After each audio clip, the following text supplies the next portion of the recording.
The boy played games since childhood, as he was very sick and spent a lot of time in the hospital. It was boring to just lie down, and this became an important part of his life. And this time the hero was playing a mobile game, but suddenly he was defeated and began to complain about the NPC artificial intelligence. But if you do something for a long time, you get tired of it, and one day it just becomes uninteresting to play. Neither puzzles, nor RPGs, nor first-person shooters, nothing could interest the young man.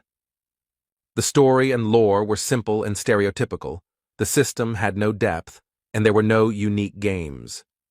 But suddenly he found an RPG indie game with 2D pixel graphics, which had long been unpopular. It was called Dungeon and Stone. The game was only in English, and in general the hero didn't really like such games. But it was free, so despite everything, the guy, out of boredom, decided to download and install it. There were many types and classes here, but the young man didn't have much hope for the game and didn't plan to spend much time in it, so he chose at random. He noticed that he hadn't played a vertical scrolling game in a long time and began to take his first steps in and get used to the mechanics.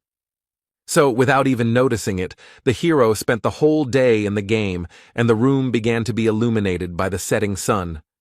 Only by looking at his watch did the guy realize how late it was. The game seemed incredibly interesting and exciting to him, despite its graphics. Dungeon and Stone had a few mechanics that could be called either interesting or shitty, the first being that you absolutely needed an NPC ally. And the second one implies that after death, the player has to start the whole passage from the beginning, and at first, everything seemed very funny, but with each death, the guy became more and more angry and could no longer contain his anger and began to scream loudly. But the doctor quickly calmed him down. The hero apologized for his behavior and, despite the negative emotions, continued to play because he was so stubborn that he decided to complete the game at any cost. Dungeon and Stone was so unpopular and a failure that there were no tutorials for it in either Korean or English, and so the young man decided that he would complete the game on his own. Time flew by quickly, and the hero continued to play and work in the civil service at the same time, despite the lack of time. He entered university, graduated, got a job, and was already working full-time. Life went on as usual. And all this time the hero continued to play Dungeon and Stone, but he could not complete it, and kept dying and starting over, dying and starting over. But then 9 long years passed, and finally the guy was close to the end he had been striving for so long. He reached the final boss room of the entire Dungeon and Stone game, and was incredibly happy about this event. He was so overwhelmed with emotion from this simple picture of a door on the screen that he couldn't hold back his voice, filled with joy and pride. He wasn't sure that anyone had made it here. The hero shed tears of joy because he had been working towards this for 9 years, but he gathered his courage and agreed with all the pop-up notifications when entering the room. Among them was a strange window with information that he might never return, and the guy decided that it was just because it was the final boss. While waiting for the loading, the young man thought that he would hardly pass the first time, and now he needed to collect as much information about the enemy as possible. He also assumed about his features, ultimate attacks, and so on. The hero also allowed himself to dream that thanks to all his experience and preparation, he would be able to defeat the main boss the first time. The download was complete and new notifications appeared, among which was one that made the hero surprised and even scared, and it said that the training was complete.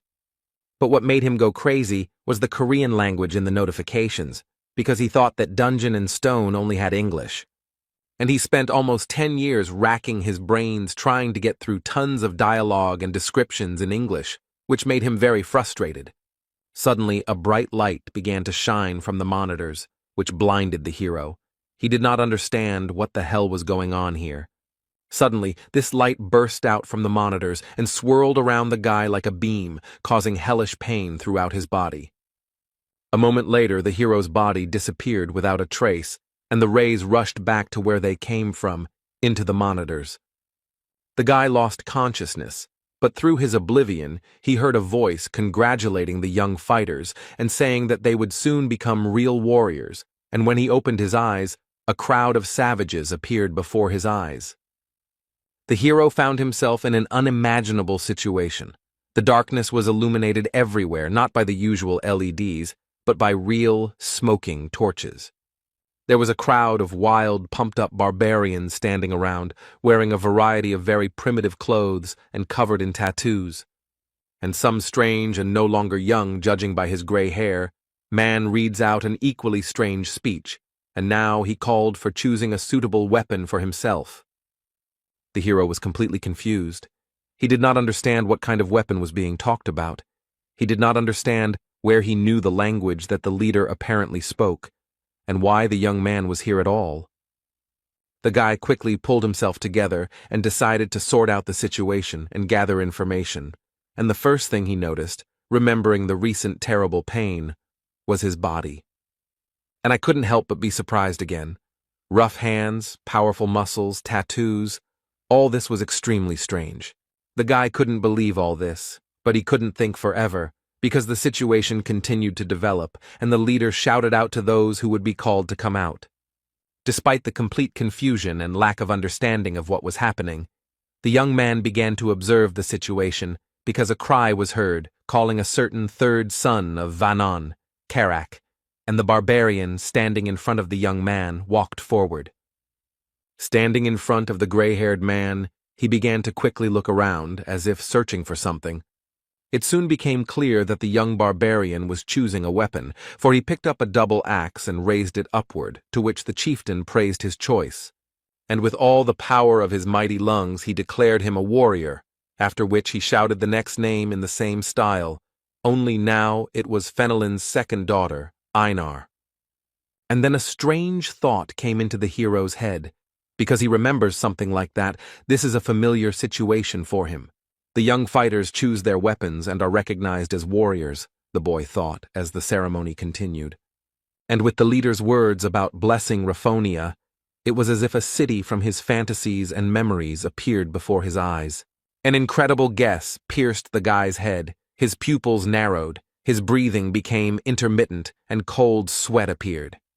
This is the world of the game dungeon in stone. He chose a barbarian as a starting character and just played for this class. The hero simply couldn't comprehend how this was even possible. Heavy thoughts occupied his head. Completely focused on his thoughts, he didn't even notice how the rest of the sounds of the ceremony seemed to be muffled. But suddenly, the hero heard the barbarian standing nearby say the name of the game, which aroused serious interest in the young man. He was different from other barbarians because he had horror on his face, his eyes were darting, and he was afraid of everything. The guy realized that he was not the only one who got into the game and that this barbarian was the same player as he was. Suddenly, a threatening voice was heard very close by, asking who dared to open their mouth. Raising their heads, the two young barbarians saw the figure of the leader towering over them. He had a threatening look, and his very appearance inspired terror. The hero was feverishly thinking about how the chief had ended up here so quickly and unnoticed, but his occupation was interrupted by the chief's question, asking if it was he who had done it. The guy shouted out decisively, denying it and trying to hide his fear, excitement, and worries. The hero glanced sideways at the barbarian standing next to him, mentally blaming him for what was happening. The leader realized who was guilty and turned his terrifying gaze on him, to which the barbarian tried to apologize hesitantly. And he asked if this was all really dungeon and stone, and there was horror in his eyes, cold sweat running down his forehead. But the young barbarian's words were interrupted by the chieftain, who simply swung his fearsome axe without the slightest mercy. The hero looked in horror at the place where the head of someone as unfortunate as he had recently been, and could not move from the fear that gripped him. Despite the emotions that overwhelmed him, the guy stood straight and tried not to show anything on his face because he could become the second victim. Without taking his eyes off the hero, the chieftain reported that Kadua's son, Orm, had been captured by an evil spirit. Seemingly satisfied that the second barbarian was okay, the chief turned around and walked back, ordering everyone to forget the evil spirit's words along the way. The ceremony continued, and the hero thought hard and realized several things, namely that people like him are called evil spirits. If someone finds out about them, they kill them, and that his head could be lying on the ground. The following names of the barbarians were heard, and the guy realized that he had one small problem. He didn't know his new name. There was no character screen, but the hero was able to figure out what to do. He would just wait 2 seconds after each name and then go. Of course, it could be the name of another evil spirit, but he would have to take a risk with that. After some tense anticipation, the next name was called Jandel's son, Björn. The hero quickly glanced at the crowd of barbarians, but none of them moved, which meant it was time to take a risk. 2 seconds passed, but no one came out, and if so, it was time to cast aside fear and doubt and go to the merciless leader. Gathering all his will into a fist and not showing a single emotion on his face, the hero confidently stepped towards fate, hoping that this was truly his name. The guy crossed the distance between him and the leader and stopped. Now he would decide whether to live or die. The man's menacing eyes, as if glowing with a golden color, carefully examined the guy in front of him, eventually meeting his gaze. The hero looked firmly, without showing a single emotion. This continued for some time until the leader decided something for himself. He smiled, turned to the young warrior, and with a wave of his hand ordered him to choose a weapon for himself. The hero expressed his emotions with a small grin and thought about the fact that Jandel's son, Bjorn, was now his name. But now the guy was faced with a second important decision, so he tried to calm down and pull himself together. Bjorn looked at the racks of weapons, thinking along the way that barbarians had no talent for magic, but they had outstanding physical abilities. He's going to pick something that will help him as a beginner, so the weapon he chose is this. The shield, and the boy was sure that this was the best choice. The cry of the chieftain sounded, declaring Bjorn a warrior. Meanwhile, the guy's computer continued to work in the house, but not as usual, and by itself, it acquired the status of Björn Yandel. The hero went into recollections of how, during his first game as a barbarian, he chose a two-handed sword because it looked cool. But he died too much and too often, and could do almost nothing to the monsters he fought against. He couldn't figure out how to play a barbarian at all and increase his survivability because he died over and over again. Then he tried out a variety of weapons that would be suitable for a barbarian. These were double axes, huge hammers, a flail, and many others. It was a very unstable build, because every fight was like the last, and he barely survived, leaving the fight on his last breath. But one day, while browsing through the wares in a gun shop, he noticed a simple shield and an interesting idea came to his mind.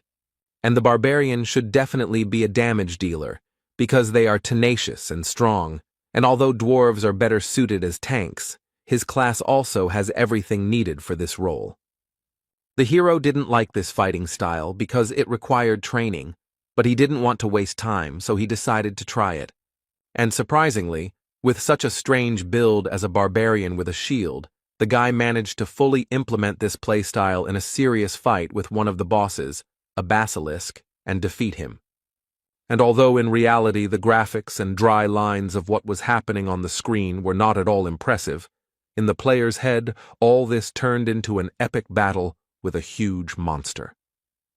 The player realized that this was complete MBA, but in reality he summed up his thoughts and memories by saying that this was the most rational decision he could make now, and he would not regret it.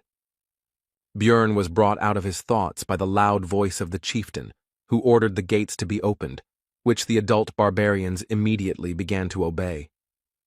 Today, young fighters who are going through the coming-of-age ceremony are sent to the labyrinth, and among them is the hero himself. Their destination was just beyond the gates, in the city of Rafdonia, and the leader ordered the warriors to go forward, for in this city their fate would be determined. After these words, the crowd of barbarians ran in disorganization through the gate, and with them ran the son of Jandel. The hero decided to run with them for now so as not to stand out, although he was not sure if they even knew where to run. After running around the city for some time, the barbarian who ran first reported that they were lost. At this, the rest of the crowd began to resent, and it was necessary to choose a new leader, and Bjorn thought to himself that they were no better than this leader. To which the ashamed leader lowered his shoulders calmed everyone down and was about to say that he was handing over his position, but in the middle of his speech he was interrupted by a barbarian girl. And she said that she would be the leader, to which the others supported her, and shouted the name of Einar, the second daughter of Fenelon, and also that she was wise. The hero remembered her name and they continued their search, but very soon the girl reported that she was lost. The barbarians were outraged and began to quarrel with each other for the right to the place of the new leader, and Bjorn thought that at this rate they would never reach the labyrinth. But he did not want to attract attention and lead them himself. Then the hero turned to the former leader girl, Einar, to which she decided that he had come to condemn her. But Jandel's son explained that he wanted to tell her how to get to the labyrinth, to which the surprised girl asked how to achieve this. In response, Bjorn pointed his index finger at the group of adventurers and explained that they simply had to follow them. The adventurers looked at the group of barbarians with disdain and mocked them, and they were also sure that they would not find the way. The pair of barbarians paid no attention to this, and Einar exclaimed that she would try to do just that. The girl exclaimed that she had found the way to the labyrinth, to which the naive barbarians immediately believed and returned her role as leader, and also began to praise her wisdom, while the hero wondered if they were really that brainless.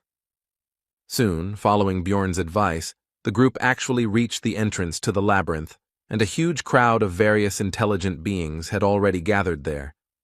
The hero was overcome with doubts about the advisability of sending him to the labyrinth, because in this chaos no one would notice his disappearance, and he himself had been an ordinary person all his life. He had never even fought with anyone in his entire life, and would he be able to defeat the monsters? Would he not find another way to pay Rafdonia's taxes?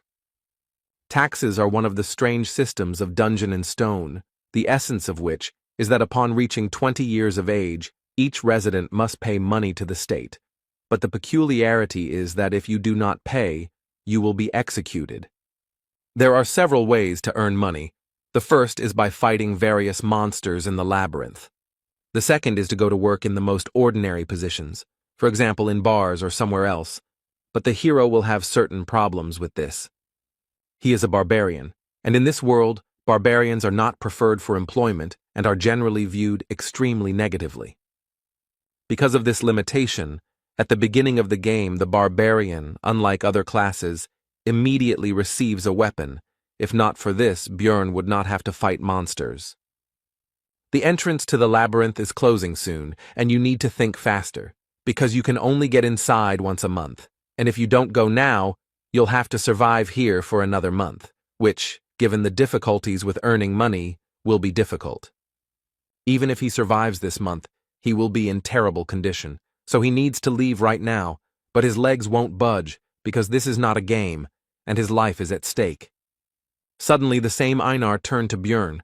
The guy greeted her, but made a mistake in calling her the third daughter. She corrected him, saying that she was the second, and said that the others had already entered, and they needed to hurry.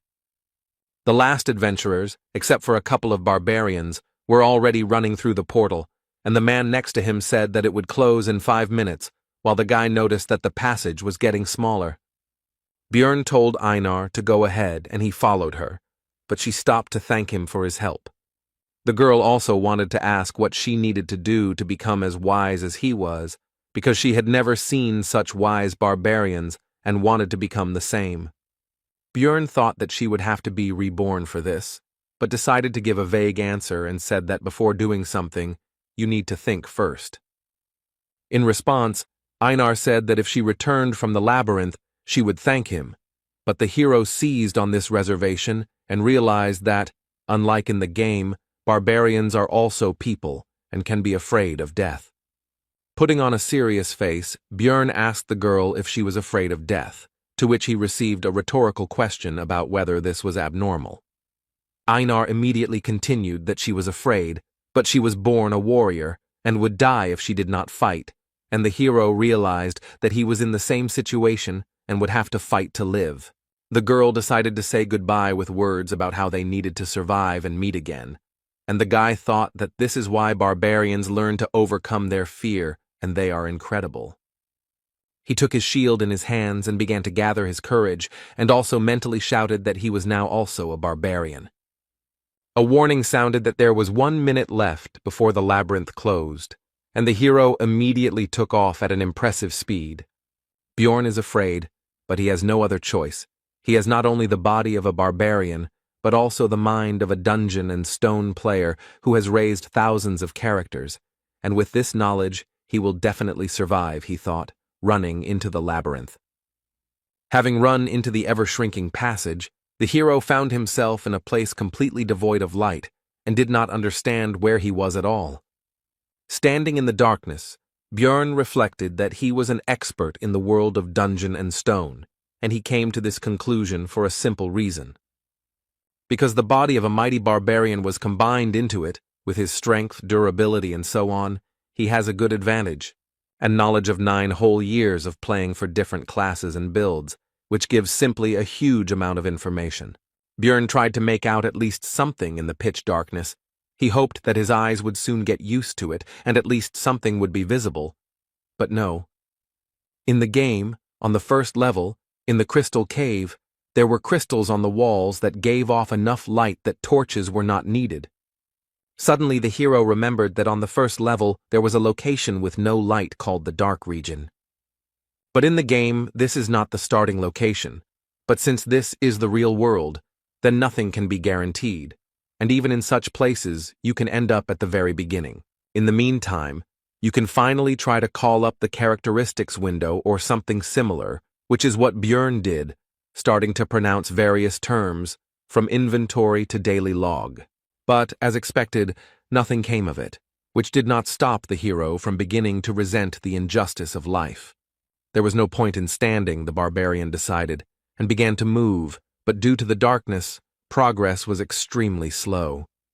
And just as Jandella's son began to think that there might be traps here, a sharp pain pierced his leg, and he could not hold back a scream.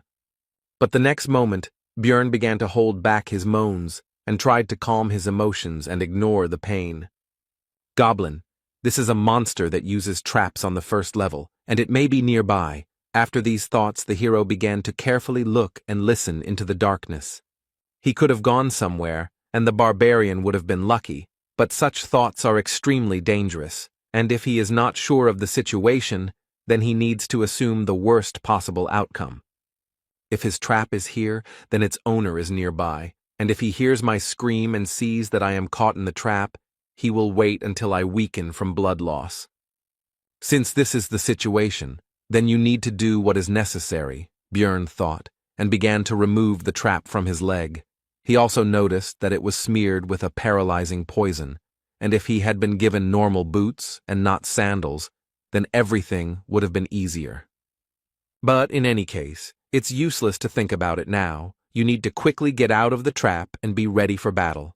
Your leg is numb. Because of the paralyzing poison, it's not even scary. The hero began to aggressively shout at the goblin to come out, because he didn't want to leave the vile creature behind him. But everything was quiet. Suddenly the goblin really was gone. But even if he behaved like an idiot, he would be an idiot who survived, Bjorn thought, and said into the darkness to stand still, and he himself would leave. His mind was clouded by the loss of blood, but the barbarian continued walking, when suddenly he heard someone else's footsteps. Although the hero now knows that the goblin is here, he still can't see anything, and he decides to try running. After running a bit, Bjorn suddenly stopped and turned around. The goblin's steps also died down. He was pursuing, but keeping his distance. In the pitch darkness, the goblin's vile laughter was heard. He waits for the victim to bleed to death and rejoices at the imminent dinner, not even hiding his voice. Then Jandel's son decided to pretend that he was completely weak and fell on the cold floor of the labyrinth, waiting for the goblin. The goblin came a little closer and began to carefully examine his victim and, as he thought, soon food. But the goblin was careful and smart enough to check if the victim was alive by throwing a pebble at the head. The monster's intelligence surprised Bjorn quite a bit, and he even thought that he was definitely smarter than the barbarians, while the object of his thoughts continued to throw pebbles. The goblin began to approach the victim, when unexpectedly for the hunter, he himself became the prey. Bjorn tried to throw his fist straight at the green-skinned creature's face, but missed, which even amused the monster a little. But the next moment, the hero felt as if his body began to move on its own, which was completely unexpected. This body is very different from his past. Instincts are highly developed in it, and the hero could even feel how his opponent moves. These thoughts went in parallel with how the goblin received blow after blow. With a loud, wild growl, the barbarian beat the already lying monster, who could no longer resist. How could the puny green-skinned one compete with the mighty barbarian? And now the hour of the final blow had come. Bjorn was not going to spare the monster, because what was the point? Even if it had intelligence, it was not even close to human. Besides, it would not spare the barbarian himself. A short time after death, the monster's body began to evaporate just as it happened in the game. In place of the corpse, there was only a small red object. It was the currency used in the world of Dungeon and Stone. To be more specific, it was a 9th-class magic crystal. His price is just a piece of bread, and for this Bjorn Yandel went through such a dangerous situation. This is a place where labyrinths and monsters exist that, after death, leave items and disappear. And outside the city, there are other places familiar to the guy from the game, where life goes on as usual and other races coexist. This is definitely the game world that the hero knows about, but he can never consider this reality a game, and with these thoughts, the barbarian continued to move through the labyrinth. The barbarian has been crawling in complete darkness for a long time now, but the bleeding still refuses to stop. The rejection of the human method of movement begins to bear fruit, because this way the guy does not use his injured leg, and he moves faster than you might think. And the most important advantage is that it is now impossible to step into a trap, and Bjorn is ready to endure inconvenience for the sake of survival. Continuing to move, the hero thought that bleeding was very dangerous, and he couldn't stop because he needed to find someone who would help him with the wound. In such a dangerous situation, Bjorn remembered a guy like him, who was killed by the leader at the very beginning, and began to wonder if he died or woke up in his world. And he also realized that it is in such cases that faith helps. It seemed to the hero that he was coping, because light was already visible in the distance. After all, the entrance to the first floor should not be covered in darkness. The guy is sure that someone will help him there. Suddenly, Bjorn saw himself, but different. It seems that the loss of blood and the stressful situation itself are already causing hallucinations. The figment of the imagination began to tell that no one would save the miserable dying barbarian, because he was not a beautiful girl or an intelligent man, but a savage that no one needed. Jandel's son felt his personality splitting and then joining, and then becoming silent again, and he was definitely going crazy. Despite his condition and the constant mockery of his own mind, Bjorn continued to crawl, and soon it brought results. He finally got out of the pitch darkness into the light. Almost immediately, the young warrior noticed a group of adventurers, and one of its members noticed the dying man himself. He turned to what appeared to be the leader of the Otrada, Drouse, and pointed to a wounded barbarian slightly off to the side of their squad's path. The blonde walked up to Bjorn and leaned over him, thinking out loud that he looked like a newbie, to which the guy mentally resented the fact that he was looking at him here instead of helping. Drouse continued his thoughts and said that it was suspicious, because this newcomer had arrived here before them, and Jandel's son could no longer even speak from weakness. The blonde grinned and asked the squad's priestess, Ursina, if she could heal this man, to which the barbarian himself could only be surprised that their squad had such a useful girl. Bjorn had already managed to rejoice at his salvation when the woman destroyed his hopes with her cold refusal. Then he asked the adventurer, Patsran, who had noticed the barbarian, if he could give him his potion, to which he pointed out the value of the potion, and the blonde added that he would pay for it later. Besides, there were quite a few of them. Having received what he wanted, the leader began to uncork the bottle and explain that this was not divine power, so it would hurt a little. After the potion hit the wound, Björn's body was pierced by such intense pain that it felt like his body itself was melting.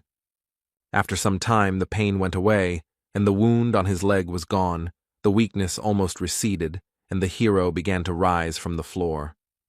As soon as Björn recovered, Draus began to ask about how the newcomer got here before their group, and also whether there was a secret passage, to which the barbarian explained how everything happened.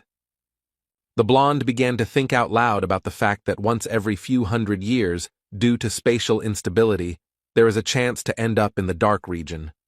Bjorn began to rise from the ground as the adventurers passed by, and Draus informed him that he should not worry about the price of the potion. As the barbarian watched the group move away, he reflected that time in the labyrinth was extremely valuable, and it was a miracle that they had spent so much time on it. Björn should have been glad that he had survived, but he hated feeling sorry for himself. Meanwhile, the group continued on their way, and its members talked about the unexpected meeting, in particular arguing about his luck or bad luck, because on the one hand he got into an unpleasant situation, and on the other, he met them. The archer noted that his luck was to meet Draus, and not him, Patsran, because he was sorry to even give his potion. To this, the adventurer replied that there were many such worthless ones, and did not the priestess agree with him? To this, the archer said that if it were not for the rules of the temple, the barbarian could have been cured without any problems. Continuing the argument, pointing out the kindness of Draus, because he gave the dying man the opportunity to pay for help with information, and barbarians do not like to accept help from others, they also noticed that the bloody trail had been going on for a long time. The priestess noted that it was convenient to have a guide, who was the blonde man, to which the archer noted that he had memorized the map of the entire first level, which was an extreme rarity. But when the group finally reached their destination, they noticed that they were the first to arrive, and Draus came closer. And he activated the portal that leads to the second level of the labyrinth, and the adventurers began to move to the next location.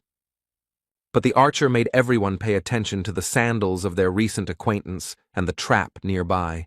The magician illuminated the cave, and everyone saw that the bloody trail stretched all the way from here, which surprised everyone, because they had lost him. The magician asked Draus how long it was to walk from here to the place where they met the barbarian, to which he received the answer that it was about 15 kilometers if you didn't take a shortcut. Patsran, having learned that he had crawled for so long in pitch darkness, wondered whether he could repeat it.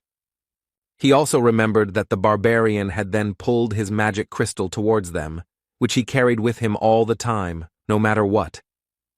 He simply had nothing more to thank them with, and after these thoughts he informed the group that he took back all his unflattering words about this guy. He realized that people like this barbarian never give in, no matter what, and never escape from problems through death. After his recovery, Bjorn continued to encounter green-skinned goblins in fairly large numbers. The first time, the barbarian was in pitch darkness and was also nervous, but now these monsters pose practically no threat. The traps are set randomly and not even camouflaged in any way, making it almost impossible to get caught. Their attack directions and ambush sites are extremely predictable, and they cannot pose a serious threat. But a new problem has appeared, and it is extremely simple. It is hunger, because enough time has passed, and the energy has gone to recovery and physical activity. Suddenly I remembered that they were given provisions at the very beginning, but while crawling the bag got damaged and a fair amount of food was lost. There was only enough for 2 days left from the 7-day ration, which meant he would have to economize, Björn thought, eating the bread, which seemed quite tasty to him.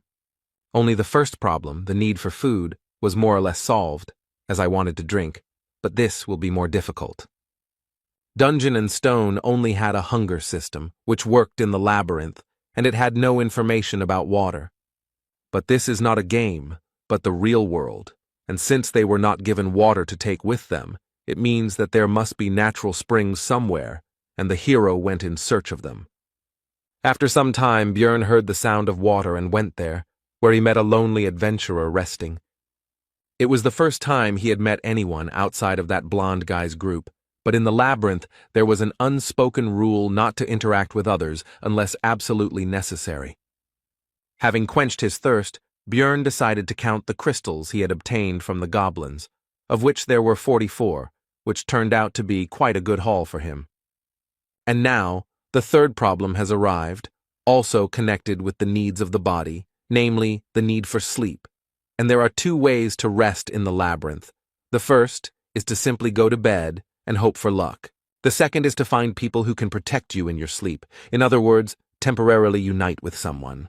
But here too the hero was in for a failure, because some were openly afraid of the barbarian covered in blood, some did not trust him, and some simply did not like people like him. This whole situation was extremely irritating to Björn, but he couldn't do anything about it, and he just wanted to sleep. But suddenly, some lonely adventurer approached him with an offer to become night companions, which at first angered Björn, but he explained that he had nothing reprehensible in mind. The barbarian agreed with the proposal, and also remembered that a night companion is an in-game term, although in real life it sounds strange. After that they introduced themselves to each other. The new acquaintance was called Hans. The adventurer said that it was pointless to look for another comrade, and that they would spend that night just the two of them, which made Björn tense up because of the ambiguity of the phrase and the manner of speech of his new acquaintance. They played rock, paper, scissors to see who would be on duty first, and the barbarian lost, which didn't surprise him, since his luck had clearly deserted him lately. Hans handed Björn a mechanical watch and told him how to know when to wake him up. He clearly didn't have the best opinion of his friend's intelligence. Looking at the obviously expensive device, the hero thought that in the future he would certainly have a chance to use the prejudice about the stupidity of barbarians to his advantage. Looking at the sleeping Hans, the warrior wondered if all adventurers behaved so carelessly, and whether he would lend him his sleeping bag. And so when the right time came, Björn woke up his temporary comrade so that he could take up his post. Hans replied that it was now the barbarian's turn to sleep, and then he realized that he wouldn't be able to sleep because he didn't trust his friend at all. The hero decided to just pretend to be asleep, simulating a loud snore, but in reality he listened attentively to the actions of his temporary comrade. But during the entire dream, Hans did nothing, despite all of Björn's expectations and suspicions. Looking at the carefree sleeping man, the barbarian doubted whether it was all justified, or whether he was just winding himself up in vain. So, while thinking, the hero began to feel sleepy, because recently he had had very intense adventures, an injury, and the very fact of getting into this world. Björn was brought out of his sleep by a sharp cry of his name. It was Hans. After all, 2 hours had already passed, and now it was his turn to be on duty again, and he did not argue with his night companion since nothing had happened, and sent him to sleep. And although intuition told me not to trust this man, the facts said otherwise, because he was the first to turn to him when the barbarian was in a difficult situation. He didn't scold him for his mistake, so he could sleep. But suddenly Björn woke up and saw Hans hanging over him with his huge hammer, who was surprised at his light sleep and said that he should sleep a little longer. The next moment, the adventurer's weapon rushed straight at the barbarian's head with impressive speed. But not enough, because Björn had good enough speed and reaction to dodge and jump away from the opponent. Hans clearly did not expect such agility from the barbarian, and now he was confused and did not know what to do next. Björn was furious about the attempted murder, and Hans began to try to justify himself, which only made the big guy even more angry because he thought his people were so stupid. Quickly closing in on the enemy, the barbarian delivered a blow similar to an uppercut, but with his metal shield right at the man's chin. Hans' jaw was strong enough to continue his excuses. He tried to stop Björn, saying that he had an explanation. The hero didn't even listen to him. He was thinking that, unlike the goblin, he didn't die from the first blow, which meant that he needed to hit again. The barbarian immediately put his thoughts into action, delivering a direct attack with his shield right into Hans's face, likely knocking out a couple of his teeth.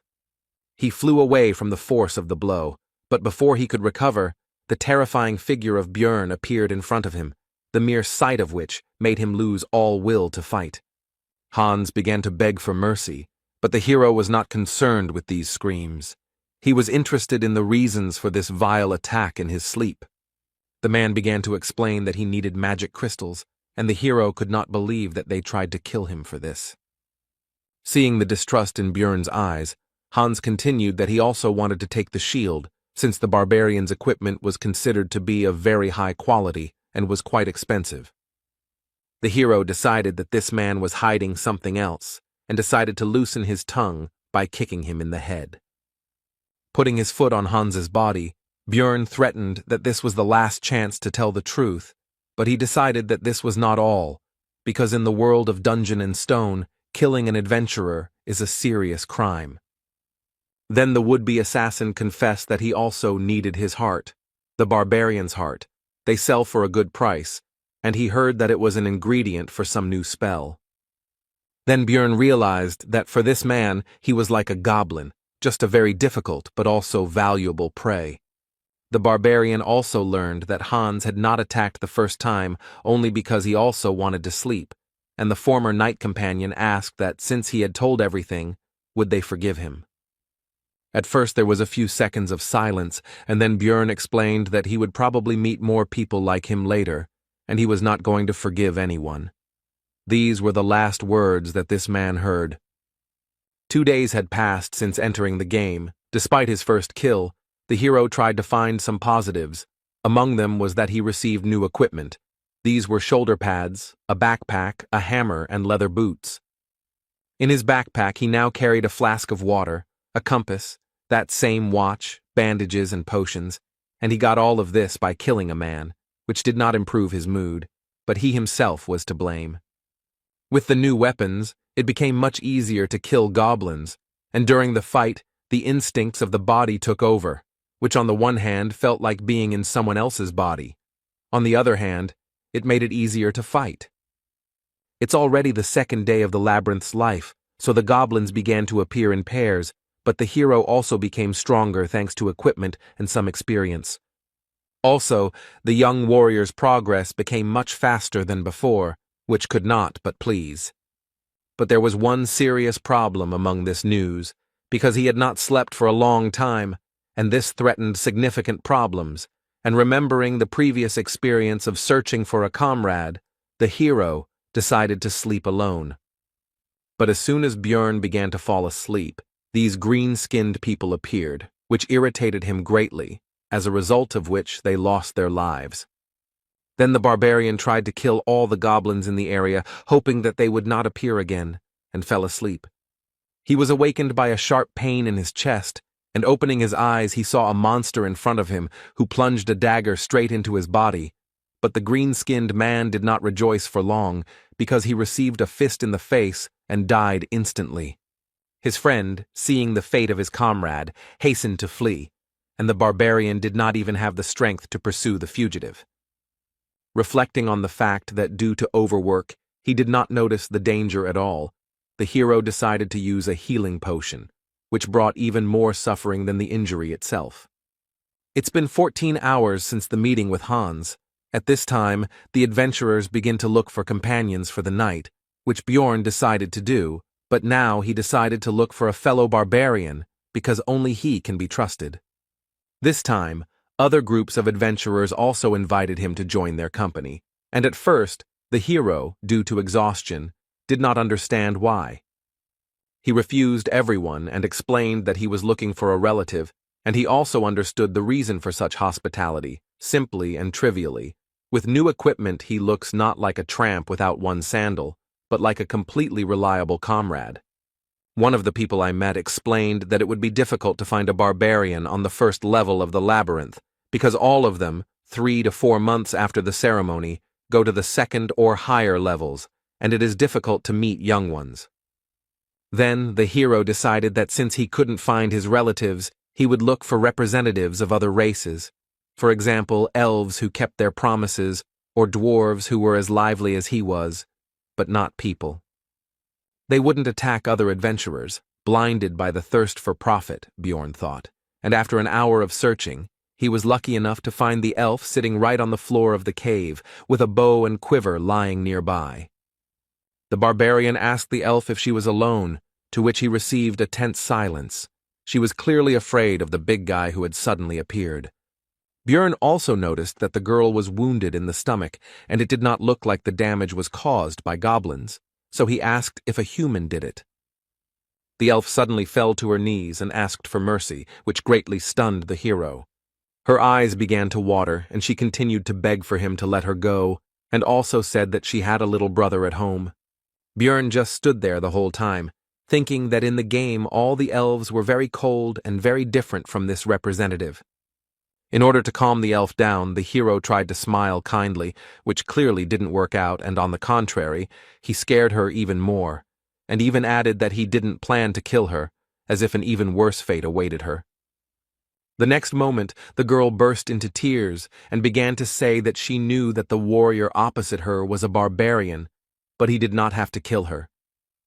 At this sight, the hero could only marvel at the bad reputation his fellow humans had, and he could only guess how they had earned it. Bjorn decided to throw the elf some bandages and some herbs that he didn't know, but the pointy-eared one recognized them. They were the healing leaves of Liko. When the girl asked why he was giving it to her, he replied that there did not necessarily have to be a reason for helping, although in fact he wanted to make as positive an impression as possible. When the elf finished bandaging the wounds, the couple decided to introduce themselves to each other. The possible friend's name was Erwin. Sitting down opposite, Björn asked the reason for her fear of him, to which she simply replied that it was because she was an elf, and he was a barbarian. And she explained in detail that their races had fought with each other about 10 years ago, which made the hero surprised and made him think about how much time had passed since the situation that was presented in the game. But then Erwin said that enough time had passed, and now there was peace between them, and she did not hate his people, and also did not want to fight with them. In response, Björn said that he also held no grudge, which made the elf happy, and then asked her if she would like to be his companion for the night. Erwin was wary of the barbarian, but remembering that people like him value their military honor, she asked him to swear by it that he would not harm her, and seeing the displeasure on the big guy's face, she assured him that she would swear by her tribe. Bjorn agreed with this, but decided to first deal with the fact that the girl constantly calls him Mr., which makes him feel old, and once again reminded him of his name. When this question was decided, the barbarian and the elf began to pronounce mutual oaths, and the full name of the pointy-eared one turned out to be Erwin Fornaci de Tercia. Björn decided that he would sleep first, and gave the girl the watch that he had gotten during his last attempt to spend the night. Lying in the sleeping bag that used to belong to Hans, the hero thought that he would never have thought that it would be so difficult to get the opportunity to sleep, and also that he needed to pretend to sleep a little. But he didn't succeed, and soon Erwin woke him up, because 2 hours had already passed, and he decided that it was the power of the pillow and the backpack as a pillow. And he decided to let the elf use these things for sleeping, because this way she would also certainly not be able to pretend and would fall asleep, and she, it seems, was no less tired than he was. This made Erwin extremely happy. She could not even imagine that such a barbarian as Björn would take care of her. As soon as the elf laid her head on the backpack, she immediately fell asleep, and the hero began to guard the sleep of his night companion. Bored, Björn sank into his thoughts. Memories of his past life began to penetrate his head, and as a result of his reflections, he came to the conclusion that even if he could return, there was nothing to do there anyway. The barbarian and the elf swapped places a few more times, and soon it would be time to go their own way. But looking at the sleeping Erwin, the hero thought that he could unite with her in a group, but would have to share the crystals. Suddenly, his thoughts were interrupted by a pair of adventurers who came out from around the corner of the cave, preventing him from seeing them in advance. As they approached, Bjorn immediately took a fighting stance, and one of the unexpected guests asked about his relationship with the elf. The barbarian replied that they were companions for the night. The adventurer asked how much time was left until the end of their cooperation, to which the hero replied that he was not obliged to answer and looked at them coldly. A very menacing appearance and chilling gaze frightened a couple of uninvited guests, and also, it must be admitted, surprised It is not often that people like him stand up for elves. Having assessed their chances of winning the battle with the mighty barbarian as negative, the adventurers hastened to move away. Björn had a bad feeling, and based on their interest and his intuition, he assumed that they needed Erwin, so he started to wake her up, but she, like a child, asked for 5 more minutes. The hero noticed that she was actually just pretending to be asleep, which was evident from the fact that she was holding the blanket near her face. Grabbing the elf by the shoulders and lifting her up, Björn asked the reason for her behavior, to which she put her hands up in a defensive gesture. Erwin replied that if she stood up, the guy would leave her alone, and the hero understood the situation because they were just temporary allies, nothing more. And as soon as the elf opens her eyes, the oath will end, the barbarian continued to think, getting ready for his further journey. He also asked about what connects her with those 2 recent guests. She answered that nothing. But Björn noticed that they knew her from somewhere, and Erwin had to admit that they were from the same clan as the people who had wounded her. This could be seen from the symbol on their clothes. They were from the Crystal Union. The hero began to think that this promised big problems, because there was a whole group of them, but looking at the worried girl, he could not leave her alone. Björn told her to get ready and that they were leaving, and the delighted elf asked if he would help, but the guy replied that first they needed to listen to her story. Erwin said that she was with their squad as companions for the night, but at night she felt something and woke up, and upon awakening she saw a man approaching her. Continuing to run away from the place where they spent the night, the girl said that only later she found out that he was the director of their clan, which operates on the first level of the labyrinth, and since then she has been persecuted. They are helped to coordinate their actions in her search by stone transmitters, magical devices that allow them to communicate at a distance of up to 300 meters, if they are synchronized. The hero began to think hard. They are the equivalent of walkie-talkies. They are a bunch of people. There is nowhere to run. If he abandons Erwin, she will die. Björn asks why they continue to pursue her if she has done nothing significant, perhaps to silence her, to which the girl hesitantly replies that there is a compelling reason. And feeling awkward, she began to tell that when she ran away, she threw her knife somewhere, and that this is what happened, and she fell silent. And after a pause, she continued to talk about how he had ended up in a so-called bad place. At this news, an unpleasant guess appeared in the barbarian's head, and the same unpleasant emotions appeared on his face. Smiling awkwardly, Erwin ends the story by saying that she heard that the director was so injured that even potions couldn't help him return everything to how it was. But after a few seconds, the emotions left her face, and she reported that they were being followed, and the distance was 150 meters. Looking out of the corner of his eye at Erwin, the hero thought about how she heard this from a very impressive distance, and also noticed the opening of her wound, and she was not complaining. Although they have sped up, the elf reports that the distance is still the same 150 meters, which means they cannot break away, and during this time the pursuer has probably informed his people about the situation. The only way out is to destroy them, but then there will be no way back. Is it worth risking for the sake of a companion, because he is not the target? While the hero decided to gather more information before making a decision, so he asked what Erwin was good at, and she replied that she was good at washing and cleaning, although her cooking was not so good. When asked if Björn meant battle, the elf replied that she was good at archery, which was understandable, but she also had mastered the magic of the spirits of the element of fire. When asked whether the girl had killed anyone, the answer was negative, but she tensely assured that she was quite capable of doing so. The hero had made up his mind, so he asked if Erwin would become his ally until he left the labyrinth, on the condition that she would only get 10% of the loot, to which he agreed. When the distance was clarified, the answer came back, 100 meters, which means that the pursuers are faster, so something needs to be changed, and Björn said that they are changing direction and ordered the girl to call the spirit.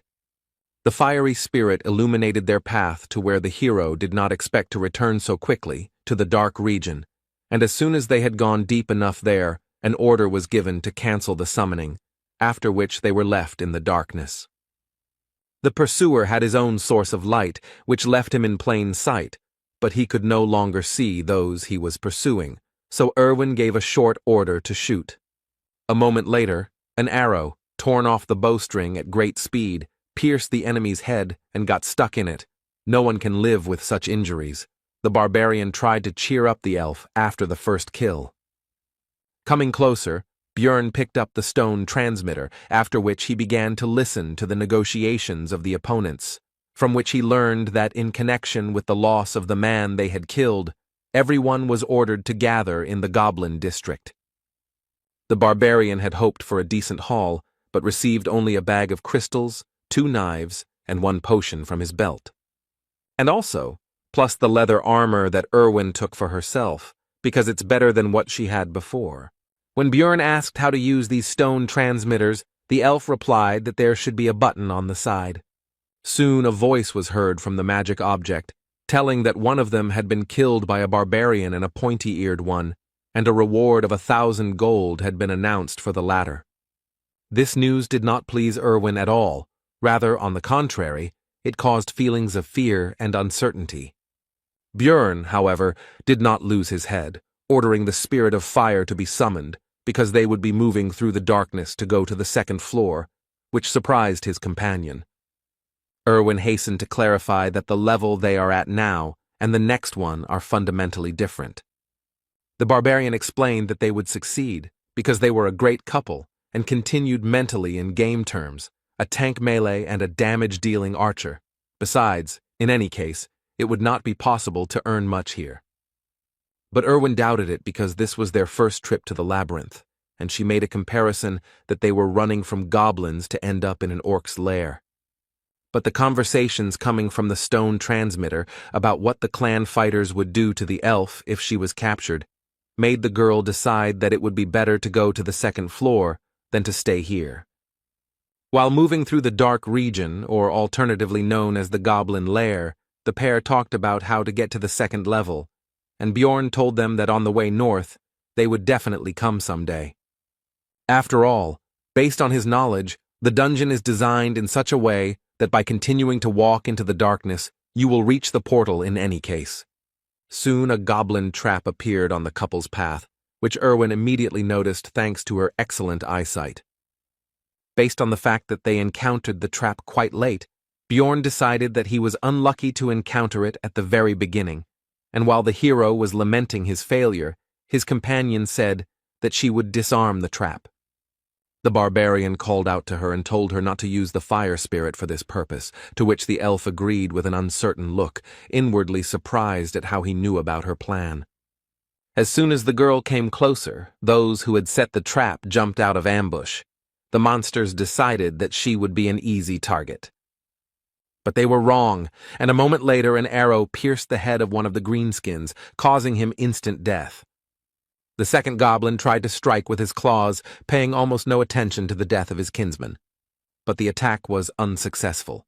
The elf turned out to be too fast and agile, and before the monster had time to understand what was happening, his, as he thought, victim was already behind him, with a drawn bowstring. A moment later, Erwin was already relaxing, and the bodies of the goblins evaporated around her, leaving behind their prey. The elf asked the barbarian if she had done well, to which she received well-deserved praise, which made her seem to glow with joy. Erwin handed over 2 magic crystals to Björn, after which she said with shining eyes that at this rate she too could earn something. From the stone transmitter came information about the update of data regarding the elf. Now the reward had increased to 2,000, and alive or dead, and the barbarian tried to console his companion. Suddenly, Erwin noticed a new danger in the darkness ahead, ghouls, which surprised the hero, because according to his information, such monsters should live in the south, not the north. The meeting made the guy think about the strange experience system in Dungeon & Stone, which consisted in the fact that EXP is given only when a representative of a new species is defeated, and there is no reward for a repeat kill. After closing the distance, the ghouls turned their ugly heads towards the living, and in their eyes one could see only hunger and no glimmer of reason. These monsters are faster and stronger than goblins, but they are still only rank 9 monsters, so they don't pose much of a threat. Plus, he's not fighting alone now, which makes the battle even easier when you have a comrade covering you. The pair walked north until their 3rd day ended, and soon they came across a long trail of blood and a piece of bread. At first, Björn had an unpleasant guess that he did not want to believe, but soon it was confirmed, because they found the very same trap, next to which lay one sandal. And very close by there was an already open portal. Remembering what the hero went through when he could have simply crawled back a dozen meters, he was overwhelmed with emotions. Soon, all other feelings were driven out by the barbarian's rage, and Bjorn gave vent to it by hitting the floor, which frightened his companion. The girl took the guy's anger personally, so she asked what she did wrong, and moisture began to gather in the corners of her eyes. But the hero calmed her down, saying that it was not because of her. Erwin then put all the factors together in her head, including the bloody trail, the pieces of bread, the sandal, and her companion's reaction. And she said in a mournful voice that he had been through so much, which made the barbarian wonder if she had really guessed what had happened. But it soon became clear that Erwin had come to the wrong conclusions. She thought that the hero had lost a precious comrade here, and uttered a phrase about the certainty that he had gone to paradise. Having gathered their courage, the pair of the elf archer and the barbarian tank went through the portal straight to the 2nd level, which is called the Goblin Forest. The next moment they were transported to a new area, but no one could have expected that they would appear not on solid ground, but above it. Upon landing, the hero noticed that he felt as if he had been chewed and spat out by a giant frog. Erwin also said that she was surprised herself, because she had never heard of such a thing before and her friends had not told her about it. While scouting the area, Björn came to the conclusion that the lighting from the stars was so-so, but there was no point in waiting for dawn because they were in the labyrinth, and also decided that in case of a threat, they could return to the 1st floor. Erwin asked if this was really the 2nd floor, since she had never heard of this forest, to which the hero explained that from the 1st level you can go through different portals and end up in other locations. And he continued, besides the Goblin Forest, there is also the Beast's Lair, the lands of the dead, and the dark rocky mountains, and when his companion asked about their next steps, the barbarian asked if she knew how to get back. When told that they would simply be thrown out when the labyrinth closed, Björn confirmed, but added that the 1st level would close in 168 hours, and the 2nd in 240. And most likely the Crystal Union will not go to this floor, so they will wait until the 1st one is about to close, and will be transferred there through their portal, and then they will be spat out into the outside world. But the hero decided not to sit around doing nothing all this time, and the couple set off to explore the surrounding area. Erwin, walking through the forest, felt nostalgic, and also reported that this place felt just like the abode of fairies, one of the species of which she is in the world of dungeon and stone. While scouting the surroundings, the elf noticed traps everywhere, although the barbarian was unable to notice their presence. So the girl decided to show their location and threw a stone straight into the trap, causing it to go off. Unlike the previous floor, here they were camouflaged. After that, Erwin started begging for praise, but Björn decided not to overdo it and simply said that she was throwing stones well. However, seeing the girl's displeasure, he still added that there was no need to rejoice over such trifles, and that he already considered her to be a fairly experienced adventurer, and she was pleased with this. After walking around a bit more, the girl expressed concern that there were enough traps, but there were no people who set them, and the hero remembered that their presence in this location was more of a feature of the zone. In the game, this place was also called the Goblin Forest, and in addition to the traps, there should also be many times more goblins here, and among them there should now be mutants, archers, and warriors, and the deeper, the more and more dangerous. Björn ordered to first deal with the traps in the area and then explore further, so that in case of danger, it would be possible to run to the portal without fear of getting a leg injury. After that, the couple simply searched for traps and disarmed them to secure their escape route. But they had to stop abruptly, because Erwin noticed traces of a group of goblins nearby, which she did not hesitate to tell Björn about, and also soon clarified that there were more than 10 of them, and they were about 50 meters away. The hero decided that the threat should be eliminated, so he ordered to get as close to them as possible and attack while they were unknown. The girl walked quietly and silently, and the barbarian decided that this was some kind of fairy trait. But be that as it may, a group of monsters was soon discovered. The pair decided to start the fight with Erwin's shot, so soon the sound of a bowstring being pulled was heard, and they prepared for battle. The arrow shot forward, and a moment later, the barbarian shot too, not even sure whether his companion had hit due to the distance. The boy and the goblins ran towards each other. Erwin, as an archer, stayed behind and did not rush forward. Both sides were confident of their victory. The second floor is different from the first. There are 3 times more enemies, and you can also encounter new species, and most likely the hero should have felt fear. But the barbarian did not feel it. On the contrary, the warrior's heart, which he received in his new life, trembled in anticipation of the battle.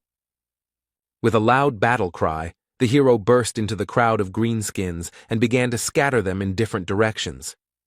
But there were too many enemies, and one of them almost cut off the barbarian's head with his dagger, but he was fast enough to dodge.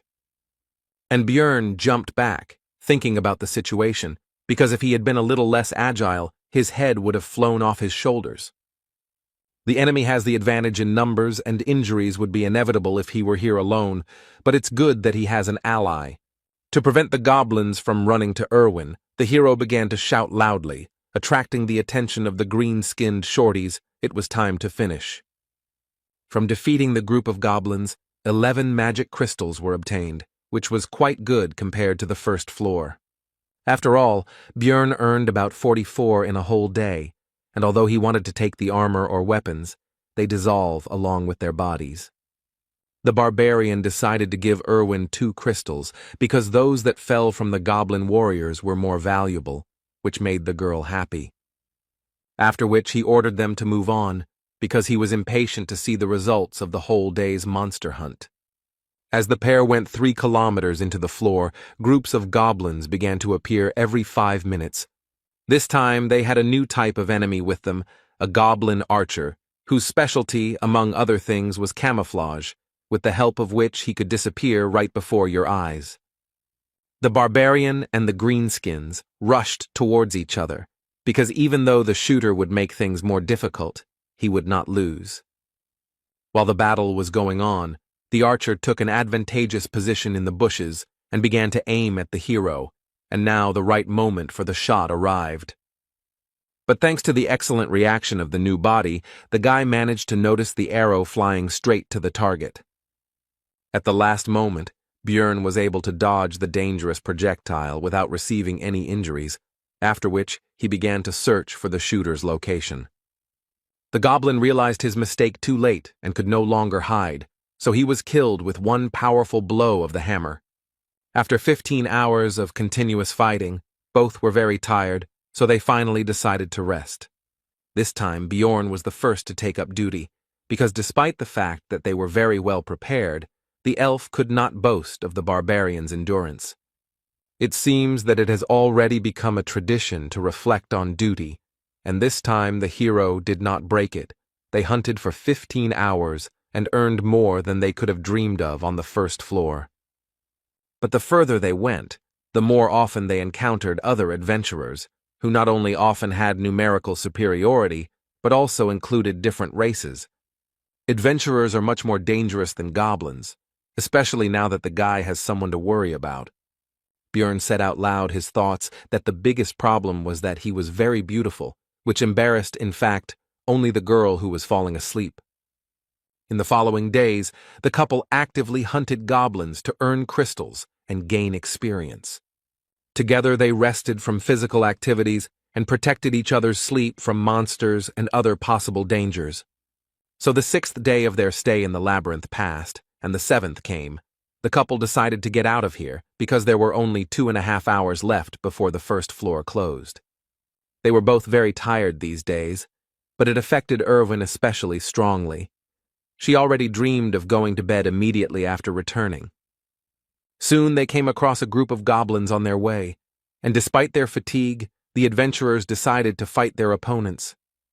The mere sight of the stern barbarian already instilled in the green-skinned monsters a feeling of insecurity in their own strength. While scattering the enemies, Björn decided to deal with the warriors first, and Erwin would deal with the archers. After so many battles during these days, the hero became a master of such battles and gained enough experience. And Erwin also didn't stand still and now always knows exactly who and when to shoot so as not to interfere with the guy.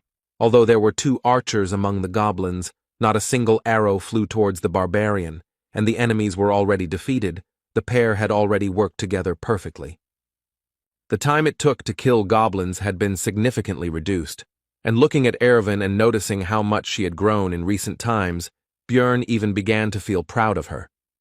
Suddenly, among the evaporating corpses and magic crystals, the elf noticed something unusual, something they had never seen before. It was an essence, part of the dungeon and stone skill system. It gives passive or active skills. You can only absorb 1 per level. Skills vary greatly depending on who dropped the item. For example, the guy who chased the couple downstairs most likely had the essence of a razor wolf, which enhanced his sense of smell. When asked if the elf wanted to take the essence for herself, she answered positively, since he didn't need it anyway. But then, suddenly, a group of aggressively minded adventurers emerged from behind the trees onto the recent battlefield and began to accuse the couple of something. Erwin tried to justify herself, but Björn took her by the shoulders and told her to stop, because he had already guessed why they were here and what they wanted. After which, he simply threw the girl's light body into the essence that rose into the air, because that was exactly what these people had come for. A bright light flashed and blinded the adventurers, who realized what had happened and were extremely outraged that the valuable prey had slipped out of their hands. Bjorn Yandel decided to try to intimidate the adventurers by making a brutal face and saying that he was ready to fight right now. After some time, the couple was already running through the forest towards the portal to the first floor. The guy ordered his companion not to slow down until the portal itself. The 4 adventurers still did not risk encountering them, but Erwin asked if they would pursue them, to which she received the answer that they were hanging around near the portal, which meant they were going to leave this place. And also, there are only 4 of them. They have the same tactics as their couple, to which Erwin praised the guy's intelligence. Soon the girl reported that there was a group of goblins ahead, and they were running straight towards them. Björn realized that he would not be able to simply get around them. This was suspicious, because goblins usually don't behave like this, and they didn't want to run into them now, when the pair's goal was the portal, so the barbarian ordered to change direction. But before the girl could answer, a projectile flew towards her, and Björn pulled her out of the way by the collar. Rubbing her injured neck, Erwin noted that she herself would have dodged the goblin's arrow, to which the hero responded that it was a crossbow bolt, which meant it was those adventurers. Most likely it was they who lured the greenskins, and they themselves are sitting in ambush on the other side, wanting to exhaust them. Bjorn decided that there was no other way out. They would have to fight, but they had an advantage, the power of the essence. The goblin archer's essence, based on game knowledge, should increase stats and give 1 passive and 1 active skill. The first is arrow poisoning, and the second is camouflage. When Erwin remarked that she didn't know how to use them, Björn pointed out that she was already using them, and it seemed to be done simply by the power of thought. The hero handed over the backpack and sleeping bag to his companion and said that he would deal with the goblins himself, and her task was to find the enemy crossbowmen. When asked about the danger of separation, the guy replied that they didn't have time. She needed to keep her head down and shoot her target after the signal. And he rushed at full speed towards the goblins, no longer hearing the question coming from behind him about what kind of signal this would be. The hero decided that if those adventurers did not show up after the shot, they would show up when he defeated the greenskins and entered the fight. There were more than 10 of them. 2 of them were warriors. It was more difficult to fight without support. There were no archers in sight. But suddenly one of the shooters showed himself by shooting at the shield, which means you also need to watch the arrows. Taking advantage of the hero's distraction, one of the goblins snuck up behind him and plunged a dagger into his body. Without Erwin's help, alone against a group of enemies, needing to watch out for goblin arrows and not forgetting about the crossbowmen, the situation is extremely lousy. More and more wounds appeared on the warrior's body, although none of them were serious, but there were more and more of them. A crossbowman suddenly intervened in the battle. At that moment, 2 projectiles, an arrow and a bolt flew at Bjorn.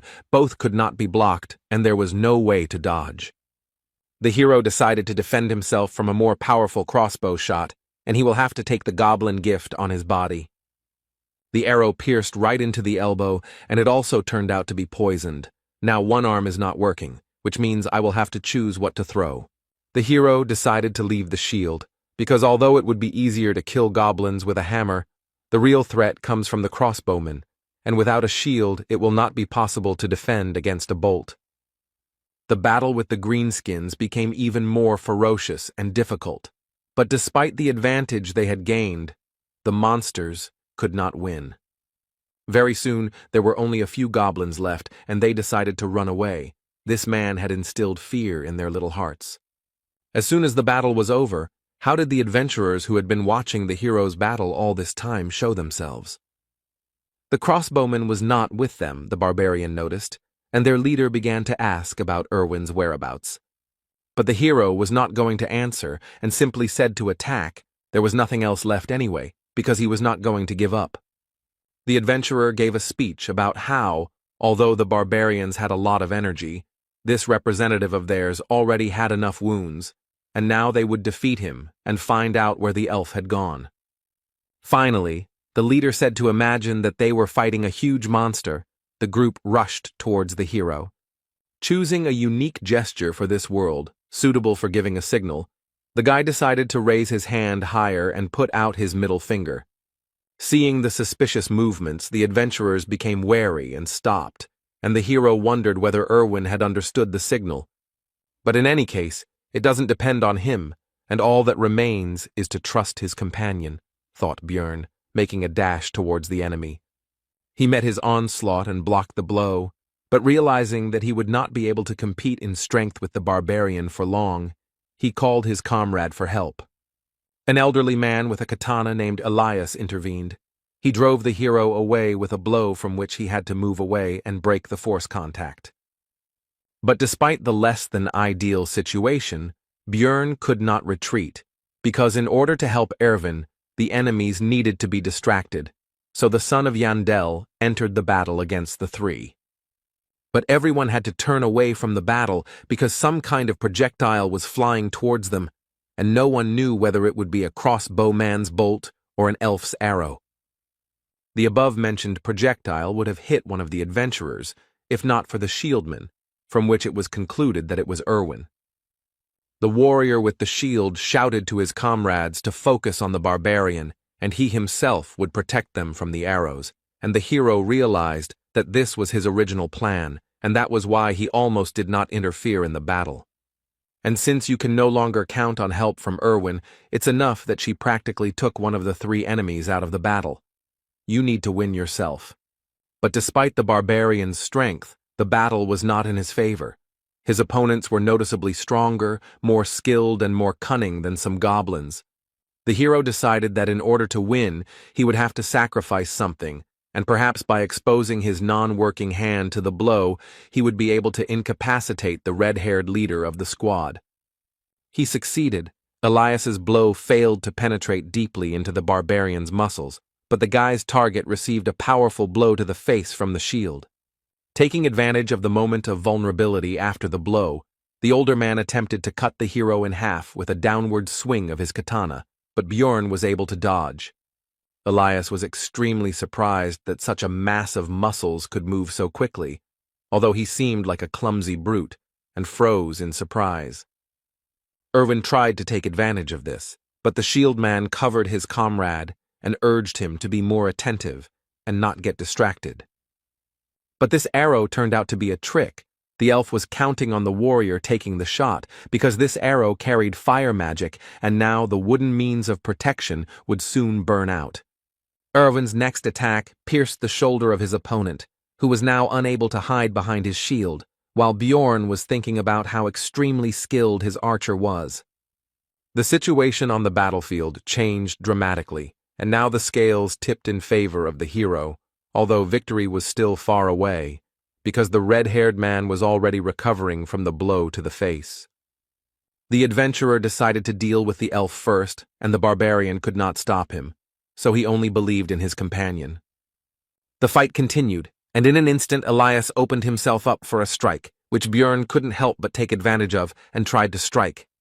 But the elderly warrior managed to dodge, but the barbarian saw an opportunity in the fact that a former shield wielder was running behind the warrior with a katana who could no longer boast such dexterity, and the blow landed right on his skull.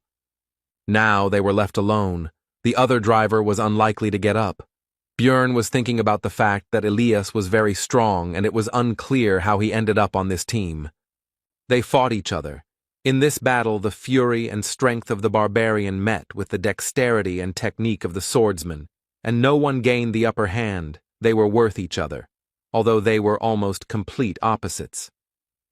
But it is worth noting that all this time, the elderly warrior practically did not attack, but only dodged, because he was stalling for time and waiting for the return of his red-haired comrade, which Bjorn could not allow.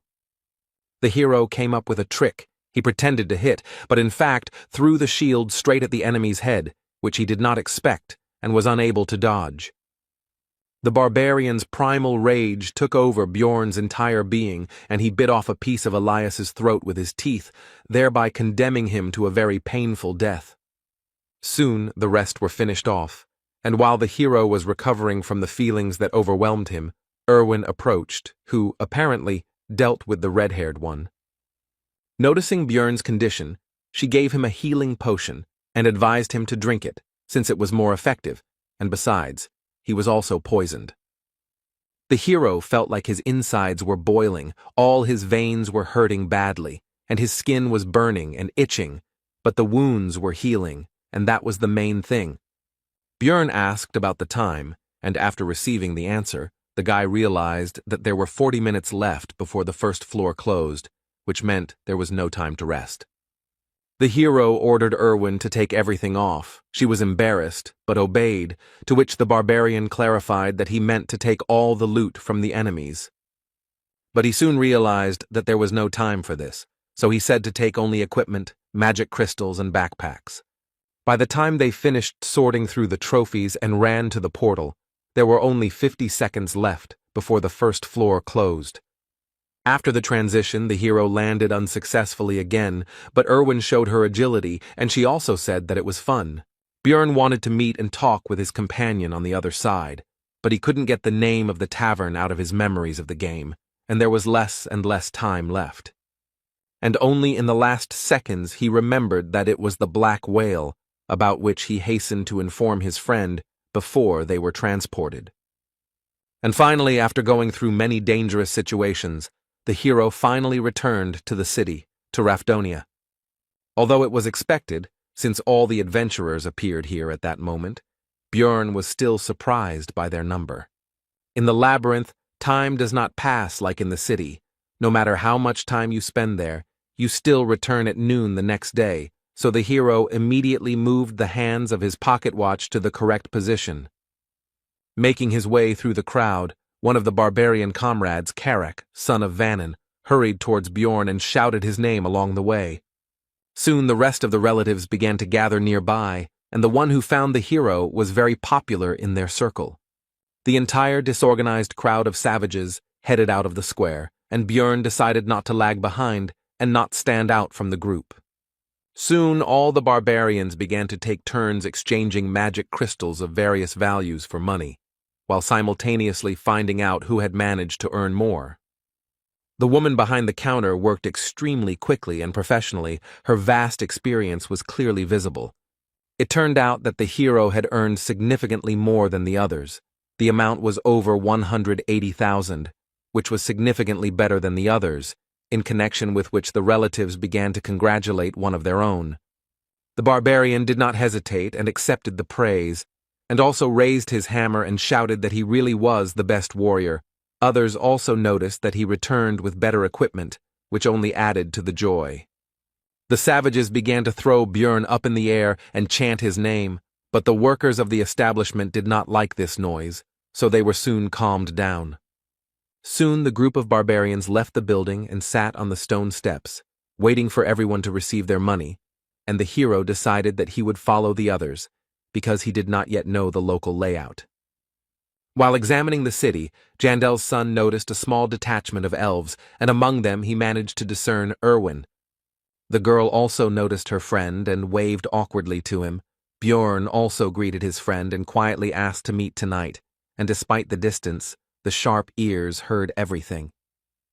But the attentive elven eyes of one of the group of adventurers noticed the couple exchanging glances, so the attentive person asked if Erwin knew this barbarian.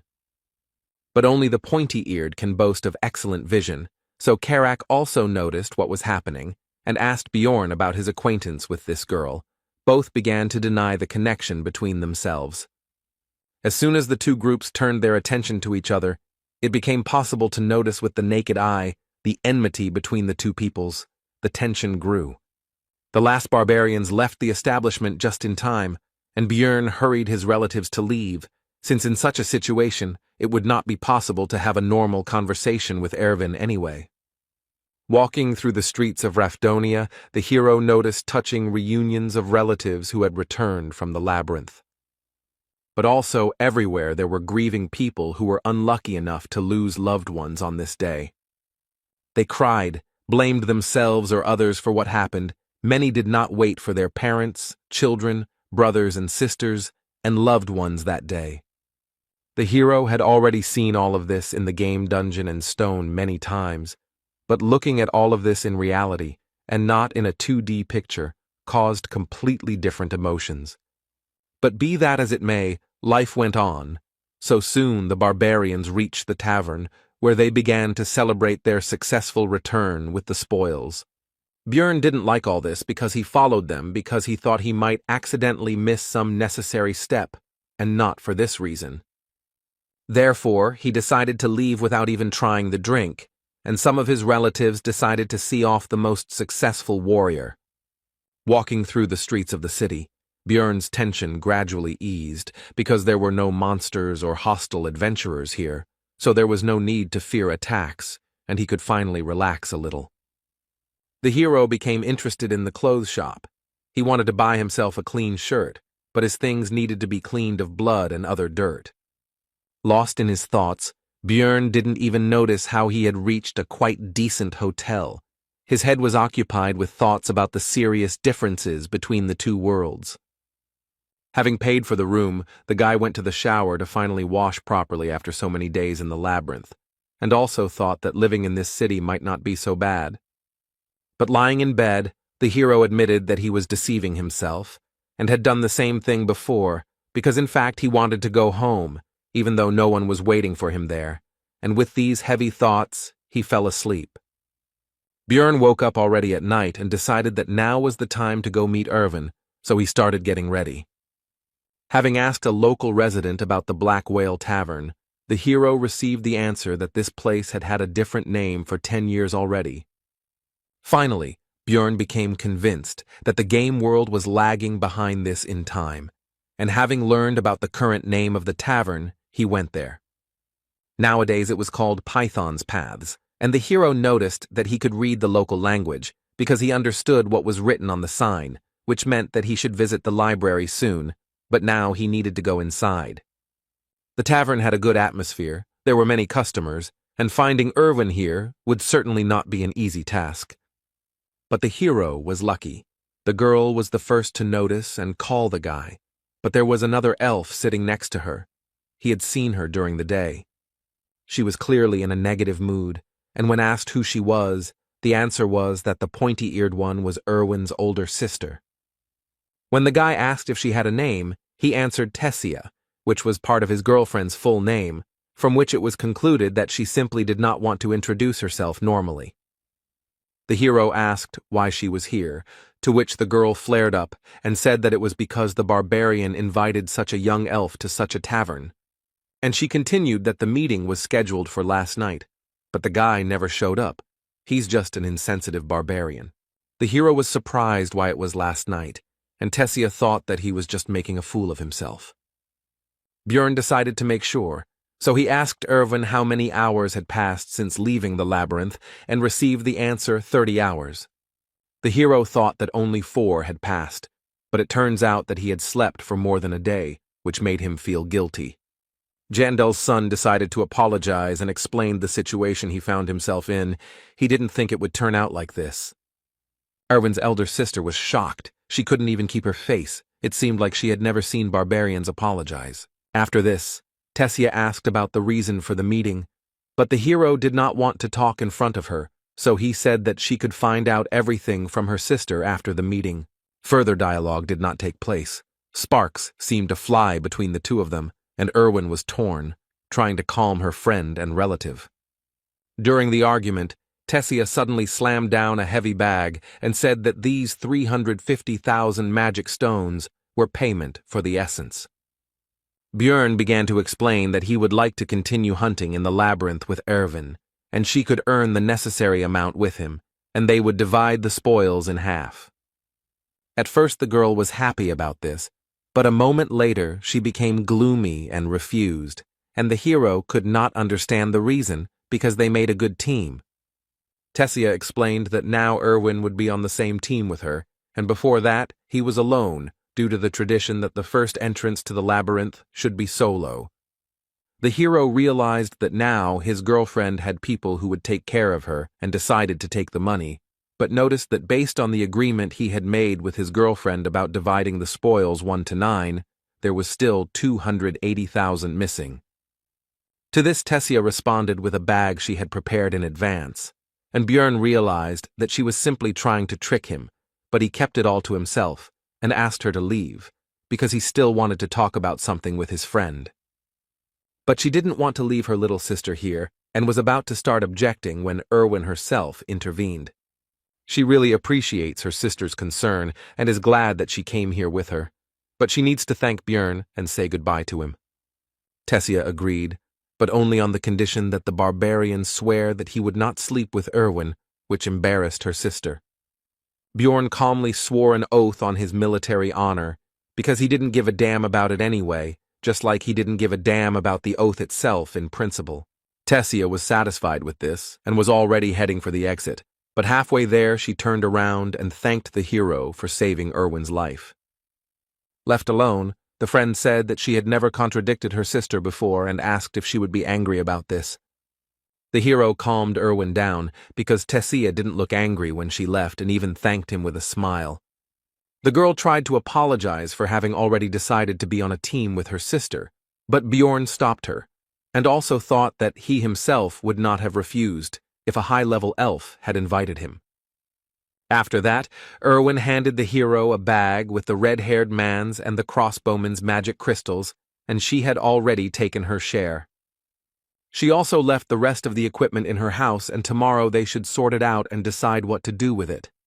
Erwin said that she wanted to somehow thank Björn for saving her, and he realized that this was precisely why Tessia had demanded an oath, but nothing had come to his mind yet, and the guy suggested ordering something. The girl's eyes lit up, and she said that she had deliberately not drunk anything yesterday so that she could share her first return drink with the hero. It is a special drinking tradition that involves having something to drink upon returning from the labyrinth, and for young elves it is quite important. Erwin was a little worried that this wouldn't be Bjorn's first return drink, but the hero said that this would actually be his first as well. The girl was very surprised by this, to which the hero replied that he had already said that he was only 20, and she thought it was a joke. Soon the table was covered with all sorts of dishes, because Björn had slept all day and was terribly hungry. The couple spent their time culturally drinking the first return drink, and it didn't take long before the table was almost down. Björn decided it was time to take a break, and announced that he had come up with a way for Erwin to repay him for saving him. The elf decided that she already guessed what the guy would ask for, so she suggested going to his room. But what awaited her was not at all what she thought. The barbarian decided to check how the essence affected the girl's characteristics. And in real life, an increase in the flexibility parameter by +4 is not particularly noticeable, the hero thought, watching the elf check her hand. Erwin asked if he really thought she came to the room to check her stats, to which the guy replied that you can't check your skills in the city, and some people were clearly disappointed with this development. Although the game dungeon in stone had only 3 main characteristics, these are strength, spirit, and abilities, but each of them had hundreds of other parameters. The guy spent thousands of hours studying them, but still couldn't understand the effects of some parameters. Looking closely at Erwin, the hero thought that the goblin essence should have increased her obsession parameter, and he didn't know what it was doing. When asked whether she had felt any obsessive thoughts or lack of restraint, the girl replied that she suddenly really wanted cookies, although she had never liked them before. The hero concluded that this characteristic strengthens desires, and in the future some other unknown effects may appear, but his thoughts were interrupted by Erwin, who said that she wanted to lie down. Soon Björn woke up and thought about the oath he had made to Tessia not to sleep with her sister. And then I decided that it didn't matter, because you meant a completely different dream, and I continued sleeping. The next morning, the pair decided to sort out the equipment of the dead adventurers. Erwin asked if the barbarian was going to sell everything, to which he agreed, but specified that he would leave a couple of things. The elf then asked if she could keep the leather suit and belt, to which she was granted, but it would be deducted from her share. After this, the couple began to go to various shops and stores, and in order to sell all their loot, they had to go around a lot of places. The total came to 1,450,000 stones, but taking into account the equipment, 50,000 is Erwin's share, which does not change the impressiveness of the remaining amount. This would be a great start, Björn thought, since even in the game he hadn't managed to get that much on his first outing. When the girl heard that it was time for them to say goodbye, she was upset, because she wanted to spend more time with the guy, and to console her a little, the barbarian suggested that they go to the central square together, since they were on the same path. Upon arrival, the couple noticed that a crowd of onlookers had gathered in the square, and a guillotine had been erected in the center. When the girl asked what was going on, the guy replied that it looked like the execution was beginning, while looking at the condemned man. There were other unfortunates nearby, whose only guilt was non-payment of taxes. People have no other choice, because the rest of the world was destroyed by the witch's curse, and only here, thanks to the labyrinth, there are resources. But they are limited, and in such a cruel way one has to control the number of hungry mouths, the hero thought, watching the locals dip bread in blood and eat it. When the girl asked about the reason for their actions, the guy explained that there is a belief that the blood of the executed brings financial luck, and then asked about the amount of crystals for the first year's tax. To which I received the answer that the amount is 700,000 for non-humans, but in the second year it is already 800,000, and a commission appears upon exchange, which is slightly different from the game, but close. Taxes are growing every year, which means he can't stop training, otherwise his blood will end up on someone else's bread.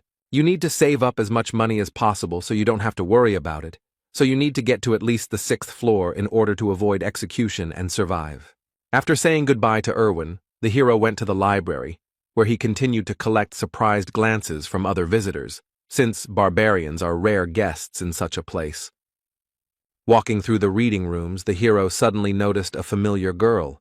It was Einar, the second or third daughter of someone there, he didn't remember, who seemed to have fallen asleep right on the book. Björn decided to wake up the blonde, because he was curious what she was doing there. She woke up easily. The girl was glad to see her son Jandel, which she announced very loudly to all the visitors of the library. When asked to be quieter, she justified herself by saying that she did not expect to see a fellow barbarian in this place. The hero asked about the reason for her stay here, to which the girl replied that she decided to follow his advice to think before doing something, so she decided to gain new knowledge here. She also said that while in the labyrinth, she realized that it was not only monsters that posed a danger, so Einar decided to study, but she faced a problem, which was her poor reading skills, and now she is going to the Temple of the Barbarians to fix it. As she was about to leave, the girl remembered her promise to repay for the advice, so she said that she should be looked for in the Angry Bull Tavern. The library was simply huge, and the hero couldn't even imagine how to find the books he needed here. Björn decided to approach the female librarian, but noticed that she had fallen asleep at her workplace, so he tried to wake her up with a soft cough. She immediately opened her eyes and began to find out what was required of her, to which she heard about the need to help in the search for books. But before the hero could explain the details, the librarian cast some kind of spell and cast some kind of effect on the barbarian. And yawning, she explained that he would find the book he needed if he simply wandered around. Taking them with him was forbidden. He had to read them in the library. Before Björn could find out exactly how it worked, the girl closed her eyes and fell asleep again. He quickly understood how magic works. Just looking around a little, it turned out that magic simply highlights the desired book, which was very convenient. Now it became clear to the hero why only one person looks after such a large library. Magic makes life much easier. The first book Bjorn picked up was called The Fallen World, and it told the story of how the lands had been cursed for thousands of years, and only Rafdonia survived, thanks to the ruling family who opened the way to a dimension called the Labyrinth. The second, Basic Notes on Alchemy 4, covered ways to turn magic crystals into food, water, steel, and other resources. The book Holy War 3 described the reasons for the enmity between the barbarians and the elves, but he was already impatient to touch the fourth, the most useful for him. Bearing the name Evil Spirits of the Abyss, which was the name given to those who came from another dimension to take over someone else's body. The reasons are not described here, but it is clear that the ruling family and the church have done a lot to get rid of this phenomenon. For him, as an evil spirit, the information from the book was very useful. As long as he didn't give himself away in any way, he would be fine. The fifth book on the death of the king told of the death of the first ruler, who was called the Immortal, Ravigian III, and he died 150 years ago, and it is from this event that the events of the game begin. Next, records of dimensional instability, which suggested that he himself was to blame for ending up in the dark region, as interference in teleportation could cause passage through a closing portal, which is what he did. Those events could have been entirely his fault, but even thinking about it was disgusting to the hero, and so, while reading books, night approached. Lying in bed, Björn thought about the fact that 3 days had already passed since returning from the labyrinth, and there were still 27 days left until its next opening. Tomorrow he would look for companions, and with his thoughts, he fell asleep. In the morning, the hero was awakened by a knock on the door and Erwin's voice calling him to wake up. The guy had no choice but to obey and go open the door. Before Björn could say hello, a powerful gust of wind hit him in the face, causing him to lose his train of thought.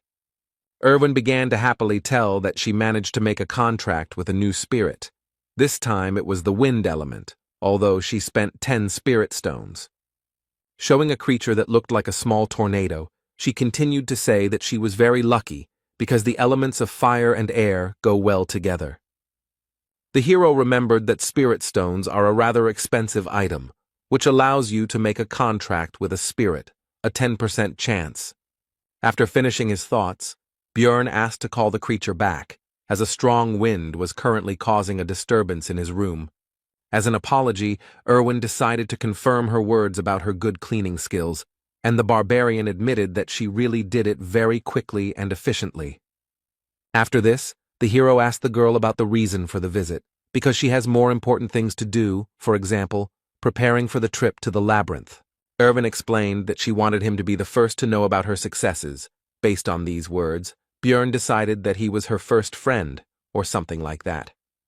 The barbarian said that he would live here for a long time, so if the girl had problems, she could come, and he himself thought that they could very well remain friends, despite the fact that they would be on different teams. Erwin, sitting on the bed, beamed at these words, and the hero thought that having many connections is always useful. Having said goodbye to the girl, the hero went to the Angry Bull Tavern, where the barbarians were staying. One of the relatives told them all sorts of things as they walked through the establishment, in particular that they lived 10 people in a room of 5, but paid only 300 crystals. Soon they met the one for whom Jandel's son had come here. It was Einar, Feneline's second daughter. When asked why he needed her, the hero explained that he wanted to fight her for training. In response to this request, Einar explained that there was no point in spending her debt on this. She could just go to the site, and she was not against training in her free time. Björn didn't want to put this matter off for later, so he suggested that the girl fight right now. It didn't take Einar long to defeat the guy. It was just a crushing defeat. She was very good, which meant he would not waste his time in vain, so the hero was not going to limit himself to one duel and demanded another. The fights continued one after another. Einar emerged victorious from each one, but Bjorn was not upset. Because she was very strong, the main thing was that he learned.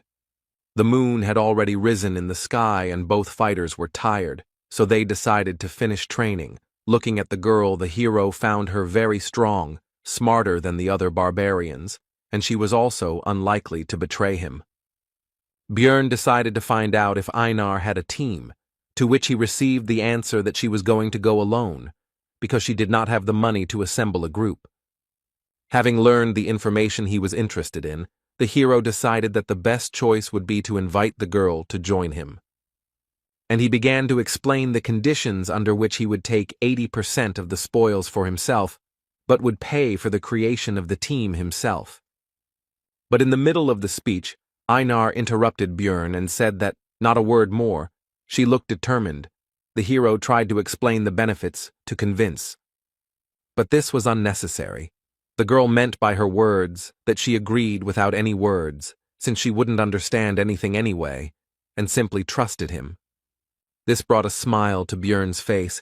He was glad that he finally had a reliable teammate. The next day they went to the Temple of the Barbarians, where the hero had recently begun his journey. There they were met by the same man who had conducted their ceremony back then. Björn had no desire to return here, but there was no choice.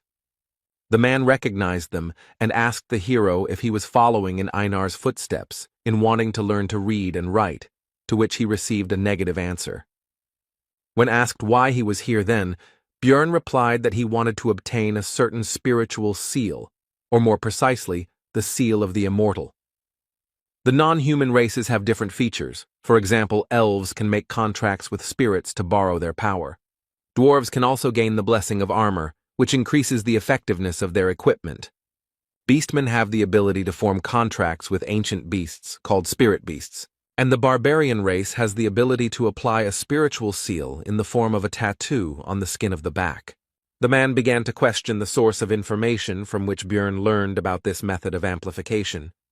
But the hero had thought this point through. He had checked in advance whether this information was available in the library, so he replied that he had read it in a book. The man laughed at this and patted the boy on the back, and also said that he was proud of him and Einar. The chief noted that he had no reason to refuse, but the cost of this service was 800,000 stones. To the rhetorical question of whether the newcomer could handle such a sum, the hero answered in the affirmative, which surprised both his companion and the man opposite him. The chief became serious and asked where the young warrior got so much money. It was very suspicious. But the hero thought this through too and began to talk about how he was lucky to meet a wounded elf in the labyrinth. He used her as a slave and took away the magic crystals he obtained, and also gave her essence. And upon returning from the labyrinth, the guy forced her sister to pay for the provided item. With his story, the hero greatly pleased both the leader and the barbarians who gathered around to listen to his story. As a gift for his good mood, the man gave Björn 2 coins worth 100,000 stones each.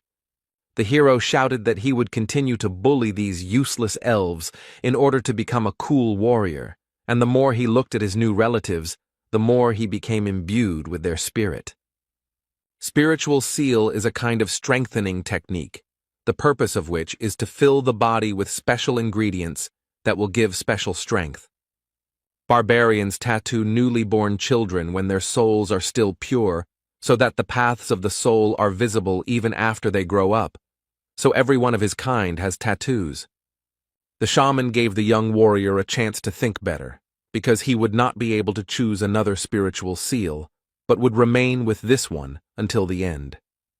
The seal of the immortal is the main requirement for a tank barbarian. Other seals are also very useful, but the hero has already made his decision. Getting the tattoo was excruciatingly painful, and Björn was already shuddering at the thought of having to go through that again in the future to level it up. Its effect was a significant increase in natural regeneration and physical characteristics. At parting, the guy thanked the shaman, which surprised the latter because for the first time he saw a warrior who thanks people like him. At this news, Björn hurried away as quickly as possible, hoping that his unusual behavior would not reveal his nature. The next morning, the hero went to the shopping district to buy the necessary equipment, thinking along the way that thanks to training with Einar, it became clear that the sword would not suit him. Björn plans to focus on learning shield techniques, so the weapon should be easy to handle. The hero's choice fell on a medium-sized mace, the cost of which is 220,000 magic stones. The barbarian also took half armor for 360,000 and a custom helmet, since he couldn't fit into the usual ones, for 170,000. After that, time flew by. Although the days were full of worries, they very quickly became routine. At 7 in the morning, he woke up and had breakfast with Erwin. After that, Björn stayed in the library until 4 in the evening, which greatly surprised other visitors, and the librarian slept constantly. After this, the guy goes to different taverns to listen to the conversations of other adventurers. He does this in order to obtain information that cannot be found in books. After this, around 5, Björn goes to the barbarians to fight with various relatives, with whom he began to fight a week later. After regular training, the hero even began to defeat Einar sometimes, and his efforts began to bear fruit. He succeeds in this because the girl, although strong and skilled, has direct and predictable movements. He told her this, but it has long become her habit, which she is unlikely to easily correct. At 9, Björn returns home, washes up and meets Erwin again to have dinner with her. They finish around 11, after which the elf leaves, but this time she reminded them that the labyrinth opens again tomorrow. The month has passed extremely quickly. The next day, Björn and Einar went to the Explorers Guild to establish a magical connection. Its price for rank 9 seekers is 15,000, and it works for 24 hours, but it is necessary so that after teleportation, you end up next to each other, and not in random places. The hero decided to order an expensive dinner, a whole feast for 800 stones before entering the labyrinth, which made his partner happy. Having finished with the last things to do, the couple headed towards the square, where the rest of the researchers were already waiting for the portal to open. Suddenly, a group of barbarians burst in here. They were newcomers who had just come from the coming-of-age ceremony. Their appearance brought a pleasant nostalgia to Einar, even though only a month had passed since she had been in their place, and Björn thought about how they managed to find their way every time in an unfamiliar city. Soon, it was possible to enter the portal, but the hero stopped his companion and said that he wanted to check one of his guesses. The portal became smaller and smaller. Einar began to worry, but Björn was still waiting for the right moment. And so, when the security guard at the entrance shouted that it would soon close, the guy rushed forward and shouted for the girl to do the same. The next moment, the hero's guess was confirmed. They found themselves in the dark region, as he thought. To his companion's concern about what was happening, Björn explained where they were and said that this time he had torches, and the last reservation surprised the girl a little. Right in front of them was a passage to the second floor, and thoughts flashed through the hero's head that every gamer should know how to use bugs to their advantage. Without delay, the portal was opened, and the first person to do so also received some experience as a reward. This time the location was different, the dark ground, The remains of stone structures and heartbreaking screams indicated that this was the land of the dead. But unfamiliar feelings distracted Björn from examining the area. He felt as if something was moving through his veins and filling his body. The barbarian shared this with his companion, to which she replied that according to the description, it looked like an increase in the level of the soul, that is, an increase in the level of the character, as it was in the game. He now has more energy to use skills and can also have 2 essences. Einar congratulated the hero on this, but noticed something strange because he did not kill the monsters, and the hero told about the reward for opening the portal first. In this world, experience can only be gained the first time you kill a certain type or subtype of monster, so the further you go, the harder it is to level up. Opening the portal first is a stable and relatively easy way to earn EXP, so many people try to get to the transition as quickly as possible. Björn told Einar that this would be their secret, and if anyone asked, it took them 2 days to get here. Sooner or later other explorers will get here, so you need to get away, because they will wonder how the newcomers got here faster than them. The hero tied a torch to his helmet, and the steel did not heat up due to its magical nature. Although this method has long been used by adventurers, the guy still felt a little ashamed. The land of the dead contains various types of strong, undead-type monsters, unlike the goblin forest. But there are no traps here, so it's a bit easier, in other words, an ideal place for 2 barbarians. The first enemies the team encountered along the way turned out to be a trio of ghouls, but this is only because it is only the first day. On the 3rd, their number will triple. These enemies did not pose any threat, so they served only as a light warm-up for Einar, and the hunt began. After some time, a terrible scream was heard nearby, and the companion, although a barbarian, was also a lefty, so she pressed herself against the guy in fear and asked what it was. Bjorn explained that these were banshees, and they should not attack these monsters, because their physical attacks would not damage the ghost's body, and the curse could easily be obtained. The next monsters that appeared on the barbarian's path were skeletons, on which Einar could just vent her fear. Björn tried to advise the girl that monsters had a vulnerable core between their ribs, but it soon became clear that she didn't need that. She could just smash the bones with brute force. They walked through the lands of the dead for another 7 hours, and encountered various monsters, such as elder ghouls that were twice the size of normal ones, or mutants that turned into skeleton warriors and skeleton archers, and all the new species brought the desired experience. They did not pose a danger, both because of their small numbers, and because of the hero's increased combat capabilities. The mace was perfect for the guy in terms of weight and length, so it breaks the skulls of enemies much more effectively than with a hammer. The vest-style armor reduces the area that needs to be covered by the shield, allowing for more aggressive fighting. And the new helmet, although it won't protect against any crossbow, can easily deal with the rotten bows of skeletons. The hero has become better at destroying the enemy, but there is also someone nearby who is no worse at this. She went into battle with the battle cry of Yahello, the name of the goddess of the barbarians' ancestors, and having tried to shout as well, Bjorn did not notice how this cry began to fly off his tongue extremely easily. It was a refreshing feeling. Compared to fighting with Erwin, having a fellow barbarian's shoulder next to him felt completely different.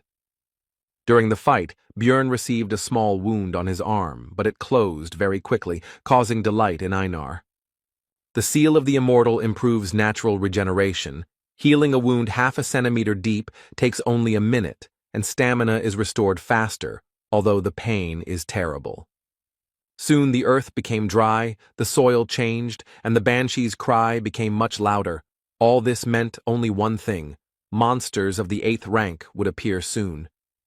And he didn't keep us waiting long. It was the demon of death, who somehow miraculously managed to quietly approach the couple almost right next to each other. The monster looked more terrible than Bjorn had imagined, but fear did not stop the barbarians, and they rushed into battle. Einar attacked first, and while the monster blocked the blow, the hero slipped past and found himself behind the enemy. But the maneuver was useless, because the creature's body was so hard that the blow felt as if it were a stone and not the flesh of a living creature. Despite the lack of visible damage, the demon still tried to kill the impudent barbarian, but the latter was fast enough to dodge. But we shouldn't forget about Einar, who decided to take advantage of the monster's distraction and struck the creature with her huge sword. But the weapon was unable to enter the monster's body, and the young warrior was thrown further away by the attack. The death demon in the game had high defense, but the guy didn't think that in reality it would be such a difficult opponent, and even small scratches on it healed extremely quickly due to the body preservation skill. But soon, the situation worsened even more because the monster used its active skill for summoning ghouls, which was called the Call of Death. Björn ordered Einar to deal with the dead first, while he would distract the monster. Weaker attacks could be easily taken on the shield, especially with the physical stats boost from the Seal of the Immortal. More powerful attacks had to be dodged, using all possible agility from one's body. Bjorn was quite successful in distracting the death demon, although he was unable to land any blows, but that was not necessary. Soon Einar was able to deal with all the ghouls and immediately went to help her partner. She slipped behind the monster's back and prepared to deliver a devastating attack with her monstrous weapon. The next moment, the warrior struck the death demon with her sword, but the strong skin withstood it. When the monster was distracted by a new target, Björn had the opportunity to attack in the same place where Einar had hit, which he took advantage of. Finally, the battle began to turn in favor of the barbarians, and they finally managed to inflict serious damage. But, not paying attention to the pain or possible problems from a head injury, the demon drove his opponents away from himself. The team couldn't keep up with the monster's regeneration. It recovers too quickly thanks to its passive skill of body preservation. Already thinking that they wouldn't be able to cope with the demon and would have to return to hunting 9th-rank monsters, the hero saw that Einar had grabbed the enemy's leg in an attempt to upset his balance. This seemed like a great idea to Björn, and he hastened to support his companion in the attack on the monster. And in the end, the barbarians managed to drop the monster on its back. Now it's time to quickly take advantage of this. But it turned out that there was no hurry, because nature, or whoever created the demon of death, did not think of a way for him to get back on his feet after falling. Now the barbarians can take advantage of their advantage, and the monster began to feel like a victim. The pair of researchers began to joyfully beat and cut the helpless enemy, who not long ago seemed to them, if not invincible, then at least an extremely difficult opponent. After defeating the demon, a very large magic crystal remained in its place, which made Einar happy. But Bjorn hastened to explain to her that the cost of extraction was actually only 100 stones. But it turned out that for the girl, this sum was quite good, because for this price she would be able to buy the delicious bread that she ate at the feast before leaving for the labyrinth. The hero decided that it was not right to limit himself to one demon, so it was time to go and continue hunting, and also realized that hunting with barbarians was quite good, and Erwin was a little passive. In this battle they managed to find an excellent tactic, so the barbarians first threw the monster on its back as soon as they discovered it. After which they joyfully beat him on the head until he died, and as a result, they finished off 70 of these big guys. It was time to set up camp, and the hero again fell into thoughtfulness. He thought about the fact that it was extremely profitable for him to hunt death demons, because there was, albeit a low chance, but a chance to get an essence that would suit him very well. The next day, the number of monsters doubled, but this caused practically no problems. The barbarians simply felled them one by one, and then finished them off. True, if the demons could not be neutralized before they used the Call of Death, then they had to run away, because the creatures do not pursue prey outside their territory. After midday, the monsters began to appear in threes, which was already too difficult, so the barbarians wisely decided to give up the hunt and not take such risks. Soon the couple began to look for a place to stop, but when they had already succeeded, they met a group of searchers.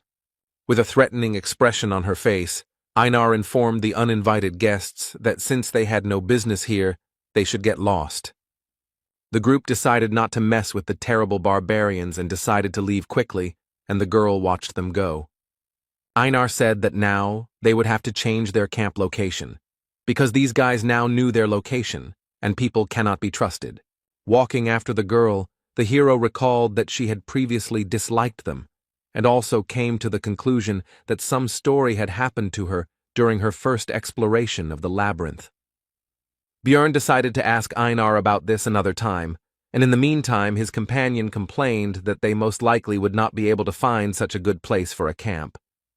But their conversation was suddenly interrupted by desperate cries for help, and such sounds are not made by those who are attacked by monsters, which means that the seekers are cutting each other. The couple was about to get away, but it turned out that someone had heard their conversation and fired an illuminating spell into the sky. Now it was possible to examine the situation, and it was not rosy. There were 4 bodies lying on the ground. There were no monsters nearby, but there were traces of a camp and poisoning. And in the middle of this picture stood a woman clutching a bloody dagger in her hand. Most likely, she was a marauder. Marauders are people who hunt other explorers instead of collecting magic crystals from monsters. They collect equipment from others. Naturally, in Rafdonia this is punishable by death, although if you think about it, no one convicted him of killing his colleagues, which means no one will know anything if there is no one to tell. Looking at the girl, the hero realized that she was very strong and professional, and also had a noticeable appearance, but nothing was known about her, which meant that she did not leave witnesses of her work. Looking over the dead people, Björn noted that they had very high-quality equipment. The mage seemed to have reached the 5th floor. 3 apparently died from poison, and the 4th seemed to have resistance. Without any concern at all, the woman began to search the bodies. She was not at all afraid of the 2 new barbarians. Judging by how that huge sword fits, she must have an expensive spatial traveler's bag. Most likely the marauder was much stronger than them, which means the only chance to survive was to escape. Along the way, Björn left marks on the trees, just in case if they followed them, they would soon reach the portal to the 1st floor. On the way, the barbarians met a group of other labyrinth explorers, among whom there were no representatives of non-human races. People were hard to trust. Einar was especially sure of that, but they had no choice, so they reported that a marauder was chasing them. At first, the researchers didn't believe it, but Björn used the warrior's oath again. Then they said that they would take the things for themselves, and would also now use the camouflage skill. Everyone within a radius of 3 meters merges with the surroundings. This is very useful. But there is a drawback, which is the inability to move, otherwise the haze will dissipate. The barbarians came closer, but instead of using camouflage, a suppression skill was used, which paralyzed the couple.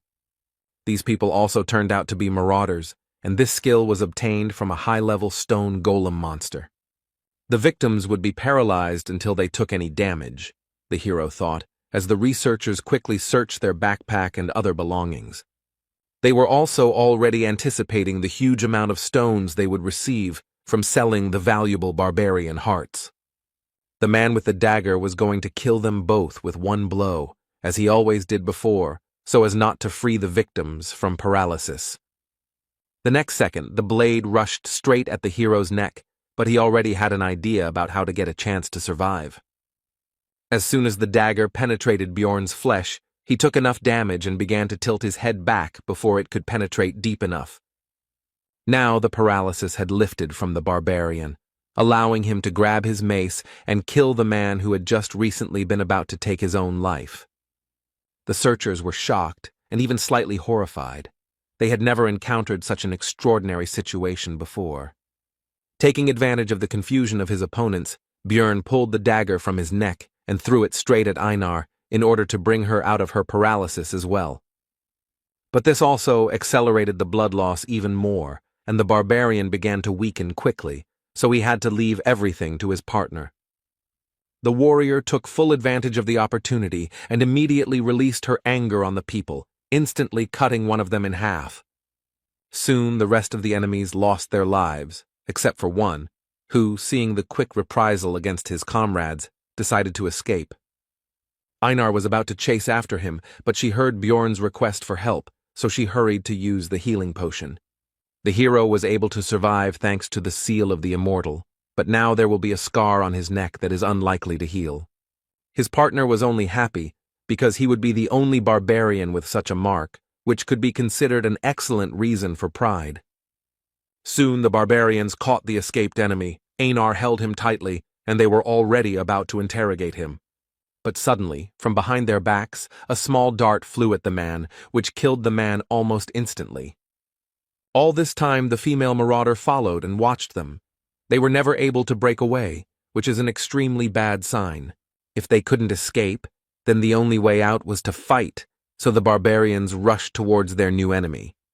Even though they are newcomers, and this woman looks very experienced, they have the advantage in numbers and should have a chance to win.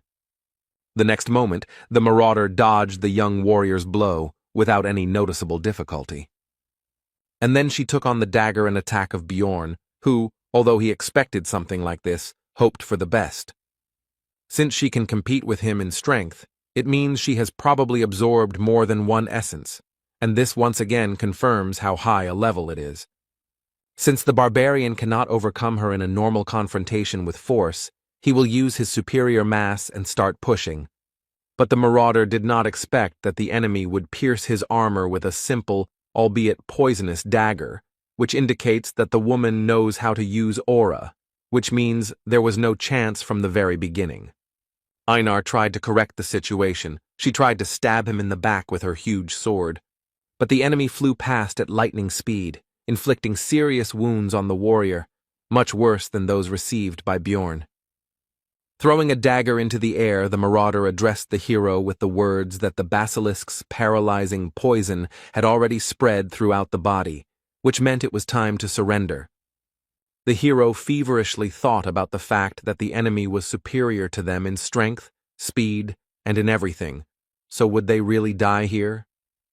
The woman interrupted these thoughts by putting a dagger to the guy's neck and saying that if they swear not to say anything, then she will spare their lives.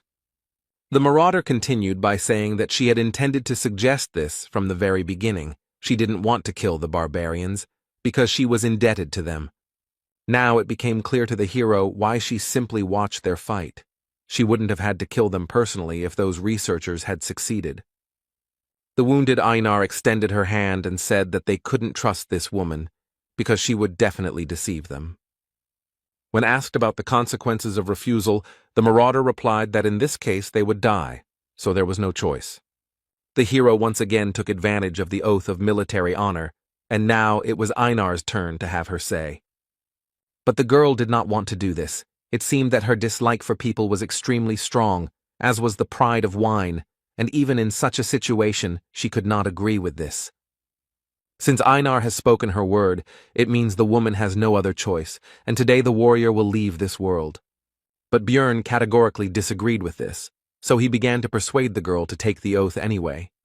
He desperately reminded her that Einar had said earlier that she would follow all his orders, she just needed to trust him.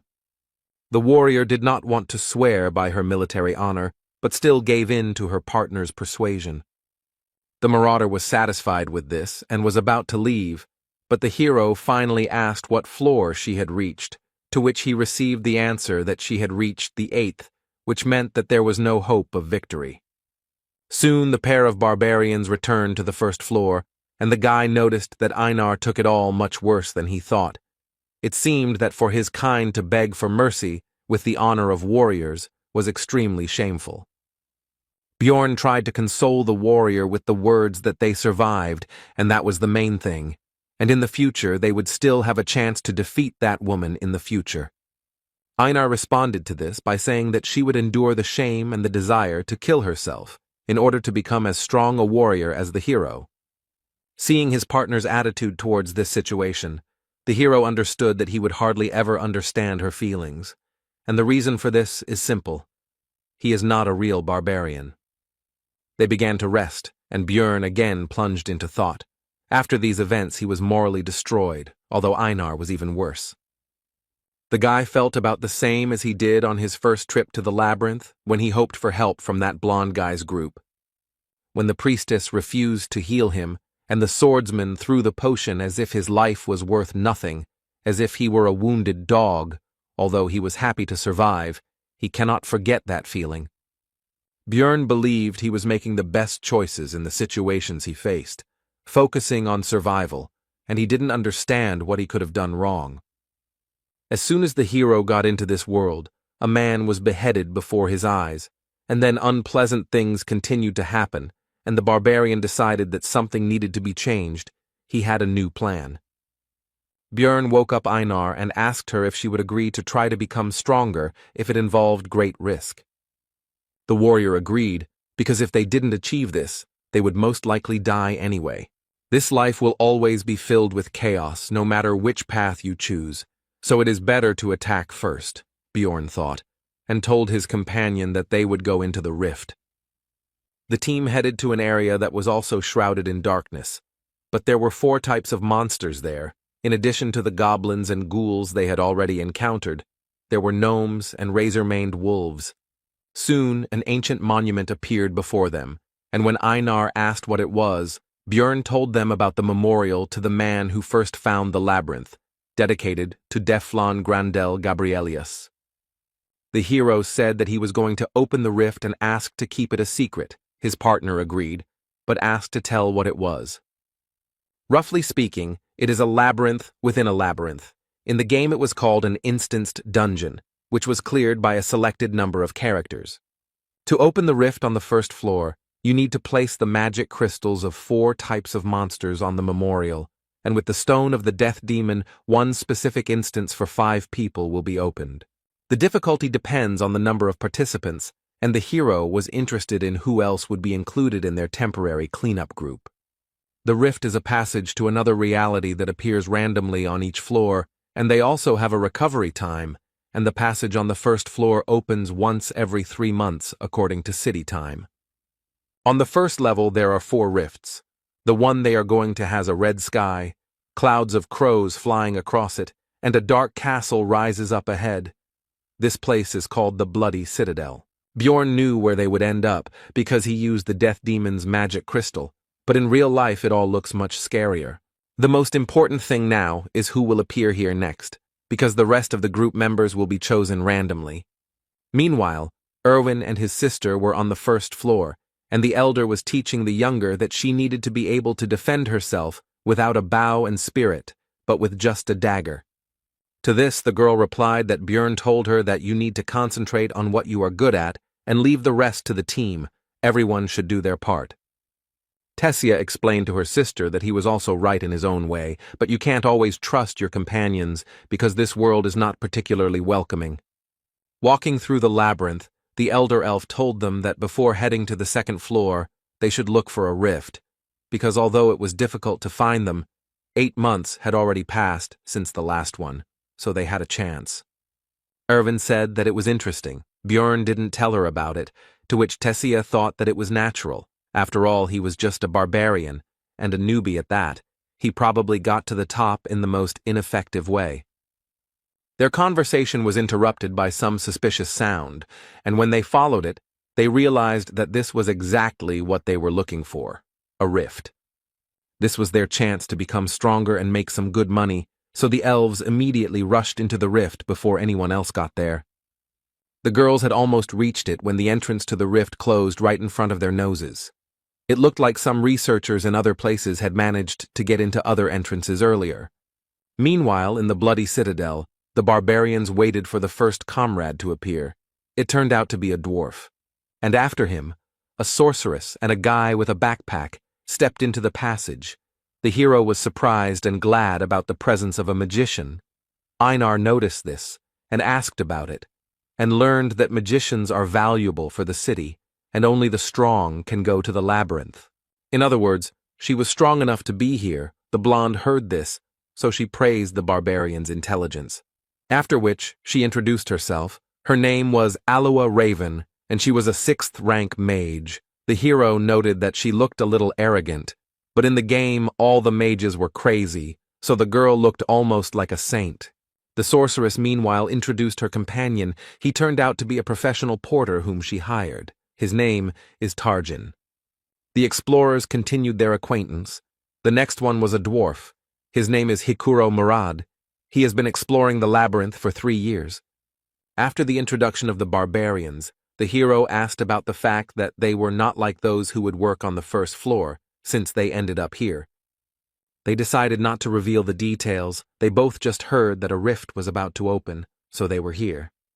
Everyone agreed to the proposal that Raven would be the temporary leader, and when Bjorn also wanted to accept this proposal, Einar interrupted him, because she considered him to be an intelligent, wise, and capable warrior.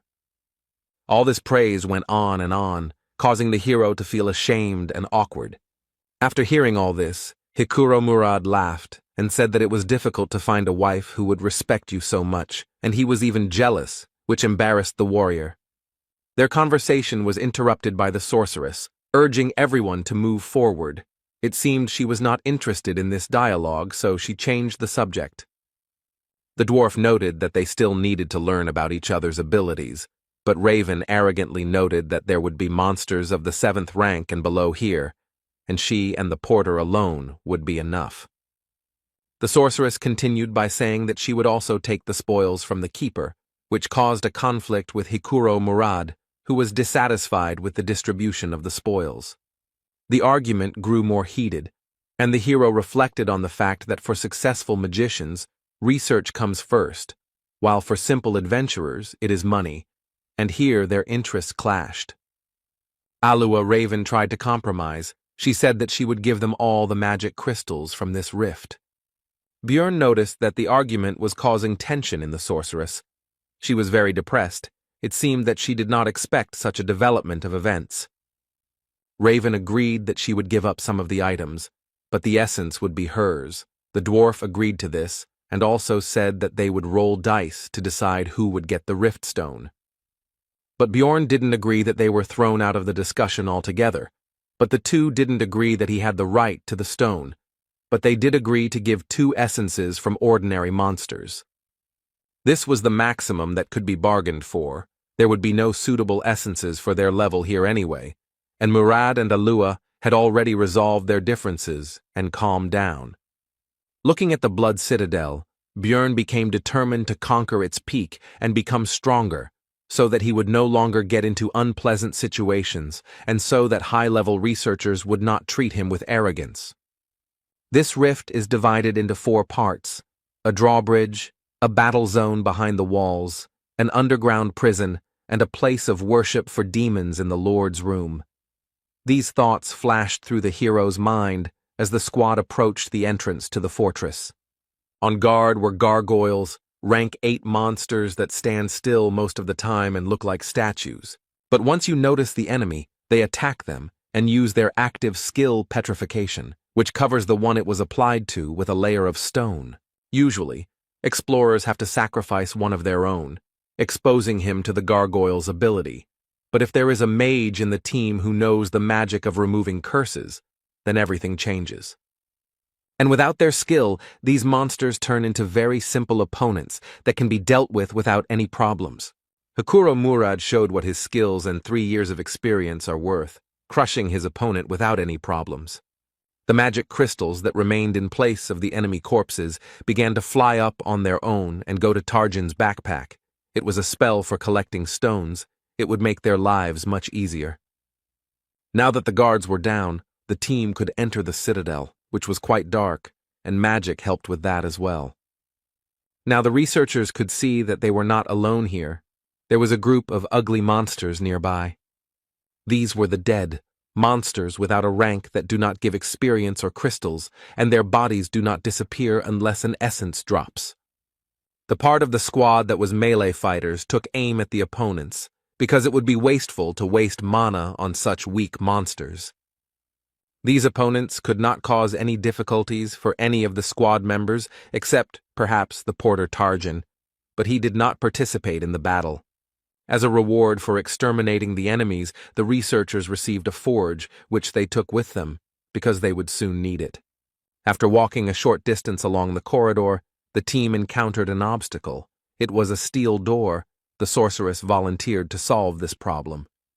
It's unlikely that anyone else would have been able to overcome this obstacle with brute force, but a huge fireball is a completely different matter. Looking at the result of the magic, Björn could only marvel at how overpowered magicians could be. The next obstacle on the squad's path is the first part of the fault, the drawbridge at the entrance to the fortress. It was raised. But Alua Raven knew how to lower it, so she asked Einar to blow into the horn she had recently received. With this action, the bridge began to slowly descend, and the long dormant magic seal was activated. And the dark bloody water began to rise higher and higher, and in it swam a crowd of the same monsters that the team had encountered not so long ago.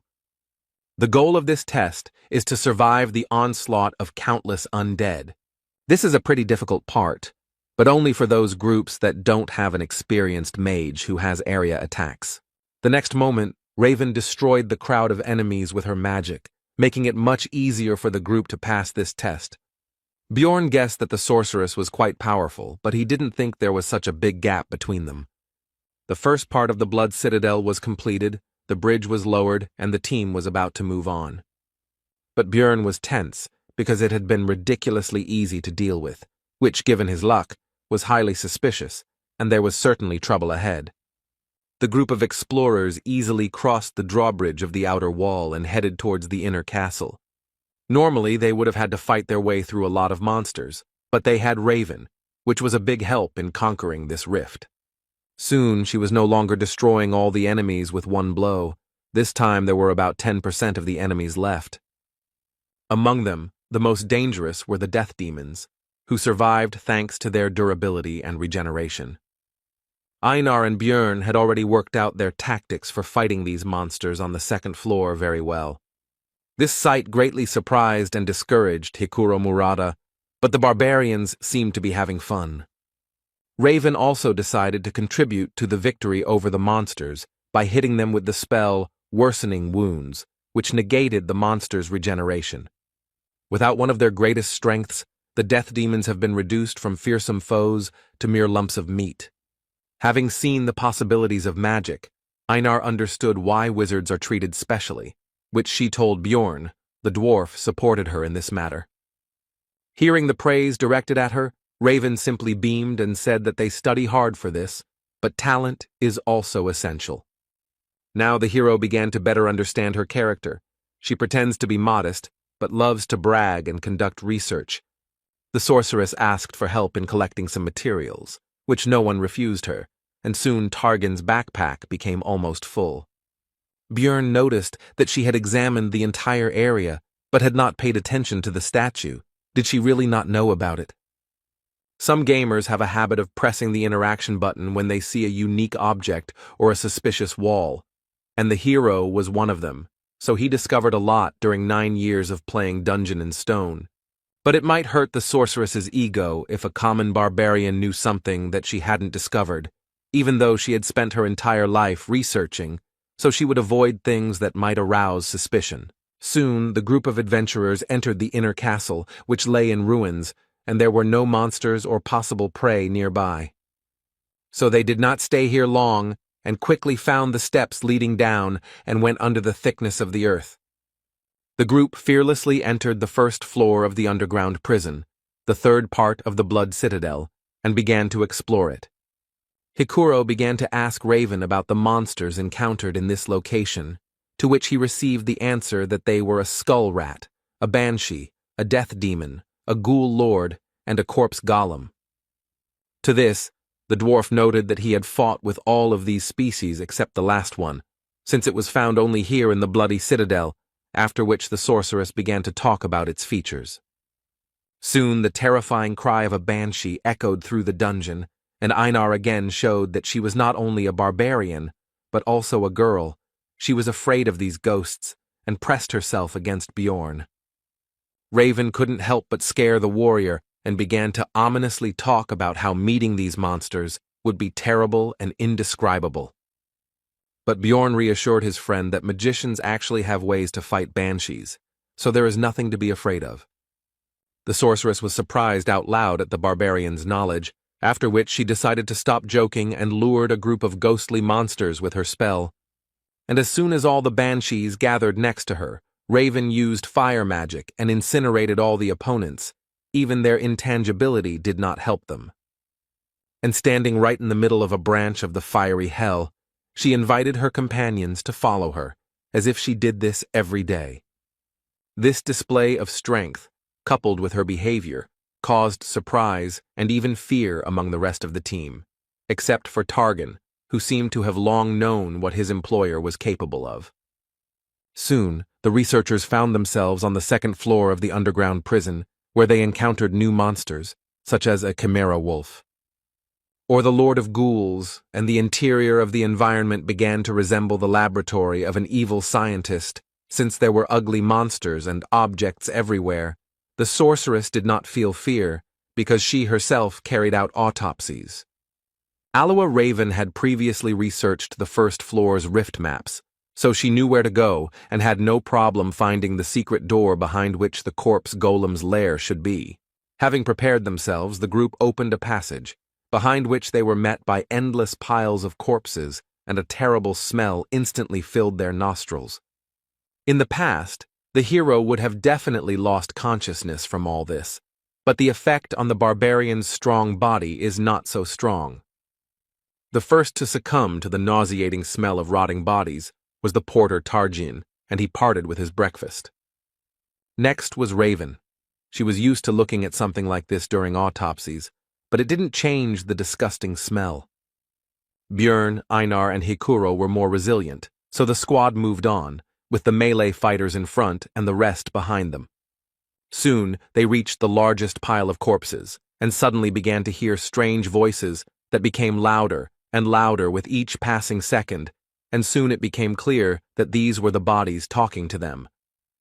It turned out that this pile was the monster that the group came here for. The first boss, the corpse golem, awakened. The terrifying appearance coupled with the human-like voices caused fear in Hikuro, and he froze in place, as did Raven and Targan. The hero had thoughts about how they had always pretended to be tough, but now they were useless, which meant he would have to sort things out together with Einar. Dungeon and Stone is a niche game, but it has details that could appeal to anyone. One of them is the terribly realistic illustrations that look like photographs they often flashed on the internet. The hero was once again faced with the fact that no matter how plausible the pictures were, reality was on a completely different level. Aloha Raven still couldn't recover from her dissection experience, so she wasn't just useless, but also a burden that needed to be protected. Hikuro Murad, a dwarf who had seen many terrible monsters during his 3 years of exploring the labyrinth, was no better. Tarjan, the porter, who looked quite stoic, especially for his role, was also of no help, which was to be expected. They all treated Björn and Einar like trash because they were newbies, and in the end, they, the barbarians, were the only ones left sane.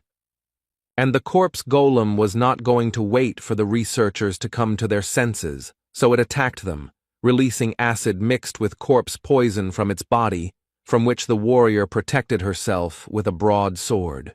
But Hikuro didn't defend himself in any way, and the splashes hit him right in the eyes, taking him out of the fight in an instant. Raven couldn't recover and was still vomiting. She couldn't even stand on her feet while Targan tried to help her with something. Seeing the dire situation, Bjorn ordered Einar to take the dwarf with him and go protect the magician, and he would try to distract the monster until the others came to their senses. The hero knew the boss's attack sequences from the game. He preferred to throw a corpse bomb at distant targets. But up close, he used his vile semblance of hands to catch opponents in order to absorb them, making them a part of himself. The vile corpses that made up his body stretched out their arms in an attempt to grab the living one, shouting out various phrases along the way, which instilled fear in the hearts of the researchers. Björn couldn't get too close. Otherwise, the golem would hit the mage with long-range attacks, so he had to stay at a medium distance all the time, balancing on the edge. After some time, the hero's efforts were rewarded, because Raven was able to gather her will into a fist and strike the monster with magic. Watching the huge wall of flames, from behind which came the screams of the undead bodies being burned, Björn was impressed by the power of the spell, as it alone ended the first phase of the boss fight. The outer body of the corpse golem was destroyed, and the second phase, the skeleton golem, had arrived. this was not the end yet. Einar and Bjorn rushed forward, because now the monster had no long-range poison attacks, and the two barbarians had every chance of destroying it. With their brute force, they would crush its bones. It wasn't long before they managed to break through his chestbone plates and reach the golem's vulnerable core in the center, and the monster was defeated. At the sight of his death, as a reward, a beautiful ball of energy quickly formed. This was his essence. Elite monsters that do not appear in the regular labyrinth are highly valued by explorers, as they can be used to obtain valuable experience, which is very difficult to earn. Various magic rings, amulets, earrings, and other things that can be obtained from the Rift Keepers are also very good loot. But still, the main value of these instances is that the chance of essences dropping increases several times. After finishing his thoughts, Björn informed Einar that it should go to them, since they had contributed the most to defeating the boss. He himself wanted to get 2 essences, from the Death Demon, which gives powerful regeneration, and from the Wolf Chimera, which gives strength. Corpse Golem Essence is also good for a tank. It slightly dulls perception, but increases bone density by 55, as well as weight, which helps to knock down the enemy, and reduces damage from enemy weapons by 21. The pain resistance is also useful, and the extra strength and poison resistance are a nice bonus.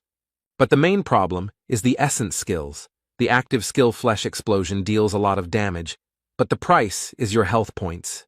The passive skill, Acidic Bodily Fluid, turns blood into acid, and with each injury will damage equipment, reducing its durability. The essence is good, but you'll have to spend a lot on potions and equipment, Bjorn concluded his thoughts, and told his partner that the loot wouldn't dissolve for another 30 minutes, and for now, they needed to help the dwarf with healing. Soon Hikuro was as healthy as before. He felt shame and regret for his behavior, and only thanks to Einar he saved his life. But it seemed to him that he had already seen all sorts of monsters, but the hero was irritated, because due to mental problems they almost died from a monster, with which otherwise they would have dealt without problems. Alua Raven had more or less recovered, so it was time to discuss payment. He said that it was thanks to him that their group survived this fight. So as a token of gratitude, he demanded that they take the Rift Stone for themselves, since if it weren't for it, everyone would have died, after which a tense silence ensued. The silence was broken by Hikuro Murad. He supported Bjorn, because he was in great debt to his partner Einar, and also, in principle, to him himself. Raven was against it, but decided that if they came across a Rift Stone, the barbarian would have a chance to get it, and he decided that he shouldn't count on more. After this, Bjorn decided to report that the corpse golem had dropped essence, which surprised his teammates. The sorceress simply beamed with joy and excitement, because this essence is extremely rare, so even large guilds do not know its effect, and she really wants to study this thing. Bjorn had a proposition. He could give up his loot from the boss, but in return he wants to get the essence of the keeper if it drops. Alua Raven was confused by this deal because the keeper might not drop anything at all, which she told the barbarian. Bjorn replied that he was ready to take the risk, which pleased the sorceress, since she was more interested in the rare, unexplored abilities of the corpse golem. When Hikuro asked how she was going to take the essence, she showed him the artifact vial and said that she had everything she needed. It was an extremely expensive magic item that wouldn't pay for itself with essences below rank 6, but she didn't seem to care. Soon all the work was completed, and the team hurried to leave the terrible lair of the corpse golem, moving on. On the way, the researchers came across statues that resembled gargoyles, but turned out to be, in fact, the most ordinary sculptures.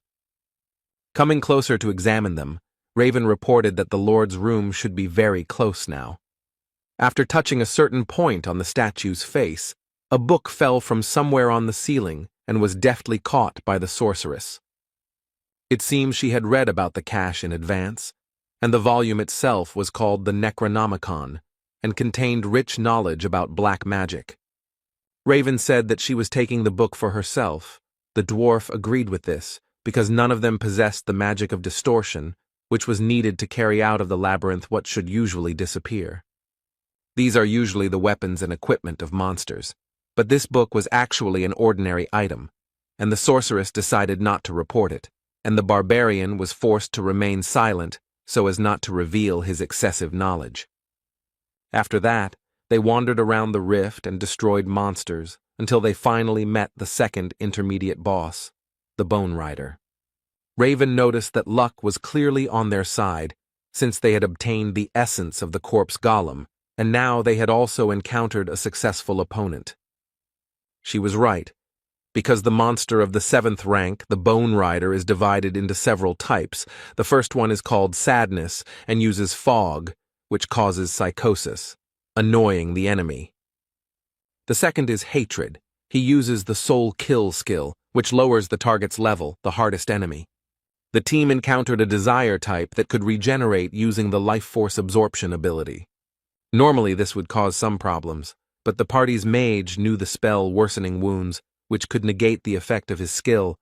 Without his main advantage, the boss was unable to cause any problems and was soon defeated by the researchers.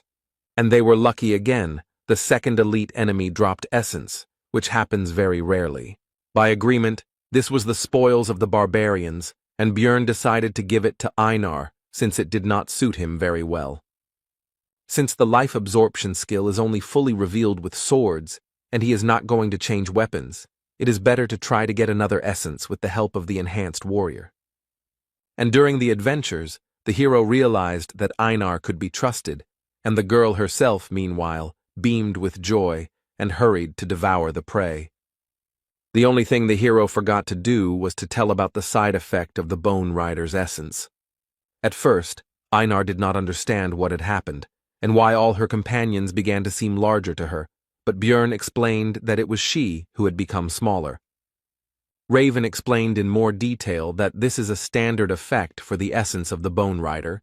The density of the bones increases, but they shorten, and the hero already knew all this from the game. Einar was very upset about this, because her relatives already looked down on her because she was a woman, and now no one would see her as a warrior at all. The sorceress tried to console her by saying that she had become more beautiful, her facial features were softer, and now her appearance would impress even aristocrats. But this only upset Raven even more, because she no longer looked like a warrior at all. Bjorn told her that everyone already knew about her excellent fighting abilities, and he himself thought that if it weren't for the tattoos, she would look like a very ordinary girl, while the dwarf joked that if he took this essence, then everyone would stop noticing him. Soon a death demon appeared in the corridor, and Bjorn told Einar to stop being sad and try out her new powers. The girl didn't seem to be particularly excited about what had happened and didn't expect much, but she still had a duty, even though she didn't look like a warrior. After which, without burning with enthusiasm, she approached the monster and swung her sword, as a result of which she divided the monster into 2 unequal halves. Björn immediately pointed out her new power, and the girl looked in disbelief at the demon's dissolving body and quickly came to her senses. The hero encouraged the girl by saying that she was now not a simple warrior, but a great warrior, and Einar finally regained her good mood. Soon the team came to the door behind which the Rift Guardian should be. Their adventure was coming to an end. The hero thought that they had been lucky throughout their journey, since Einar had absorbed a good essence, and they had also received a large share for the corpse golem. But there was one thing. Has there ever been a time in his life when everything went easy and simple? What could be the worst-case scenario in this situation? After all, it was always like this for the hero. It just seemed that everything was fine, but then he would receive a new blow from fate, as happened, for example, with his personal life. And his arrival in this world, maybe someone would call it luck, but not him. For the guy it was the same trouble, only even worse. He was brought out of his thoughts by Hikuro, who was about to open the doors, and Björn finally noticed one peculiarity. The handle was red, so he tried to stop his comrade. But the danger was discovered too late. The door itself opened all the way. The master of the bloody citadel woke up from a deep sleep.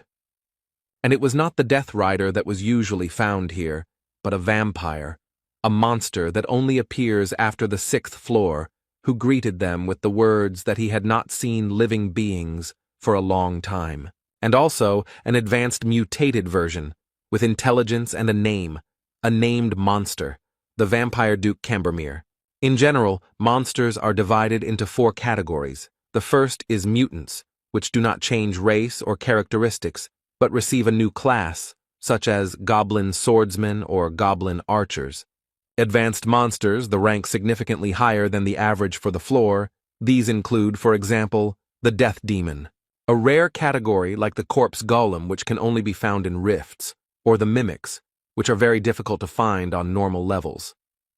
And the last ones, those with an individual character and name, are advanced mutants, named monsters, which is exactly what their group met. The researchers sensibly assessed their chances now, so they immediately decided to run, and the hero shouted not to be distracted by conversations when Hikuro tried to ask about what happened. While running, the hero thought about the essence of the monster. This is a 5th-rank boss that can act in an unconventional way. He is strong both in close combat and in black magic. The conversation was brought up again by Raven, who was surprised that the Guardian had become an advanced mutant, since this had never happened before, and the hero could understand her surprise. After all, even he, having spent thousands of hours in the game, had never met the Vampire Duke, and only knew about him because he saw him on the stream.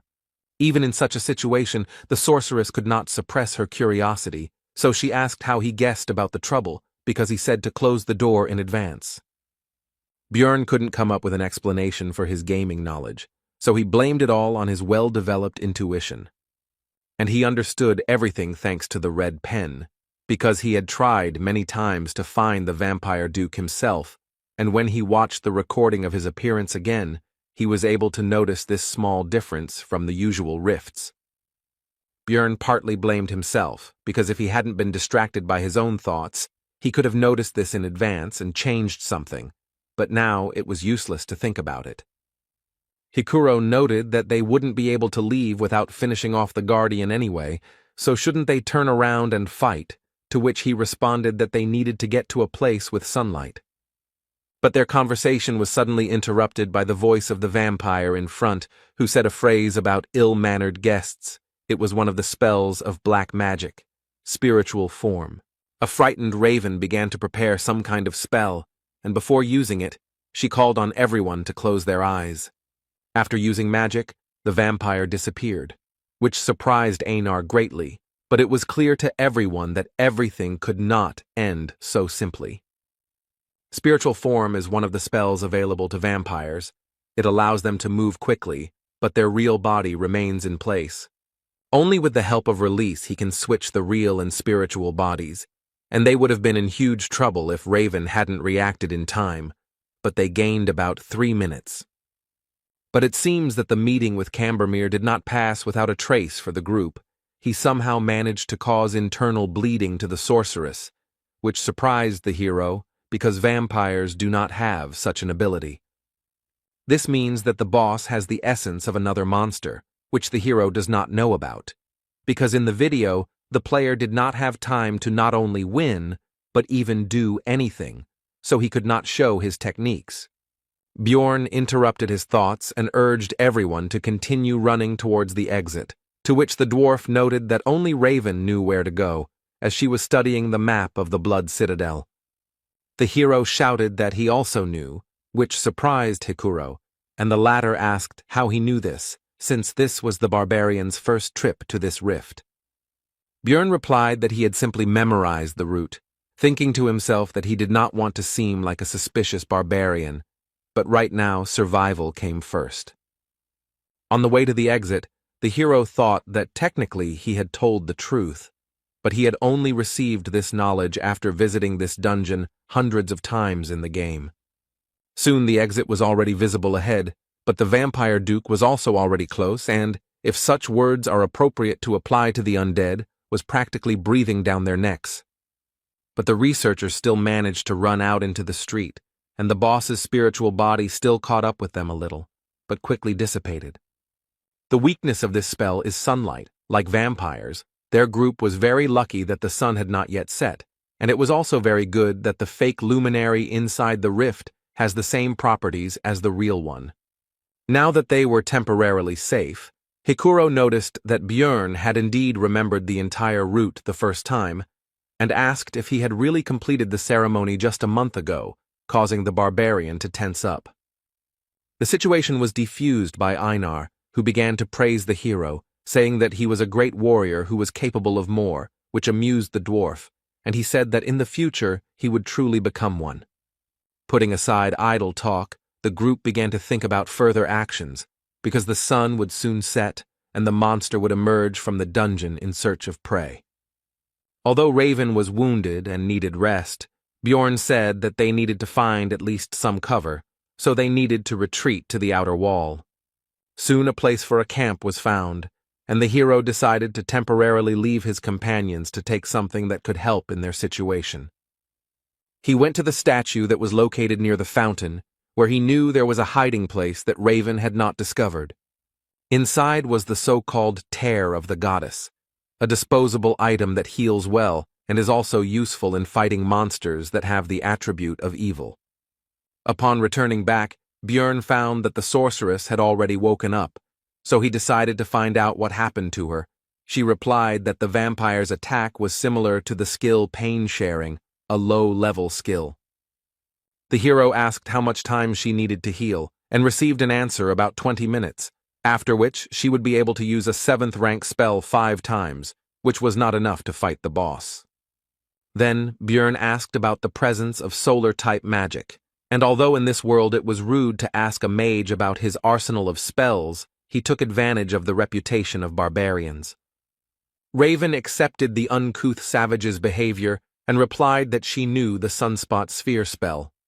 This is a 6th tier magic that is similar to a normal fire sphere, but instead of fire, it has a solar attribute. When asked if she could use the attribute strengthening spell at the same time, the hero received the answer that only if she had enough mana, which needed to be pumped up for 10 minutes. Bjorn interrupted her explanation, telling her to prepare for 30 minutes to increase the power, and he would try to delay the monster for that period while she should not interfere and save mana. At first, Raven meekly agreed, but then she came to her senses and began to be indignant at the fact that the hero was acting like the boss, even though she was supposedly the leader. Hikuro supported Bjorn's plan because in this adventure he got to know him well enough to trust him, because he has a keen eye for human nature. Soon the sun set behind the horizon and the vampire went out to hunt and slowly approached the group, along the way saying that he could not contain his thirst for blood at the sight of them. The enemy is already here. Raven needs 30 minutes to prepare the spell. The team needs to hold out during this time at any cost. The fight began with the vampire deciding to fly into the sky on his wings, and from there, choose his victim. The next moment, Cambormir made his choice and swiftly dove down on the group of researchers. His attack was taken by Hikuro Murad's shield, and surprisingly, he was able to withstand this powerful attack and not even move from his place. This was possible thanks to his ability with the essence from the 7th rank Yantro monster. It's called counterweight, and it prevents the dwarf from being thrown or knocked down as long as his feet are on the ground, and comes with the bonus shock absorption skill, which is very useful for tank-type fighters. A pair of barbarians rushed to their comrade's aid with lightning speed, because despite the excellent ability, it would not be possible to use it forever. Einar came from the left and tried to hit the monster with her huge sword, but the enemy was too fast and cautious to fall for this attack. The truth is, what he didn't expect was that Bjorn would already be waiting for him behind him, and the vampire flew his body straight into his shield. The hero struck with his mace and Cambormir no longer had time to dodge, so he took the attack with his crossed arms. The force of the blow dragged the monster along the ground for several meters, but it did not appear that it had sustained any significant damage. But the hero experienced the use of the pain-sharing skill, and the vampire was not even embarrassed by this attack. The next moment, the entire body of the Rift Guardian began to transform into terrible 6-eyed crows. Soon, a large flock of birds appeared in the place of the enemy, heading straight for the research team. The dwarf used his 2nd essence from the living armor, emergency restoration, and the barbarians defended themselves without any special abilities. When hit, the crows were torn to pieces, blood splashed everywhere, which allowed the enemy to use another of his skills. It was a sacrificial seal that enhanced the vampire's physical abilities, depending on the number of victims within 100 meters. Cambermere also had skills such as Eternal Life, which increases regeneration proportionally to lost health points, and Bloodmaster, which allows you to obtain a skill from the victim's blood. Vampires rely on these three skills to make them very strong, but they also have black magic, which allows them to, for example, turn into mist to avoid physical attacks, transform into crows that cause an explosion upon impact, as well as splatter blood, which helps the monster in applying the seal, as happened recently. They can also use blood to summon various disgusting creatures to help them. In short, a vampire is a high-ranking monster with frightening characteristics and abilities. While the hero was thinking, the world did not stop in place. The battle continued all this time, and now Hikuro missed the monster's blow. And he immediately tried to develop his success by attacking Bjorn, but he managed to put his trusty shield under attack, and looking at the enemy's strength, the hero remembered that this was exactly why everyone abandoned the game when they reached the 6th floor. There were still 5 minutes to wait, and the dwarf, who was the main force in the battle, was defeated. Einar and he himself were exhausted. Then a plan appeared in Bjorn's head, and he immediately ordered his partner to take Hikuro and retreat back, and he would hold off the vampire. He wouldn't need the weapon anymore. This wasn't a battle anymore. A feverish thought flashed through his mind, and the hero quietly uttered the cry he'd learned from Einar, Yahello. After this, the vampire duke pierced the barbarian's body with his long claws right through the armor, and the hero began to drink the health potion, healing the wound right in the fight, mentally urging the enemy to continue. Seeing this, Raven was confused. Was the barbarian really going to take potions the entire fight to survive? Her thoughts flashed through her mind. She had never heard of anyone fighting like that, because it made no sense. It was just absurd. After all, the pain from taking potions is already very strong, but it becomes even worse if the wounds are serious. But the hero did not fall from pain shock, and therefore more and more empty flasks fell to the ground at his feet. The potion's effects were already causing smoke to billow above his body, but he didn't stop and continued to fight despite the terrible pain. In such a situation, his heart could stop at any moment, but Bjorn even manages to block some attacks, and even moving in such a state is already a miracle. Of course, he can't block every attack, but he didn't miss any of those that were aimed at vital points.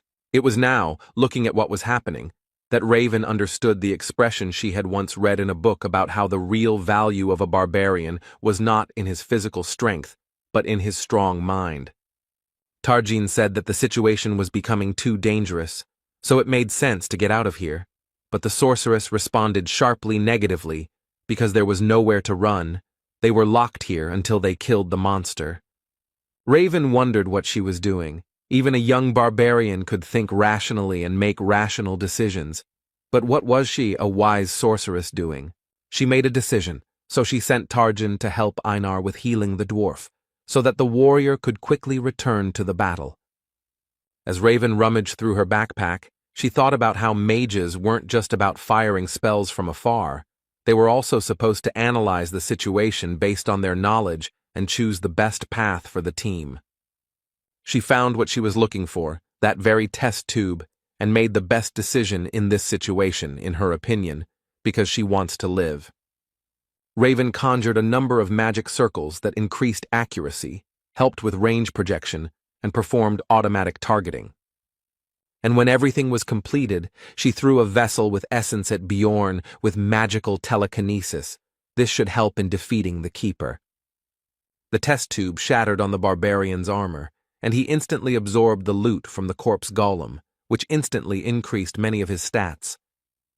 When fighting the vampire, the hero's head became empty and his vision became clouded. He had to choose what to sacrifice and what to save.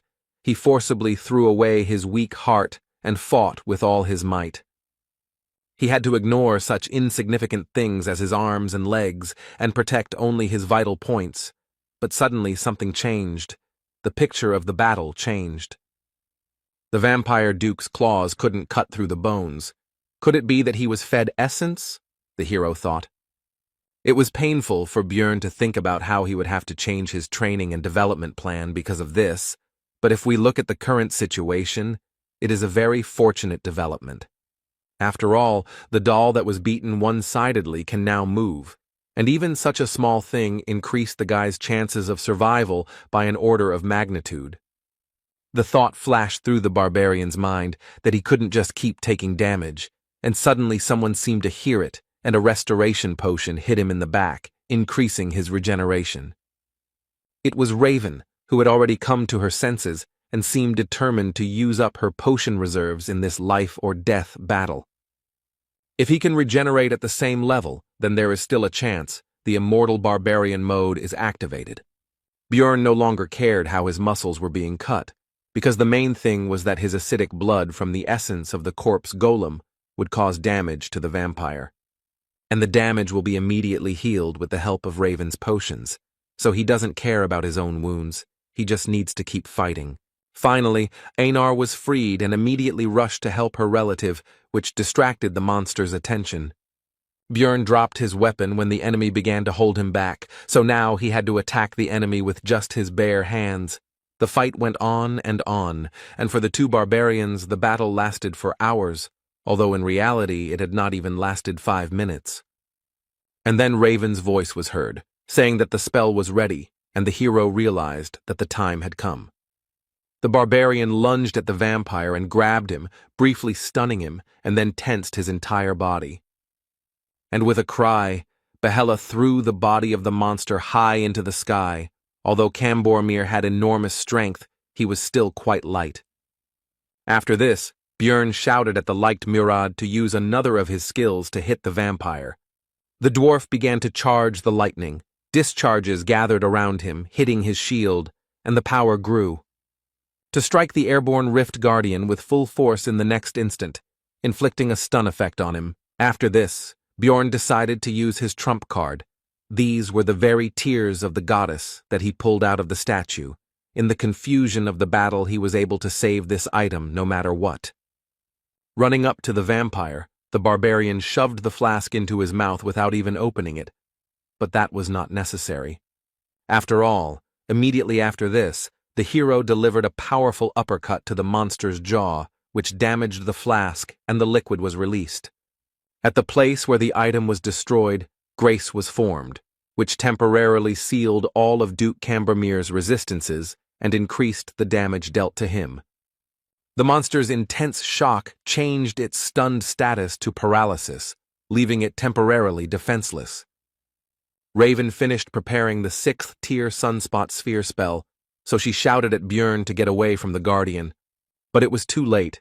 The hero should have run away earlier, and now he would fall under the influence of magic, along with his enemy. Soon everything was engulfed in flames, but Björn, despite his terrible wounds, did not lose consciousness, and also noticed that it was too quiet around. He did not realize that the vampire had used pain sharing. It was necessary to make sure that the keeper was defeated, so, overcoming the weakness in his body, the hero began to rise. What he saw did not leave him indifferent, because the vampire was still alive, despite the terrible wounds and the fact that most of his bones could be easily seen, which began to quickly grow flesh thanks to the eternal life skill, and the hero remembered another skill of his, Source of Darkness, which allowed him to live until the heart was destroyed. The rest of the team passed out from the pain, and only the barbarian could do something until the keeper woke up. Overcoming the pain throughout his body, the hero slowly walked towards the boss to finally finish this fight. The weapon was lost long ago, and now there is no time to look for it. But after absorbing the essence of the corpse golem, the guy has a new ability that can help. This is Flesh Explosion, which allows you to exchange your health for damage to the enemy. The skill brought incredible pain, but this is the only chance for survival. His instincts screamed at him that he was already at his limit, but the hero would still die if he did not continue to fight. So he continued and continued. It was impossible to stop for a second, because then the monster's regeneration would turn all efforts into dust, and Björn, meanwhile, held on solely by the strength of his spirit. Soon, overuse of flesh explosion meant there were no more arms left, but he had to keep dealing damage. The hero then decided to use the rest of his body, so he leaned on the monster with all his weight and used his skill again. The creature died. It was not in vain that he fought to the end. The level also increased, but in this game there is no healing from this event. The only thing that can save him now is the loss of essence, which is possible, since the chance is 33%. And the hero was lucky. The essence was immediately absorbed, thanks to which death did not overtake him today. And in the meantime, a line about an abnormal growth rate appeared on the guy's monitor in his world. The manager is watching him. The first thing Björn saw when he woke up was Einar's face, and he also realized that his head was lying on her lap. The first thing the hero did was ask about the whereabouts of the rest of the team, to which he received the answer that they had left 3 days ago. But now it was more important whether he himself was okay, since the barbarian had been unconscious for 4 days. Björn immediately rose to his feet with alarm, because it turned out that this was already the 7th day in the labyrinth. And only after that did he pay attention to his body, surprised that he did not feel any changes or injuries. He also noticed that something was missing, so he asked Einar where his pants were, to which he received the answer that they were too damaged and had to be torn off. And his partner also encouraged the barbarian by saying that he had nothing to be embarrassed about, because she already knew that Björn was a great warrior, and he himself mentally asked her to stop. The hero cast aside his embarrassment and asked about what had happened during these days.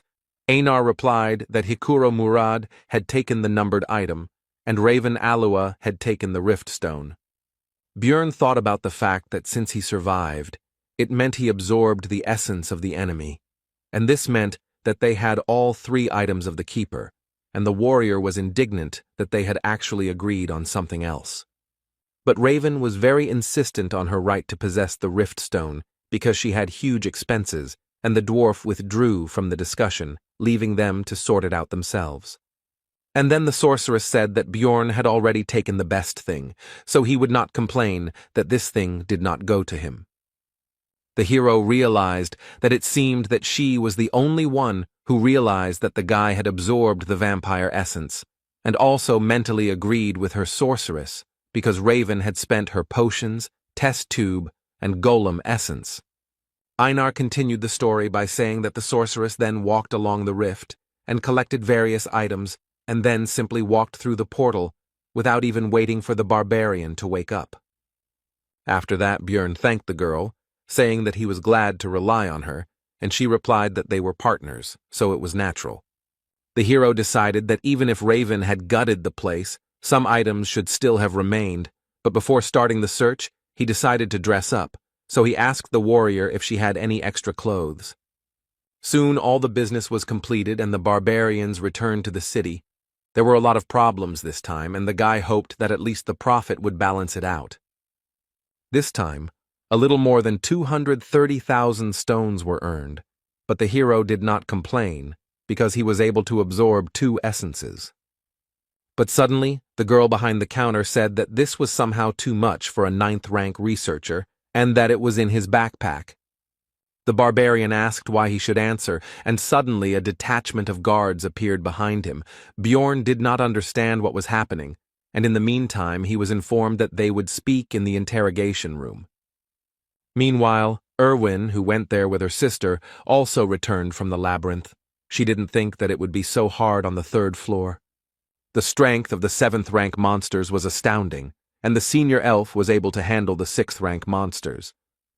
This time, the trip was more like an adventure, the girl noted. While standing in line, Erwin thought that she wanted to meet Björn as soon as possible, to show him off and show him her new essence.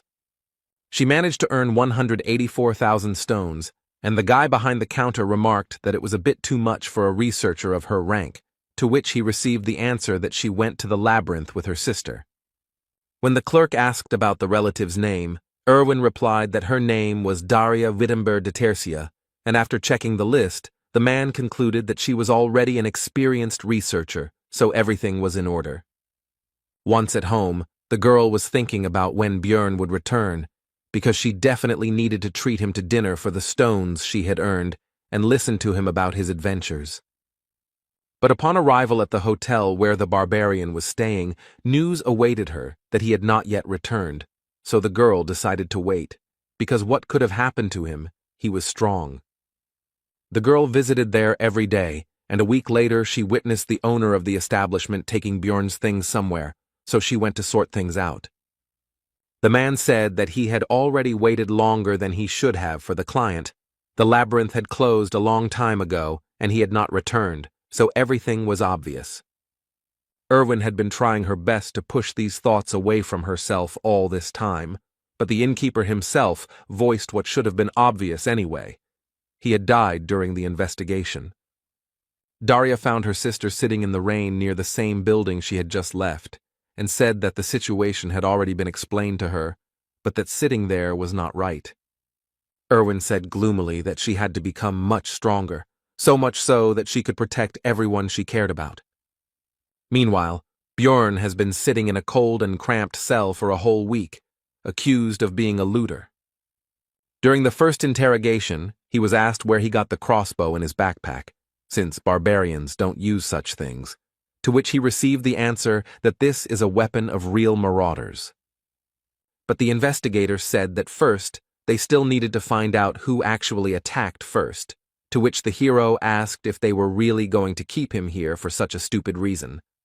After all, there is an unwritten rule not to ask questions of researchers until there is strong evidence, no matter what they bring, but it turns out that the rules have recently changed. Now low-ranking ones are checked. This is done to reduce the number of looters, the man opposite finished, and the hero realized that they decided to pick on everyone who has no connections, but a lot of loot. But his thoughts were interrupted by the continuation of the interrogation. Björn explained where he got the crossbow from. It was loot from the group of marauders that he and Einar met on the second floor. But he did not mention that girl, because she might understand that he was possessed by an evil spirit if he broke the barbaric oath. When mentioning his survival after being shot in the neck, the interrogator asked where his scar was, but it turned out that the vampire essence had even healed that, so there was no evidence. The hero tried to talk about the rift to explain that the neck simply regenerated, but he was laughed at, because everyone knows that vampires are never found there. Björn became angry and demanded that in this case, a magician be called to check the veracity of his words using memory magic. The investigator said that only researchers of the 7th rank and above could ask for this, so the barbarian offered to pay such a wizard from his own pockets. The man replied that they would take the money after his death anyway, so spending it on something so useless was pointless, but he still deigned to call a low-ranking mage from the guild. 2 days later, the wizard arrived, but was unable to pass through the hero's powerful mental barrier, so he said that a more powerful colleague from the tower needed to be summoned. The investigator said that he couldn't call such important people for such a trivial matter, and when Björn mentioned Hikuro and Raven, he didn't even listen. The man offered to surrender and then continued to pressure him to confess. The next morning, the 7th interrogation took place, to which the interrogator brought an object that was immediately identified by the hero, and the man reported that they had received significant evidence. It was the same communication stone that the barbarian had taken during his first campaign, when he was with Erwin, and they were being pursued by a certain clan. The investigator said they checked the unique number to determine its ownership and received evidence from the Crystal Union. With this irrefutable evidence, the barbarian's guilt is now proven, so the execution will begin in 3 hours. The point of no return has been passed. Words can no longer solve this matter, but if Björn simply breaks down the bars, he will still be wanted as an escaped bandit. Then there is only one way left to prove his innocence. He will definitely find a way to survive. Everything was decided. The next moment, the hero activated his flesh explosion skill, which destroyed the grid holding him back. The young guard didn't expect this from a 9th-rank researcher, and he himself was only a newbie, so he was at a loss. Bjorn simply knocked the man out with a kick to the head. Now it's time to get out of here. Right on the guard's belt was a bunch of keys to the cells of this prison. These could be used. After all, there are plenty of prisoners here who can create the chaos that is so necessary now, which will be a great help to the hero.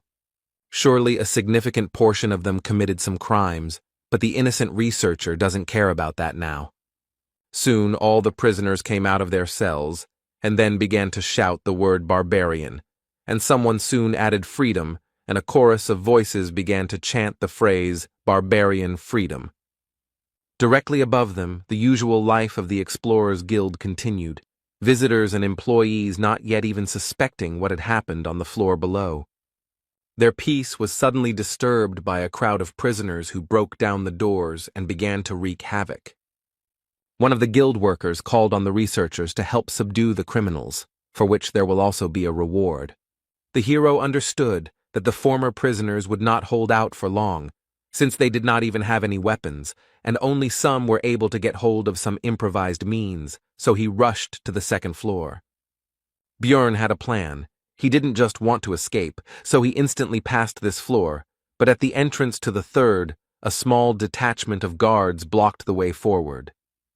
The barbarian extended his hand to the side and used flesh explosion, and then acidic blood mixed with pieces of flesh and bone rushed like rain onto the first floor. All of this fell directly on the crowd of prisoners along with the researchers, which allowed the hero to activate the sacrificial seal, which enhances physical abilities depending on the number of victims. They give their bonus at a distance of 100 meters, but this will be quite enough. The mighty barbarian received even more power than he had before. Bjorn rushed forward with a Yahello cry, and the magical doping allowed him to literally drive his opponents into the ground. It also increased defense, although not so much that the guards' swords would not cause any damage at all, but enough that the blade would stick in the muscles. But all this was pointless. The guards could not believe their eyes, because the wound healed almost immediately, thanks to the hero's new essences. Bjorn feels the power that overwhelms him. The effect of this doping is simply mind-blowing. These guys can't do anything against him. The guards were at a loss.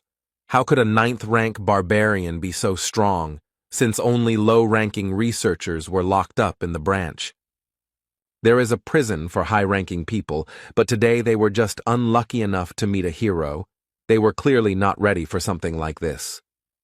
Soon the way was clear, and Bjorn could now calmly enter the branch manager's office on the 3rd floor. As soon as the hero opened the door, he noticed an ambush, but there was no way to avoid it. However, it was not necessary. The man's sword reached the barbarian's flesh, but he did not rejoice for long, and the reason for this was not even the enemy's rapid regeneration. Much faster than he could see the enemy's recovery speed, he was hit by the effect of the corpse golem's acidic blood, which instantly took the swordsman out of the fight. Suddenly the barbarian noticed that there were not only the two of them in the room, but also some girl in a rich dress. The man, overcoming the pain, shouted not to touch her, because she was the daughter of the head of the district, which made Bjorn think that he had hit the jackpot. The barbarian interrupted the swordsman's threats with a blow to the head. Now, due to new information, the plan has changed. Initially, he did not intend to do this, but the presence of the girl changes everything. While the hero was thinking, the daughter of the head of the district tried to interrupt his thoughts, outraged by his terrible act and calmness. She accused him of knowing about her presence from the very beginning and setting everything up. Bjorn became irritated by this and shut her mouth. The guards burst in, but did not dare to do anything, because the barbarian had the head of the district's daughter in his hands. Then, the hero demanded that they bring him the investigator who was handling his case, the leader of the Crystal Union, and the magician from the Magic Tower. But that wasn't all. Bjorn went out onto the balcony with the hostage and took a deep breath, because it was time for the next point of the plan. The barbarian shouted his battle cry, attracting the attention of the onlookers so he could deliver another blow to his enemies. There were enough people nearby, and the hero began to loudly talk about how he was a 9th-rank researcher, whom the guild tried to frame and kill, and also swore that he was innocent. The bastards set him up. He didn't do what he's accused of, and now their leadership won't be able to hide such a grand event. Now a lot of people know what's going on. Meanwhile, a respected old man from the Tower of Mages received a message from the branch manager that some psycho was wreaking havoc and they needed a wizard. And the elder decided to send Raven Alua there, and also clarified that the one who arranged this freed the prisoners and took the daughter of the head of the district hostage. The sorceress agreed to go there because she still needed to find someone, and she was also curious to take a look at this crazy man. Upon arrival at the Explorers Guild, Raven fulfilled both of her wishes, although she was not particularly happy about it, and the barbarian simply clarified whether she was the mage they had sent. The sorceress was confused, so she shouted out what Björn Yandel was thinking when he did all this. And she continued to be indignant about whether he really thought he had several lives, and she was also curious who it was, and it was the hero again. But Bjorn interrupted her, asking her to use the memory check magic faster. The sorceress agreed. Only if in the future the barbarian fulfilled one of her requests, he accepted the conditions. But the spell didn't work. Then Raven asked if he had any equipment against psychological spells. The hero answered negatively, and the hostage meanwhile tried to understand what was happening. Their dialogue was interrupted by an investigator who ran into the room and immediately rushed towards the branch manager, apparently not even noticing the others present. He asked what could have happened here, since they had taken care of most of the prisoners on the first floor.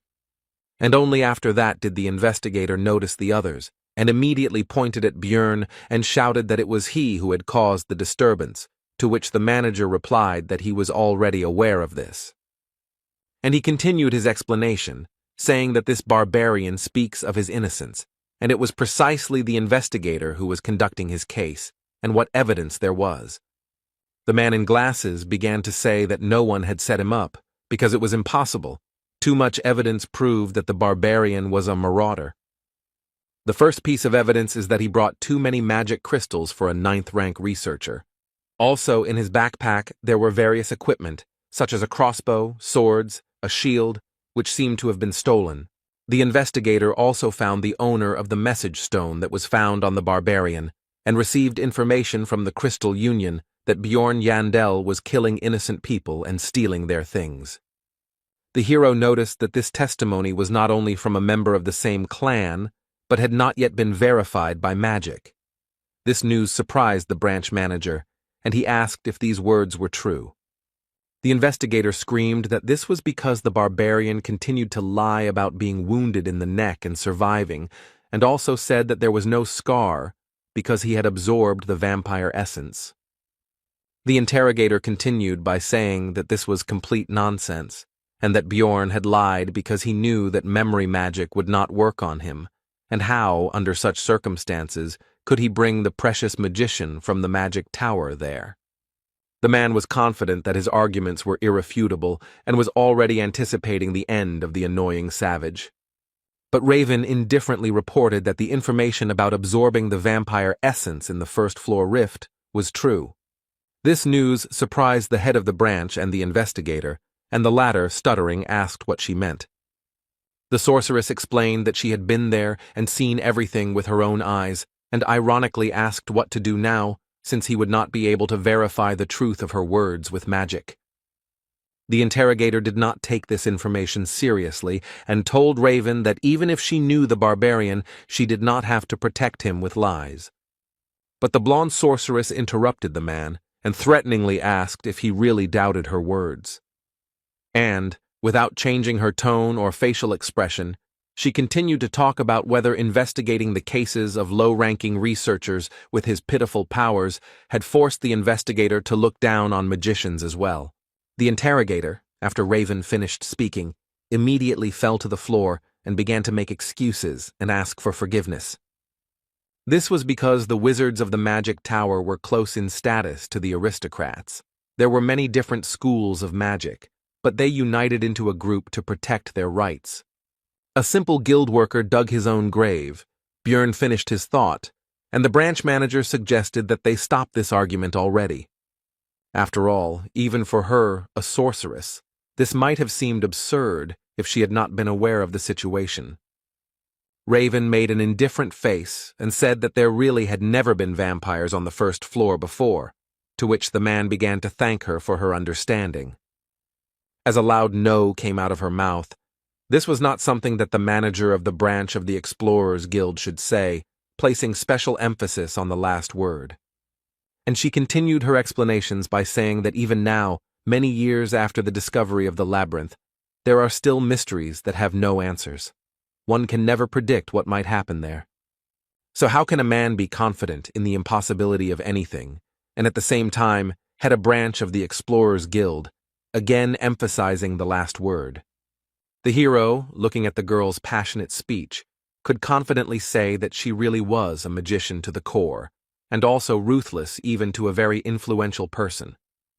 Suddenly, a man entered the room accompanied by guards who immediately introduced himself as Niall Urbans.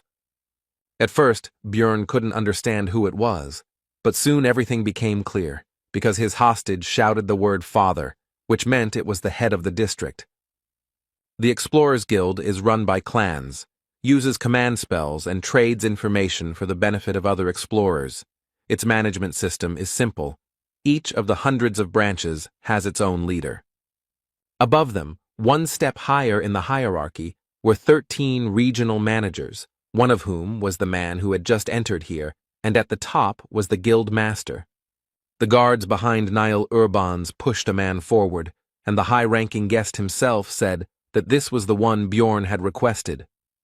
The barbarian's face took on a gloomy expression, and he asked this man if he was the Crystal Union member, Hartz Jr., who had made false accusations against him. Without even listening to his excuses, Raven immediately used memory-reading magic and reported that the man had lied.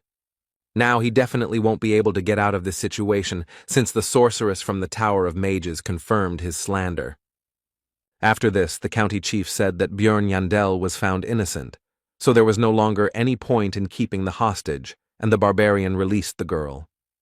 After this, Niall said that an investigation would be conducted against the slanderer, as a result of which his fate would be decided, to which the hero noted that it would be a good idea to take a closer look at the Crystal Union itself.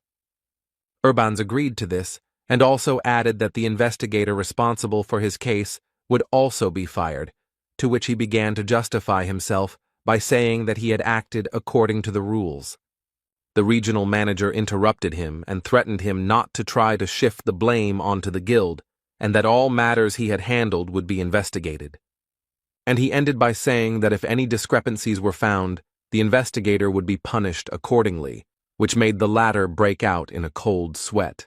Soon the investigator and member of the Crystal Union were taken away by guards, and Niall Urbans decided to move on to discussing compensation, which would consist of a promotion to rank 7 and a change of equipment.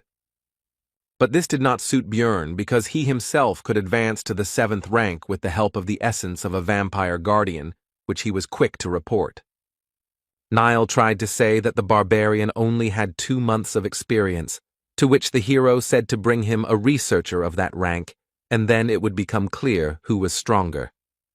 Björn was immediately engulfed in barbaric rage, and with a cry of Yahello demanded an opponent, to which Urbans tried to calm the hero down and explained that this had simply never happened before.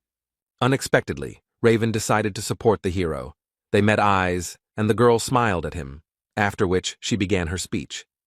The sorceress stated that she was sure that there was no researcher here who could resist a 5th-rank vampire and return alive by absorbing his essence, so Niall was forced to agree. Then Björn demanded money as compensation, or to be more precise, 5 million stones, which may be a bit much, but he, as a stupid barbarian, can afford to start bargaining with this figure. But unexpectedly, for both him and the branch manager, Niall Urbans, although with displeasure, agreed to these conditions.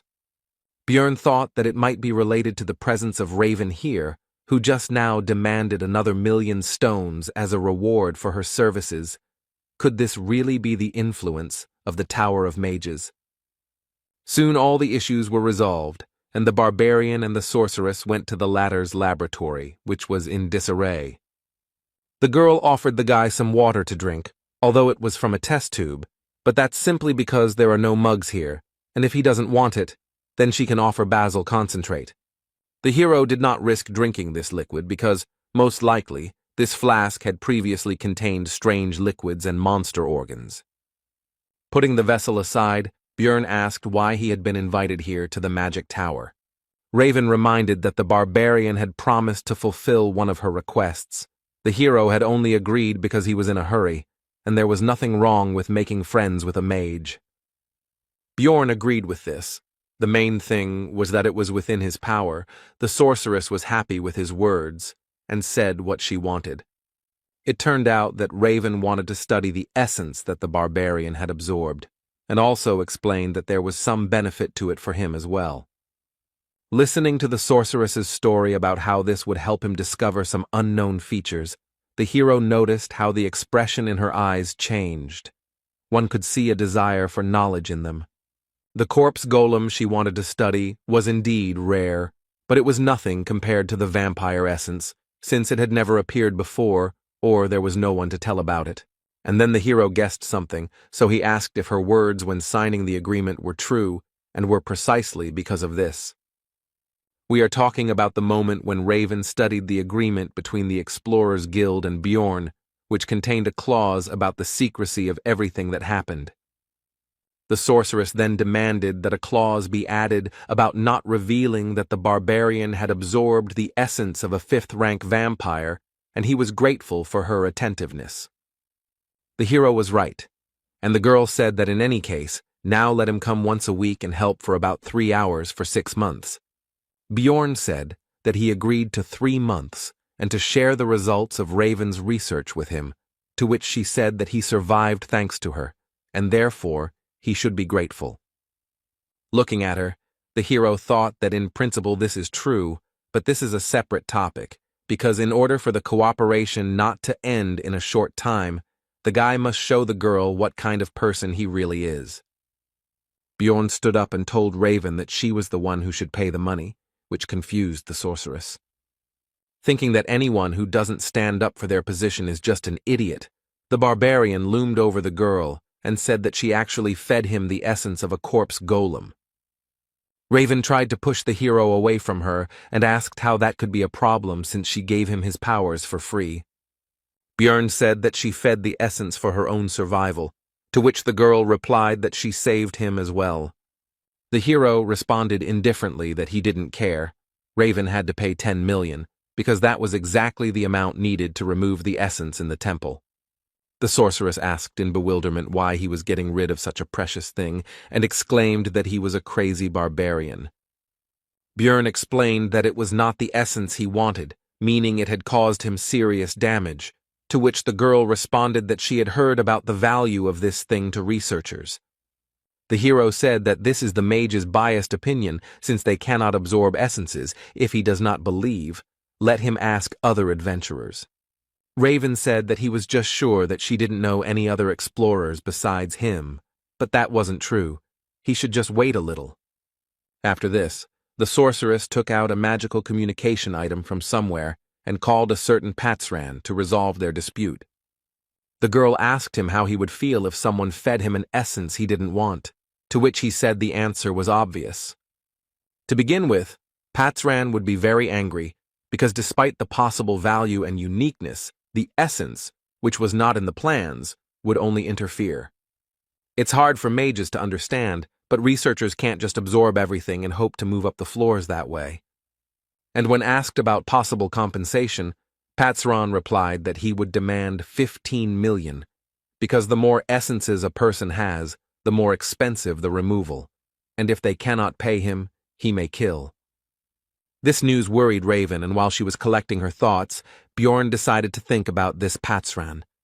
This researcher is obviously of a very high rank and experienced nature, since he understands the importance of skill combinations and has connections in the magic tower. If you were to ask the same question to some 9th-rank rookie who was barely surviving, then the answer would be completely different. Interrupting the hero's thoughts, an old magician entered the laboratory and said that he was the teacher of this lady, whom the barbarian had forced to tense up. Bjorn understood that since this was Raven's mentor, it meant that this was the person who controlled the 5 floors of the tower, the master of the great Artemian school. He was even higher in status than the regional leader. The old man said that he had overheard their conversation and drew the sorceress's attention to the fact that her sound insulation magic was working with many holes.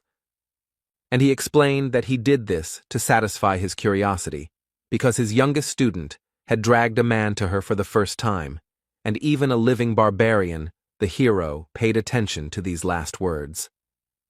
And the old man ominously informed that usually Bjorn's relatives are delivered dead, or simply their hearts are brought. After which he changed his behavior, laughed, and said that it was all just a joke, but the hero was a barbarian who understood the mood of others well. Bjorn decided to respond with a barbaric joke, so he pointed his finger at the wizard and said that he really wanted to crack that skull. And after a few seconds he said that it was all a joke, so the old man should relax and laugh. Raven, looking at this disgrace, exclaimed that Bjorn had already gone completely crazy, although this was clear from what he had done in the guild. Having already decided that he had gone too far, the hero began to think about how to resolve the conflict, but the old man laughed and assessed the character of the boy in front of him. He also said that the older generation could easily tell the difference between a joke and a threat, although it was clear that he was actually furious. The hero decided to take advantage of the reputation of his people and praised the magician, saying that since he understood barbarian humor so well, he was not such an old man, and asked if there were any barbarians in his family. Teacher Raven decided to return to what he came for. He had heard about compensation and would like to offer Bjorn something else. He took out a box and presented its contents. It was an artifact. Number 9425, the Ring of the Frost Spirit. Numbered items are rare things. You can only get them from the keepers, and each of them contains a unique skill. Would he really just give away such a valuable thing? Bjorn asked what use he would be. The mage replied that he absorbs one of the skills of the absorbed essence, and this would be useful to him, because having acidic blood is very problematic. The hero agreed, because it seemed that even the head of the school did not know about another function of the ring. He was escorted to the exit by Raven, who reminded him not to forget about helping in research. The sorceress tried to ask her master for forgiveness, but he said that the item was useless anyway. Its market value was 1.5 million stones. Bjorn, meanwhile, was also pleased with the deal, because thanks to his game knowledge he knew about another ability of the artifact. Both parties were pleased with the deal, thinking that they had deceived each other. When Bjorn arrived at the hotel, its owner was surprised that he was still alive, and also said that he had already thrown out his things. The hero got angry because he had paid for another week. He said that he would reimburse everything, but the hero was not free of anger. He did not want to forgive. But the next second he calmed down, because he realized that this behavior was not typical for him, and he tried to remember how long he had been behaving like this. From the moment he came to this world, even when his life was in danger, the boy kept his emotions in check and remained calm. When I first killed, I only thought that it had to be done. The process was simple. Even during the escape from prison, there were no doubts. Remembering the argument with the old man from the tower, Bjorn knew that 29-year-old office worker Lee Han-soo would never do something like that. It seemed to the hero that these were all just changes under the influence of the surrounding reality. But the discomfort continued to grow, and now he is sure that after each battle the body's instincts break out. His mind becomes simple, rough, and aggressive, as a barbarian should be. It seems as if his consciousness is merging with this body. But for survival it would be even better. Bjorn summed up his thoughts, after which he demanded 30,000 stones from the innkeeper as compensation. The man was outraged by such a price, so he could not keep his emotions under control, and shouted that his trinkets were not worth half of it. The barbarian immediately drew attention to this, and pointed out that, according to this man, the things had been thrown away, and the owner of the hotel had no choice but to pay the required amount. Soon Bjorn changed his place of residence. Now the room was more expensive, twice as expensive as the previous one. It had its own bath, good windows, etc., and it was also closer to the square with the portal. The next day, the hero went to Einar, who greeted him with joy, because she was worried about her partner when he disappeared for such a long time. Meanwhile, the rest of the tribe shared the news that the whole city was talking about the so-called barbarian of freedom. Björn realized that this was all about him, so he asked cautiously for details, in particular about the name of this hero. To which he received the answer that no one knew about it, which meant that the guild was somehow able to maintain his anonymity. But the rest of the barbarians were not interested in this. They were simply happy and proud that such a man appeared in their tribe. He fought alone against 100, refuted false accusations. The relatives admired these actions, and the hero did not think that this would become such big news, and also hoped that it would not lead to serious consequences. Afterwards, Björn and Einar went to Karmelby, a middle-class area with many craft shops and merchants. Here, the team sold the loot and equipment of the hero himself, which turned into scrap metal, resulting in 800,000 stones, of which 300 went to the warrior. Einar suddenly became surprised by something and drew Björn's attention to how people had put clouds on a stick and were eating them. Of course, it was just cotton candy. The hero decided that it would be a good idea to treat the girl to both sweets and just lunch, while the warrior could not believe what humanity had come up with. But soon Einar's mood worsened. She thanked her partner for treating her as before, because the other barbarians now avoided her and did not see her as a warrior. And lately, some guys have started to hit on her, trying to get her attention, which had never happened to her before. Einar finished pouring out her experiences by asking Björn for forgiveness and saying that she would not be able to go to the labyrinth with him. As a result, the girl left the group, and although her problems were very important to her, they were not the main reason. The main reason is that the elder of the sacred land, a famous sword master, noticed Einar's talent. Therefore, the warrior decided to study the art of the sword under his command in order to become much stronger than she was now. When asked if the sword master could go to the labyrinth with them, the girl replied that there would be special training, so they couldn't leave the sacred lands for 6 months. The hero understood what kind of training this was, so he decided that Einar really shouldn't miss such a chance, and she herself said that she couldn't ask him to wait for her.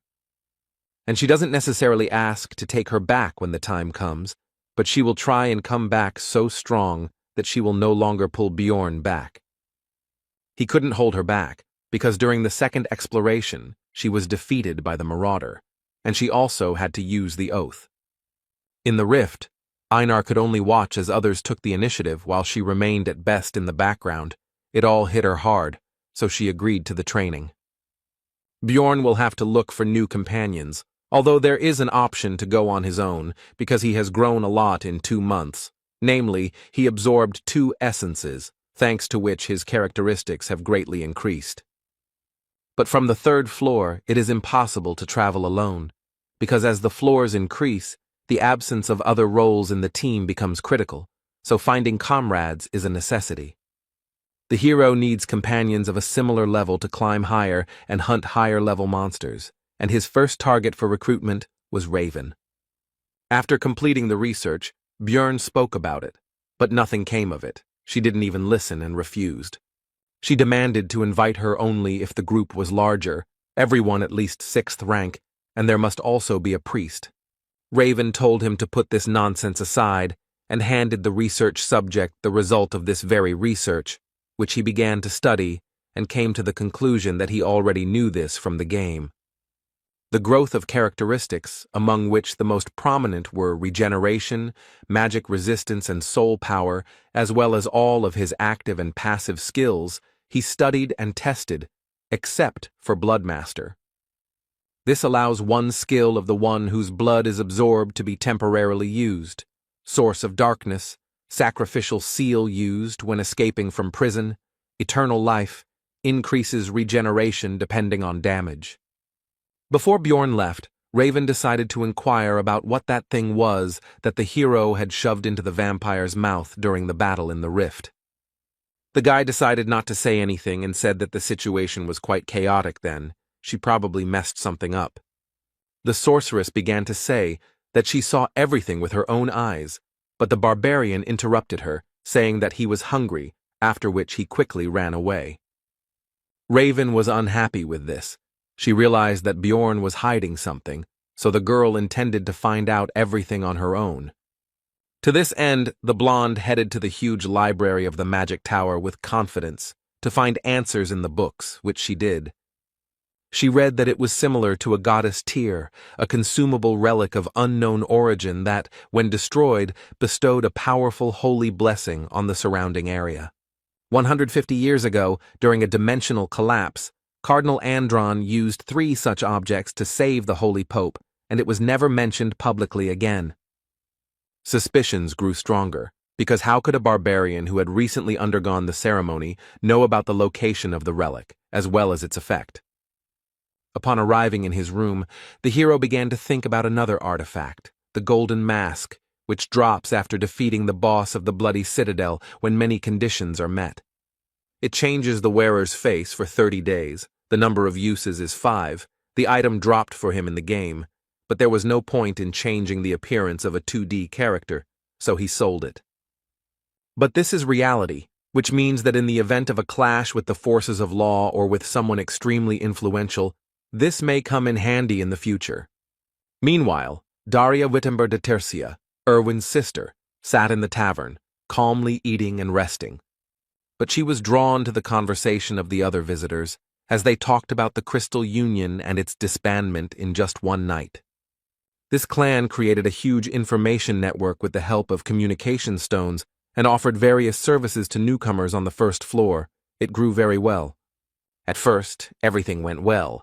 Some people found salvation there, but soon the Crystal Union became mired in disgusting deeds, mocking and doing terrible things to newcomers.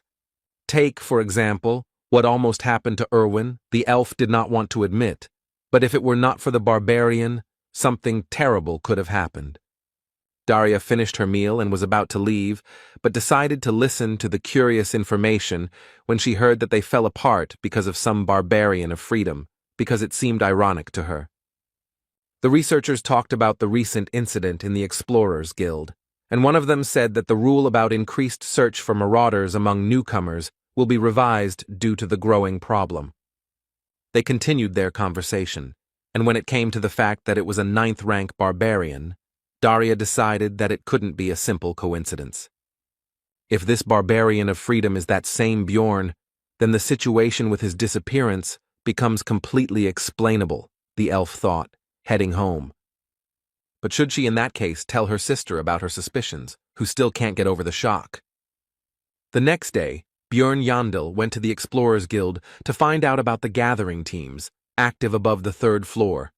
Having received the ID card and the hero's badge, the employee could not contain his surprise and exclaimed about some 5 stars.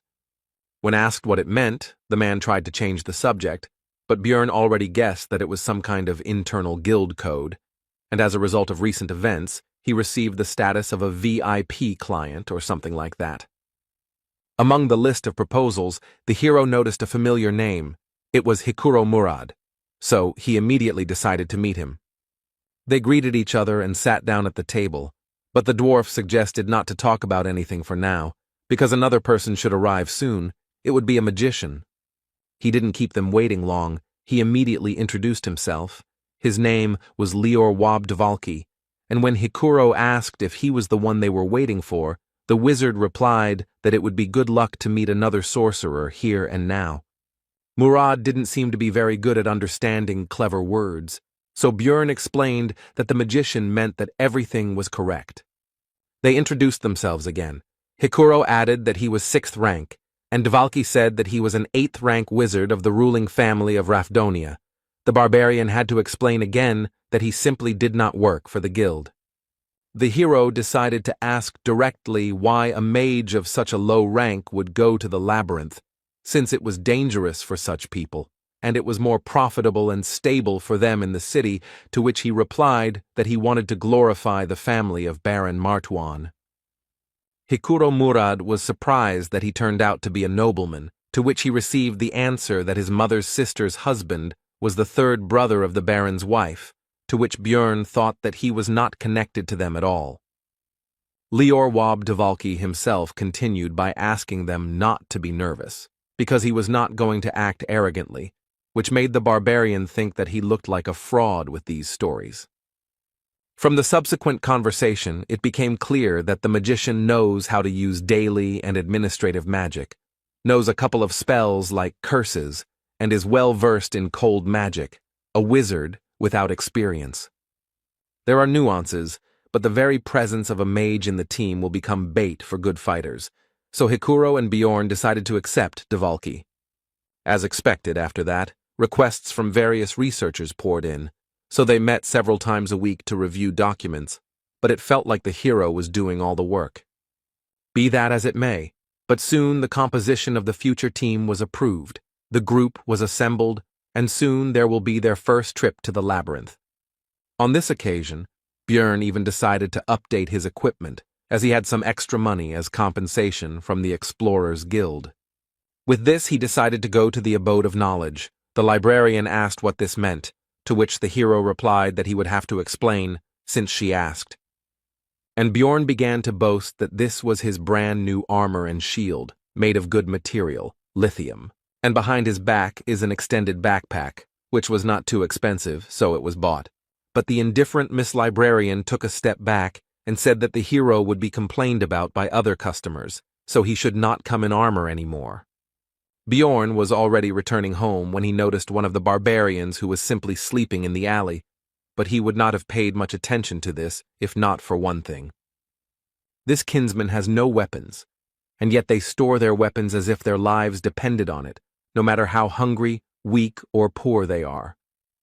Bjorn approached him and asked where his sword or something was and what he was doing there, to which he received a polite answer that he had no money, so he sold it. The hero smiled at his fellow man, but inside he understood from his behavior and actions that this was not a barbarian, but an evil spirit just like himself. Bjorn invited this Tarikan, son of Lien, to the tavern, where he learned that he had undergone the ceremony a month before Jandel himself. But then he got lost and couldn't find the labyrinth, but it's obvious that this is a lie. He was just afraid to fight monsters. It would have been easy to escape, but the problem is, in the consequences of this decision, he probably couldn't find any work, because no one needs barbarians. This made the hero wonder if players really end up here when they open the final boss room, since such an experienced gamer should have understood the consequences. When asked what Tarikan was doing a month later, he replied that he again did not go to the labyrinth, because he was unarmed, to which Bjorn exclaimed that he had gone completely crazy.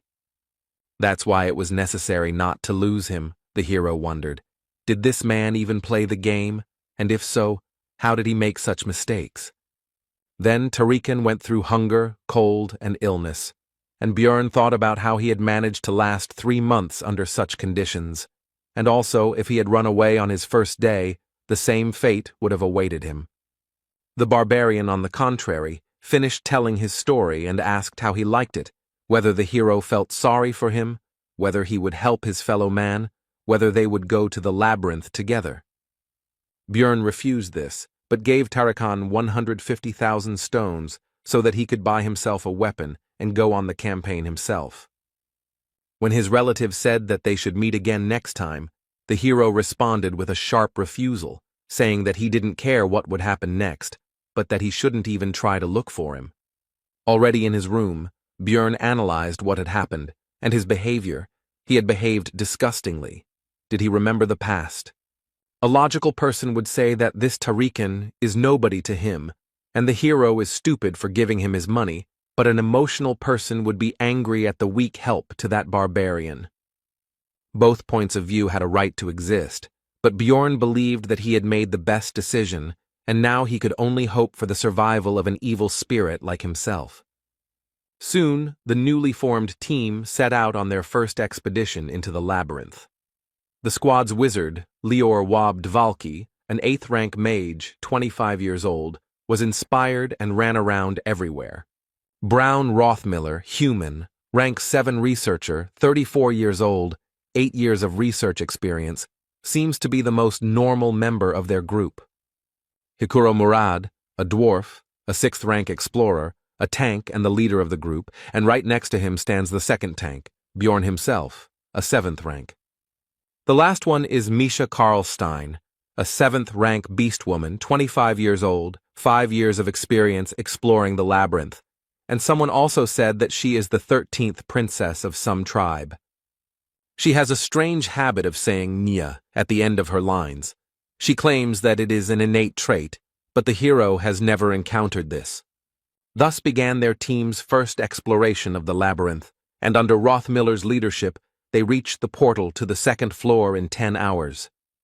It was a good result.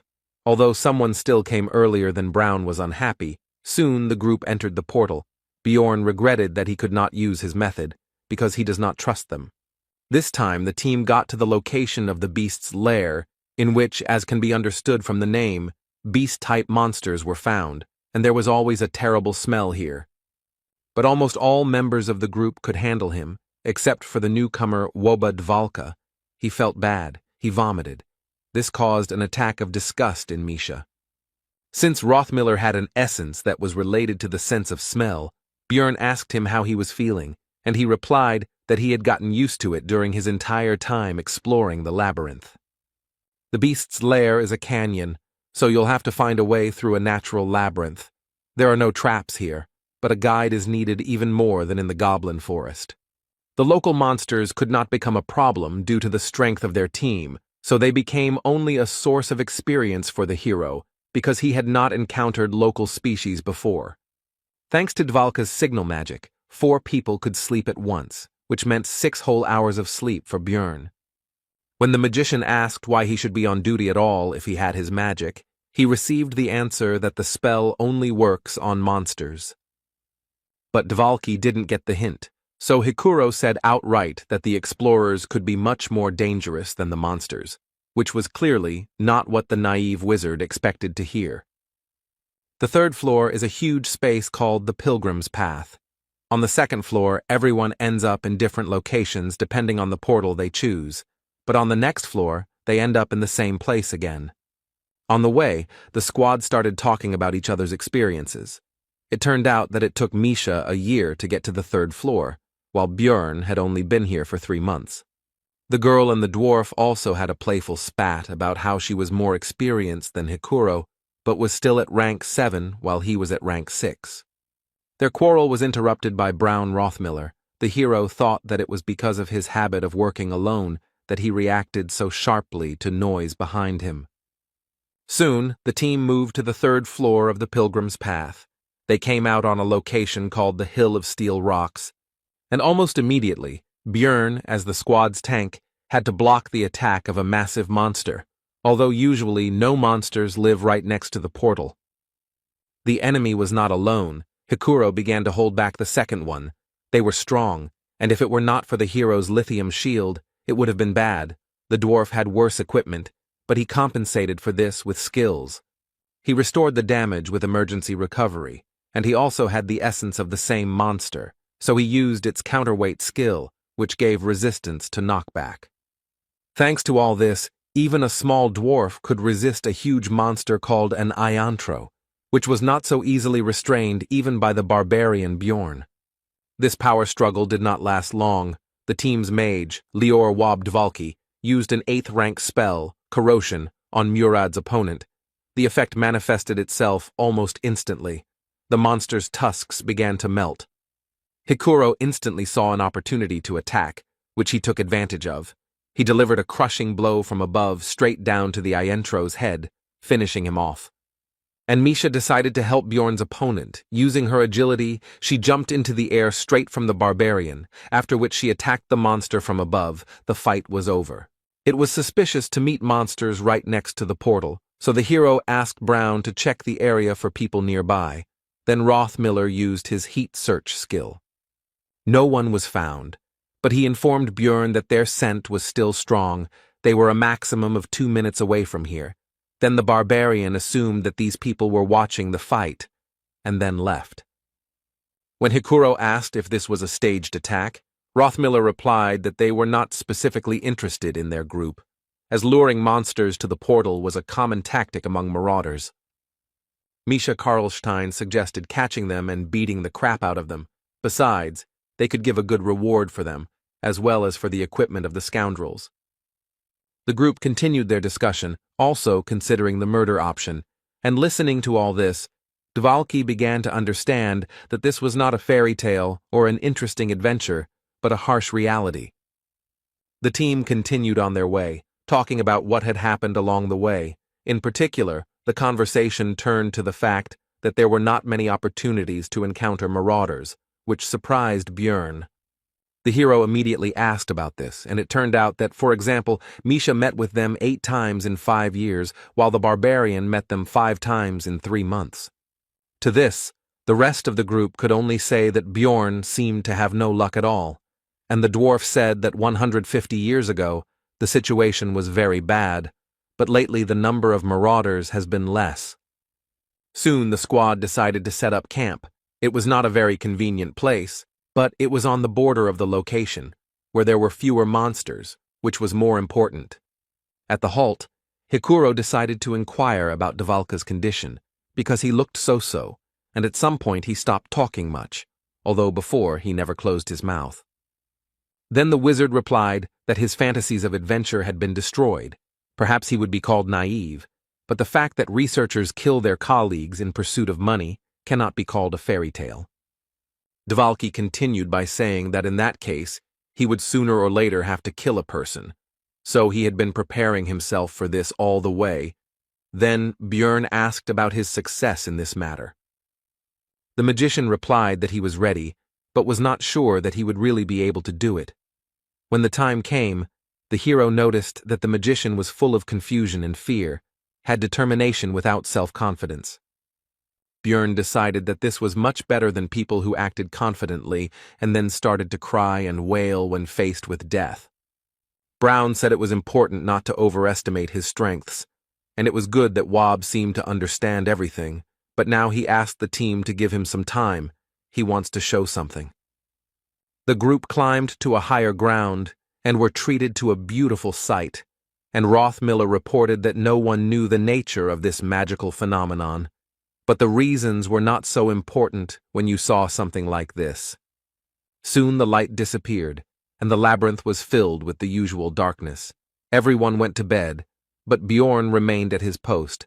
But Dvalki also did not fall asleep soon. It seemed he was thinking about everything that had happened during this time. The next day, the hero analyzed his development. The amount of experience earned was about 50. 150 were needed to reach level 4. It would take a lot of time, but there was no rush, because there was another slot for essence.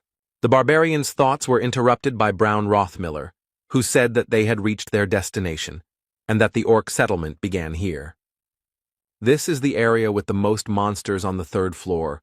All of them are rank 8 and above, making it the second most difficult area on the level, but if the party isn't going to the 4th floor, this is a good place to hunt. The squad leader, Hikuro Murad, said that this was the best place for the team members to get to know each other, and only then would they decide what to do next. Soon after these words, the first detachment of greenskins appeared nearby, and the explorers prepared for their first, more or less serious battle. The fight began with Wob casting the 8th tier spell Ice Spear. He and Brown Rothmiller would deal damage from a distance. Meanwhile, the squad's tank, the hero himself, and Hikuro Murad will hold back the monsters and protect the rest of the team. Misha Karlstein will kill those approaching one after another, taking advantage of their stiffness and his agility. In the back rows of the greenskins was their shaman, who no one could get close to, so he was able to begin working his magic. It was the rage skill. He cast it on a simple orc warrior, and now his resistance to physical attacks is tripled for 10 seconds. Taking advantage of its temporary advantage, the monster broke through the tanks and decided to attack the back row of fighters. No one had time to stop him, and they couldn't hit him because of the buff. But the long-range fighters weren't that defenseless, or rather, Rothmiller wasn't that defenseless, so he took out a small shield, which he used to block Dvalka's attack. The orc was unable to develop his attack and properly use the opportunity. 10 seconds had already passed, and Misha could have killed the greenskin. Soon, almost all the enemies were defeated, and the last of them, the orc shaman, lost his head from a crushing blow from the barbarian's mace. The battle was over, so the team began to rejoice and share their impressions with each other. The hero was thinking that the battle had taken 8 minutes. They were lacking damage, so it was slow, but expected, because the squad had 2 tanks and a scout who did not have much power, not fast, but stable. After that, the explorers continued to walk through the monster settlement and fight. The closer to the center, the more monsters they encountered along the way. Once they even met a great 7th-rank orc warrior, whom they managed to defeat without any particular problems. But the calm and simple hunt could not last long. Right in front of the squad, a powerful explosion of some high-ranking fire spell thundered. And after that, the unknown wizard said that the orc settlement was the territory of the Zarvi clan, so they should leave this place. Dungeon and Stone is a single-player game, but it had a lot of content restrictions. For example, at first you were forbidden to move freely around the map, but if you create a clan, you can take territories for yourself. Of course, this requires a lot of people, so they only do this for the sake of rare mobs and bosses. But why then capture the zone on the 3rd floor? The hero wondered. Hikuro Murad, the leader of the squad, asked about the reason for their presence here, since their clan was active from the 6th floor, but the magician was not going to explain anything, which he said.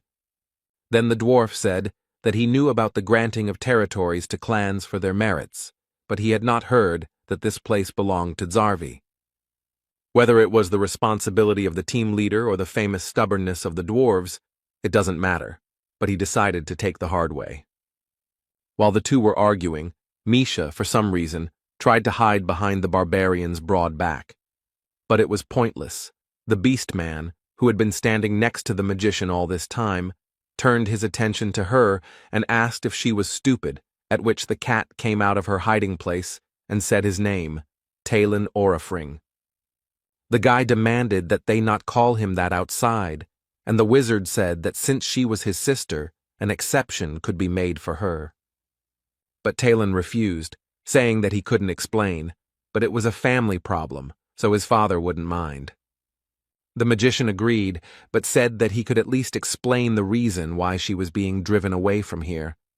It turned out that they urgently needed the essence of the great orc warrior for internal clan reasons, and if everything went well, then next time this zone would be free, so they would be grateful if they left. And he continued that there would be no monsters left anyway, so it would be better for their team to leave. But the hero understood that if this requirement was not met, the clan would use force. In the labyrinth, the rules are written by the strong, so it's best not to forget about it. So as not to do stupid things, Bjorn understands that the dwarf wants the best for the squad, but you need to know your place and leave while you're alive. Unexpectedly, Lior Wobdvalki stepped forward, saying that he would sort it out, introduced himself, and tried to establish a dialogue between himself and the clan mage, as if between colleagues. But nothing came of it. The wizard from Zarvi said not to call him elder, and that he was only a pitiful worm, that he was not worthy of being called by the proud word of a sorcerer. He urged Dvalki to find some shame in himself and not dare call himself a magician when all he could do was perform pathetic street tricks. Lior had completely failed. It was sad to hear such cruel words. But the hero believed that nothing could be done. He had to leave. But Hikuro Murad, as the leader, decided to stand up for his own, and Björn believed that now was not the time or the situation for arguments. The dwarf finally lost his temper and began to charge his discharge skill, and the hero was already doubting his sanity because he was going to fight the clan of the 6th floor. Additional fighters from the Zarvi clan approached the magician. They all just looked at Hikuro and were not going to leave, because what could such a low-ranking researcher do to them? The dwarf lunged towards them with a cry of rage, while the wizard seemed to be only waiting impatiently for this, since in this way he would be able to kill this squad with impunity, citing self-defense. But the hero couldn't let that happen, so he made a lightning-fast dash and knocked the commander of his squad into the ground. He pinned Hikuro's head to the ground, not allowing him to move, and told him to stop. The dwarf himself seemed to also begin to understand what had almost happened just now. The Zarvi clan members just watched the performance with predatory eyes, and their wizard said that they had a good team, and Murad should definitely thank the barbarian later. The squad moved away from the scene, and then Hikuro began to apologize for his actions, saying that he had lost control. Rottmiller began to scold the dwarf, and the hero thought that it was right, because it was better to accuse him now so that he would remember everything. But the next moment, Brown forgave him and even praised him for defending his comrade. Misha Karlstein also began to ask for forgiveness. She said that if it were not for her participation, it would have been much easier to cope with the situation, and Dvalki began to deny her guilt. Hikuro noticed how awkward but sincere this consolation was, and the atmosphere between the squad members somehow changed, and the hero began to feel some kind of shame from this situation, as always in such cases. Misha began to talk about how she doesn't like to talk about her family because she is the only one who couldn't make a contract with the spirit beast. Beastmen are able to make contracts with the spirits of ancient animals. This agreement itself can have different forms. Some of the beasts themselves aid in battle when summoned, others cause obsession, increasing the contractor's physical attributes, and some bestow blessings and abilities. Of course, not everyone can sign a contract, but the problem is that Misha is the direct heir of the Karlstein family. She cannot summon a spirit, and this disgraces her family. Meanwhile, the girl continued her story by saying that as a child, she had good relationships with her brothers and sisters. But when she became an adult and was not chosen by the spiritual beast, then everyone began to ignore her, and also called her a half-breed. They say that she has dirty blood. Misha's mother died immediately after giving birth, so there was no one to tell the truth to. The girl could not tolerate such an attitude, so she left home and learned to fight, and that's how she became a researcher. The dwarf and the beast woman had a touching scene, with the former feeling sorry for her, and the latter saying that he reacted to the recent event in this way because he considered them true partners. The hero felt worse from the sweetness of this moment. He mentally asked to stop this conversation, but this was not destined to happen. Hikuro decided to tell his story too. Murad dreamed of becoming a blacksmith, but he lacked talent and was unable to complete his preparatory training for 10 years. That's one of the reasons why he became an explorer after he was 30. He needed money for taxes, so he had to run away. Lior Wabdvalki was completely moved by all this. He shouted out that he considered himself the most untalented and also decided to talk about his failures, about how he was able to become a magician thanks to his family status. But he didn't have the talent to enter the magic tower. If he was a real magician, then that person from the clan would have shown at least a little respect. Hikuro began to console the boy, telling him that the old man was just a bad guy, and that Wab was a great sorcerer. Rottmiller, who was standing next to Björn, said that he had been in many teams, but had never encountered something like this, to which the barbarian mentally agreed that it was strange. But the next moment, Brown also became a part of all this, and the hero thought that at least someone from this squad understood him, but it turned out not to be so. He said that when Murad and Misha talked about the experience, he was very upset because of envy, because they were not born human, so they do not know what he had to go through. They were surprised by this, and they asked the question, don't human researchers have advantages because they can become magicians, priests, elementalists, and open the aura? The hero mentally noted that this was only available to the talented, but he remained silent, while Hikuro laughed and noted that it turned out that they had a team of losers, and if so, they would cover for each other's shortcomings. There was harmony between the squad members. Everyone encouraged others. Dvalki promised to do everything possible to be useful. Misha encouraged everyone to try, and Murad expressed hope for long-term cooperation. They all laid out their problems and supported each other, and now all eyes turned to the hero. Now it was his turn. This made Björn tense up. They were all looking at him so strangely, waiting for something. Would they throw him out if he didn't say anything? And what should he say at all? These thoughts were rushing around in his head. In the end, the barbarian could not think of anything better than to shout loudly that he was left without a mother, after which there was silence. His comrades looked at him strangely. The hero was still tense and decided that this, apparently, was not enough. Then Björn started screaming again. but this time about how his mother died when he was born, and his father went into the labyrinth and never came back when he was little, and now he is an adult, but he cannot see them, even if he wants to. The hero fell silent and began to wait for the other's reaction to the speech.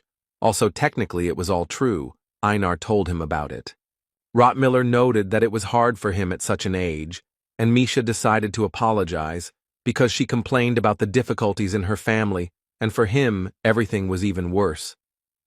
Dvalki decided that the hero was just pretending that everything was fine, and Hikuro offered to replace his parents if he wanted. Björn shouted that everything was okay, but inside he was screaming for them to leave him alone. The shame inside him was beyond all bounds. Somehow the hero became the most pathetic member of the group, but he didn't care, and it wasn't like he actually had a mother. In fact, he is a barbarian who uses his knowledge from the game as an advantage over other researchers, and has already reached rank 7 in a measly 3 months.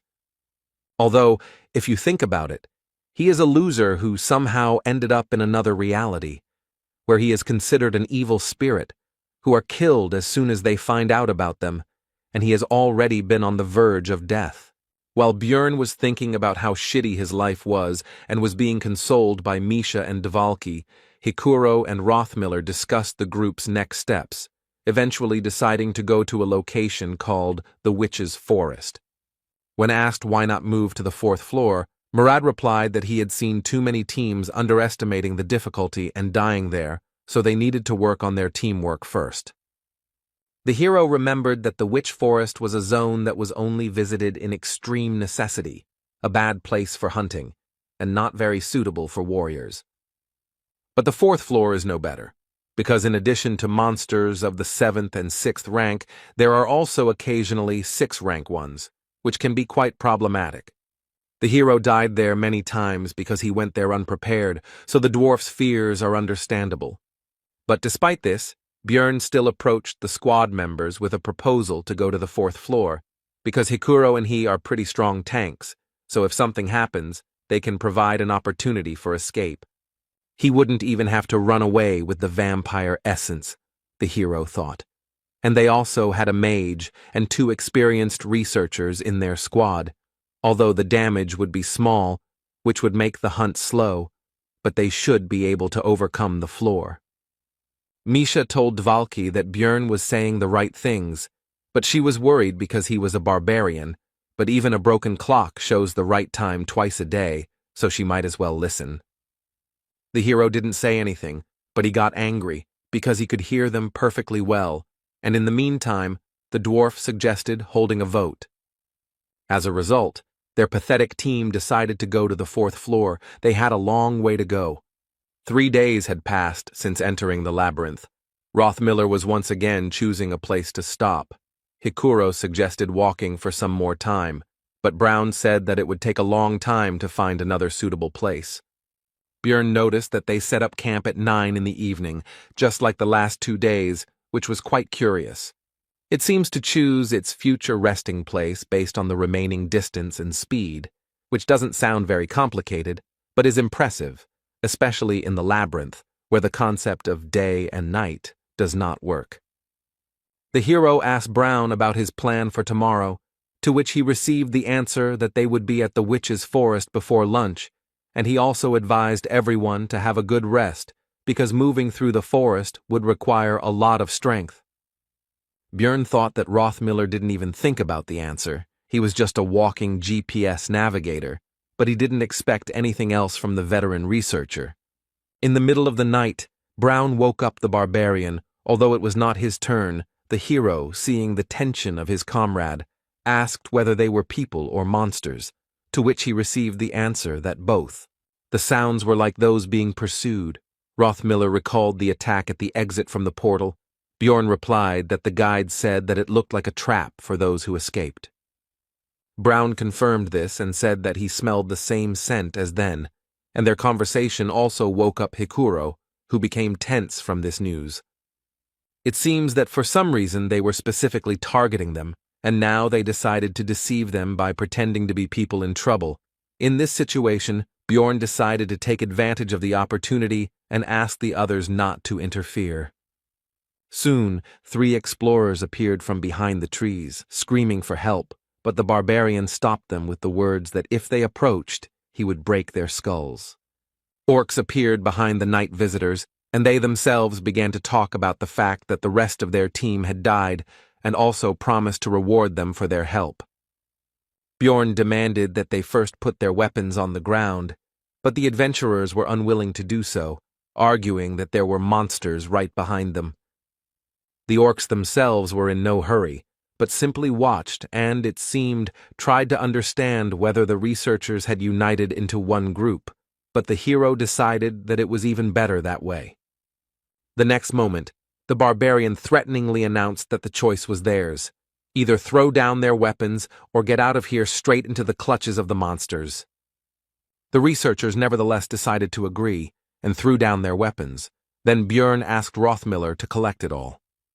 After this, the orcs turned around and hurried back into the forest. It seems they are retreating because they do not want to attack a large group, cunning monsters. The woman began to thank for the help and also introduced herself. Her name is Eliza. Also, her clothes were damaged, especially the bottom. The dwarf, due to his short stature, had a better view, and he was distracted by the girl's appearance, which irritated the barbarian. The others also decided to introduce themselves. One is called Irida Tyson, and the other is called Hans Argoth. The hero asked the latter again, because he remembered the first marauder he had met, who was also the first person he had killed, which was an interesting coincidence. Argoth replied that it was a fairly common name, and also asked if he knew the other Hans. Bjorn answered in the affirmative, and mentally added that he was already a corpse, so the acquaintance was very conditional. Eliza, meanwhile, even shed a tear, and also said that their meeting was probably the protection of the goddess Ritlus, which surprised Rothmiller, and he asked if she was a priestess. The girl replied that it was true, that she served the deity of light who protected explorers and relationships, the star that rose at dusk and guided them. The hero did not believe her speech, because he already knew that they were actually marauders, but one of the guests asked Eliza to heal his wounds. And the girl used a divine spell, which surprised the barbarian, because this meant that she really was a priestess. The comrades behind were also surprised, and began to whisper to each other and express doubts that these explorers were actually marauders. And Rothmiller himself could not believe his mistake, and his feelings can be understood, because in the world of Dungeon and Stone, priests are sacred and pure beings, and people are very devout believers. The priestess beamed and asked with a smile whether this was sufficient proof of their reliability, and whether they could take the weapons. But Bjorn answered negatively, and thought that all this only works for people, and he is a barbarian, a different race, and also a different religion. The hero demanded a reward from their team for saving them, because even though they were using a holy attribute, he didn't care, but the priestess asked about the amount of the reward. Bjorn demanded 2 million stones, but they did not have that kind of money, so the girl asked to give it to them when they got out of the labyrinth. But the hero said that he only trusts those who belong to his tribe, and if they do not have the required amount, then let them give in things. Armor will be just right. Soon the night guests' gear was neatly stacked nearby. This was part of Bjorn's plan to first take as many items from them as possible. The researchers had already relaxed, but the hero, thinking that in any game you need to kill the healer first, had already raised his mace over the priestess's head. The girl's head was broken, blood splattered everywhere, and both the teammates and comrades of the dead woman were shocked by what they saw. The barbarian, however, responded with a grin and an apology, and explained that his hand had twitched, and it also seemed to him that they might be marauders, and he could not help himself. Irida and Hans began to panic. They said that they would die now, and all because of this crazy savage, but they were looking somewhere down. Soon one of them was enveloped in some kind of dark purple haze, and he began to die quickly. Hikuro asked Dvalka if this was his magic, to which he received a negative answer. Suddenly the seemingly dead priestess, whose body lay behind Bjorn, stood up and in an inhuman voice remarked that this was strange. Her face was covered in blood from the wound, Her eyes were red and her head was turned at an unnatural angle. She asked the barbarian how he knew she was an enemy. The hero only wondered whether his life could be normal and why everything couldn't go peacefully. Eliza's resurrection from the dead clearly left no one indifferent, and Rottmiller and Misha froze as if they had seen a corpse golem. Bjorn, saying that he would sort everything out, rushed forward and hit the priestess on the head with his mace again, and he also realized that since she had come back to life, there could only be one answer to the question of how this was possible. This is a hidden class that can be unlocked upon reaching the 5th floor, the Karui priest, who has a huge number of combat spells and curses. It also allows them to use dark and light magic at the same time, allowing them to disguise themselves as ordinary clerics. Of course, there are also weaknesses, for example, the fact that Karui is an evil god, and if such a priest is found out, his head will be cut off immediately. Also, for full use, it is necessary to regularly sacrifice living creatures. Apparently, for this reason, she became a marauder, because it is easier to find prey in the labyrinth. The hero was taken out of his thoughts by the fact that the second researcher was also quickly killed by the same dark purple haze. The mist gathered around Eliza, forming a skull mask across half her face, and she stated that she had lost 2 useful servants because of their group. The hero, it seems, decided to unbalance her, so he said that she had a bad upbringing, since she blames them for what happened, because it was she who killed Hans and Tyson, and now he will avenge them for their comrades. This speech discouraged not only the priestess, but also the barbarian's companions, while he himself was anticipating the amount he would receive for equipping the dead. Suddenly, corpses began to rise from the ground. Now everything was not so simple, because this is the skill of the priest, Karui Call of Death. Usually he calls the dead, but with the bodies of subordinates, you can get stronger undead. The new enemies were held back by 2 tanks of the squad, namely Bjorn and Hikuro, using their standard tactics. Misha, as usual, attacked the enemies, using the cover of her comrades. She delivered attacks with daggers with the poison attribute. And Wabdvalki began to throw his ice spears at his opponents from afar, just as their group had done before. They now understood each other without words. Teamwork was now at a good level, but there was one problem with all this. The undead have quite a high resistance to ice and poison, so the attackers couldn't deal normal damage. Then Rottmiller decided to use an incendiary mixture. It took some time to find it in his backpack, but soon the bottle went straight to the enemy. The living corpse was engulfed in flames, which was their weakness, and he even screamed piercingly despite his dead state. But with the statement that it was all useless, Eliza took advantage of the team's distraction and used the dead man's flame spell. It immediately began to absorb the fire in the surrounding area, which negated almost all of their group's successes. The only attack that could work against the undead was rendered useless, and they had no way to use the holy element. Then the hero came up with another plan of action and shouted to his comrades to deal with the priestess, and he and Hikuro would hold off the reanimated corpses. Bjorn took their weapons and armor in advance, so they should be able to buy themselves the time they need. Brown, Dvalki, and Misha rushed towards Eliza, leaving the rest to the tanks. The beast woman ran ahead as the fastest. But the trio's path was blocked by a new spell from the priestess of Karui, and something began to appear from the darkness on the ground. It soon became clear that these were shadow guards, and they would have to deal with them in order to get to Eliza herself. The Trinity began to fight the new enemy, but the priestess was not going to just stand and watch, so she began to prepare her magic. She cast a curse on Misha, which prevented her from escaping in time from the attacks of 2 shadow guards. But suddenly Hikuro intervened in the battle and covered the girl, instantly destroying one of the opponents. When the beast woman asked him what he was doing there, he replied that Bjorn had told him to help in their battle, which meant that the barbarian was currently holding off both of the undead alone. The servant Karui became angry at her failure to kill the researchers and shouted at Hans and Tyson that they were supposed to be protecting her. The hero, holding the 2 dead men, grinned cheekily, looking into her eyes, and said that they were a little busy right now. Eliza realized that she was losing, and saying that she would not forget this humiliation, began to rise into the air. After looking at the hero one last time and telling him that he would never get out of here alive, she left the battlefield using one of her skills. Looking after her, Björn understood that they had almost won, and she had run away at the last moment, harboring a huge grudge against them. The next moment, the barbarian felt extremely ill. The priestess left him with her entire arsenal of curses, of which there were over 15. It's good that Dvalki understands them, the hero thought, after which he turned to the magician with a request to remove the negative effects from him, to which he only hesitantly asked again.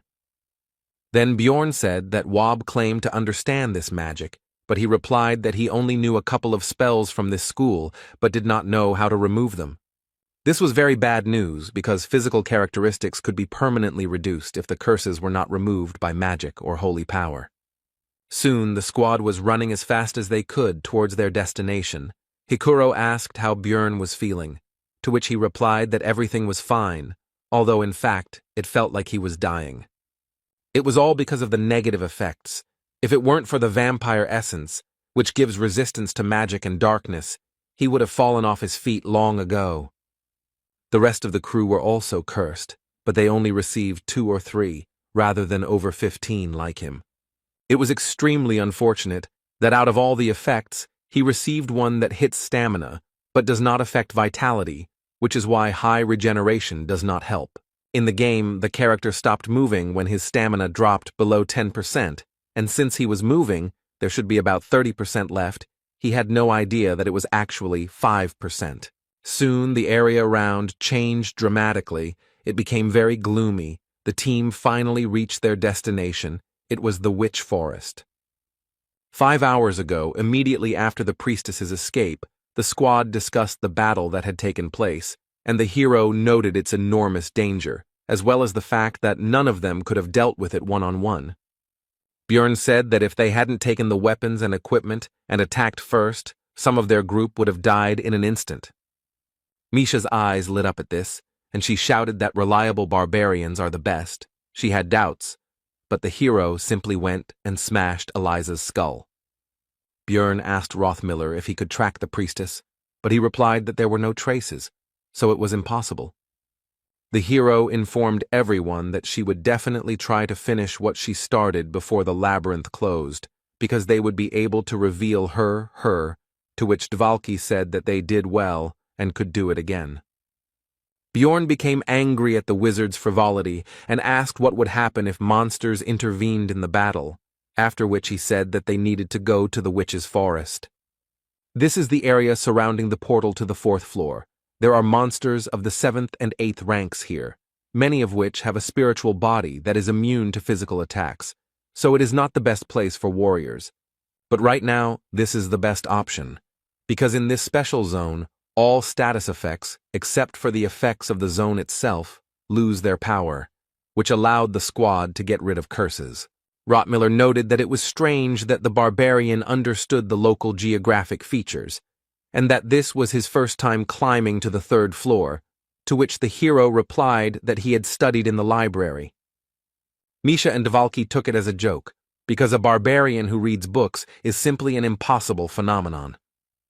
Be that as it may, Karui's curses disappeared, but now the effect of the zone appeared, which consisted of auditory hallucinations. The voices constantly screamed at him to die and tried to hurt him by telling him that he had no mother, but he didn't care about their words. Björn thought it wasn't that strong to be called a mental attack, but not everyone thought so. Misha asked how he could listen to all this nastiness and be okay, to which he received the answer that it was quite bearable. Hikuro and Brown were perfectly fine. The beast woman was more or less coping. They had all visited this place before, and Bjorn himself was also normal. But Lior Wob Dvalki, who entered the labyrinth for the first time, felt unwell and began to vomit. This happened because, in addition to auditory hallucinations, ordinary hallucinations began to take effect, as well as disorientation. Now the hero looked at the world as if through a crooked mirror. Bjorn asked the wizard if he would be able to use his magic in such a state, to which he received an affirmative answer. Hikuro Murad decided to set up camp to rest a bit, since the hero had barely slept the night before. And then there was this race. The dwarf said he would watch for a bit, but the barbarian was no longer listening. He threw his things to the sides and simply fell right onto the bare ground. The hero lay with his eyes closed, and also thought that with such adventures he would definitely not be able to bear it one day. His thoughts were interrupted by Hikuro, who leaned over the barbarian and said that he had seen Eliza before when he came to the guild to recruit a team. In the Bloody Citadel, where they went with Bjorn, the dwarf received a numbered item called the Guardian's Bracers, thanks to which his rank was raised. Perhaps she heard about it somewhere. This artifact has the number 3112.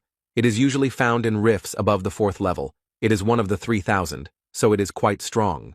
The hero was again in a bad mood because of his luck, because he had worked so hard to get the essence, and the guy who had barely lifted a finger then took the numbered item for 50 million.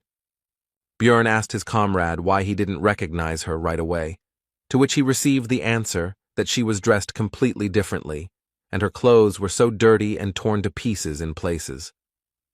But it was crystal clear that these were just excuses, and in fact, he was busy staring at something completely different from her face. Bjorn realized that when their team was meeting and discussing their plans in the bar, she could overhear everything and set up an ambush. Hikuro said that treasures always bring trouble, but the barbarian told him not to shift responsibility. It was he who was not careful, to which the dwarf quickly left. Soon, Bjorn was awakened by his comrades, and Rothmiller noted that he was sleeping very soundly, and he had heard that even barbarians could not stand it on their first expedition, and Misha simply asked how one could sleep in such noise. It turned out that the hero was disturbed by the presence of a group of enemies nearby. These were fairies who were flying nearby. These are rank 9 monsters whose only skill is releasing poisonous pollen mixed with stimulants, one of the few types of non-combat mobs in the game. Bjorn said that there were quite a few of them, and that certain guy should be nearby, so was it worth fighting, to which Hikuro noted that Dvalki had gotten better, so they could handle it. The fight began with Murad sending his lightning at the fairies, after which the monsters simply fell to the ground. But that was not the end, for a monster of the 7th rank appeared, a half-troll that only appears in the witch's forest and has a habit of chasing large groups of fairies. The monster brought its club down directly on Hikuro, who covered himself from the attack with his shield, although it was not so easy for him. He stepped back a little, and the hero remembered that the dwarf simply did not have the same resistance to pain as he did. This is one of the main reasons why the location is not suitable for warriors, because they have to take damage, but here the pain is greatly increased due to the effect of increasing pain sensations. Most monsters are immune to physical attacks, and also use mental magic. The hero finished his analysis while Hikuro led the fight. Soon Dvalki finished preparing his spells. First he used Improved Freeze, which strengthened the following ice magic, and the half-troll was defeated. The strengthened ice spear pierced through him. Rothmiller urged everyone to get ready quickly, because the witch's forest is not the best place to relax, so they need to quickly move to the 4th floor. But the plans changed abruptly, because some group of researchers was coming out to them. Hallucinations and disorientation prevented them from being seen, but they were getting closer, so this would not last long. Among them was Eliza, who immediately pointed her finger at Bjorn and his comrades and said that they were the ones who killed her dear companions. The researchers prepared for battle, and one of them sent the priestess back, while the hero mentally complained about this woman and the problems she caused. Bjorn knew that this battle could not be won, so they needed to run, but before that they could use one item, which he shouted to the dwarf. He immediately used his guardian bracers, which pushed back the enemies and temporarily provided protection from any negative effects. While the team is fleeing, Misha decides to inquire about how this woman managed to find them, wondering if the witch forest shouldn't be safe. The hero guessed that after entering the forest, Eliza lost their trail, so she began to look for the researchers. She decided to use them by pretending to be a poor priestess who had lost her comrades to marauders. And now he is trying to pit their groups against each other so that he can then simply go and devour all the participants in the conflict. But explaining all this would take too long, and the effect of the item would soon end. So the hero shouted to Misha not to chatter, but to run faster. The scout is the first to notice the enemy's movements, the one who leads the team along the best route. They collect data in advance and then use their rich experience to lead others in the labyrinth. But all their skills are truly tested in the Witch Forest. Rothmiller's key strength is smell, because he has enhanced his sense of smell with special essences, and in this place, he copes surprisingly well. At a certain level of sensitivity, one can even smell mana, which now helps Brown in planning his route. But the enemy also had a good scout, who closed the distance at every opportunity, so they needed to speed up. Now it all comes down to who gets to the portal first. But the problem is that they are all tired, especially noticeable for Misha, who may be fast, but is not particularly resilient. Soon the girl tripped over a stone. Björn immediately rushed to her aid, but she said that it was just a cramp, so let him run on. The hero saw that she was lying. It was actually a sprained ankle, so he decided to take the beast woman on his shoulder and carry her like that. And when Björn turned around, it turned out that his comrades had already managed to run further, apparently not noticing their absence, while Misha began to lament that he should not have stopped and run further. The barbarian called the girl to calm down and said that it was better to stay where they were, because Rothmiller should soon notice that they were missing and would return. The hero himself, although he calmed Misha down, was not completely okay himself, because the situation was becoming very dangerous due to the fact that the Witch Forest could not be passed without a scout. The beast woman began to ask how long they would have to wait here, but her question was interrupted by Hikuro's cry, which rang out across the surrounding area. The girl got scared and asked her friend what they should do because they had to help the rest of the team. Björn replied that relying on sounds in this area was a bad idea, and that attacking them meant that they would not be able to return for them and they would have to move on their own. When asked what is most important in an emergency, the hero would not choose water, food, or tools, although these are important things, but strength of spirit. Right now, Misha clearly missed her. She was screaming that she didn't want to die like this, that she had worked and tried very hard, and it would be too pitiful. The hero told the girl to calm down, and mentally added that when you find yourself in such a situation, you need to accept reality and not deny it. Misha began to blame herself for this situation, because if she had not fallen, then this would not have happened, but Bjorn shouted at her to listen to him, because they needed to focus on the present. He told her to drink the potion from his backpack so that the girl could walk on her own 2 feet, to which she, having more or less calmed down, agreed. Soon they stopped to rest a bit, and Misha began to lament that she couldn't believe that she had swallowed the potion while riding on a running barbarian. She even managed to think that she would die on his shoulders. Sitting by the fire, the hero thought that 4 days had passed in the labyrinth, so it would only get more difficult, and now only the 2 of them had to hold out until the labyrinth closed. The worst part is that most of the monsters are spirits, which they can't attack, meaning they really need attribute power. Then the hero made a decision and first of all asked Misha if she was married, to which she noted the strangeness of this question, but still answered that she was not. Then Björn continued asking, but this time about whether she had any beliefs that she shouldn't show her naked body to men she barely knew. The girl, embarrassed, replied that circumstances vary. The barbarian said that this was great, after which he took off his helmet and began to approach Misha, and she shouted at him not to approach, and that in general she was not ready for this. But he simply put a ring on her finger and said that he was keeping it for the person to whom he could give it. All this surprised the girl. She did not understand what was happening. Bjorn told Misha to swear by her guardian god, and in exchange for this, he would always be by her side.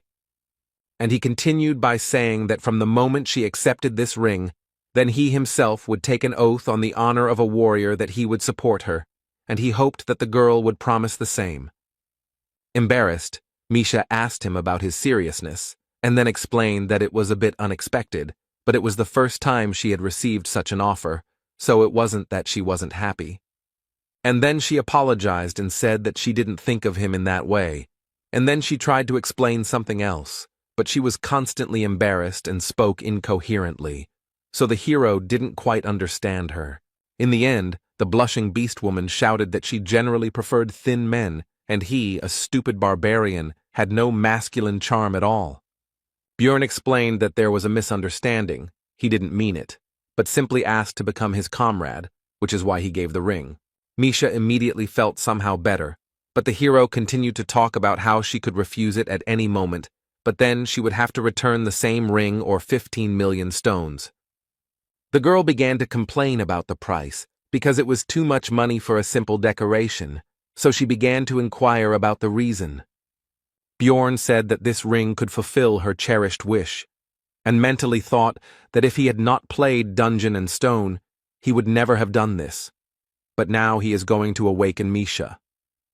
Number 9425, the Frost Spirit Ring, a numbered item that the hero received from the master of the Artemian school. At first glance, it can be considered almost useless, but after destruction, it had a special effect. He did almost no damage, but after all the years of playing, the guy couldn't help but learn this secret, and he figured it all out. If it is worn by a beastman who has not yet made a contract with a spirit beast, a special event will occur, and the ring will be destroyed, fulfilling special conditions. This would remove the seal of Skadi, the spiritual beast of ice, and right now all this was happening. Now the spirit offered Misha a contract, which she could not refuse. Soon the contract was concluded, and the girl could not believe that it all happened so simply, and she also asked Bjorn where he got this ring. But if something like this exists, then why did her father never tell her about it after all these years? The beast woman asked sadly. The hero replied that he most likely did not know about this effect, because the magicians had been trying to understand it for a long time, and had only recently unraveled the secret. Then the girl asked how he knew this and repeated the previous question. Bjorn said that before all this talk, Misha should get dressed, after which he pointed towards her clothes, and also said that there was some useful equipment from the marauders there. The girl noticed that he was also wearing new clothes and asked why she was naked. The barbarian replied that he undressed her himself, because during the ritual all equipment is destroyed. Then Misha indignantly asked why it was necessary to ask about her husband. Bjorn said that if he had been, it would have made him very angry. The girl was angry that he thought about such things, but he did not think to warn her. He replied that he was in a hurry. But despite all the negativity, Misha quickly calmed down from the words that she should say something, and she sheepishly thanked the barbarian. The hero asked if that was all, and the girl, after thinking, decided to share with Bjorn something personal from her past. Misha said that she once tried to commit suicide, but her father found and saved her. The barbarian said that in that case she should be grateful to him, but she was not sure about this, and continued the story. When the girl woke up, he said that if she wanted to die so much, let her do it in the labyrinth and not disgrace their family. The hero realized that her relatives were even crazier than he expected, and Misha said that it was then that she became a researcher, but not because she wanted to die. She simply ran away from that house. She thought that she could become famous and strong even without a spirit, and then her father would pay attention to her. She doesn't know if he will accept her with such an unusual contract, but it is a good thing anyway. And the next moment, the girl bowed to Bjorn at the waist and said words of gratitude once again, and also added that she would not forget his deed for the rest of her life, would seal it in her heart and thank him. A beastman who has made a contract with a spirit beast will receive one of 3 types of enhancement: summon, strength, and fortify. Misha Karlstein received the last one, and now her body is forever imbued with the power of the ice beast, Skadi. Now they have the attribute attacks they needed so much, and finally, they don't have to worry about encounters with spirit-type monsters, and they are pretty weak, so there won't be any problems. Now Misha can fight alone, but like the barbarian spirit seal, the beastman must strengthen the spirit beast. The girl is only in the first stage, so she cannot yet add an attribute attack to her weapon, but she used to be a martial arts master so she can fight with her bare hands. But the witch forest is too difficult for one person. The monsters were weak, but there were many of them, so the partners had to run away. The hardest stage of survival is just beginning. 11 hours passed. All this time Misha and Bjorn avoided large groups of enemies, attacking only small ones. Thus, many were defeated. Despite the difficult situation, the researchers did not stop collecting magic stones, and the hero was simply happy that they did not encounter any 7th-rank monsters or Eliza. But now another problem appeared. The Ring of Frost spirit was destroyed, and now the corpse golem's passive skill became active again. The acidic blood began to corrode the equipment. Even the lithium breastplate and shield lost their shine. Although they were made of 2nd-level materials, it would cost a lot of money to repair. Also, during all this time, the partners failed to find a single attribute essence, so Bjorn could not inflict any damage on the ghostly monsters. Misha was forced to cope with this alone. Now she had less and less strength left. According to the hero's estimates, their chance of returning to the city alive was about 30%. The witch forest's debuffs get worse over time. Now that 12 hours have passed, they've gotten stronger. You can tell by the feel of it. Bjorn decided to tie a rope to himself and Misha so that if something happened, they wouldn't lose each other. He also asked the girl about her knowledge of the increasing negative effects of the zone. She already knew everything. In addition, they are now also affected by the witch's eye status, which is why it is considered that one should not linger in this place. After all, if you stay in one place for a long time, a rank 7 monster, Canevaro, will appear, and the time it takes for it to appear is reduced with each level of the effect. It had been more than 60 hours since the team split, or more than 50 since entering the forest. The witch's eye had reached level 5, and the other debuffs had also increased. During this time, the road was not found, and Misha and Bjorn cannot stop to rest, because at this level of effect, Canevaro appears in 10 minutes. It would take about 15 to kill one, so if they didn't keep moving, it would first turn into an endless battle, and then defeat would follow. The only thing that could be done in such a situation was to stretch a rope between them, because that way they could find each other if someone fell behind or fell. This morning, Misha's condition finally worsened. It wasn't because of illness or wounds, it was exhaustion. The barbarian had to slow down, but the rope continued to tighten. The girl could no longer maintain even a very slow pace. The hero believed that perhaps most of the damage was related to the hallucinations she was seeing. Bjorn told Misha to climb on top of him so she could close her eyes and rest a bit, maybe even fall asleep. The girl tried to object, but the barbarian simply picked her up and placed her on his shoulder. Usually she would have resisted, but now she had no strength left at all. Another 17 hours passed. All this time Bjorn carried Misha. Except for moments of battle, the effects of the zone intensified again, including the witch's eye. The hero felt that he himself was also already at the limit, and if they failed to find a certain thing before it was too late, then everything could end badly. But suddenly Bjorn's thoughts were interrupted by a familiar voice. It was his ex. She was not at all like the illusion of the forest. The guy had a feeling that he would feel warmth if he touched her, and she, seeing his gaze, asked about what he had already managed to imagine. Bjorn noticed that she behaved exactly the same way in life, which meant that his memories were probably used as a basis. The ex skillfully manipulated the hero's weaknesses, made him get excited even in such a situation, and then told him to leave the beast woman and choose her. The guy already succumbed to her words. But Misha intervened in the situation. She delivered a powerful uppercut with the power of the attribute to the enemy and sent him flying. The hero, while his partner was fighting, slowly came to his senses and began to assess the situation sensibly, realizing that it was still some kind of illusion. Misha, meanwhile, continued the fight, apparently winning without any particular problems, even using only hand-to-hand combat. It was clear who would soon win, and so it happened. The girl approached Bjorn, all beaming, and reported that the dryad had been defeated. Then the hero understood everything. It was a very rare monster of the 8th rank that appears in this forest and uses the charm skill. Now it became clear to Björn why the illusion was so realistic, because it was not a zone effect, but a skill, so he thanked Misha. Without her, he would definitely have problems. But the conversation had to be interrupted as a group of researchers appeared ahead. This was the first meeting with someone after their team split up. The witch forest is huge, and no one uses it as a hunting area, so it is very difficult to meet others here. They spent 8 days on the 3rd floor. The main part of the squads have already moved on. They seemed friendly. Misha was already happy and asked Bjorn if they were saved, but he told her to calm down, and mentally added that they could not be trusted.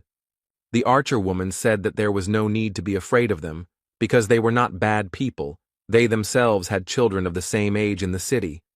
But these words never calmed the hero down. On the contrary, they made him wary, because this was even more dangerous, since it meant that they needed to feed even more mouths. This was a motive for making money at any cost. Misha asked what the problem was, since this was the help they needed so much, but Björn told her to just keep quiet. He had gotten into trouble many times and would usually ask for help if he promised a reward for getting him out of the forest. Then it would be a good deal. The first thing the hero did was to figure out who these people were. First, he introduced himself, then they started doing the same, but one of them turned out to be Hans, which immediately took away one point of trust from them. Bjorn analyzed the explorers. Their team consisted of 2 warriors, 2 archers, and a scout. It's all too dangerous. Besides, intuition tells him to be careful.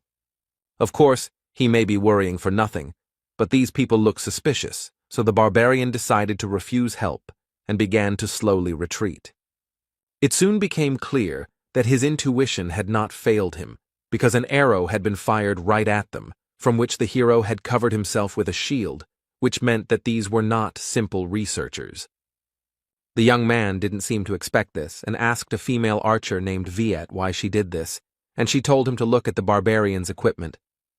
It was made of lithinium, for which you can get a large sum of magic crystals in the city. She was already looking forward to it. The guy said that they were also explorers, but the scout told him to just step back, since he was not going to help. The rest of the squad, except for the young archer, agreed to the attack. Misha asked if they would run away. Bjorn thought about it, because the balance of power is not in their favor, and they also have a scout who will quickly find them in case of escape, so there is only one option. He then told his partner that they would have to stall for time, after which he offered the marauders his backpack and shield. Misha shouted at them to kill this barbarian because she was the princess of the beastmen and would generously reward them for saving them. Her game was so plausible that it made even Bjorn doubt, although he himself proposed the plan. The girl's words made the scout doubt, but the female archer said that this was not an option. They both had to be killed, otherwise their activities could be exposed in the city. The warriors of the squad noticed that the princess might have something valuable, so they rushed forward with the words that the spoils would go to whoever found it first. The barbarian began to prepare for the collision because he couldn't delay any longer, but he also understood that it was no longer necessary because enough time had passed. And he was right, because what he was waiting for happened. A 7th rank monster, Cannavaro, appeared right in front of them. After this, the hero told Misha to grab onto him and ran forward, thinking along the way that it was impossible to escape from the monster because he would pursue the victim until death. Therefore, it was possible to use the marauders as a diversionary tactic, and he began to break through their ranks while they were at a loss. This should have out-aggroed Cannavaro, who took advantage of the fact that no one was attacking him and used his magic mind skill without any problems. The marauders decided to deal with the monster first, because of the mines, they would not be able to pursue the prey anyway, and the prey itself would not be able to get far. The hero understood that there was no way he could dodge the mines, so he had to rely on his strength and regeneration, simply running straight through the traps. Cannavaro, meanwhile, noticed the escape of his prey, so he called for support from a group of hounds, a breed of dog used for hunting. It seems that the marauders greatly overestimated their strength, because they began to lose their lives very quickly, one after another, from the monster's arrows, mines, and dogs. One of the dogs managed to catch up with the fleeing Björn and Misha and grabbed the barbarian's leg, preventing him from continuing his escape. The hero had to use the flesh explosion skill to get rid of the dog, but at the same time, he lost the ability to run further. His leg was finished. In that case, the plan will have to be changed. Björn told Misha that he was leaving the rest to her. She told him to leave her in Canivaro. The barbarian threw the girl's light body without any problems. She rushed straight at the monster, who was not expecting such a thing, and it was finished with him in an instant. Among the attacking marauders, one was still alive. It was the same female archer who first fired an arrow at them. She tried to beg for mercy, but Misha was not going to spare her. The beast woman was worried about Bjorn. She poured a healing potion on the wound, but said that it could not heal such a wound, but the barbarian said not to worry. Thanks to high regeneration, the potion, and the eternal life skill, the leg was restored almost instantly, which surprised the girl very much. The hero understood that this was all thanks to the bonuses of the vampire essence, his skill, and the seal of the immortal. With all these factors and enough time, it would be possible to grow a limb without a potion. Misha asked how he could drink it without pain. Bjorn replied that it was the mental fortitude of the barbarians. He recalled that Einar also took potions without any problems. In his case, it was due to the high value of the pain resistance characteristic, but the effect was the same. The hero suggested that Misha pack up and leave before a new Canivaro appeared, and she herself asked how he realized that those researchers were dangerous. Bjorn replied that one of them was named Hans, and he didn't like that name, which confused the girl, but she quickly put it out of her mind. Misha shared her thoughts that she would never have thought that that woman could change her attitude so quickly. She could have been good. The hero replied that if they had not seemed so weak, if they had not worn expensive equipment, and if they had not met in the labyrinth, then everything could have turned out differently. In that case, she could have been remembered by them as a kind person, but what happened, happened. She attacked first and paid the price. Misha said that she didn't understand this. Then Bjorn asked about her reasons for visiting the labyrinth. She replied that it was for money. Then, the hero said that they had the same reason, because it was the best way to protect yourself, especially in a world where failure to pay taxes would result in execution, and she also needed to protect not only her own life. Both were in a gloomy mood after this dialogue. Misha reported that there was a lot to rethink after this trip. 109 hours have passed since they got lost. Now the beast woman has found the place that the partners hoped to find, the only place in the location where they can rest. The witch's hut is a shelter that appears in random places in the forest at regular intervals and remains there for 8 hours. The effect of the zone is temporarily removed while you are there. It is also safe here, because monsters do not appear. This place is difficult to find, but there is no other way to rest. The partners spent a long time looking for the first shelter, but Misha's keen eyes quickly helped them find the next one. There were 53 hours left to hold out before the labyrinth closed.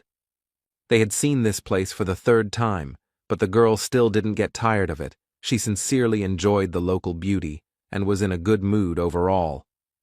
But Björn told her to be quiet, because there was someone here, since only 5 people could enter here, and the portal closed as soon as they entered, which meant 3 unknown people were somewhere nearby. Soon they found a man dozing carefree in a field of flowers. It was one of those who helped Eliza then, but now he looked so-so, so the hero was interested in how this happened. Misha reported that there was also someone in the hut. She also noticed that these were the same researchers. Bjorn decided to knock out this guy first. He raised his mace up and brought it down sharply right on the man's face, and the girl noticed that he was just going to knock him out. Soon all 3 researchers were knocked out and tied up. Misha was surprised that the first of them was still alive, and also noted that it would not be for long if he was not helped right now. Then Bjorn poured a healing potion on all the captives, and they quickly came to their senses, both due to the healing and due to the pain they were experiencing. The chief immediately recognized the barbarian and began to explain that he was not guilty. He began by saying that when their group caught up with the hero's team, there were only 3 of them, after which a quick fight took place. They didn't want to chase them through the entire forest again, so the first thing they did was shoot a guy who looked like a scout, but he immediately clarified that the wound wasn't serious, just a scratch on his shoulder. Then they were thrown back again by some kind of light. Björn understood that it was Hikuro who used his numbered item again.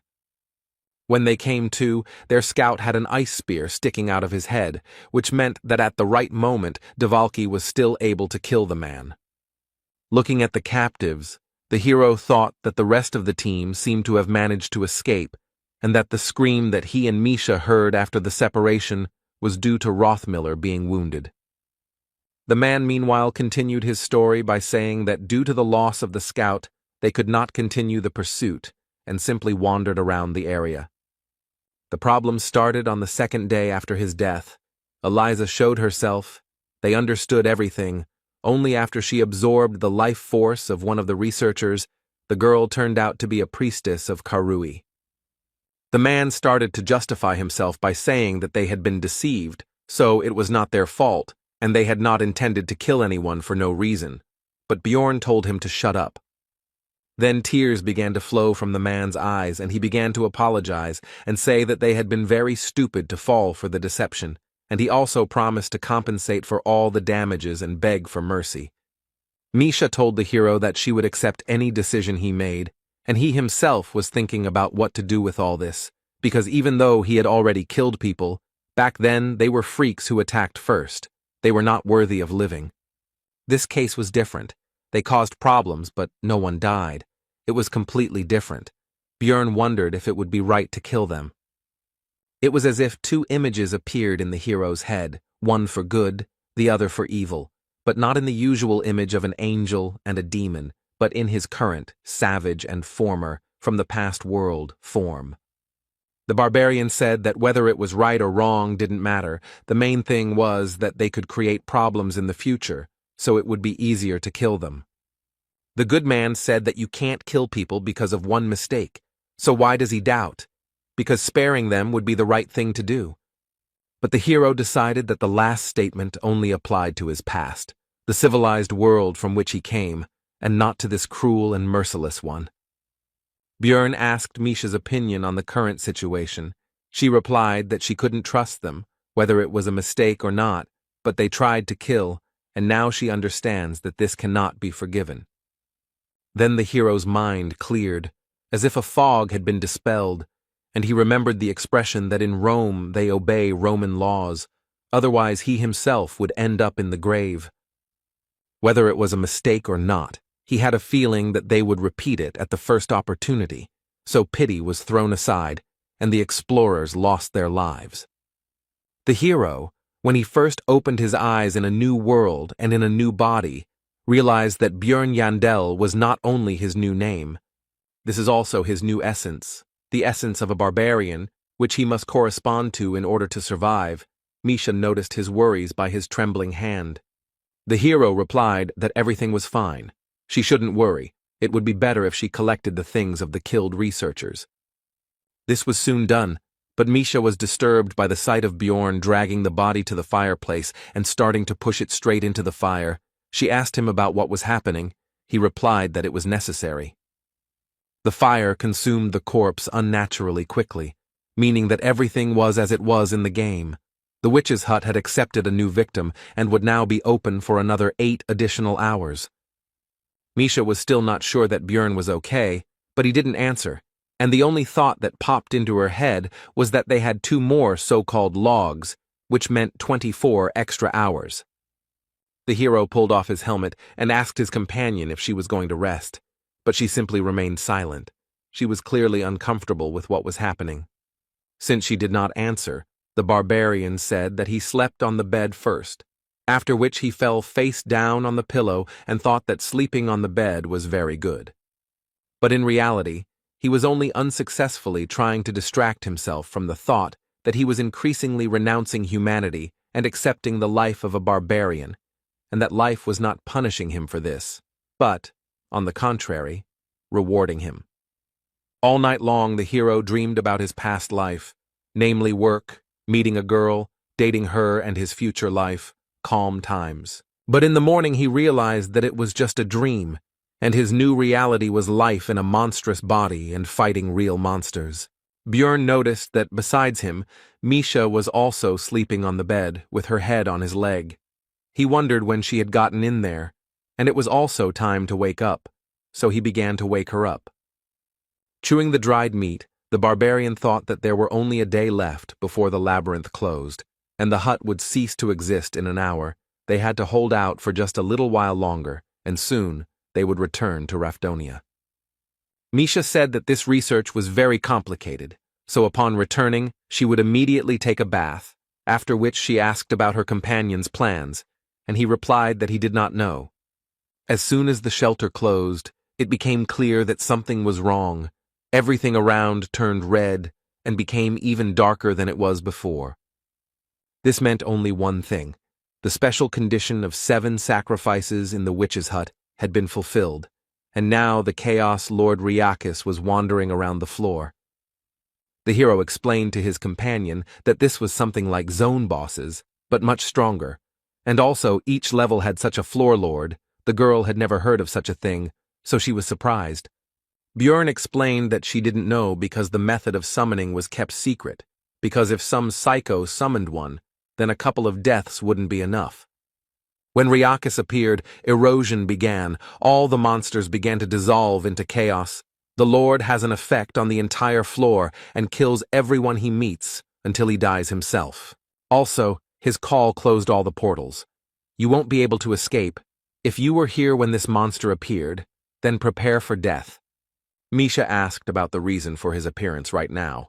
Then Bjorn explained that it was all probably because of them, since burning those bodies in the hut was one of the conditions of the summoning. 10 years have passed since the last call. The hero thought that 3 corpses would not make a difference, but someone burned 4 of them earlier. The girl began to panic because of this.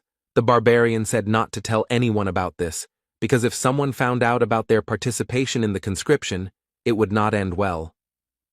The barbarian also reported that the zone effect no longer affects them, so they will now be able to leave here, and their path will lie in the orc settlement. The Zarvi clan has settled there. It is huge. They operate above the 6th floor. They have hundreds of members. A meeting with Riakis is deadly, so to increase the chances of survival you need to join them. It's unlikely that the entire clan will be on the 3rd floor, but to control the area they should have at least 10 teams, which would already be good.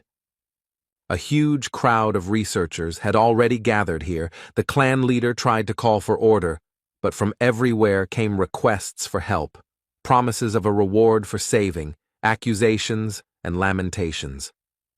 Suddenly, a golden barrier appeared around, causing the crowd to quiet down somewhat, although not completely. But this was enough for the man on the podium to shout to the researchers. He explained that it was already safe here, since their priestess had activated the announcement of the destruction of evil, and his clansmen were standing guard. And he continued his speech by saying that they only needed to hold out for a day until the floor was closed, during which time Zarvi would fulfill the agreement with the royal family and do everything possible to ensure that most of the people returned. He ended with a threat that if he created any problems or if anyone disagreed with him, he would be immediately thrown out. The hero decided that the last part was unnecessary, but overall the speech was good because the panic was calmed down a bit, and thanks to the barrier he would be able to rest a bit. Announcement of evil destruction is one of the main skills of priests, which creates a safe zone for explorers and keeps monsters out. Misha and Bjorn were resting by a tree. The latter decided that they were not going to drive them away, but they needed to be on the alert, because some problem might arise. The hero asked the beast woman how confident she was in her ears. She replied that she was not sure, but some people say that they like them. Bjorn was misunderstood, so he explained that he meant her hearing, to which she awkwardly replied that she could hear just fine, so he told her to listen to the researchers' conversations. They discussed how the last time Riakis showed up was 10 years ago, and now they were wondering what kind of madman did this, and also that they were lucky with this clan from the 6th floor. One of them admitted that he had never seen the evil destruction announcement barrier in person before, while the other remarked that it was great in a large clan. The hero understood that if the Zarvi came for the thing he was thinking about, then their chances of getting out of here alive were quite high. After some time, Misha leaned against Bjorn's shoulder and fell asleep, but soon the barbarian decided to wake her up. She asked about the reason for such a sudden awakening.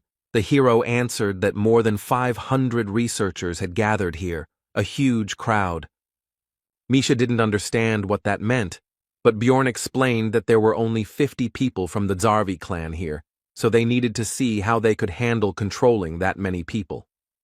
Soon, the local leader actually began his speech. He started by saying that thanks to the barrier, this was the only safe area of the floor, but the priestess would like them to show respect to her god.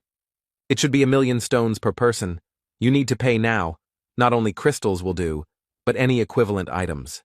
The hero admitted that it was a smart move, since not every researcher would have such a sum on hand, and in this way it would be possible to take away some of the equipment from people to simplify control. The man on the podium meanwhile said that this is not only respect for the god, but also payment for protection. They may lose some equipment and potions, but there is nothing to worry about, because they will protect everyone. The hero understood that in fact there were enough reasons to worry, because the barrier, although powerful, was not comparable in strength to the floor master. They were unlikely to kill him, but for now they had to obey the rules, so Bjorn asked Misha to take the things they didn't need. He thought they were very lucky to have taken the equipment from the marauding attackers and wouldn't have to give up their own. Many researchers were unhappy with this situation and were unwilling to pay 1,000,000 magic stones for protection for one day. As the heroes expected, some people began to leave the barrier and cope with survival on their own. There were about 300 researchers left, which meant that the Zarvi clan received 300 million magic stones. They made money and at the same time reduced the number of people, killing 2 birds with 1 stone. And now all they can do is pray to the heavens in the hope that the floor master won't come here, otherwise they are doomed. The 3rd floor is quite large. Everyone hopes that they will not encounter it. In this situation, both those who left and those who remain optimistic, but the hero prepares for the worst scenario. And so, 5 hours before the labyrinth closed, it really happened. The reign of despair began. This is the passive effect of the Lord of Chaos's aura.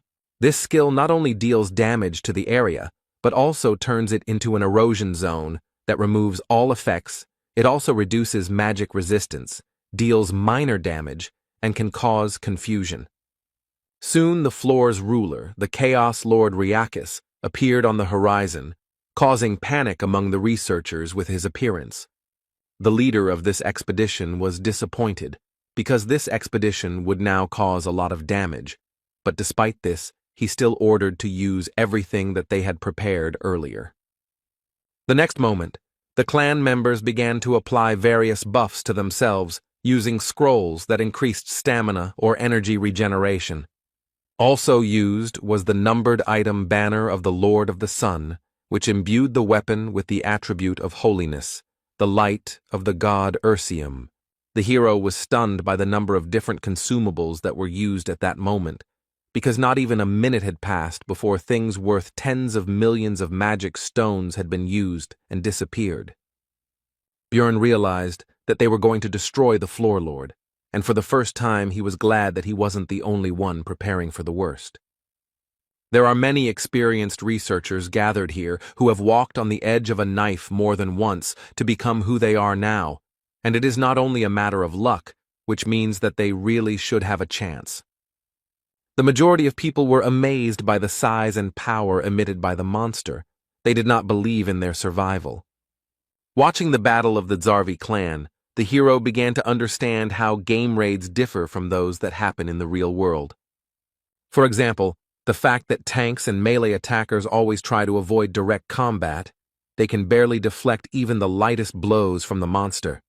Also, warriors have to return to the front line of the battlefield immediately after treatment, even if their body is in terrible condition. But perhaps the most important difference was the multiple deaths of the explorers, who could no longer return to the battle. The current situation is that the melee war was instantly crushed, and the three ranged ones were hit by Ryakis's breath. Such losses immediately lowered the morale of the rest of the people. They don't understand what they're talking about because the clan is doing everything possible to fight the war, holding back the floor lord, and the mages are suppressing him. Suddenly, spheres appeared around the boss, and the expedition leader immediately forbade attacking him, because first he needed to focus on new targets. Bjorn was glad that the clan knew about his features and the second phase, but the other researchers did not understand why they did not attack Ryakis, did not understand their actions. About an hour passed. 11 people died. 20% of Zarvi's force. It's not scary. The worst can still be avoided. It's still possible to hold out until the labyrinth closes. However, the real problem is that ordinary researchers start to panic, and this will not lead to anything good, even though they have reasons for it. After all, every time Ryakis became enraged, someone who had paid for protection died, and the hero believed that it was their own fault, since they came so close to the battle and did not monitor the situation at all. Misha told Bjorn that things looked really bad and asked if they weren't going to do something, but he said what he thought. One man in the crowd said that they could no longer just watch. They needed to intervene in the battle to increase their chances of survival and protect themselves from the monster.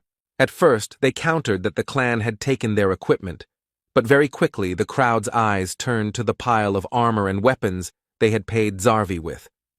Realizing where all this could lead, Bjorn immediately told Misha that they were getting out of here right now.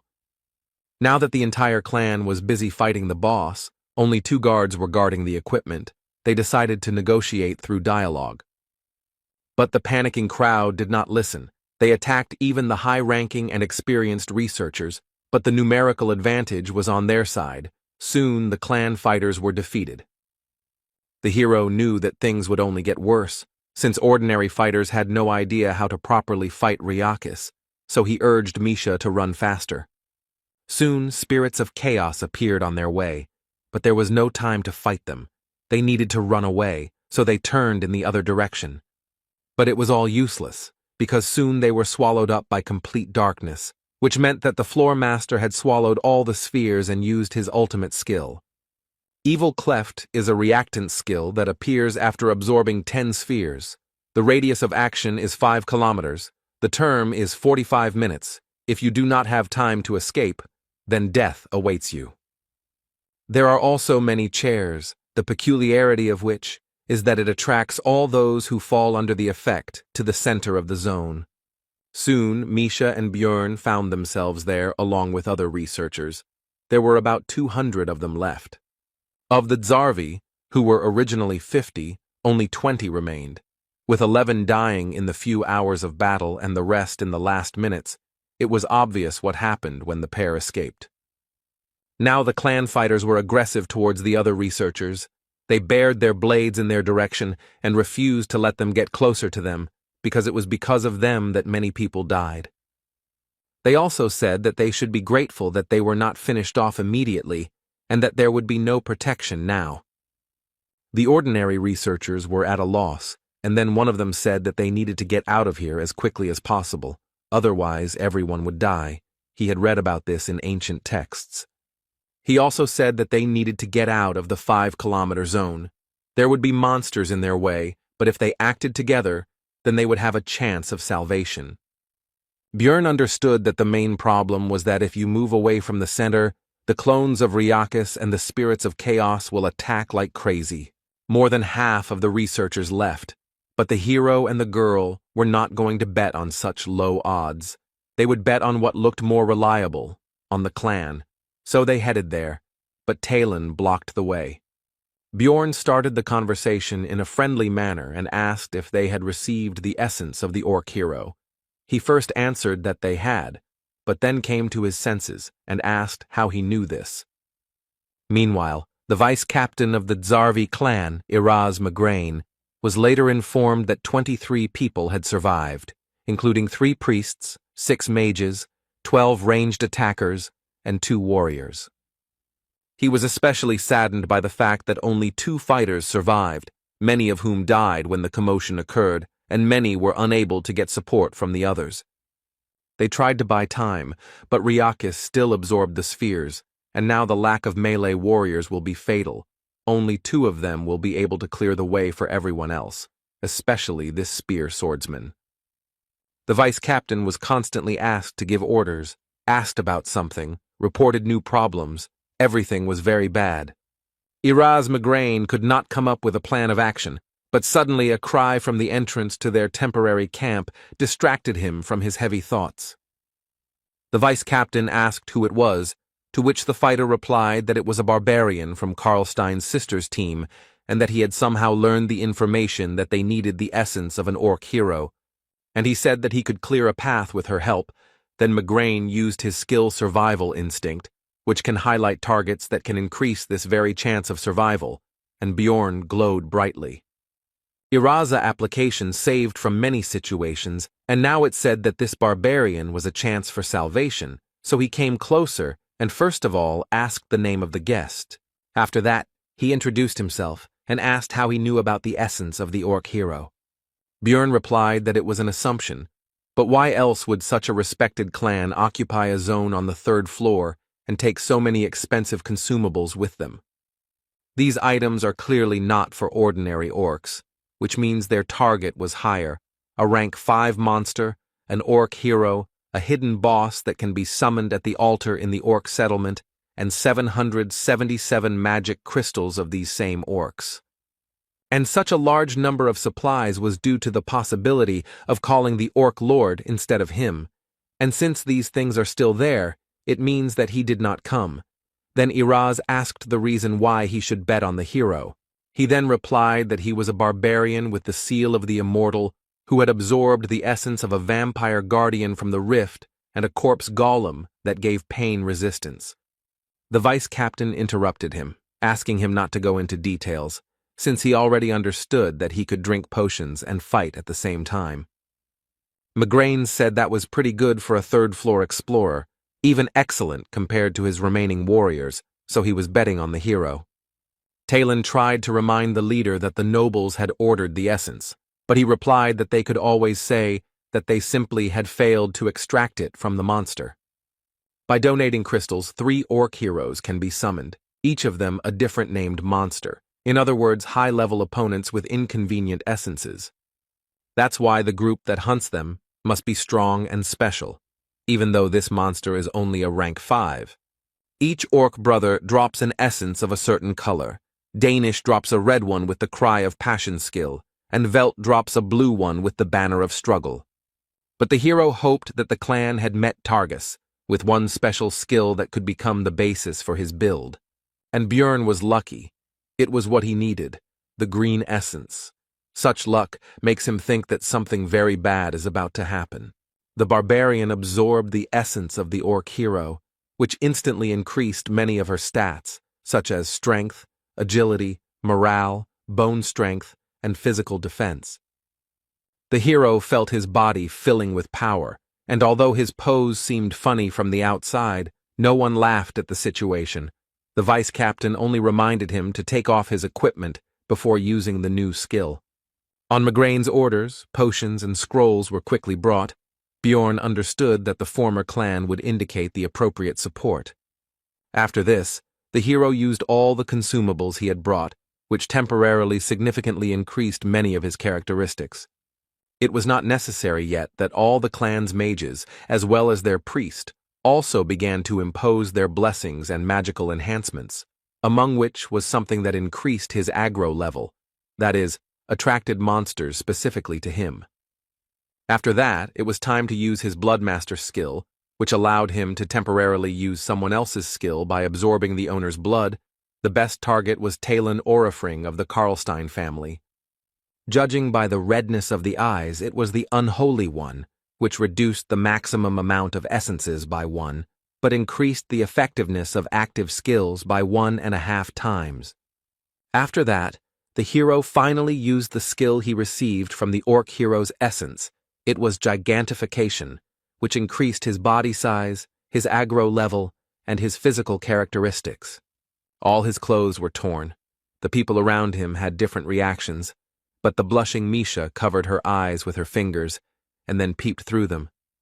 Erasmus decided that the hero needed to cover himself with something, so he ordered several cloaks to be brought, and soon the preparations for the exit were complete.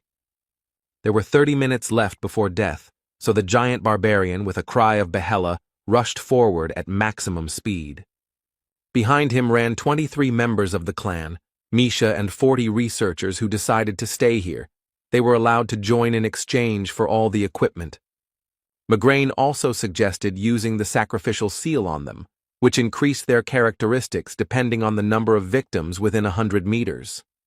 Now, with all these buffs and skill, the power and instinct of destruction overflowed the hero's body, and it was good that they did not need to be restrained. The road was blocked by small clones of Ryakis, although they were only that size for him now, but their height was almost 2 meters, but now Bjorn could handle them without any problems. These creatures carry damage to the person who destroys them, and even a barbarian with overinflated pain resistance still felt the numbness, which is why it is very important to have a tank in the evil rift. Of course, in his case, thanks to the vampire essence, and specifically the skill source of darkness, it is enough to simply protect the heart. But for others, be he a famous swordsman, mage, or priest, all this will be useless.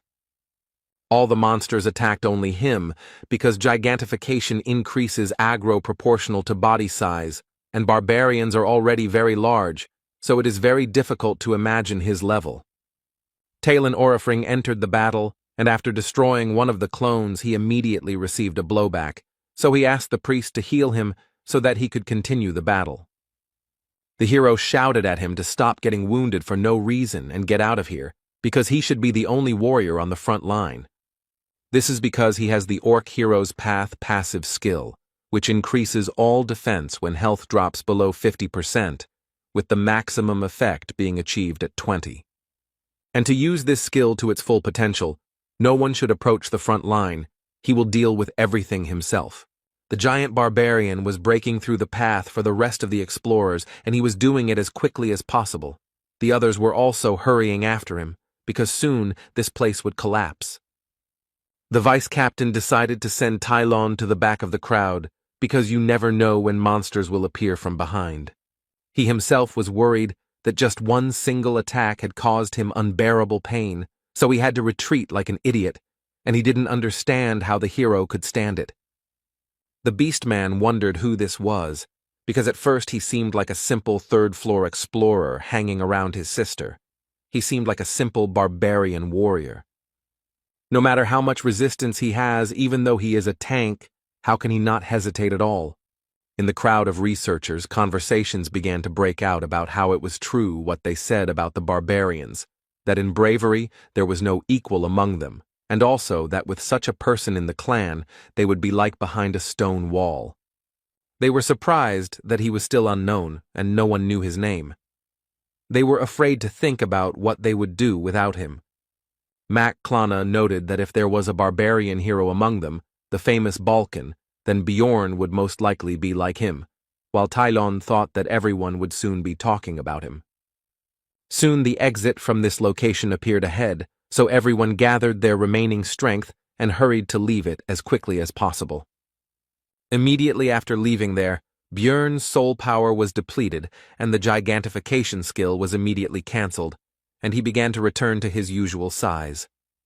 A few seconds later, when not everyone had yet managed to leave the zone, an explosion was heard that destroyed the entire orc settlement and those who remained inside.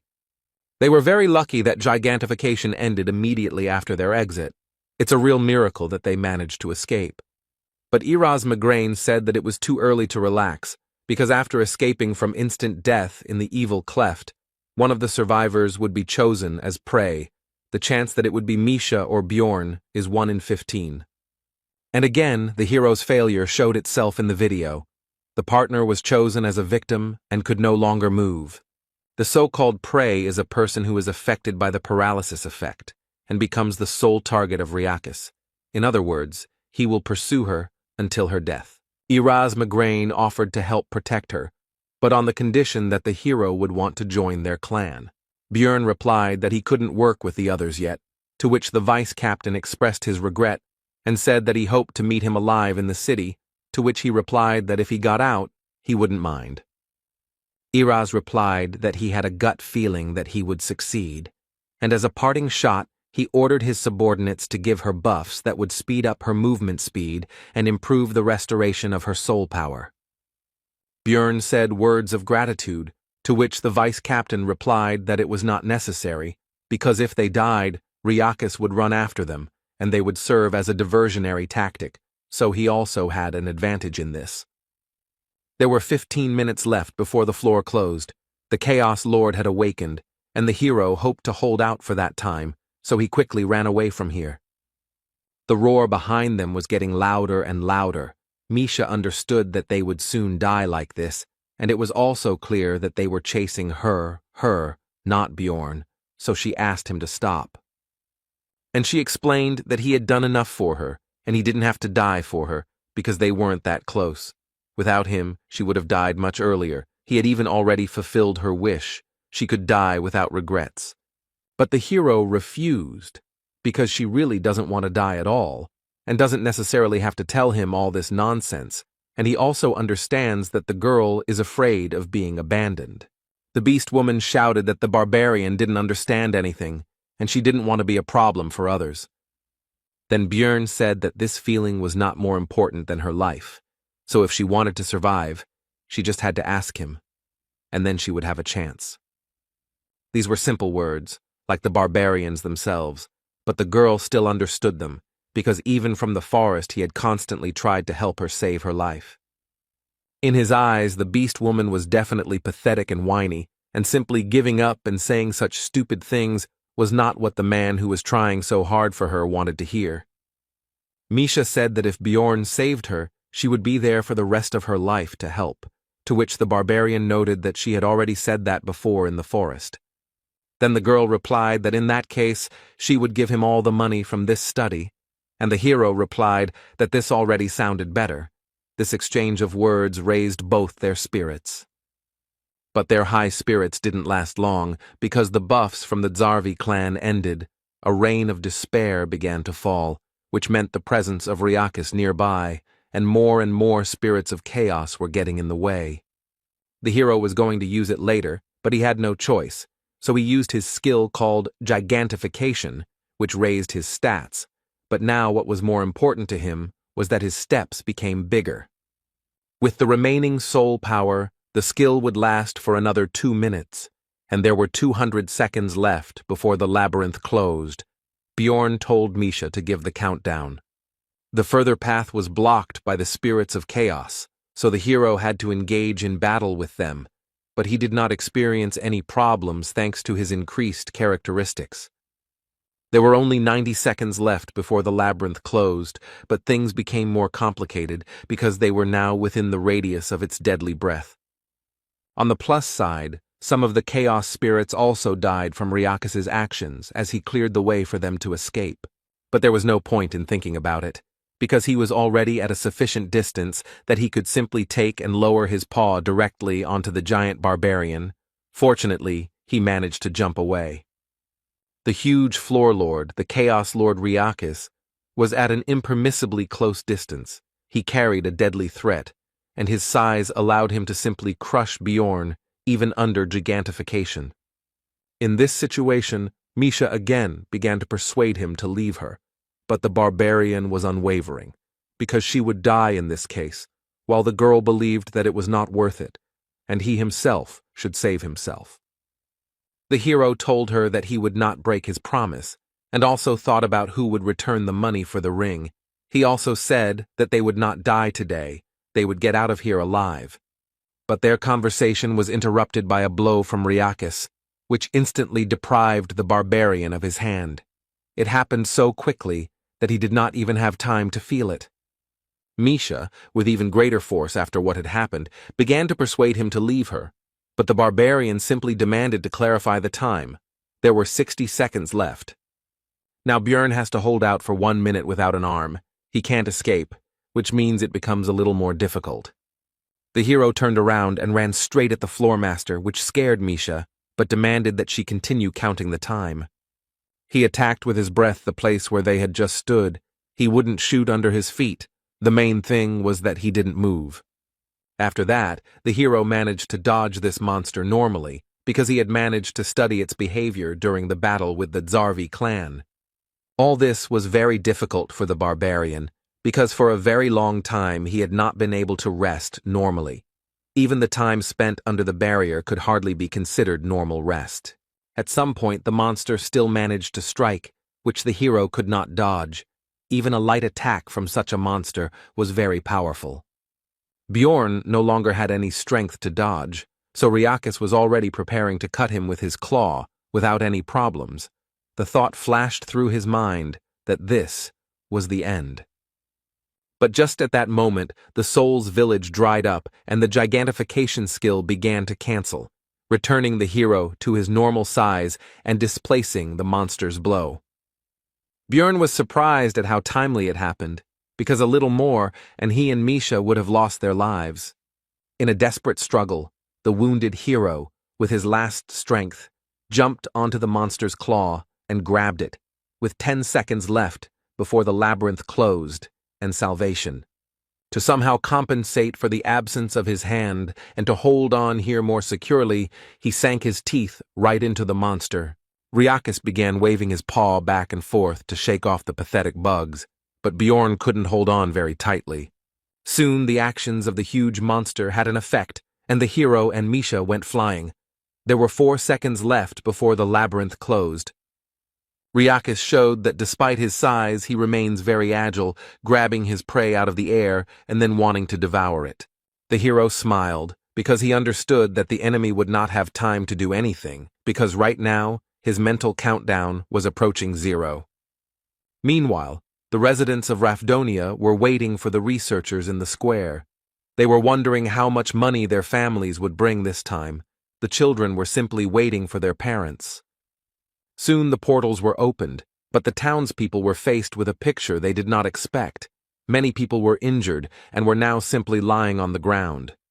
Misha came to her senses. She immediately heard the words of those around her about the need to quickly call the guild and so on, but she only paid attention to how they talked about the seriously injured barbarian. The girl immediately pushed her way through the crowd and saw Bjorn, who was lying on the ground and showed no signs of life. Her heart sank into her heels.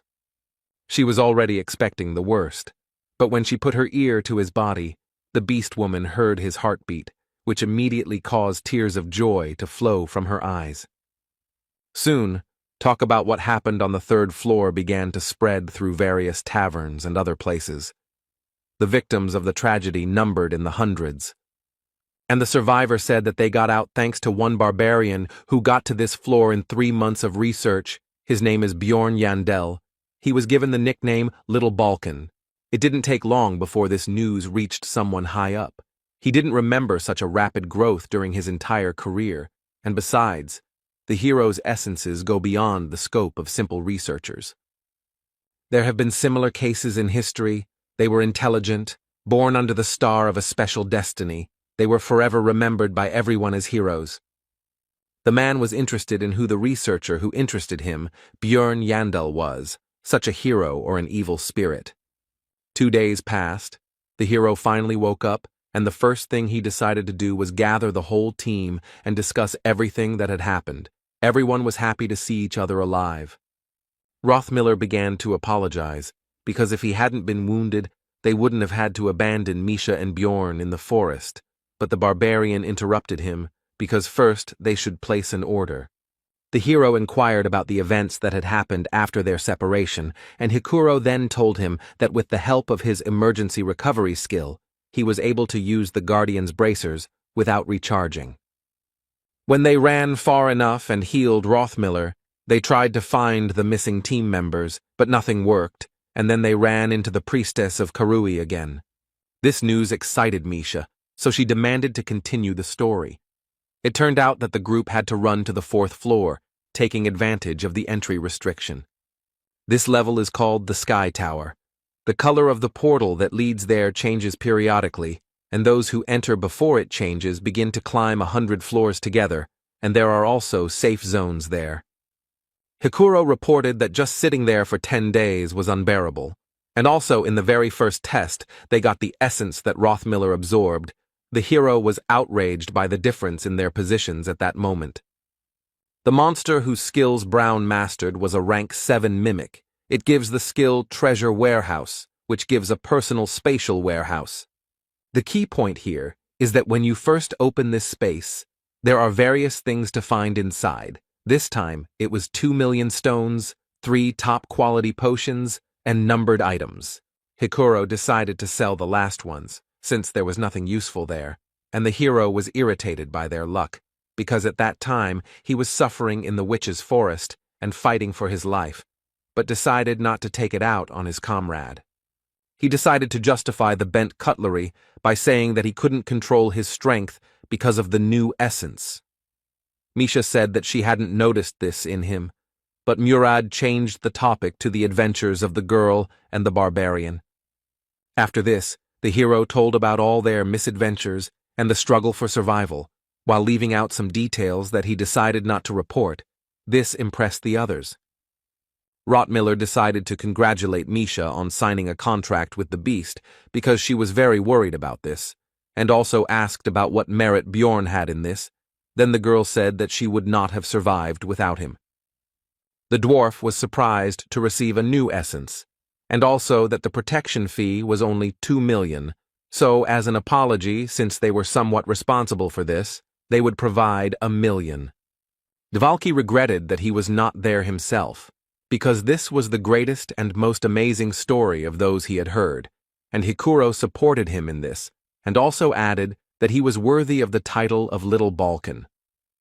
The hero was surprised by this, to which Murad explained that this was his second name, which was a comparison with Balkan, a barbarian hero of the previous era.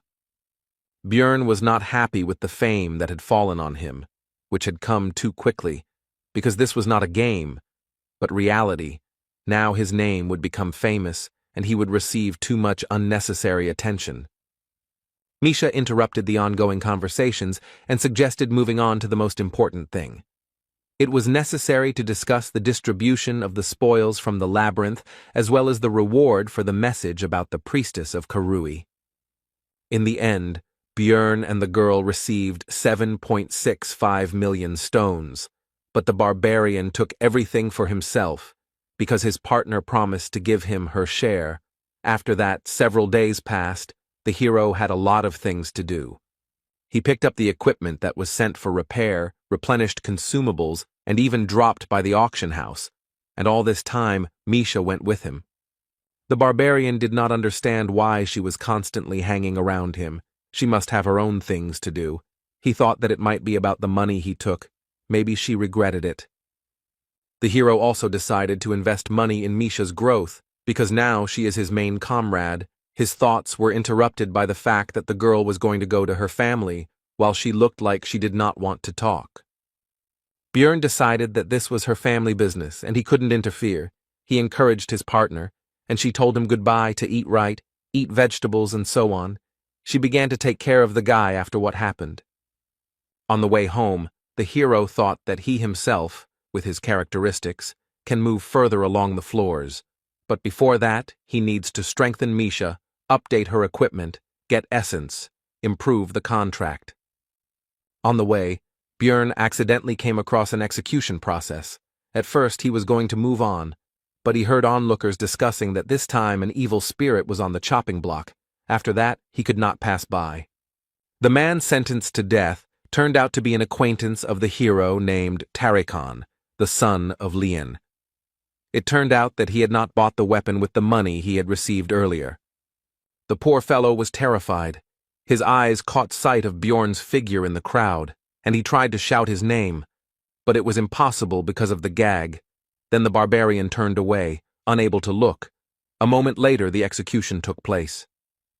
The hero understood that he could well have been in his place. He decided to think about it at home, but some guy called out to him and started asking where he came from, and suggested Europe, Asia, and America. He continued speaking, and the barbarian thought that this could very well happen, but he did not expect it to happen so soon. True, for this case he had one prepared answer, and it goes by the name of Strategy Einar. He made a stern face and said that there was no need for complex words, after which he demanded to speak directly. The blonde praised his acting and said that he was not to be feared. Because they were all here because of this damn game, Bjorn drew attention to the incorrect pronunciation of the last word. The guy continued to speak. He admired the hero's successes, after which he said that they have their own alliance, but the barbarian interrupted him and asked if he was an evil spirit. He answered in the affirmative, after which Bjorn shouted loudly into the sky and said that the leader of the tribe taught to immediately kill people like him upon discovery. After this, the hero simply rushed at the blonde with his fists, because that is exactly how a real barbarian should react. Soon Bjorn was sitting in the garrison. The guard first decided to thank him, because his younger brother would not have gotten out of the labyrinth alive without Jandel. The hero accepted his gratitude, after which he asked how much longer he should sit there, because he was hungry and unhappy that he had not managed to finish off that evil spirit. The man was about to answer when another guard ran through the door and said that the detainee had a certificate of a hunter of evil spirits, which immediately interested Bjorn, but he did not show it. After this, a man who also belonged to this organization explained to the barbarian that they always test those who have managed to become famous in a short period of time and show extraordinary abilities. Bjorn put on a show of being a simple-minded savage who was angry at these suspicions, after which he was released. Now he went home in a lousy mood. He didn't even think that these guys knew such details about evil spirits. That blonde guy was pretty good at using words from his world. But fortunately, the hero noticed the catch when the hunter messed up his pronunciation and said Vigra. If they had reached such a level, then it was no wonder that Tarikan had ended up on the chopping block. Now Bjorn considered this world even more dangerous and out of reach. Upon arriving in his room, the barbarian found an unknown envelope on the floor, given recent events. This could be somehow related. Inside was a pill and a letter, which said that it was sent, presumably, to the player, warned that this cannot be said about the hunters.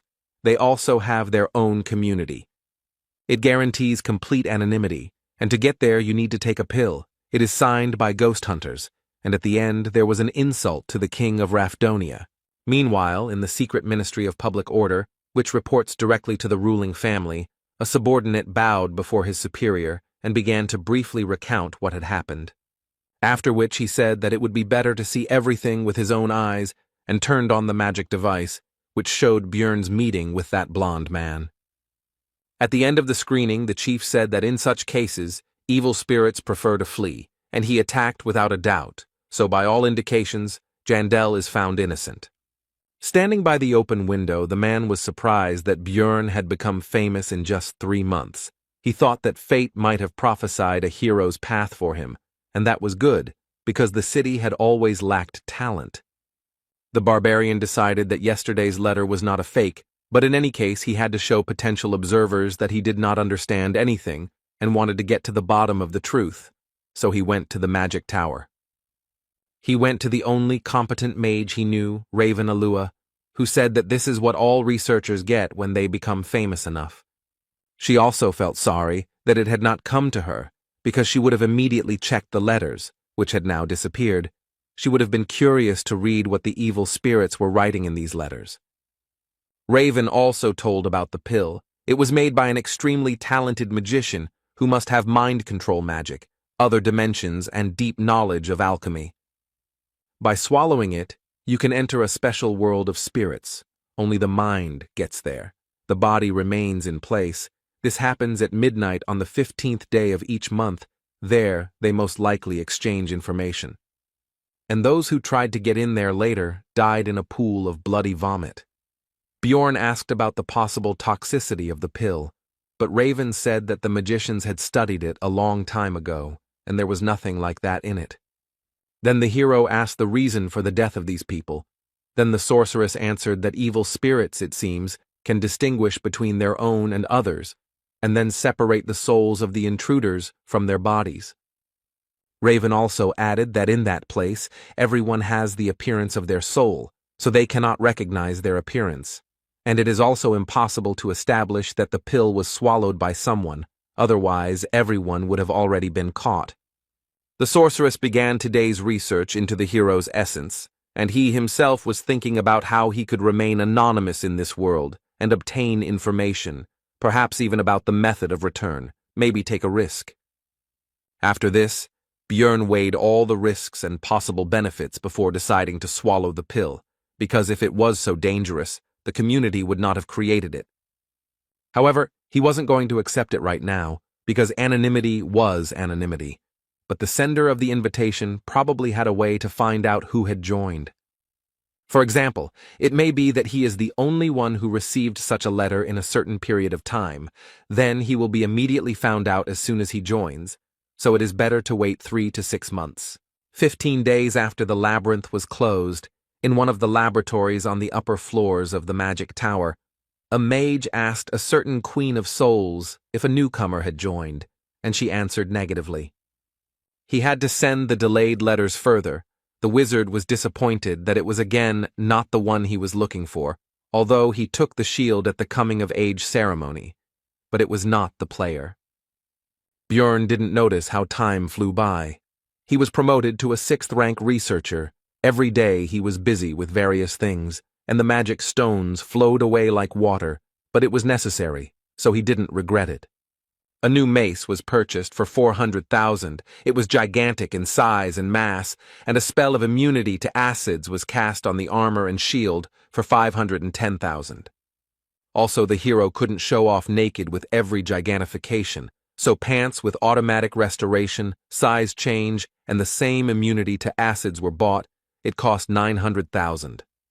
For Misha, twin lich blades were bought for 550,000. As well as the blood of a wild beast, for pumping up spiritual beasts for internal use for 2 million, as Björn wanted, invested in its strengthening.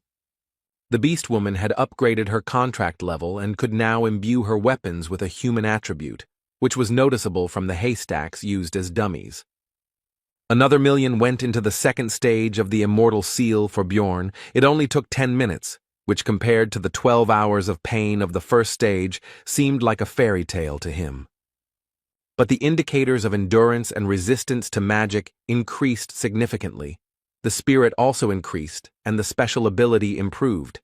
At the end of the procedure, the shaman offered to tell fortunes. The barbarian did not refuse. The man then said that he was destined to experience countless good and bad events that usually happen once in a lifetime, and that he was destined to share the fate of those who are called heroes. Björn decided that even if this was true, nothing would change. He had to do what he had to do, and in order to withstand any adversity, he would prepare for everything he could. Also, all this time the hero was visited by Misha. She took care of him, invited him to share food with her, and also tried to accompany him everywhere. It didn't take long before the barbarian returned to the shaman for the 3rd stage of the seal. It was time to choose a certain feature. It could be the spirit of flame, the spirit of iron, and the spirit of the wild nature. Björn chose the latter. It cost 2 million stones. In addition to the stats, it increased his threat level and gave him the skill Wild Splash, which also increased his threat level in exchange for giving a bonus to Constitution. To attract the attention of a crowd of monsters and at the same time increase the body's endurance, this is what, plus gigantification, this is best suited for a tank. The hero did not think that he would achieve such success in 3 months. The shaman said that last time he did not tell everything about Björn's fate. He also needs to always and everywhere beware of those who are filled with resentment. There will be many of them. If you dispel their grievances, then you will receive luck, and vice versa. The hero overcame the 3rd stage of the seal and was about to leave when Einar appeared from the bushes, calling him to her shelter, because she should not be seen. The warrior said that she heard from the elder about his new nickname, Little Balkan, and now she is burning with curiosity, so she asks to tell him how he got it. Björn told his story, and Einar was pleased that the hero had joined the team, because she was worried, but now she wouldn't be, because he was not alone and Hikuro seemed reliable to her. Jandel was concerned about the girl's condition, as she had become very thin, So he asked if the elder was starving her, but she explained that she was undergoing muscle compression. Suddenly, a loud voice rang out around the area, asking if Einar had run away again, so it was time for the warrior to leave before her mentor became even more angry. Finally, the girl said that she was glad that Bjorn had become more handsome, because before his face was filled with anger, which she did not consider bad, but now he looks relaxed. These words surprised the hero. Later, the barbarian visited the library, where the girl, who had never initiated conversation before, said that he had become a celebrity. But the hero simply said goodbye. Earlier, he would have tried to get closer to her to get benefit from the magician, but now it makes no sense, because he has become stronger, and there is already a magician in the team. This is rationalization. After all, his priority now is survival. He is not in a position to delve into other people's souls. His moral principle rejects idle curiosity. This is why the hero always treats the people around him with caution and weighs every action they take. That is why he always focuses on their possible value to himself and thinks about using them for his own benefit. That's why Bjorn killed people when they posed a threat, was ready for betrayal at any moment, and thought about how to get the most out of any situation. But at some point this thinking cracked. He kept his cool and acted for himself alone, until that situation on the third floor happened, and the barbarian risked himself for her. He changed, and Einar noticed it. The hero began to catch himself more often wanting to do something useless. His body changed. Something else changed. He doesn't know how to solve this, so he will be like a barbarian and will not restrain his desires. Bjorn demanded that the librarian say what she wanted to say. She asked how he knew about her intentions. He replied that he could see it in her eyes. The next day, the barbarian went to the Promise of Flowing Water Cafe. He somehow squeezed through the front door. The other visitors did not expect to see a savage in such a place, so they decided that the owner was in debt. Soon he was called by the client for whom the hero had come here. It was Shavina Amur, a 7th-class officer of the Administrative Department of Revision, and also a friend of the librarian. The girl asked him what he should get, to which he replied that he would like to have beer with meat, since he was not a fan of sweets. Obviously, there was no such establishment. It was just a little revenge for the invitation here. After that, he asked to get down to business. Shavina was surprised that he didn't know anything, because the librarian, whose full name was Ragna Litaniel Peproch, was supposed to tell her. The woman explained that the mission was to patrol the sewers. Usually they have a trusted squad that is engaged in catching tax evaders and other criminals, but they died on the 3rd floor. The hero had suspicions that these were again hunters of evil spirits, so he asked about the reason for his invitation, because there were more suitable researchers for this. To which Shavina admitted that it was simply a matter of his high popularity, and she was also curious to meet little Balkan in person. After which she said that she would order cookies to go and ask permission to tell her colleagues that he had given them to her, to which the barbarian hesitantly agreed. Amur said that the reward was only 200,000 magic stones, but if they worked together, Bjorn would show himself to be a qualified person in the eyes of other guilds and departments, and people would consider him reliable.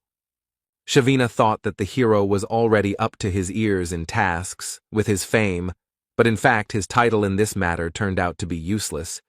People did not consider the barbarian a good worker, so he agreed. He soon left, and the woman thought about how she hadn't met anyone interesting for a long time. The conversation with Bjorn calmed her thoughts, and Ragna talks about other people. It's high time for her to find new friends. 2 days later, the entire team of losers gathered again at the entrance to the sewers. Devalki complained about the stench. Although he expected it, he did not think that it would be so strong. The guard who escorted them asked them to be careful and not to lose the map, helmets with flashlights. The latter also have recording devices built into them, so they would definitely need to be returned later. Initially, Bjorn was supposed to go alone, but at a team meeting he told about the task, and Hikuro immediately decided to join. He could not miss this journey, because it was full of ghosts, and he did not need money. Lior Wab Devalki decided to change the scenery, because lately he had been so buried in books that his head was starting to split. Brown Rothmiller couldn't leave the team in the sewers without a guide, and this would be a great chance to practice his new essence, which, in addition to the skill, increased his luck and sixth sense. Misha heard that there were criminals hiding there, so it could be dangerous, and they also needed to get used to the new twin blades, so they all gathered together. The hero decided not to refuse free help. It is unknown how much help from the others is needed, but Rothmiller will definitely be useful. The passages in the sewers were surprisingly spacious. Dvalki lit the magical fireflies and the squad moved forward. Along the way, Hikuro told a story about a terrible monster living here. Misha asked the magician if its existence was possible, to which he replied that all the waste from the magic tower was dumped there, and a huge number of experiments were carried out there. And if suddenly everything coincides so that the reagents mix correctly and react with the monster's body, then in theory, a specimen that never existed before could appear. Björn thought it was impossible, because first there had to be a monster's body in the sewers, and they usually dissolve, so someone had to bring it here, and besides, it had been quiet here for 2 years already. Suddenly, Rothmiller reported that he felt someone's presence, and with the essence of the mimic, there was no reason not to trust his words, so everyone began to look for the unknown. Misha discovered that some guy was visible from a crack in the wall. The hero didn't understand how he got there, but it didn't matter, so he grabbed him and threw him on the floor. He realized that things were bad, so he launched a desperate attack with his dagger on the group of researchers. It was useless. Bjorn just grabbed his hand and squeezed. His strength was already enough to break the bones of ordinary people with just one effort, but he praised the man for his efforts, because you need to try everything to survive. After this, the barbarian began to interrogate the man, who began to beg for mercy, since he would not hurt a fly, and he also said that he was a simple homeless person. But Rothmiller said that the brand on his forehead was placed on those who had committed terrible sins, so escaping from the tax office was not all that he had distinguished himself with, and it reminded the dwarf of his youth when such people went to the forge where he worked. The people from the department said that they would add 5,000 if the criminal was brought in alive, but they also said that it wouldn't be scary to kill him. The main thing was to get it on tape.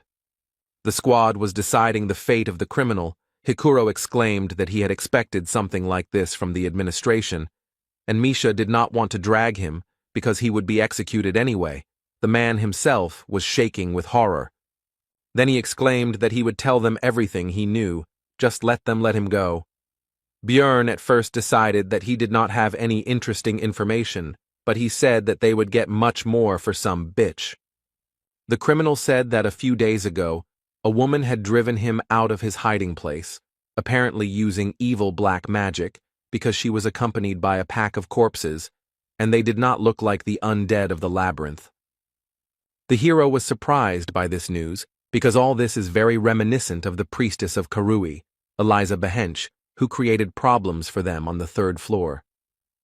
Björn decided that if it was her, she couldn't just be allowed to walk around here because she had a huge grudge against their team, and the others agreed with him. The criminal was tied with a rope and sent ahead to show the way to their hiding place. They also asked why he was hiding in such an absurd place. He replied that he was simply looking for shelter and stumbled upon them. Soon the group discovered a way down. From that moment it was decided to behave quietly. The man said that there was no other way out. The team moved forward and the criminal said that if this is really the woman they think, then they should let him go. Soon a pile of corpses appeared on their path. The man stopped in fear and did not want to go further, but Bjorn hurried him and he had no choice but to obey. But it turned out that the bodies were not lying there for nothing. This place was full of magical traps, so the hero immediately shouted for everyone to retreat back. The criminal went first. He could no longer escape, and all the power of magic rushed towards him. It reduced his maximum health, and when it reached 0, it killed him. Eliza felt the activation of her spell called Call of the Evil God. The priestess decided that it was the people from the temple who were chasing her, and she still had not found the way to the underground city. And then a voice came into her head, demanding that she make a sacrifice to him, and then the woman understood what she needed to do to get help from her god. Bjorn pulled their guide closer, and he himself was partially trapped, which reduced his maximum health by 29%. It turned out that the criminal was dead, and Bjorn was glad that he had sent him ahead, because he could have ended up in his place. Hikuro noticed that the deceased had a nameplate. His name was Hans Mark, which gave the hero a bad feeling, because all meetings with the owners of this name did not bring him anything good. Soon the team reached the criminal's hideout. It turned out to be quite cozy, which they did not expect, but Eliza was not there. Dvalki found a faint trace of mana. After examining it more closely, the wizard came to the conclusion that something was hidden under the floor. Then the hero took off his armor and decided to break through the stone underneath with his massive mace. The squad's mage immediately said that with magic, everything would not work out so simply. But the barbarian didn't think so he used gigantification, because if you can't break through with brute force, it only means that not enough effort was put in. The squad watched with tension as the big guy began to punch the floor, and he finished his previous thought by saying that, by the way, this doesn't work on ghosts. But soon his efforts finally bore fruit. Hikuro asked Dvalka that it shouldn't have worked, but he himself was no longer sure of it. Rottmiller reported that thanks to his improved sense of smell, he can smell this woman, and there seem to be no other threats, so they can go down without unnecessary fears. The sixth sense is also silent. Meanwhile, in the underground city of Noark, where the priestess of Karui was heading, a guy was running quickly through the streets with urgent news. Bursting into the vice-captain's office, he reported that the entrance had been destroyed, although, judging by the reports from the surface, the royal family had nothing to do with it. The man who received the news said that this passage had long been forgotten. The last time it was used was during the incident with the Karui cult, so it could be the priestess on the run. The vice-captain asked Amelia, the same female marauder that the hero and Einar met on the second floor, to go and sort out this incident. Meanwhile, the team moved along the passages and was surprised that such an incomprehensible labyrinth was discovered under the sewer. Misha was curious, so she first asked Hikuro, but he didn't know. Then she turned to Dvalki, but he didn't know anything about it either. Rottmiller stopped the group and reported that the smell of the priestess was getting stronger here. It was no longer just a trace. She was somewhere nearby. Eliza herself was wandering through the corridors of this place at this time when the voice of her god suddenly laughed. He did this only when something bad happens, and this could mean that people from the temple were already close. After that, she hurried to run away, and from behind she heard the voices of her pursuers, whom she recognized with surprise. It was the same barbarian blockhead with his gang. When Eliza realized what it was, she immediately decided to stop running away, because this time she would not let them go. They themselves were walking towards their death. After this, the priestess began to summon various creatures to help her with the spells Gate to the Kingdom of Demons and Shadow Guardians. Previously, Misha had some difficulties when fighting these opponents, but now she has become stronger thanks to the contract with the spirit beast and new equipment. Björn also became stronger. He rushed into the thick of enemies with the active skill Savage Splash, which increased his threat level, which lured enemies to himself, and also increased his physical characteristics. The others also entered the battle. They had won last time, but now everything was even worse, and Eliza decided to use the curses that had worked so well last time. But Dvalki used the 7th rank spell, Radiance, which removed all the effects with the evil attribute. It was the hero who asked him to learn a spell against this magic, and he went and learned a mass cleansing magic. Bjorn broke through to the priestess and tried to strike her, but she used the spiritual form spell, the same one that had caused her to fly away last time, and it also gave resistance to physical attacks. But Dvalki was ready for this too. He used materialization, which brought Eliza out of her ghostly state, and then used accuracy increase on the barbarian. Now the priestess was vulnerable again, and the hero grabbed her and slammed her into the ground with his enormous strength. But he did not stop there, although after this blow she was no longer capable of resistance. The others watched the beating of the servant of Karui in confusion, and could not say a word. But Dvalki nevertheless reminded the barbarian that they needed her alive if they wanted to receive the reward. Bjorn listened to his words and stopped. The priestess was tied up, and the hero began to carry her. The beating and paralysis magic allowed him not to fear any surprises. The hero, already in a good mood, praised the team and suggested getting out of here, but turned around and saw that the rest were lying unconscious on the ground. Before he could even react, he was poisoned by the basilisk's paralyzing venom, the effectiveness of which was halved due to his body type. Bjorn recognized the woman who came out of the shadows. He knew it was too easy, and it never happens like that with him. The marauder was surprised that the barbarian could still move. She praised him, because he had become noticeably stronger since the last time. After that, she looked at the hero's unconscious companions and assumed that he was not running away because of them, although he could, and Bjorn himself decided that she had come here to tie up loose ends.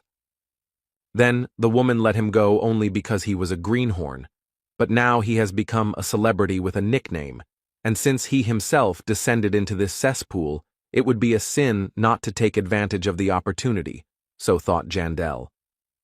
Bjorn shouted that he was keeping his promise, so there was no need to pursue him, but the marauder ignored his words. She asked how he knew about the passage here and why he invaded. But the hero did not understand anything, which he said. Then the woman clarified the details, and he replied that if she was talking about that magic thing, then he simply pierced it with a mace. The marauder was somewhat taken aback by this news, but continued the interrogation. She decided to find out the reason for his stay here, to which she received an answer about the priestess of Karui. Then Bjorn cheerfully suggested that they part ways peacefully. Since she had already found out everything, there was no need to give her an antidote. He could handle it himself, but she interrupted his flow of words. Amelia said that since the hero now knew about this place, she could not just let him go. Then he offered to take another oath, but the woman replied that this time everything was different. After that, Bjorn took off all his armor. The marauder asked what was going on, to which the barbarian asked if she knew 2 ways to piss off an opponent. She answered negatively. Then the hero replied that the first was not to finish the sentence, and the second remained unknown, because instead of continuing the sentence, he threw his mace forward. Amelia was perplexed by this development of events, but this did not stop her from dodging the improvised projectile. But after the mace, the hero's shield also flew, which surprised the woman. Bjorn himself called this action Captain America's throw. Amelia was flexible and agile enough to dodge this as well, and the thrower himself rushed forward after the projectiles, hoping to deliver a crushing kick. But as Bjorn expected, the opponent was too experienced and agile. Neither the blows nor the attempts to grab her achieved their goal, but that was not all. The hero decided to act unexpectedly. He used gigantification, thanks to which he was able to reach the woman who did not expect this. After that, he was still able to strike the enemy directly on the head, but it did not seem to bring the expected damage. She snatched the dagger and enveloped it in an aura, which was very dangerous. Such an attack would easily cut off his arm, so Bjorn had no choice but to use flesh explosion, which also splashed the enemy with acidic blood. The woman's view was now not as good, but she still continued to advance, but this time she was no longer able to dodge the kick. The hero was delighted and surprised by the success. He had already decided that he had a chance to win this fight. When the opponent's voice came from behind, it was the self-replication skill. He instantly understood. Amelia said that she heard about Bjorn absorbing the vampire essence, so he should survive this too, and then used the Asura strike skill. The battle ended there, but the hero survived thanks to the source of darkness and was restored by eternal life and a healing potion. The woman said that she was surprised by the savagery of his regeneration, and after all, his head was torn off. Bjorn jumped up from his seat and asked why she didn't kill him, to which the woman folded her arms across her chest and said that he was the one who attacked first, and most people prefer to solve problems by talking. The hero replied that he was fighting for his life because she couldn't let him go with the knowledge of this place, but Amelia clarified. She said that she couldn't let him go just like that, emphasizing the last two words. Then Bjorn asked what would happen next, discreetly trying to reach for the mace, but his recent opponent noticed this and said that she was not going to kill him, so he needed to calm down. The barbarian started to justify himself because he didn't intend to attack and all that, but he was interrupted. Amelia continued for him. He just decided to prepare in case she changed her mind. Bjorn noticed that the woman herself had not recovered from the wound, did not take the potion, which indicated a special essence that interferes with the treatment. She meanwhile handed the hero a drug that erases memory. The barbarian asked why she didn't give it to him last time, to which he received the answer that it was a rare remedy, after which he asked her motives because if she killed them, she would get a lot of money for the equipment. Then Amelia asked who the hero thought she was, but he decided to remain silent because he considered her crazy. Then the woman hushed up the topic and shoved the drug into his mouth, also saying that she had not heard of any side effects. The woman also decided to find out about the second way to piss off her opponent, which he had not told her about before the fight began. The barbarian began to respond, but a drug called Lethe's Blessing began to work, and he fell asleep. After a certain period of time, Bjorn woke up, but was surprised that his memory was still there. Even though the last hour should have been erased, he didn't know. For some reason, the drug didn't work on him. The next morning, the hero visited the administrative office to receive a reward for the task. Shavina said that there was no need to compensate for the damage for the broken devices, because this case was truly special. The hero agreed with this and plunged into memories of yesterday. When he woke up in the sewers, the equipment was with him, but the flashlight and recording device were broken. The rest of the squad didn't remember anything. Their last memory was going down to Hans's shelter, so the drug worked correctly on them. While his comrades discussed the loss of their memories and the fact that Eliza was dead even though they had no memory of the battle, Bjorn himself wondered why his memory was untouched. Rothmiller had a hypothesis about what happened. He came to the conclusion that they caught up with the priestess and won the fight, but she tried to do something with their consciousness, so she had to be finished off. But the damage was done. Devalki agreed with this, because it sounded plausible, and the servant of the evil god should have similar spells in her arsenal, while Hikuro was simply glad that they somehow managed to cope. And at the exit from the sewer, they were met by Shavina and Ragna, who went to look for them. Since they were too late, Bjorn doubted their competence, to which Amor said that Litaniel was very strong. The librarian herself said that her friend had brought her here, and the hero, looking at her equipment, thought that he didn't know how capable a sorceress she was, but she clearly had more than enough money. Shavina said that Ragna was very worried, to which the embarrassed girl began to deny it. Misha asked who these girls were, and when she found out that one of them was a librarian who worked in the place where Bjorn often went, she immediately expressed her indignation. Then a paladin with a huge two-handed sword on his back approached them. He made sure that the body next to them was indeed Eliza Behench, so his church would not forget about this service. At this point, Bjorn finished recalling the events of the previous day.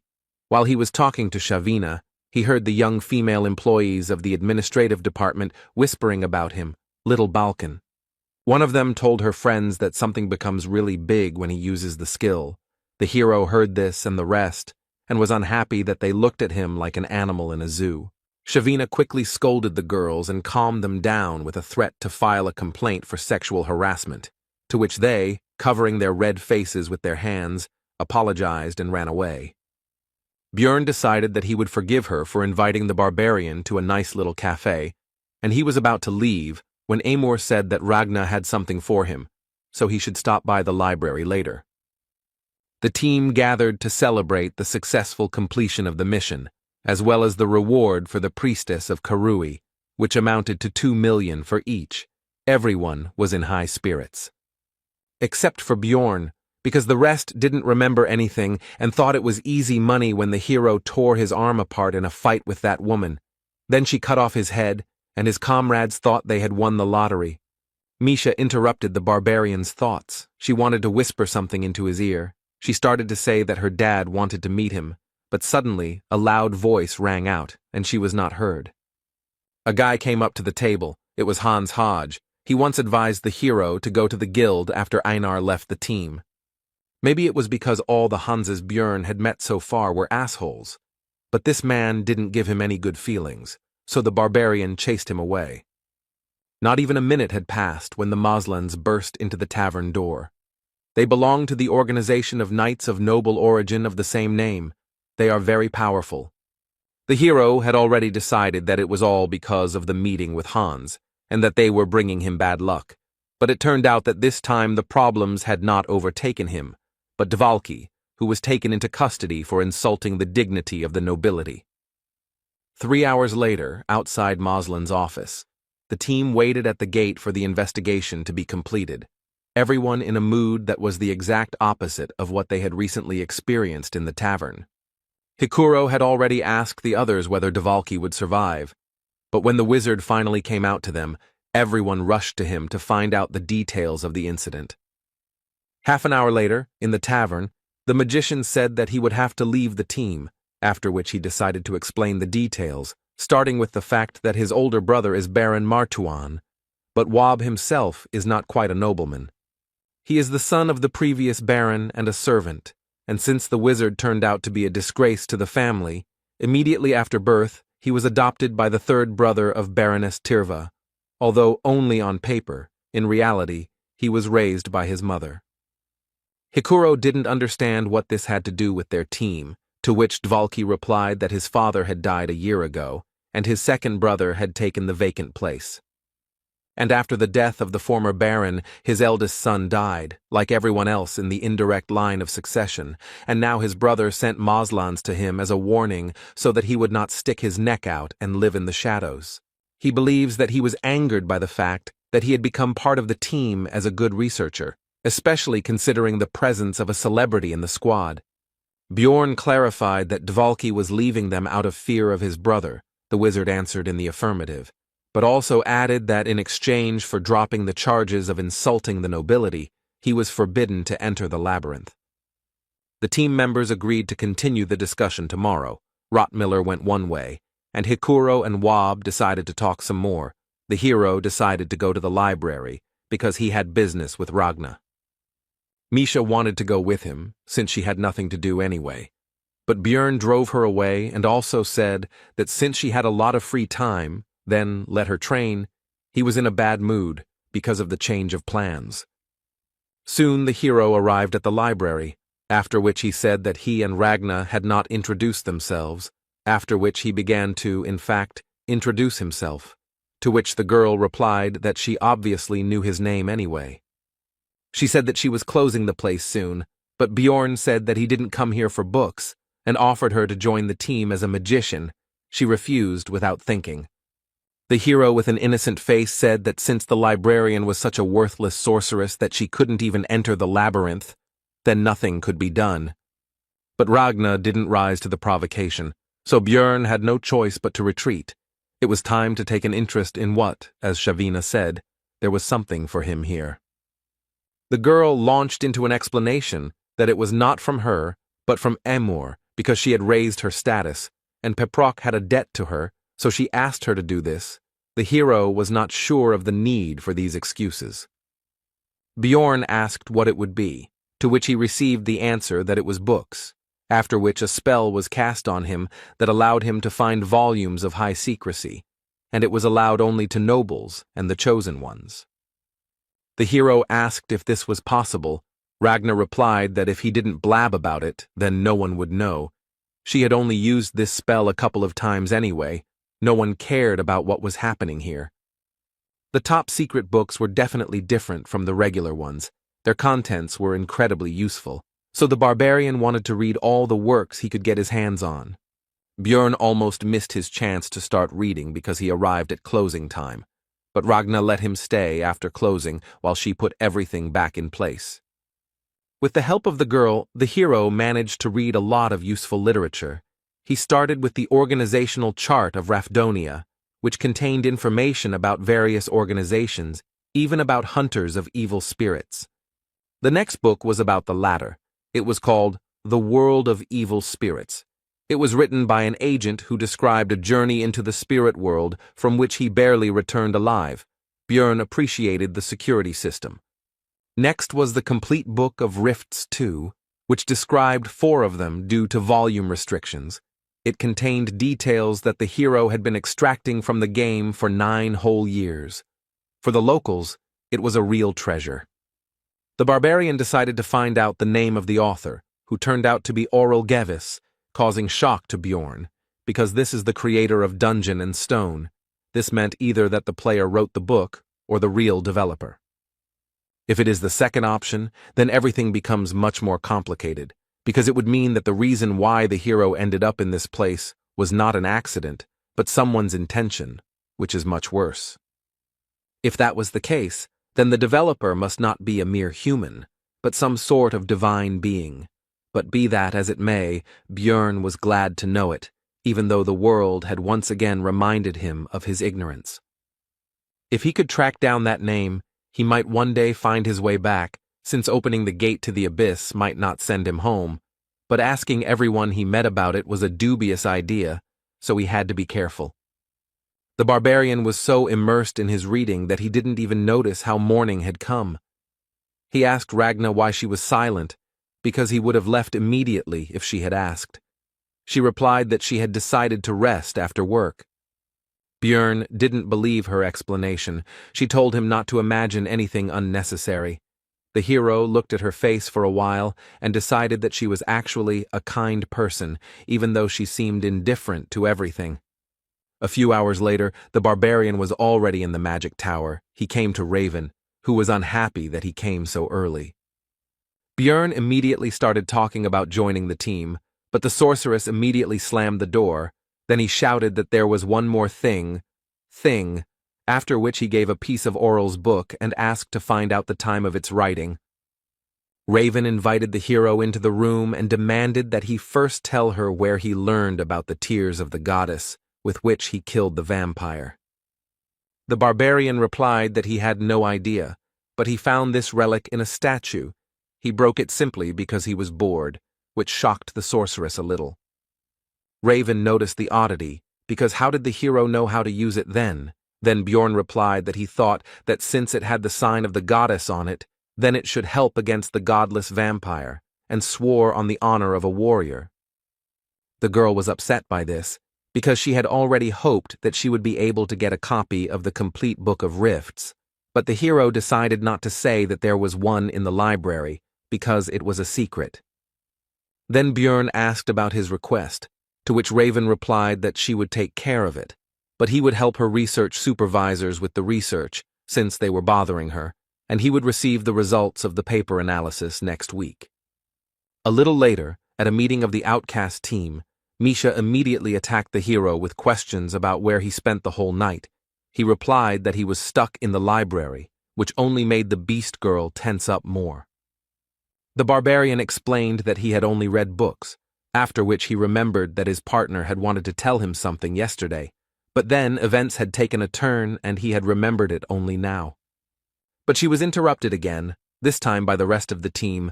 Their meeting began. Björn immediately said that it would be easier for them to find a new magician. He had already asked 2, however, both turned out to be. Hikuro was angry that the hero had resigned himself so quickly, but Dvalki calmed him down, as he believed that the barbarian was right, and the latter asked if there were any other ideas. Murad replied that they needed to meet and talk with Baron Martuan. Misha was surprised by this. Because he lives in the capital area, they won't even be allowed there. Hikuro replied that he often came to this tea shop where they were now, and usually showed up at this time. Björn was not in a good mood from such a surprise, because it meant that the meeting would be right now. Then the dwarf and the wizard, with an unhappy look, began to ask him not to abandon them, because if not today, then they would have to wait a whole month, and together it would not be so scary to approach him. Besides, Hikuro would give 300,000 each. Soon Baron Martuan entered the tea house in the company of a butler, 2 guards, and 2 servants. Dvalki was sent ahead, since they were relatives after all. The wizard immediately introduced himself and asked him to listen. The nobleman noticed that the surname was somehow familiar.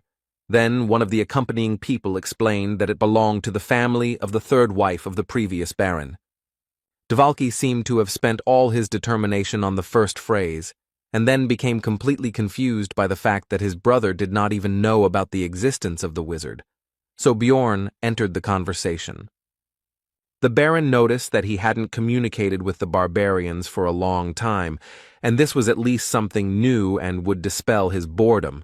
Then the hero asked him to lift the ban on Woba entering the labyrinth, but he didn't understand what he had to do with it.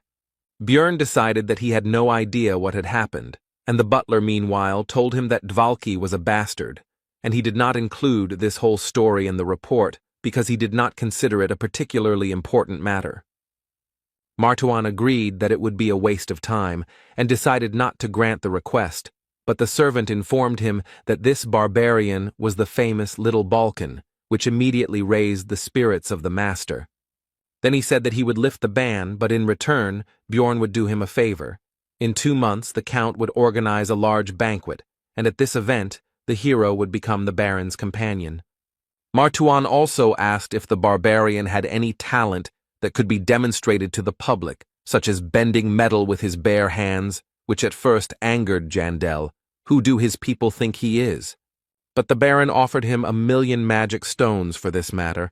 Bjorn smiled and said that he would do anything for his comrades, mentally thinking that he would not refuse this money. The next morning, all charges were dropped against Dvalka. Now he could go to the labyrinth again, but the wizard was still not quite in the mood. It seemed to him that this story ended too easily. Bjorn reflected on the fact that using power turned out to be very pleasant. He decided to start making plans to achieve a higher status, although for now he was satisfied with his current level of influence.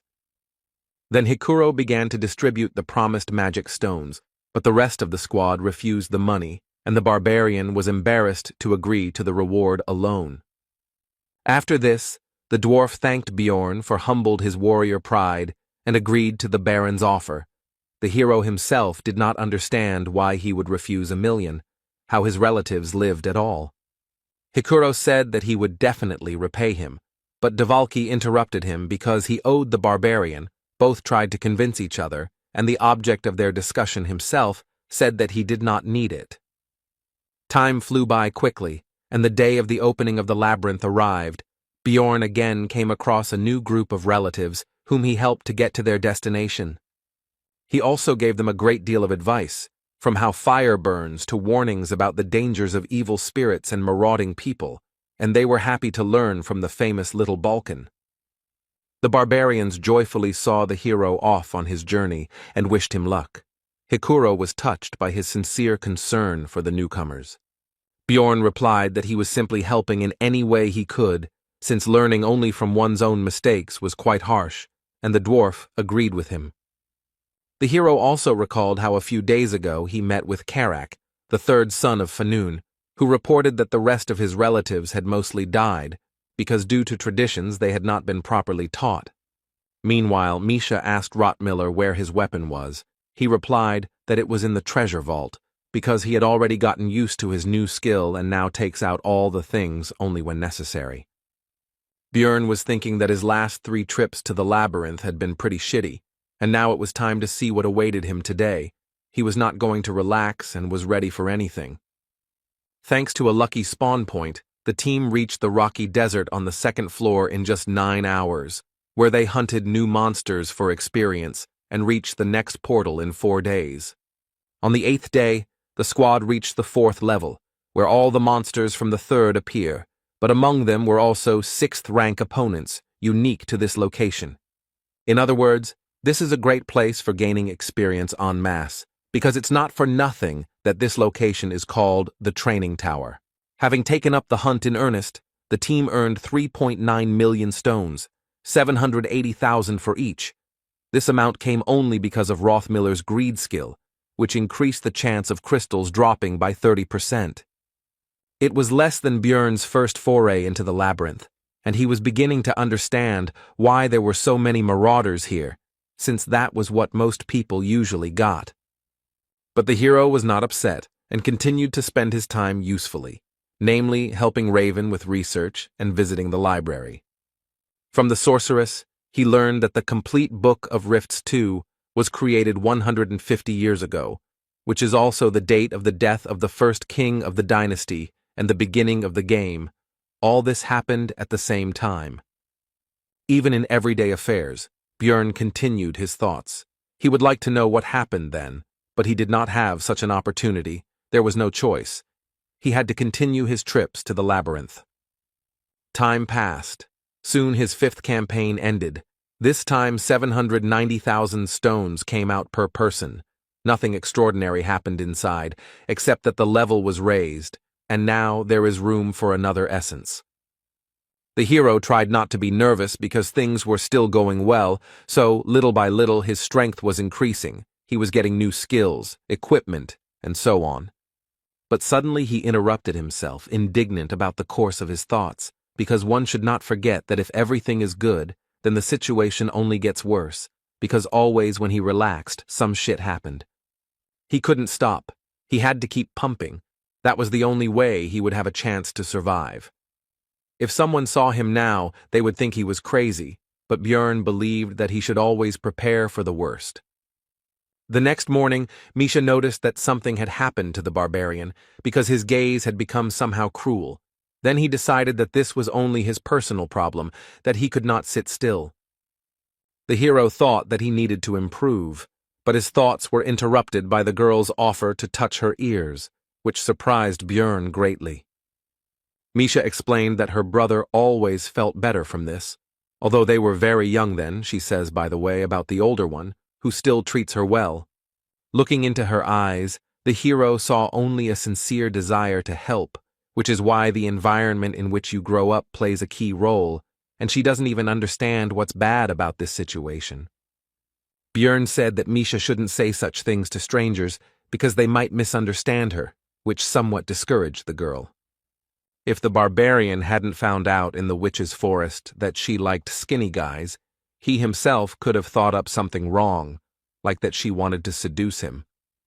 Misha replied that Björn was not a stranger to her, to which he told her not to argue with this. She agreed and offered to taste meat in exchange for the previous method of calming her down, which the hero considered an excellent offer.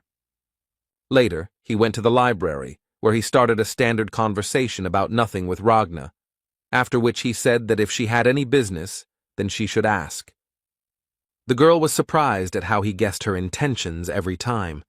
The barbarian's explanation remained unchanged. He saw it in her eyes. Then the librarian began to explain that since he was a researcher, the information that a dimensional collapse might soon occur in the labyrinth might be useful. This phenomenon is a real disaster. Even floor bosses cannot compare with a disaster of this level. When the hero played Dungeon and Stone, he encountered this event somewhere once in 100 playthroughs. Ragna thought that Björn did not believe her, but he asked where the information was obtained from. She replied that she received it from a mage named Shernal Fergang from the Tarutane school. They have been researching this phenomenon for many years. After this, the barbarian thanked the girl and said that he would try to figure it out, and began to leave, thinking along the way that he had a new matter that needed to be resolved. But he was unable to find out anything. He had already begun to doubt the veracity of this information, and 10 days later Misha heard rumors about this, which she told her partner about. The researchers in the tavern also soon began talking about the collapse of dimensions, and Björn listened attentively to it all. It seemed strange to him that rumors were spreading at such a great speed, although there was not even a trace of their source. He wondered if something was spreading this information. He would like to know what they were talking about in more secluded places, but the barbarian could not even hope for that. It infuriated him. So he was left with the last option. Björn wanted to wait 3 months, or even 6, and only then take this pill to access the world of evil spirits, but he decided that 2 would be enough, and then took it. Today was just the 15th, and soon it would be midnight, just the time when this special space opens. The hero was looking forward to it. And exactly at the appointed time, the barbarian's soul entered into resonance and began to be drawn to a certain place. He realized that he was already in some indefinite space and in a past body. Meanwhile, in the real world, a law enforcement officer was reporting to his superior that Lee Han-soo, 29 years old, had been reported missing by the company he worked for after being missing for a month. The man asked about his family, to which he received the answer that the missing man had a mother, but when informed of what had happened, she said that she did not care about it. Then the boss asked why they, the violent crime unit, had been assigned this case, and the subordinate said that the guy had entered his house through the cameras but had not left it. All the windows and doors were also closed. The case was suspicious. There were no signs of forced entry into the house, no lost items, no one had used his card for a month, absolutely no leads. The clothes he was wearing were found in the room, and the way they were lying, it looked like he didn't take them off himself, but as if his body just disappeared. Whoever did all this was just crazy. The boss ordered a request for an examination, but the subordinate said that he still had something to show, after which he began to take out a massive object. It was the missing person's monitor. It wasn't even plugged into a power outlet, but it still somehow turned on, and lines began to appear on it, stating that the coming-of-age ceremony had been successfully completed, and other inscriptions. The subordinate said that he had already been like that when he was found, and he had also already studied this issue and found out that this was not an isolated case. Something similar had happened abroad more than once. The hero thought about the fact that 5 months of his stay in this world had already passed. During this time he had already repeatedly committed all sorts of barbaric things for survival. Now he could no longer be the same as before. When he saw his computer, his body itself began to type on it, immediately needed to enter the password. Lee Han-soo decided to enter the insult to the king of Rafdonia that was at the end of the letter. Nothing else came to mind. Only then did he notice that he was now in his past body, but he was distracted by the change of surroundings, which turned into his room, which now looked like the real one. The first thing the hero wanted to do was try something from his home world, for which he immediately opened the refrigerator door. Inside, for some reason, everything was filled with cans of cola, but he didn't care. He couldn't resist, so he immediately opened it and tried one, but he was disappointed.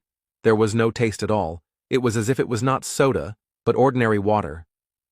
But his regrets about this had to be postponed for later, because suddenly the doorbell rang and a female voice asked permission to enter. The guest explained that this place is the location where the owner feels most comfortable, and because of his high mental defense, everything looks like fog to her. And she came here because the password that the hero entered initially was incorrect, and the girl came to check everything personally. Her name was the Queen of Souls. She was something of a guide for the members of the spirit hunter community, and she tested intruders by making sure they couldn't imagine clothes and a room from Earth. The hero remembered that the suit he was wearing was a gift from his ex, and also wondered how the girl would confirm that he was a player since she couldn't see anything, but she told him not to worry. He was now a member of the community. He decided that there were other ways to check since he was acknowledged, and the Queen of Souls continued by saying that now they would no longer use the method of killing by separating the soul from the body, as they do with NPCs. After that, the girl taught him how to use the community forum, which looked like a regular forum, actually. First, he had to create a nickname, but his usual one was already taken by someone. Then he wrote it a little differently, and the Queen of Souls asked if he was a fan of it, which surprised the hero because he didn't understand what they were talking about. Immediately after that, the girl began to dissolve into thin air, and as a parting word, she said that if he needed help, he should just make a request. All of this made Lee Han-soo feel like he had been trained. It wasn't difficult to figure out the community. There were different rooms with different names. He decided to enter the one called for newbies, and immediately found himself in a new space. The leader asked where he was from. The hero replied that he was from Korea. The man continued the conversation by saying that everything here was not decorated yet, since they had few points, after which he asked to make the nickname visible. The hero did not understand how to do this. Then the leader noticed that he was in the community for the first time, and explained that he just needed to think about it. Here you can also imagine objects with the power of thought. After that, Lee Han-soo managed to make his nickname visible. It turned out to be Elf Nunna. This immediately surprised the other players, who began to discuss it, which discouraged the guy. What they are talking about is his previous nickname was Elf Nuna, and he wrote a stats summary 3 years after the game, but it only had 100 views, so did he somehow become popular without knowing it? Although all this is not important now, first you need to understand the situation. It would be reckless to attract attention without understanding the situation, so he pointed out that his nickname has 2 letters N. He is just a fan. This immediately upset the rest of the people. The room leader also tried to calm everyone down. They were already hoping that they met the real Elf Nunna, so their reaction was immediate. Almost all of them just left. Only a few people remained. The hero also thought about leaving here. He considered their actions somewhat cruel, but what could he do? One of the remaining players approached Lee Han-soo and asked how long he had been there. He decided to lie that it had been a year, because he would probably find the situation strange if he knew the truth. But the hero miscalculated. Because he answered that it was quite late, most people receive an invitation when it becomes obvious that they are evil spirits, and because of their fame, this happens rarely. Then the guy, whose nickname was Pink Guy, praised Elf Nunna for his acting talent, and also said that he should find out about what was happening in the real world, because something like 70 days should have passed there. It turned out that time flowed differently here than on Earth. The ratio was about 5-to-1, meaning that in reality only a month had passed there, which caused strange feelings in Lee Han-soo. From a conversation with Pink Guy, the hero learned a lot of new things. When asked about returning back, he answered that there are many theories, but there is no specific answer, and also that the community was created about 20 years ago. These players have been here for a long time. It's surprising that they beat the game 5 years ago. Lee Han-soo agreed with this, but he himself felt defeated. His veteran pride was shaken. After all these people had reached the Abyss Gate before him. Even though they looked stupid from the outside, it meant that they were amazing players. But then his thoughts were interrupted by a question about what difficulty the hero had completed the game on, which surprised him, to which he explained that this was not the original version, but a remake. He still didn't understand. Then Pink Eye said that he meant the pirated version, in which all the drop chances and other parameters could be edited. He completed it in 50-fold mode. Then Lee Han-soo realized how these people could complete Dungeon and Stone. They received maximum experience, their maximum level was increased, and much more. He himself said that he was also in the 50s. Meanwhile, in the real world, a woman reported to the old man that they had erased all traces and nothing would appear on the news either, so he asked what had happened to that man. The subordinate replied that he was ordinary in everything. The old man continued that this was so, but besides the game, he was slightly evil, but besides that, he managed to defeat the legacy of Auril Gevis. The woman said that 5 years ago the world was perfect, but was sent to the trash because no one could cross it. The old man continued by saying that this man still managed to do it, so it was not a mistake. The man was curious about how far Lee Han-soo, a man who had gone through what everyone thought was impossible, could go. Meanwhile, the hero finished the conversation with Pink Guy. It turned out to be useful in many ways, because in addition to useful information, the guy got a conversation about all sorts of crap, which relieved a lot of stress from him. The monitor didn't show the usual time. It was counting down the minutes until closing. At first it was 12 o'clock, now it was 7 o'clock. Lee Han-soo wondered how the closing of this space would happen. After that, the hero went to the market, which was used to buy and sell goods and information for ghost points, the rate of which was 100,000 points for 2 million stones, and began to look through the orders. After sorting by value, Lee Han-soo identified several high-reward ads and began earning new currency. It was very effective. Soon his balance exceeded 130,000 VP, because there was no information that he did not know about this game. After that, he placed an order on the market for the information he was interested in, and almost immediately, a player with the nickname Elf Nunalove responded to it, which surprised the hero.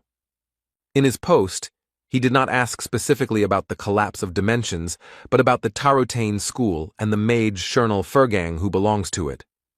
After all, it was still difficult to understand whether the informant was lying or telling the truth. He started by saying that he wanted to know what he had been doing lately, and immediately began asking about the source of the rumors. Thus, he was able to find a person with reliable information, and the player guessed that it would be about the collapse of dimensions. He replied that the rumors were true, but the phenomenon itself would not happen. He continued by saying that high-ranking officials and other politics were involved in this story. Then, Lee Han-soo said that he would add 20,000 VP on top, and Elf Nunalov agreed. He started by saying that the Tarotane school was studying dimensional magic, and in particular, the labyrinth, and this master had decided to conduct an experiment for which he needed as few researchers inside as possible. That's why the wizard spread the rumor, shouting from every corner that a collapse of dimensions would soon occur, and by doing so, they stopped the influx of people on a new journey. Lee Han-soo asked Elf Nunalov if there was any problem with him sharing this information. He replied that he didn't just blab it, but earned PO. Moreover, the royal family will soon begin to act and calm down the rumors, starting speeches in the squares and posting announcements in public places. And their reason is simple. When there are only a few researchers working, the source of magic stones dries up. The hero was satisfied with the information, so he said that he was going to transfer additional compensation to Elf Nunalov's account, but he said that he did not need anything. He very simply gave up on what was essentially 400,000 stones, which allowed Lee Han-soo to understand that he had settled so well in this world that such a sum was nothing to him.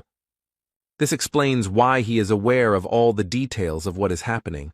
Although the hero himself did not find even a grain of information, after several days of diligent efforts, it reminded him of how he started.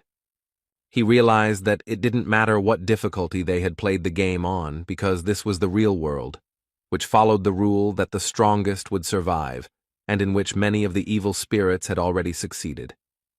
He was just a newbie here and still had a long road ahead of him, but despite all these thoughts, Lee Han-soo was having a lot of fun. He remembered his first client, who bought information from him about passing the first floor boss. A girl who wanted to know all the details about a location called Skull Island on the 6th level of the labyrinth. And this guy with the nickname Elf Nunalov, who he just met, they spent a year of their lives to achieve their status. With all his knowledge, it never even crossed his mind that he would not be able to achieve all this himself.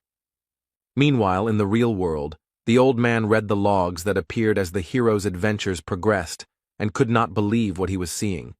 He considered this man to be completely and irrevocably insane. He asked the woman about the number of those who had made it to the 2nd floor on the first try. There were 117 of them, but there was not a single one in such a condition. He looked at the status that the hero had achieved in 2 months and did not understand how it was possible. But his subordinate said that even for some loser with a bit of luck, something like this is not something incredible. The old man interrupted her and said that luck alone could not achieve this, otherwise they would have already seen something like this. He falls outside the statistics. This case is unusual. It is impossible to determine the cause. Lee Han-soo shows an abnormal growth rate. Now he, the administrator, is watching him. The man suddenly remembered the time when everyone was criticizing the game, calling it a failure, and he had the last word. He said that he simply acted rationally. Even if it was just one person who would be properly prepared and sent there, then their chances would increase. Meanwhile, the time spent in the world of evil spirits has ended. 1 hour there is 1 second here. You need to be careful with this, because now every midnight on the 15th, he will be vulnerable for 12 seconds. While warming up, Björn thought about how the spirit hunter community had exceeded all his expectations. This place had proven to be a great source of information. Swallowing the pill early had been a good decision. But enough thinking for today, because he had been awake all day, and then the mental fatigue from the extra 12 hours had piled on. Now it was time to sleep. Tomorrow he had to accompany the Baron. At noon the next day, Björn was given a suit that the aristocracy thought would be appropriate for a barbarian to wear to their event, and he set off for the first quarter, the imperial capital, Carnon. He led a column of mounted knights and carriages, and along the way he thought about how he needed to quickly sort this out, and then stop by the heavenly auction house. His legs were already aching because the journey was long. The Baron's butler approached the hero with a remark that he was obliged not to turn his head, but to look straight ahead and keep his back straight, since he was honored to lead the cortege of the respected Lord Martuan. Björn thought it was his own mistake. What else did he expect when he let the barbarian go ahead? So he was not going to listen to this man's lectures. The Count's house, where the banquet would be, was about 6 kilometers away. It was still summer now, hot. But soon this distance was overcome. The hero met the Baron, who was beaming with joy, because for the first time so much attention from the guests was focused on him, and he had only just arrived. After this conversation, Martuan went about his business. Bjorn was left alone among the nobles. One boy asked his parent to buy him the same barbarian. The latter felt uncomfortable, like an animal in a zoo. He was about to leave when one of the knights approached him and praised his endurance, since he had walked the entire way in that outfit without stopping, after which he suggested that they step aside for a conversation. The barbarian agreed. They walked away and sat down on a bench. The hero asked the guy why he didn't chat with his own people. He explained that he himself had been a researcher in the past, so the others treated him so-so. After that, they introduced themselves to each other. The knight's name is Karls Erimor. He seemed like a good guy to Bjorn from the very beginning. This was because he did not show the arrogance typical of the other nobles. Their conversation was interrupted by the butler. He again had complaints about the hero. This time he did not want to see him idle. The new acquaintance said that he was relaxing with him at his own request. Then the man leaned towards the barbarian and began to whisper that it was time to end the rest, because the rest of the people would see the big guy sitting there. The latter did not understand what the problem with this situation was. Then he shouted into the hero's ear that the nobles would consider him an ordinary weakling, so he needed to rise up, no matter who he was, but today he should be considered a warrior with iron blood. Björn remembered the reward for attending this banquet, so he became determined and stood up abruptly. If this butler wanted to see a real savage in action, then he would show him. He is a warrior with iron blood, a barbarian who has rejected civilization, a child of the wild who has rejected civilization, which he proved with a mighty cry in honor of the ancestor goddess Yahello, which attracted the attention of the guests.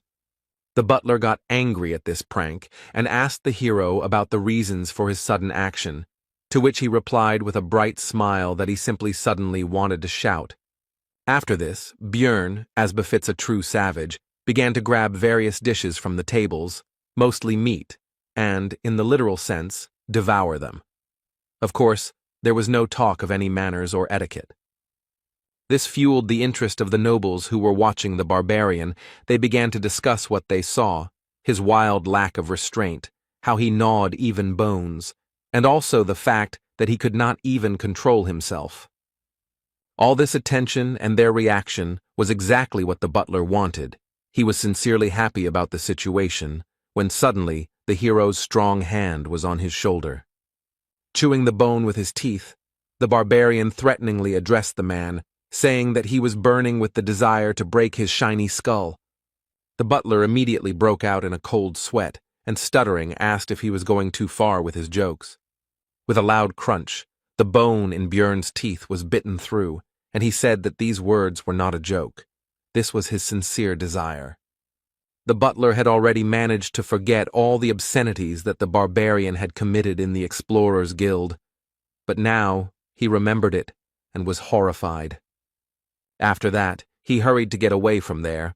This whole situation made Karls Erimor laugh. He didn't even think that this man could have such an expression on his face. The knight asked if Bjorn's teeth were in order. I received the answer that he was quite strong, and the hero was in a good mood because this banquet was finally beginning to come to life. For a while he enjoyed what was happening, like a true barbarian, But soon, curious nobles began to approach him. For example, two girls who asked to touch his hand. He did not refuse them. The ladies were pleased with what had happened, and as they walked away, they discussed their impressions. And now, a married couple of elderly noblemen approached the hero. They asked Björn to shout some more, to which he activated his barbarian opera mode and melodically chanted the name of his people's ancestor goddess, Yahello. This reminded the old couple of their youthful days, and soon new nobles rushed to the hero with their requests. Now Jandel felt like those mascots in animal costumes at various events. Bjorn did not refuse them. Meanwhile, the knights began to discuss his behavior. One called him not Little Balkan, but a little clown. The second said that he had lost the honor of a warrior. The third simply insulted him. The hero heard their words. He noticed the insignia of cadets on their clothes, so he wondered why they were barking behind his back, because they didn't even know how to use aura yet. The Baron soon arrived, apologized for interrupting the speech and disturbing the atmosphere, and then said that the barbarian now needed to go with him. He needed to be introduced to someone. The hero followed Martuan and met other nobles in the banquet hall. He introduced his companion to the Viscount as Little Balkan, to which he asked what brought this explorer here. Bjorn replied that the Baron had helped him in one matter, and now he was protecting him to repay the debt. The nobleman admired the presence of a barbarian as a personal bodyguard. Martuan began to say that he had not demanded anything from the barbarian for his service. He himself had decided to thank him in this way, and the hero played along with him. The Viscount admired his noble way of thinking. So 13 more similar conversations took place. In other words, of all this, people only less than 15 were worthy of being called aristocrats. The fame of the Little Balkan grew. As a result, Björn got to know all the nobles present. In the game for this, he would have to raise his fame level considerably, after which he began to communicate with people and put on performances. Soon, the paladin who met the hero's team at the exit from the sewers came to the Baron to express his respects. He did not expect to see Jandel here, while Martuan was surprised by their acquaintance. It turned out that this man was not a simple minister of the church, but a whole captain of the 3rd Division of Paladins of the Order of Letless, the god of research, and also the goddess of the stars. His name is Pal Krovitz. While Björn was surprised that someone like him was earning extra money by collecting corpses, he said that the hero could always come to their organization if he needed help, because they would remember his deed. The Baron and the rest of the nobles were unaware of the reasons for this, so Krovitz told them about the capture of the priestess of Karui, and also added that they valued their relationship with Sir Jandel. The hero's fame grew even more. The nobles were delighted, but soon it was time to get ready, because Count Ferdehilt, the organizer of the banquet, arrived. He wanted to meet Bjorn. This caused a bad feeling. When they met, the elderly man shook Jandel's hand and said that he had long dreamed of meeting him, but the barbarian thought this was strange, since he had only become relatively famous quite recently.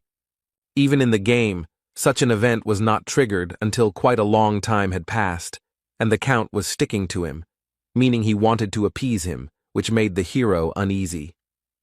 Ferdehilt suddenly said that looking at Bjorn, he had a great idea. He offered the barbarian to participate in a dueling competition of knight cadets, which discouraged Jandel.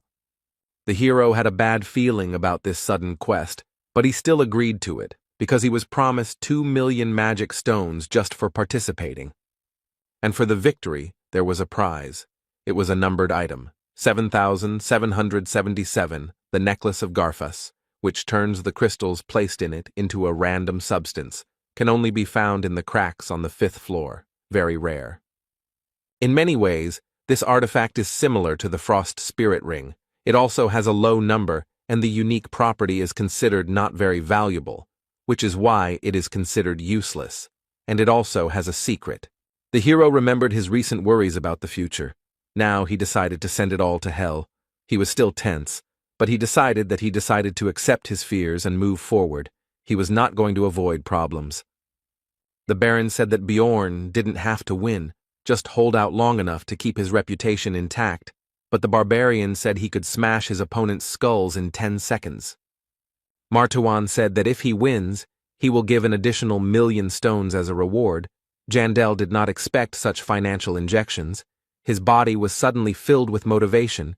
He will do everything possible to win. However, he couldn't calmly wait for the duels to begin, because as soon as the Baron walked away, a pack of rats approached him, those 3 cadets who had insulted him earlier while he was busy communicating with the nobles. The one who called him a little clown was outraged by the hero's speech about victory in 10 seconds. He believed that the barbarian had forgotten his place after the clowning he had arranged. The second, who said that Bjorn had lost his warrior's pride, advised the barbarian to pray that they would not become opponents because he would rip his throat out in 10 seconds. The third one, who insulted the hero, did not have time to say his line because he was interrupted by Jandel, who asked the knight cadets if they had any serious problems with their heads.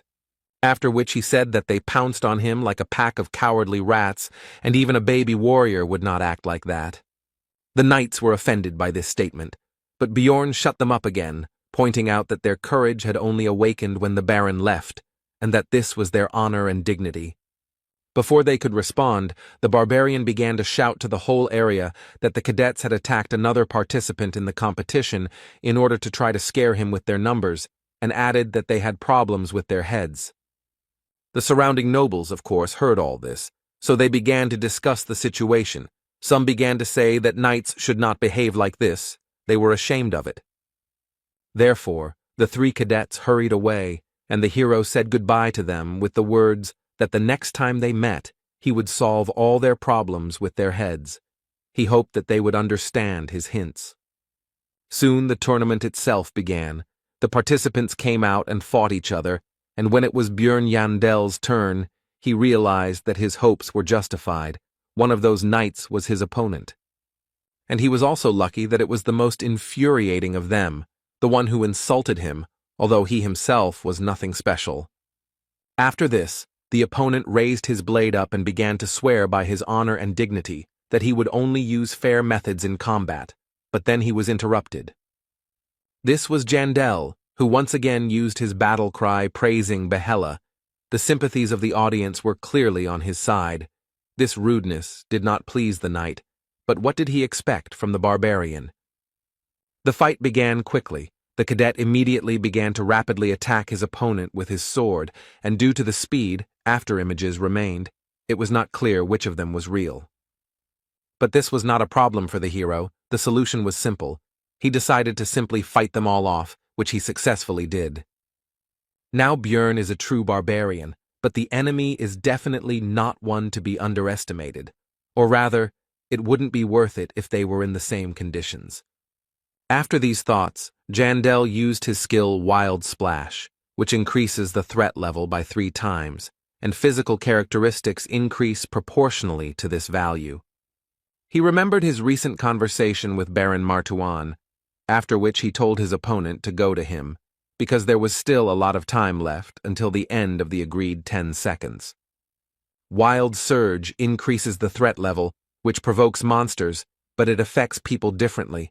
For example, those who are already afraid of it begin to shake in terror, and the brave at heart are filled with fighting spirit. It turned out that this knight belonged to the latter, because he rushed straight at the enemy with a cry. It seems that he is still part of the elite. The hero didn't have a shield in this fight. He was so used to it that now he felt like he had no arms. The latter, by the way, was what he had to defend himself with from the cadet's attack.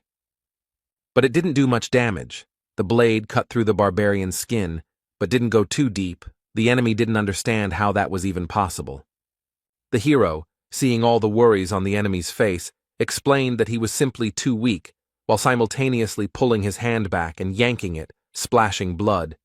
A certain amount of red liquid got into the knight's eyes, and it was acidic due to the essence of the corpse golem. After such a move, the enemy no longer posed a serious threat, so he was grabbed by the neck and lifted into the air. At the same time, the hero reminded him of his promise to solve his problems with his head. He definitely had problems, and if someone has them, then the easiest way is to get rid of the cause. Any barbarian would agree with this, and if not, then okay, After these thoughts, the knight was cured, if you can call it that. After the battle, Bjorn decided to visit the temporary infirmary of the followers of Letlas to find out about the condition of the defeated man. The priestess said that he would live, but the barbarian should have been more gentle. The hero replied that he did not expect such weakness from the enemy. He was a knight after all. The blow was delivered not even with an axe, but with a fist. He did not expect that he would be knocked out from such a jab. The priestess noticed that it was not a jab. The cadet's brains were already flowing. Bjorn replied that since he remained alive, then we count the knockout. At that moment, the girl experienced a semblance of the stupidity of 3 barbarians at the same time. The knight soon came to.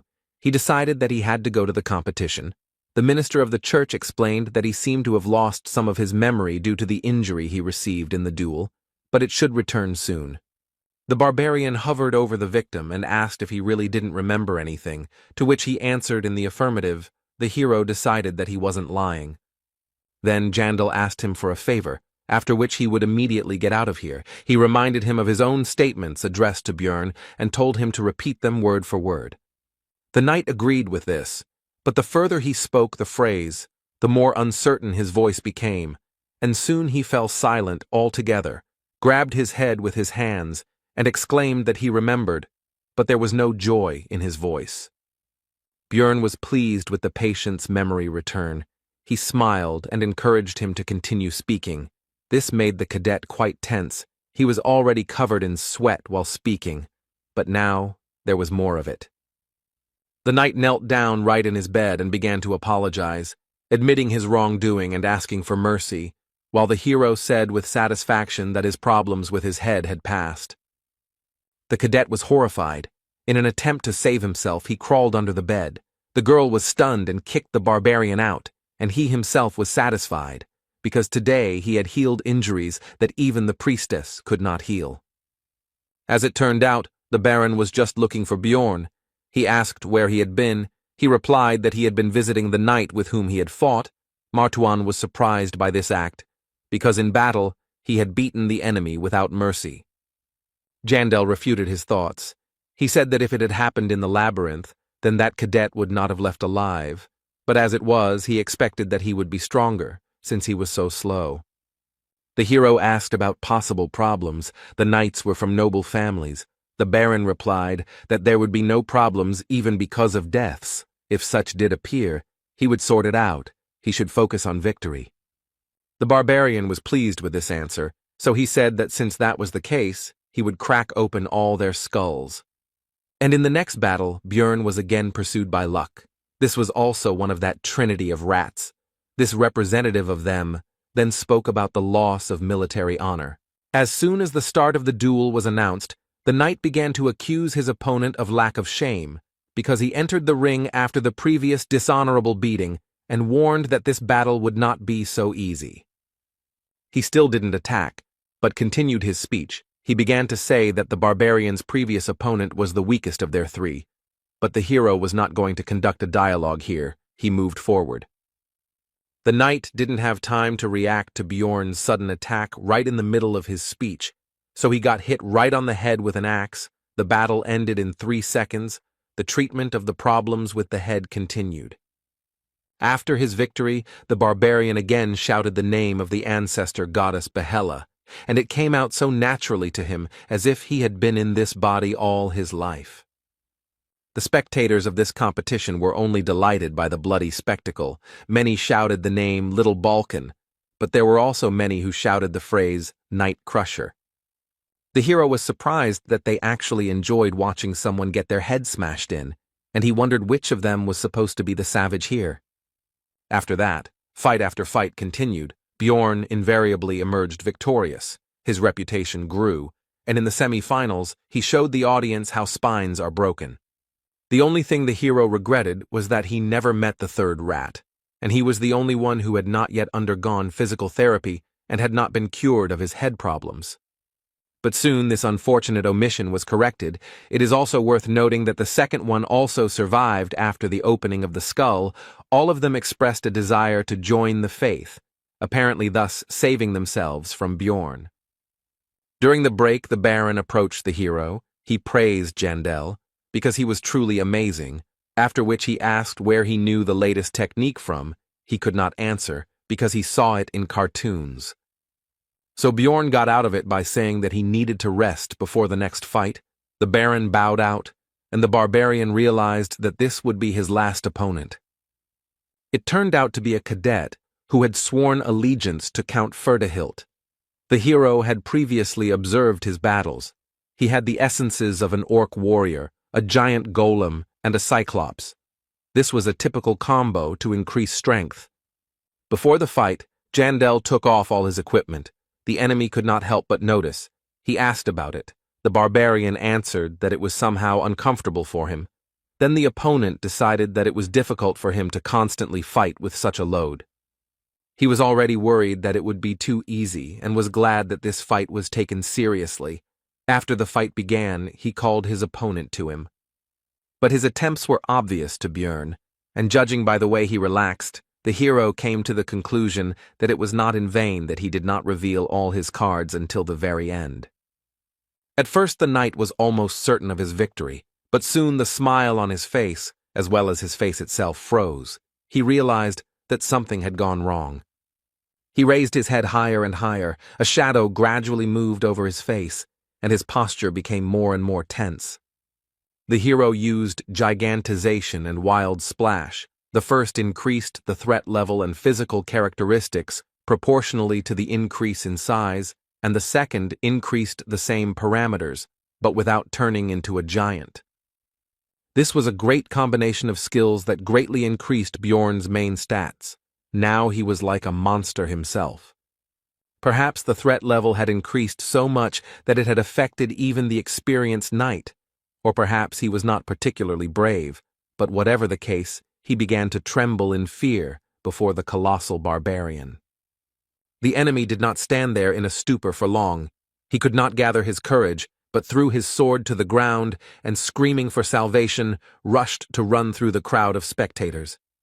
Bjorn was never upset by this development of events. It was easier for him, so he just stood and watched the events unfold. The referee soon shouted that one of the participants had left the battlefield. These words made the knight come to his senses. He returned to the arena and said that it was not on purpose and asked for another chance, but he was denied. The count, at this moment, made a truly terrible impression. He asked his cadet about how long he would disgrace his name. This even made the hero doubt the correctness of using gigantization. Meanwhile, Erwin still thought that Bjorn had died in the labyrinth back then, and all this time her only goal was to gain more power to protect what she had left. She practically never left the room. Her condition left much to be desired. The elf was truly obsessed with all this. She believed that with power she would be able to save the lives of her loved ones and gain everything she wanted. Her thoughts out loud were interrupted by the door opening. Erwin's older sister, Daria, was standing in the passage. She looked worried because she heard some muttering, which she asked her relative about. The girl put on a happy expression and cheerfully said that she was just talking to her spirits, and that she was currently busy training, so she should be left alone for now. Daria went out the door and began to think that it was probably better to tell her everything now, because everyone in the city was only talking about little Balkan, and it was somehow abnormal for her not to tell anything. But when will she have such an incentive to grow as a researcher? Because in the future, it's not just her well-being that depends on it. We're talking about her life. There are many dangers in the labyrinth. At this point, Erwin had become a contractor with all 4 elemental spirits. She had even managed to give 3 of them free will. This growth rate was even confusing. She had achieved a lot. But that's not all.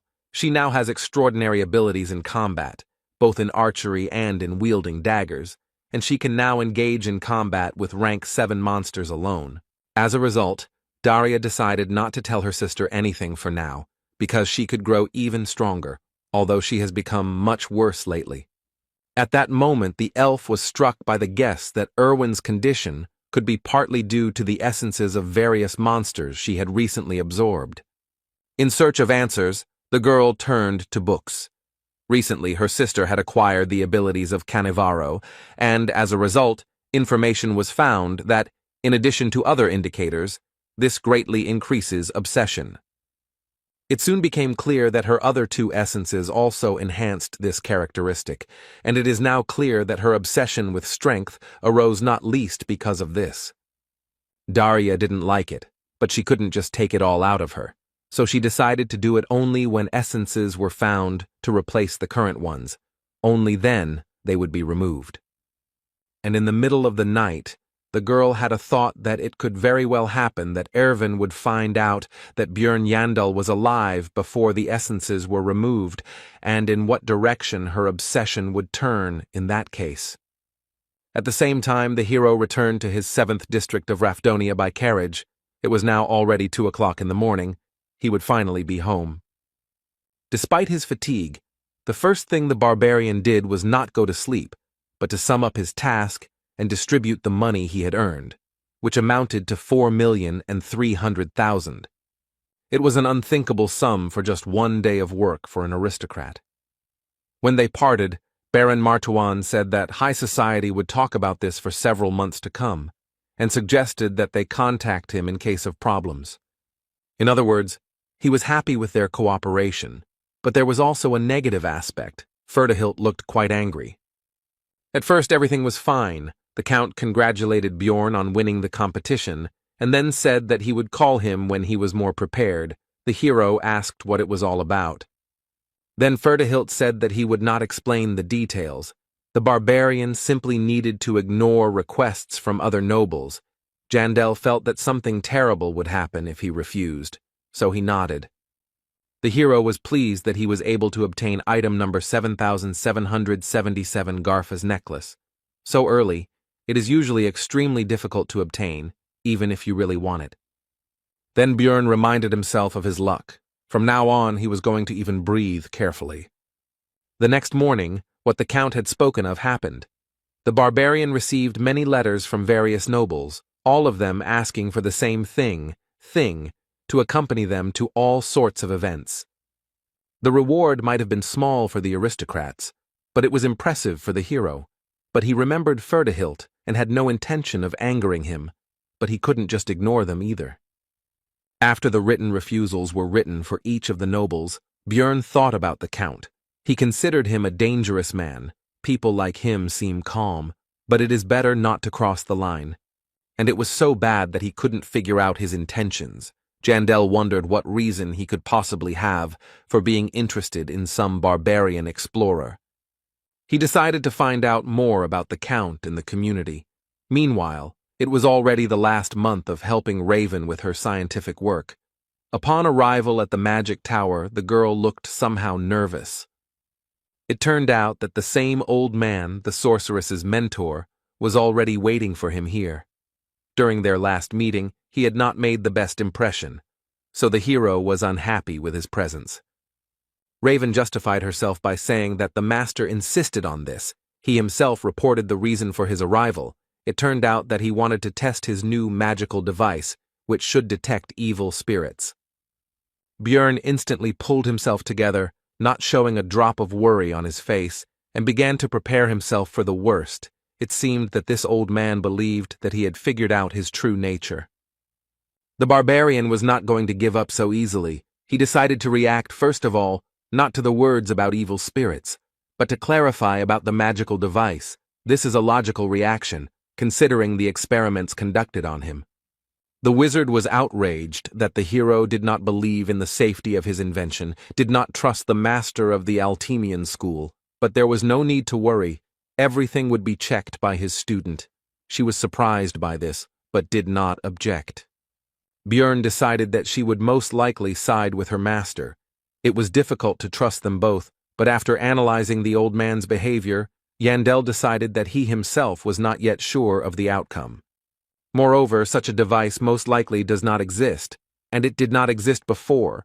Of course, it could have suddenly appeared, but in that case, it would have been safer to conduct the test without informing about its essence. With all this in mind, Bjorn was about to act on his thoughts. The wizard asked about his readiness and said that it would only take 5 minutes, to which he agreed. Then the old man began to question the barbarian again to find out about his confidence because he had recently been worried about the safety of the procedure. This further convinced the hero of the correctness of his conclusions. He replied that Raven had already checked everything, so it was time to start, because he wanted to finish this as soon as possible and go on vacation. He had figured out the wizard's plan and was not going to fall for his bait. The test was soon over, and as soon as the door closed behind Björn, the sorceress began to demand answers from the teacher about what was happening. After all, the so-called magical device, although it looks strange, is an ordinary chair. She played along with the master, but now she was going to find out about the situation. Eventually, the old man revealed his suspicions that Björn Yandel was an evil spirit, so he questioned him about what happened in the labyrinth. The sorceress was unhappy. But in the end, the master admitted that he was wrong, and Raven understood his motive, because the hero was truly unusual. He was a unique person, but she was interested in something else. She asked why the teacher needed all this, because if he considered the barbarian suspicious, he could simply report it to the secret police. But he did not do this. The old man's expression changed, and he replied that in that case, he would have faced execution on the chopping block. Raven didn't understand what he was talking about, but he was no longer going to continue the dialogue. The wizard advised her not to take it to her head, after which he left, citing fatigue.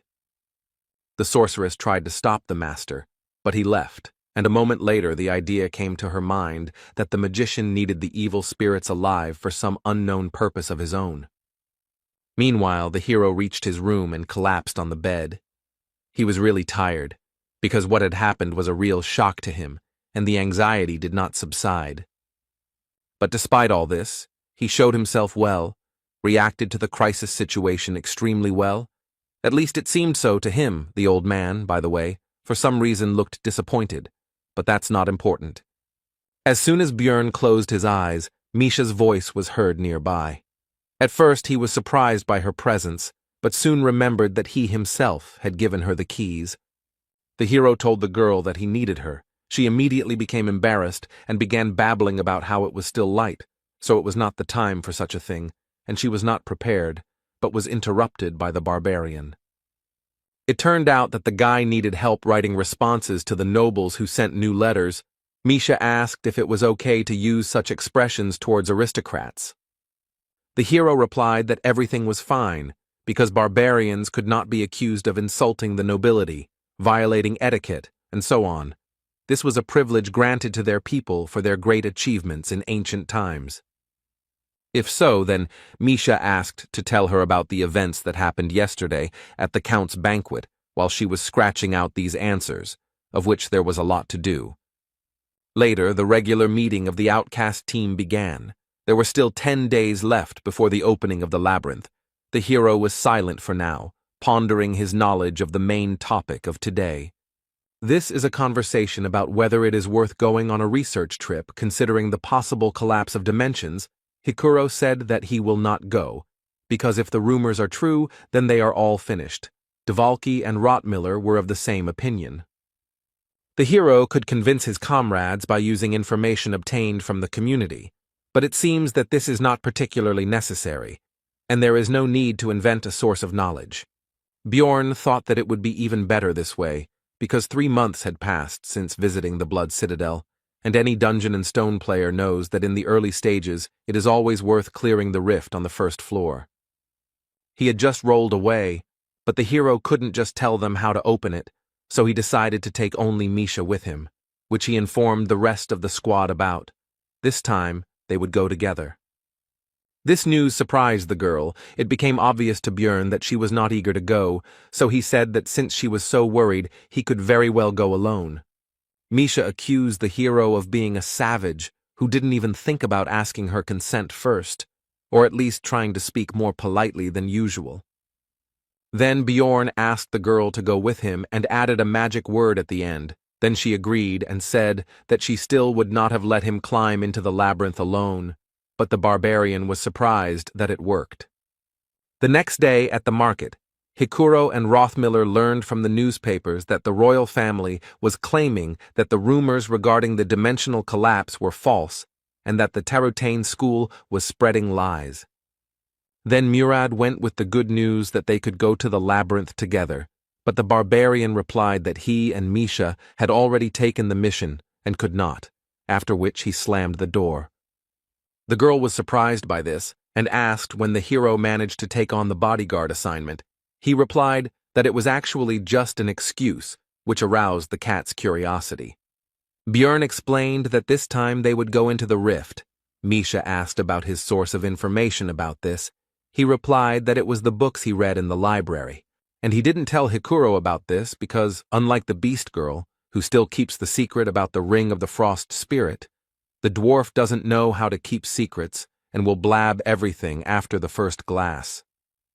Jandel asked Misha's opinion about the rest of the team. She replied that Dvalki would definitely blab by accident, but she was not sure about Rothmiller. The girl's words almost perfectly coincided with Björn's thoughts. Apart from Brown, his hero was able to understand him the easiest of all of their squad. He would keep the secret, but at the same time he would begin to ask suspicious questions about the source of his knowledge, and might even begin to suspect the barbarian of an evil spirit. Misha understood her friend's reasons for not telling her about the rift, but she couldn't help but ask why he decided to take her with him. Her tail stood up straight in anticipation of an answer. The hero had several reasons for this. The Beast Girl is surprisingly meticulous in everything and knows how to remain silent. Moreover, she is completely incapable of lying, so he will be able to find out whether she blabbed or not. However, the barbarian decided to fit all this into one phrase. He simply trusts her. These words instantly made Misha blush. She said that she suddenly felt hot. Jandel offered her to drink some water. There were still 8 days left before the opening of the labyrinth, and it would take a lot of time to prepare. You had to strengthen both yourself and your partner. First of all, the barbarian's mace and the beast woman's twin blades were enchanted. Lightning energy permeated them. It was not forever, but for a certain period of time. But the hero was not going to save.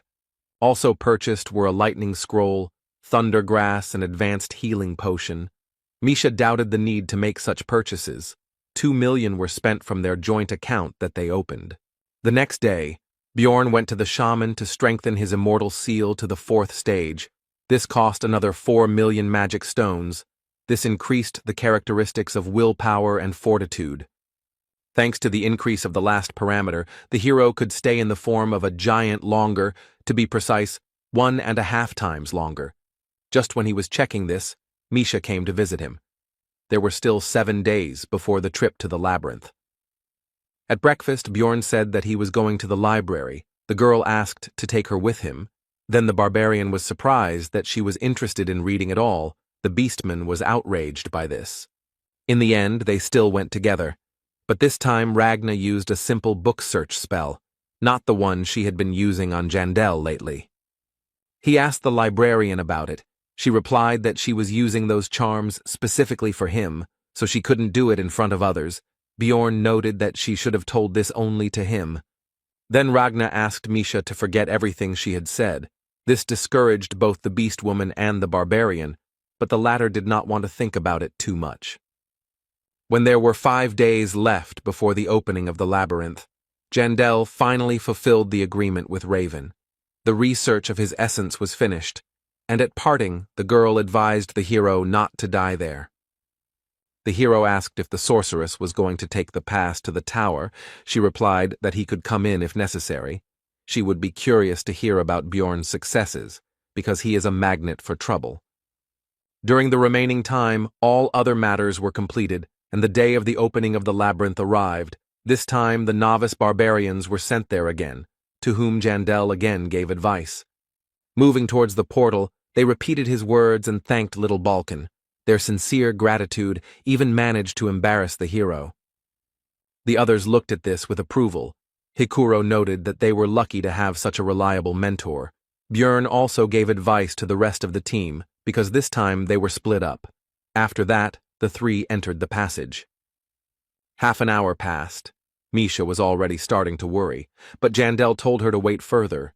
He was going to use a method that had already been tested. Everything went as planned.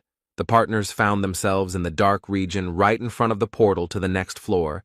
Its opening brought valuable experience, and the beast girl did not understand what had happened at all. Then he explained to his companion about the phenomenon of dimensional instability, to which Misha said that she felt sorry for Rottmiller, because if he had found out about such a loophole, he would have considered all his work pointless.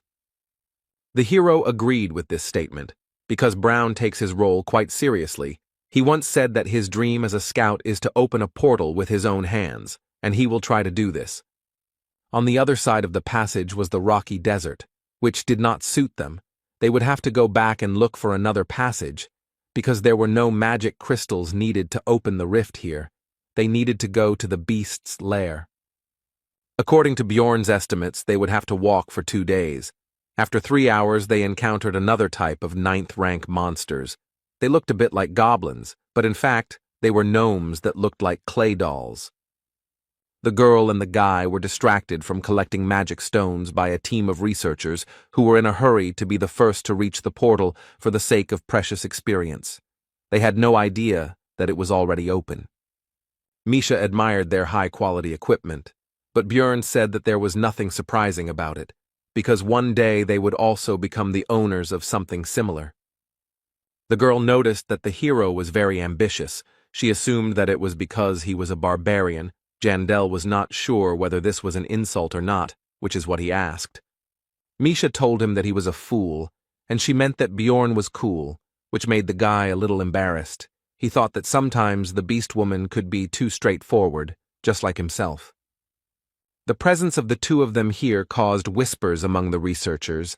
The hero did not take this into account, because they look very experienced. Such should already be on the floors of the increase, but they are here, and even in the starting location. A chuckle escaped the barbarian, because he himself had recently been a newbie like the people around him, and he remembered the past and the troubles he had to go through. Then he met Erwin, his first friend. He became interested in how she was doing. Everything should be fine with her.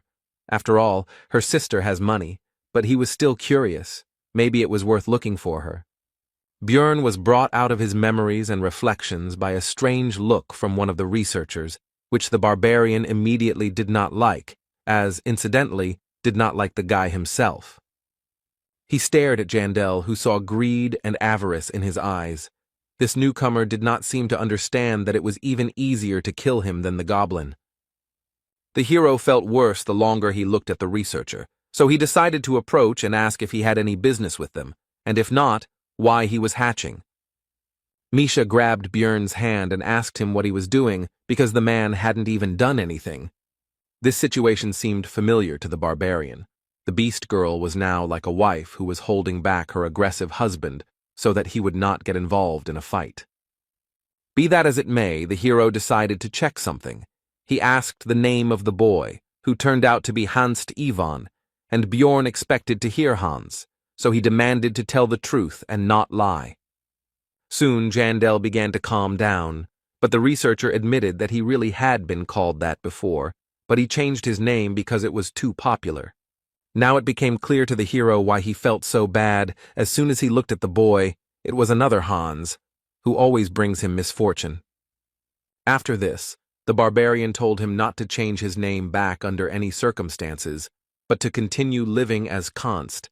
He agreed with everything and nodded his head actively. The hero was distracted from the conversation by Misha and the rumble that was heard throughout the labyrinth. Bjorn immediately grabbed his companion by the hand and ran towards the sound, because this could only mean one thing: the rift would soon open. Jandel decided that changing his name didn't help. If it was Hans once, it was Hans for life. They really were harbingers of trouble. Naturally, the rifts open once every 3 days, and while the first one was going on, it meant that someone had used the same method as him before to open this place. Bjorn was in a hurry. He had spent a lot of money on preparations. He also wondered who it could be, a former player or just someone with the right information, whatever it was. He was going to find out. But to do this, It was necessary to get inside, so to increase the speed, and, accordingly, the chances of success. Because the space is limited, the barbarian took Misha in his arms and rushed to the entrance. The partners still made it in time. They were the last of the 5 participants. 3 were already inside. It was time to get acquainted with the new members of the formed Rift cleanup squad. The young man introduced himself simply as Carlson. The massive beast man of the bear family was Abman Urikfried, and the girl was Genzia Nefrin. The hero decided to give fictitious names. He himself became Bjorn, the son of Thor, and he called Misha Michelle, but she didn't understand what was going on at all. Bjorn could only hope that she would start to think faster. She soon confirmed his words, but she was completely incapable of lying. Her face could not hide anything. After the introduction, Jandel decided to decide on their roles in the team. He himself is obviously a defender. Genzia said that she absorbed the essence of a goblin archer and is a scout, and Carlson is a vanguard fighter. The hero figured that the girl was somewhere on the first floor, the boy on the second. They had 2 newcomers in the group. This was radically different from the situation in the Bloody Citadel, but it was not surprising. After all, rifts appear in every 5th or 6th labyrinth. In Rafdonia time, this is once every 5 or 6 months. This time the opening was forced, which shortened the time. Experienced fighters simply do not know about what is happening. Therefore, it is not surprising that newcomers appeared in the squad who did not even look at the 2nd floor. The hero finished his thoughts. Abman was the next to tell about himself. He simply pointed to the huge crossbow behind him, but Bjorn said that he would like to know the details. Urikfried said that he would like to know about their couple first. Bjorn said that he is 6th rank, and Michelle is 7th, and they usually operate on the 4th floor. The Beastman said that he is 5th rank. The barbarian asked what he had forgotten there, but he answered his question with a question, and he wanted to know the same thing. They began to look into each other's eyes. Bjorn said that he and Michelle usually go in a team, but this time there was a problem, so they went in together and got stuck on the 1st floor due to the lack of a scout, and then they noticed a rift appear.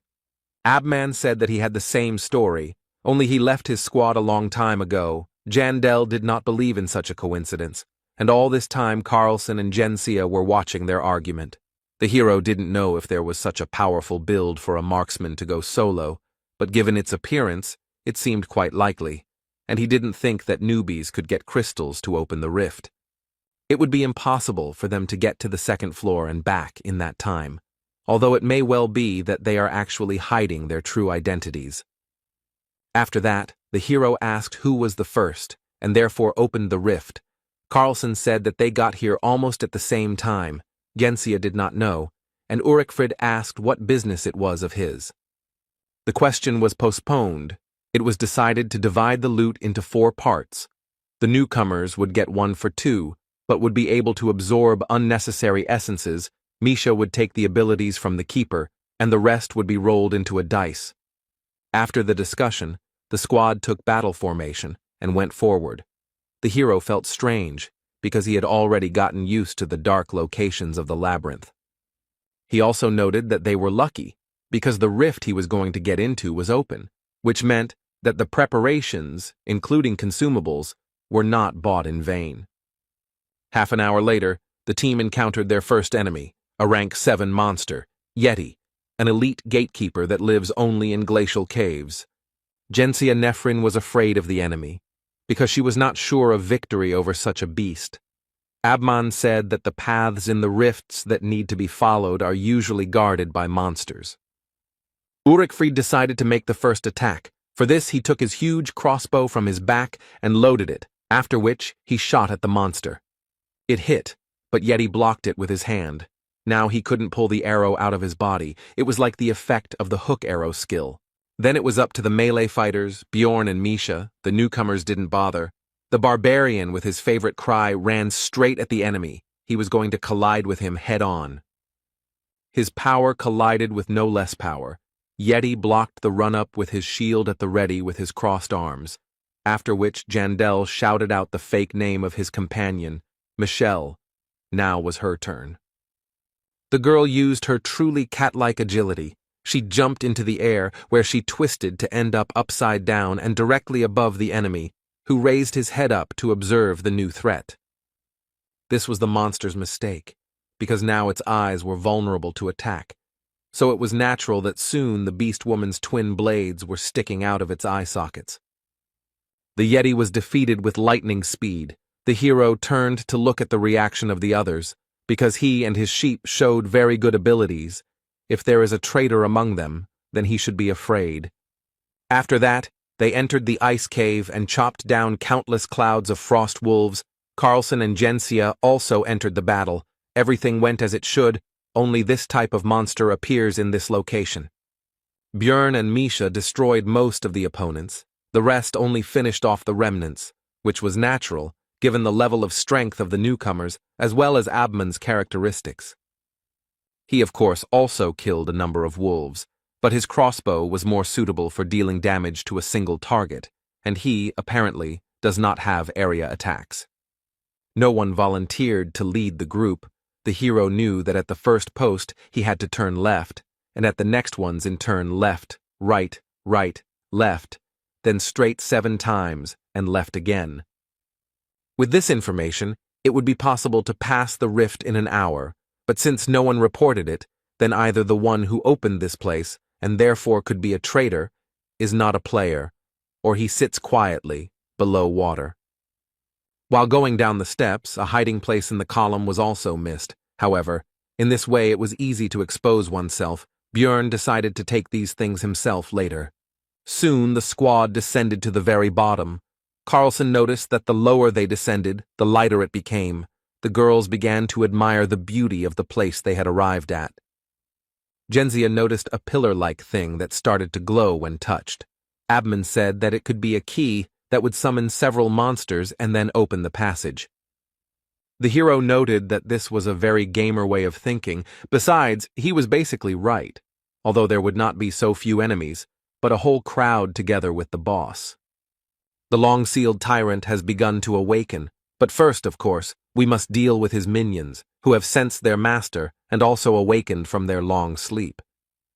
Abman and Jensia did not expect such a number of opponents, but Bjorn calmly suggested retreating to the stairs, since it would be easier to build a defense there.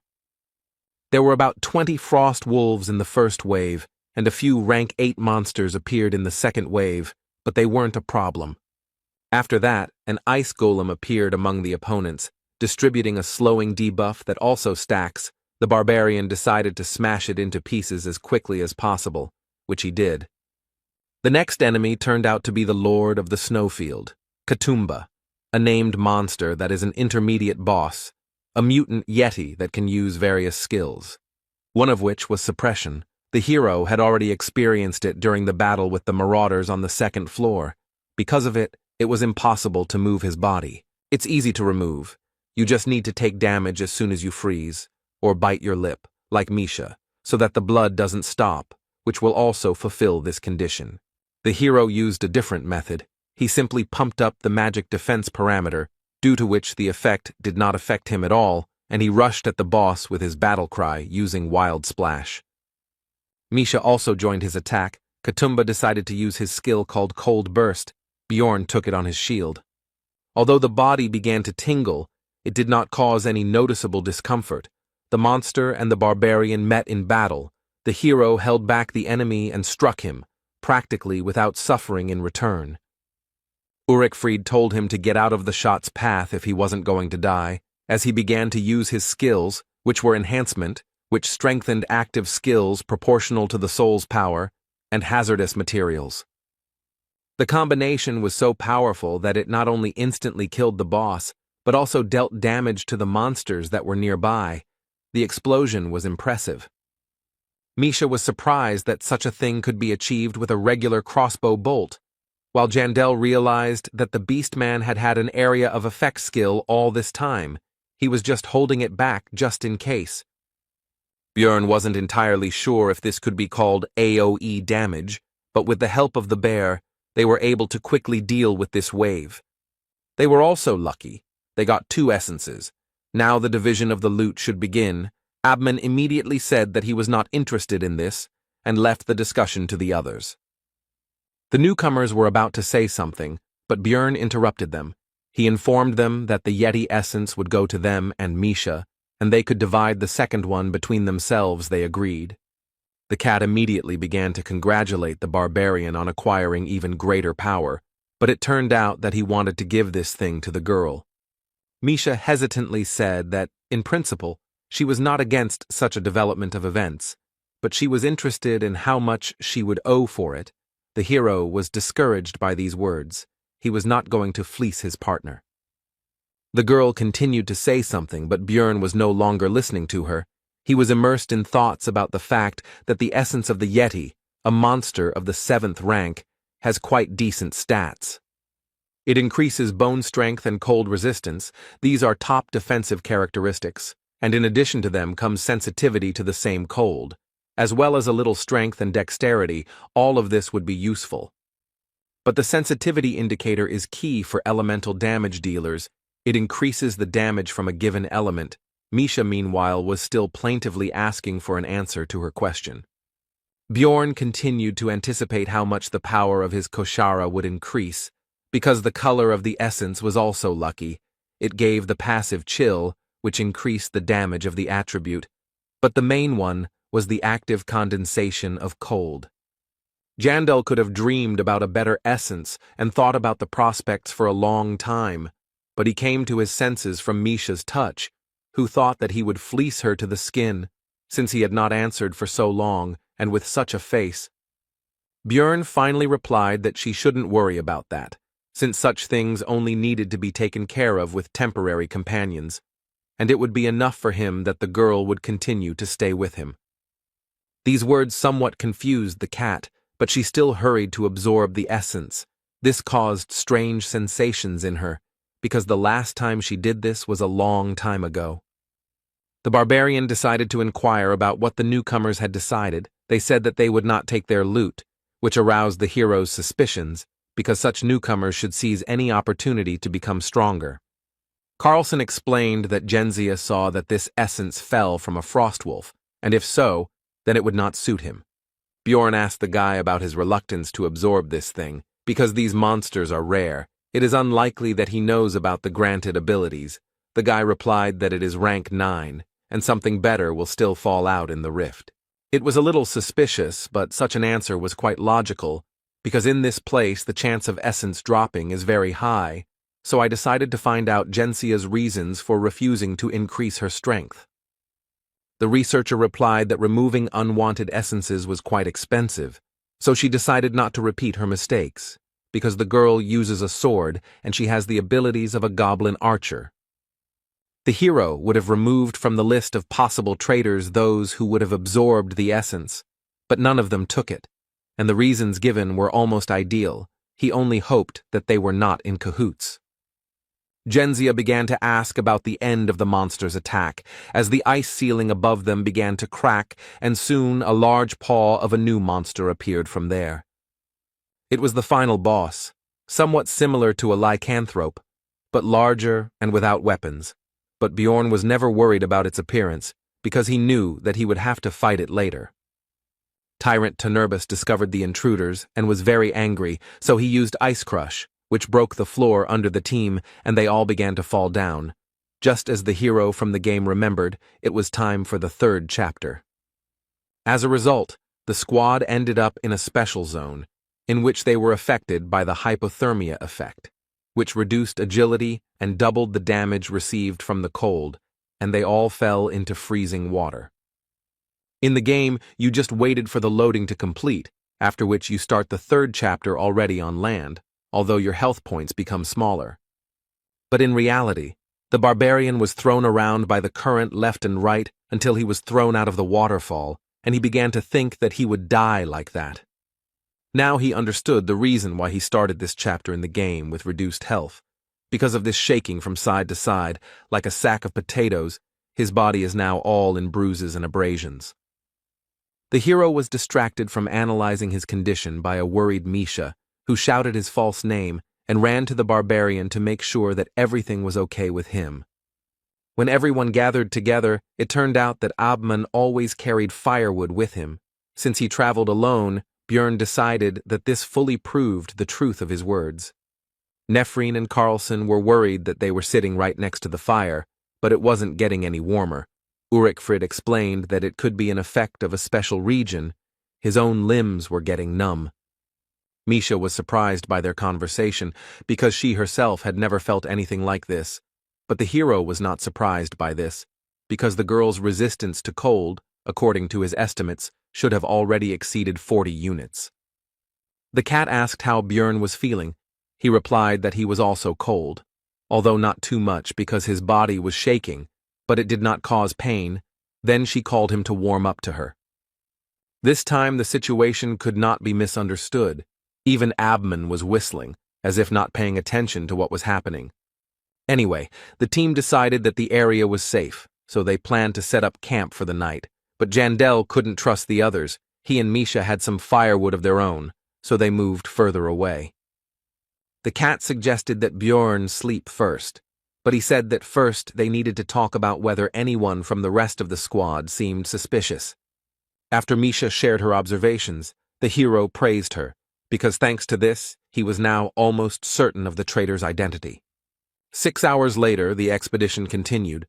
Now they had only one path, albeit a winding one. In this location, they did not have to wander, they just had to follow the main path. Along the way, there were also monsters to fight that came out of the walls. Most of them were rank 8, but the difficulty was considered higher than the Bloody Citadel, which had rank 7. This was due to the chill debuff. Almost all enemies dealt cold damage in one way or another, which was doubled due to this effect, and while 3 of them could handle it without any problems, it was difficult for newbies. After 4 hours of moving forward and clearing out monsters, the team faced a new challenge. These were frozen ice orcs. They were rank 7. They were soon freed. Abman was a little upset by this, because he wanted to get a better look at the monsters. Björn called on everyone to keep in line, mentally adding that in this case, it would be easier for Misha to keep an eye on them. The barbarian didn't know what the potential traitor's goal was. Maybe it was even a simple clearing of the rift. But in any case, he decided to prepare for any development of events. Now he rushed straight at the orcs with a battle cry.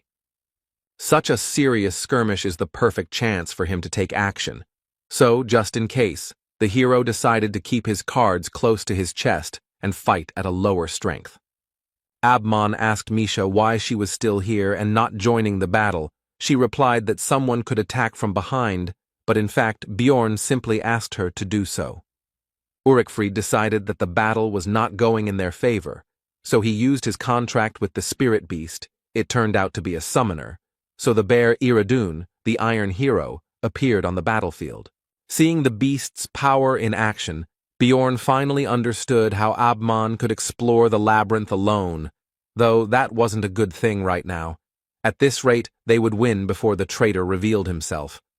So the barbarian had to go to plan B. He weakened his defense and exposed himself to the orc's attack, while Misha worriedly shouted out his fake name. But in fact, she was closely observing the actions of the rest of the squad, as previously agreed. Björn was actually almost unharmed, because the combination of the helmet, the thickness of the skull, physical resistance and regeneration protected his head. He only got a slight dizziness. Now it's the cat's turn.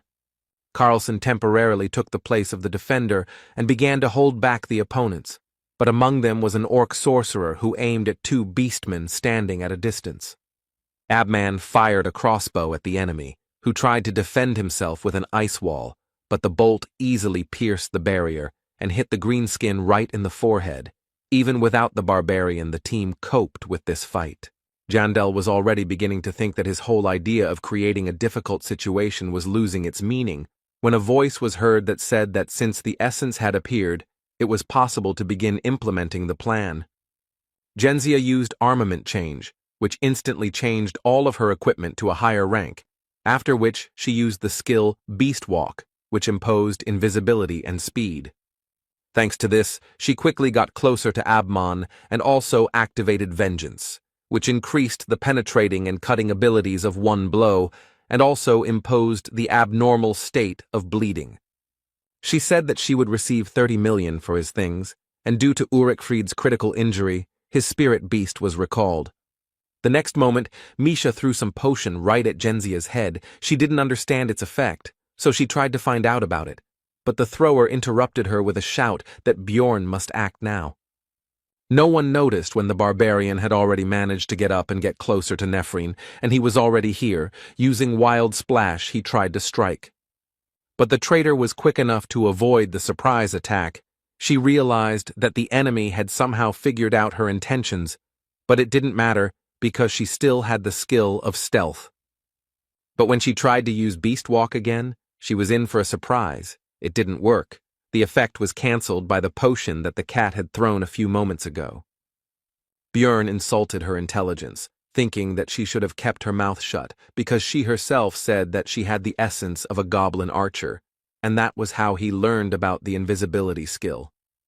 In general, there were many hints that Gentia was a traitor. For example, she acted as if she knew how to get through the location. She mentioned key things for the passage, although she pretended that she did not understand anything. But he was finally convinced of this after Misha said that after they got out of the water, Nephrine's smell changed. Before, she smelled like the beast's lair. And to open this rift, you need magic stones from the monsters of this location. She just didn't think that this could somehow give her away. But then it became obvious to him who the traitor was here. Despite the hero's thoughts, the fight continued, and as a result of a short skirmish between Genzia and Misha, it became clear that the latter was stronger, so Nephrine had to jump back further to avoid a fatal blow. But there a barbarian was already waiting for her. Before the traitor could do anything, she received a powerful attack from a huge mace on her back. Blood spurted from her mouth. A normal speed fighter wouldn't be able to withstand this, but it seemed like this girl had invested a lot in her defensive stats, so she jumped back and angrily cursed with words about stupid NPCs. The hero realized that she was also a former player, like him. But this did not change anything for him, because if she wanted to finish him off, then he did not care who she was. Now she was just an enemy. While Bjorn stood there waiting for Genzia's next move, an orc with an axe came up behind him, but thanks to Wild Surge, he couldn't deal damage, so he was ignored, and killing him would spawn a boss. Nephrine herself, seeing how the 7th rank monster did not leave a single scratch on the barbarian, decided that it was not worth getting involved with such a thing, so she turned around and ran away. But it was pointless. It seemed she didn't know that when the ice orcs woke up, the passage would collapse. But as they say, a cornered rat will bite a cat, so you have to be careful. All this time, the enemy continued to beat the barbarian wherever he could. It seemed he was even starting to like it. Misha offered to take him on herself. Bjorn said not to kill him, but only to distract him. After that, he went straight to Genzia. She tried to say that they misunderstood each other and they needed to talk first, but the hero understood that she was just trying to stall for time. She recently cast Vengeance and is now waiting for the cooldown to be able to use it to win, which she needs to do for about 3 more minutes. In other words, she wouldn't be able to break through the shield yet, but his thoughts were interrupted by the enemy's attack. He realized that despite this, she would still try. Nephrine's onslaught didn't last long. Jandel timed it right and struck her leading arm with his massive mace, causing the blade to fly far away from them and leaving the girl unarmed. After that, the barbarian returned to the conversation and asked about what they had misunderstood. Genzia at first did not believe that they believed her, but this was her only chance, so she began to explain. But her speech did not last long. While she was speaking, a blow from Bjorn fell on her head, not strong enough to kill, but enough to knock her unconscious. It was all just a distraction. Soon all the equipment was removed from her. It was all sharpened for fighting with other people, but some of it could well be suitable for Misha. The rest could be sold for a solid sum. The loot was finished. Now it was time for a conversation. But before that, the barbarian crushed all the limbs of the victim and forced him to use change armament to remove the second set of equipment. After that, it was possible to find out that rumors about Genzia's tricks had spread throughout the guild. So this time, she decided to act for sure and kill all witnesses. Then the hero asked why she opened the rift. The girl replied that she wanted to get the heart of the snowfield, and that there were also supposed to be lower-ranking researchers here, and after that, she latched onto the words about opening the rift. It was Bjorn's miscalculation. Now Nephrine asked if he was a player, but the barbarian was not going to agree with this. Genzia began to beg for mercy, because she just wanted to get home. The girl said that in this world, in order to survive, she had to go through terrible things, and also thought that Jandel NPC, if she knew that he was a player, she would not have attacked, because real people cannot be killed. After that, she broke down. She wanted to hear at least some kind of answer, and the hero was silent all this time. He was surprisingly calm. There was not a drop of sadness, and there was no pity either. He simply said that she was an evil spirit. He raised the mace up and abruptly lowered it down. With her last word, the girl called her mother. After that, she would never say anything again, and the floor of the labyrinth was once again stained with human blood. Bjorn killed another player for the first time, whether it was easy or hard, whether he felt excitement or fear. Looking at Misha, he understood that none of it mattered. He did what he had to do. The cat ran towards the barbarian, because she was already starting to worry about his long absence, thinking that something had already happened.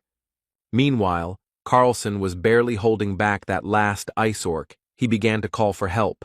The enemy was clearly stronger than the newcomer and was about to gain the upper hand in the confrontation. In the end, the monster knocked the guy to the ground and was about to finish him off, but Bjorn told Misha to deal with the orc, and at the same time, she should try out her new active skill. The cat used 2 skills at once. The first was strengthening, the second was condensation of cold. Her sensitivity to cold increased significantly. The orc was about to deliver the final blow with his axe when Misha rushed past at great speed and wounded his hand, saving Carlson. The wound looked like frostbite damage.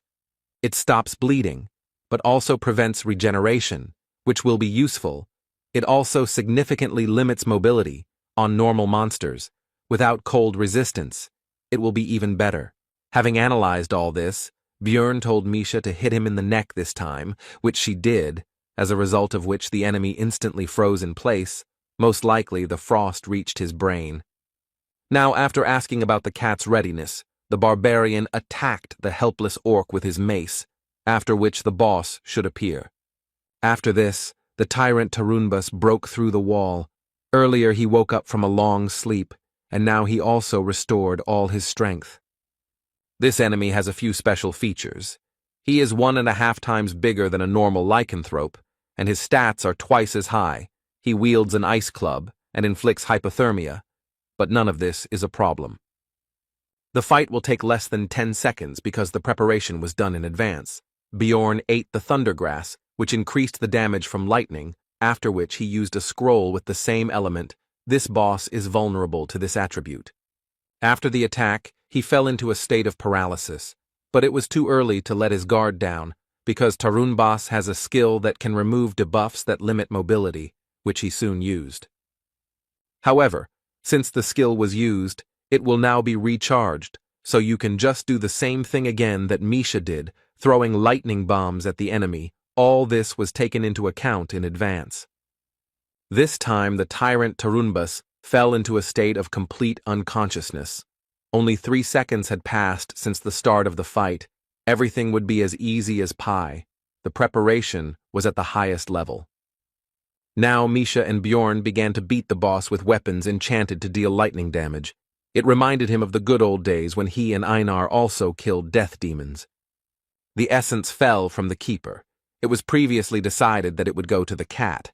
She again began a conversation about the same as last time, but he did not listen to her and simply forced her to absorb the prey.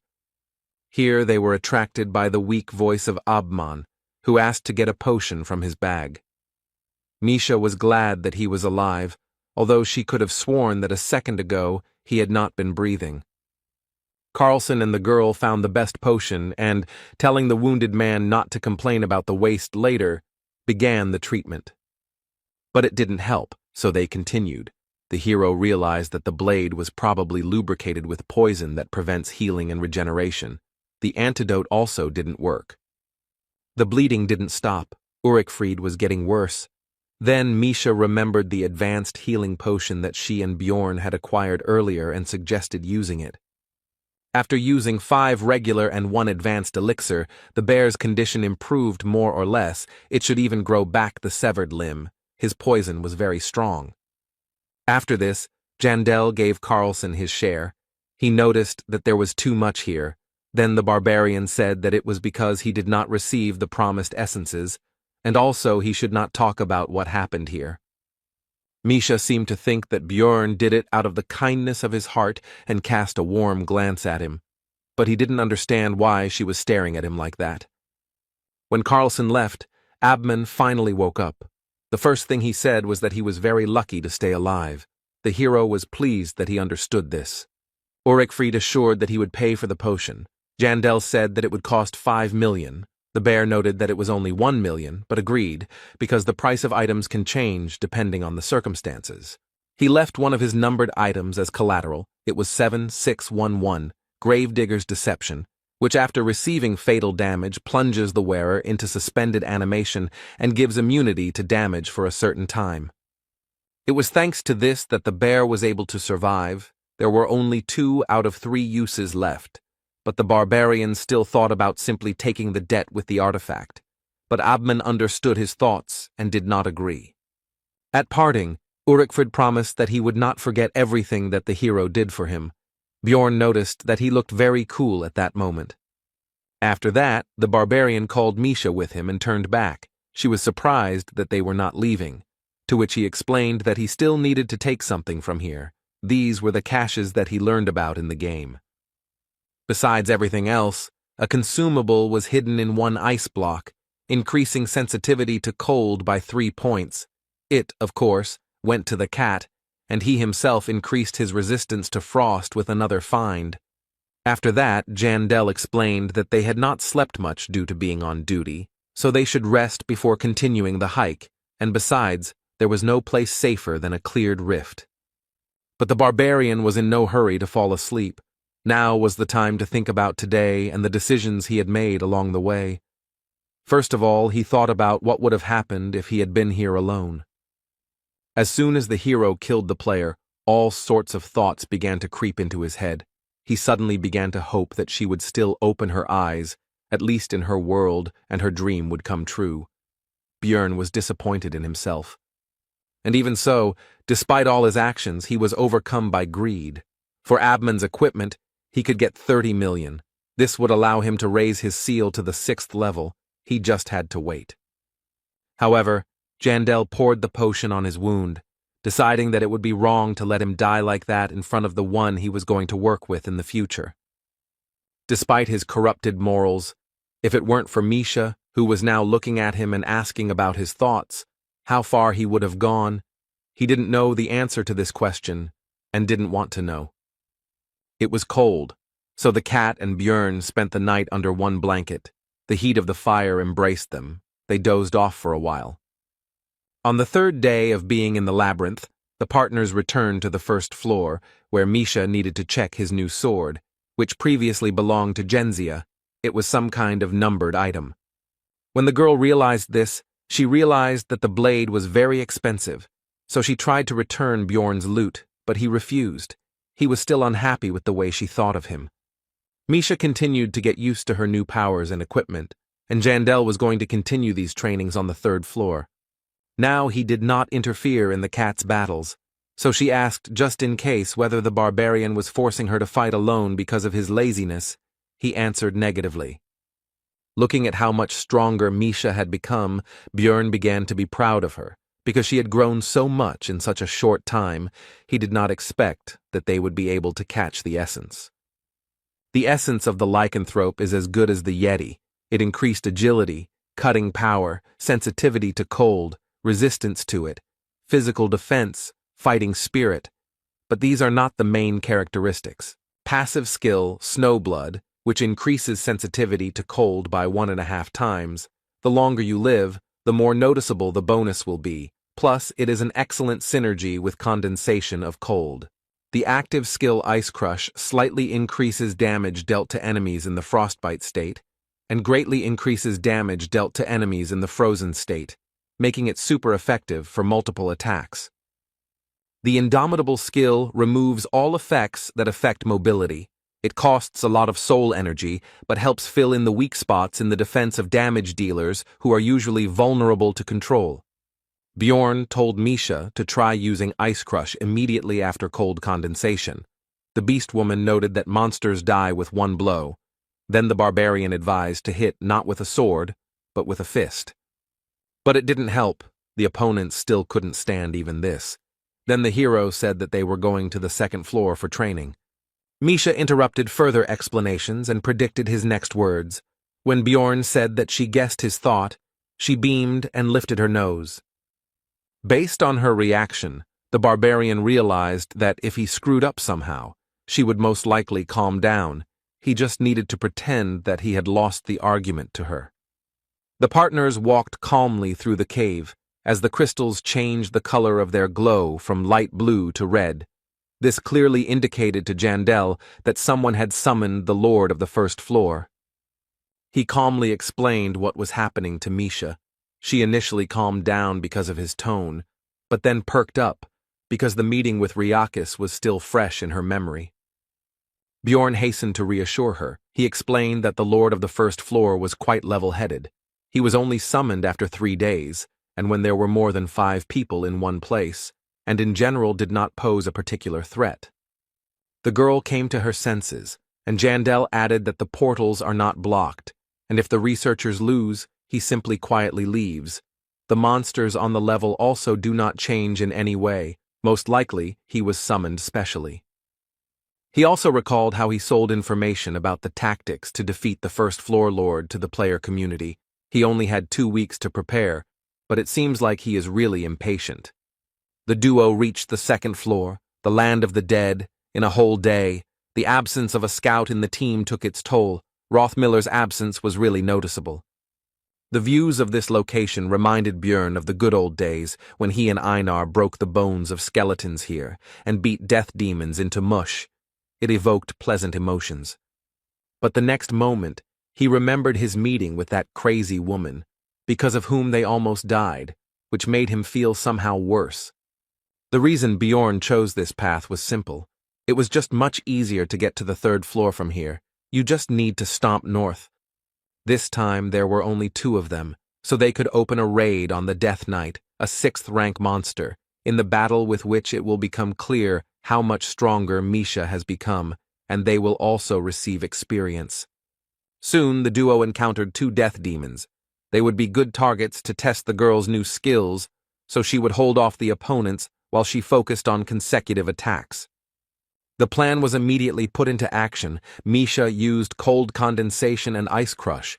This immediately caused the entire lower part of the monster to be covered in a ball of ice. He was unable to move, but he was not going to give up, so he used Call of the Dead. New opponents pounced on Bjorn while he held back the second death demon, which made him unable to defend himself. The dead man, despite all the hero's physical protection, managed to bite through his skin and draw blood. The damage was not particularly significant, but it was unpleasant. Misha became worried and rushed to help the barbarian. But this was not such a dangerous situation as it seemed to the cat, because a moment later the wound began to rapidly regenerate with a hiss. The beast woman asked if Bjorn was a monster. He told her not to look at him, but to return to the battle, and the thought also came to his mind that the further he leveled up, the less he would resemble a human. Soon the opponents were easily defeated, their bodies began to dissolve, and the duo continued their journey north, simultaneously fighting other monsters. The girl continued to train. As a result, Misha began to understand how much cold damage was needed to inflict the frostbite effect, but not to the point of freezing. They even came across a chimera wolf who had a control skill, allowing the cat to test indomitability. Bjorn advised his partner to use this skill only in case of emergency because it was spending a lot of soul power, to which she replied that she understood everything. She was not a kitten. But a little later, as the barbarian thought, Misha overdid it with her energy expenditure and began to feel tired and devastated.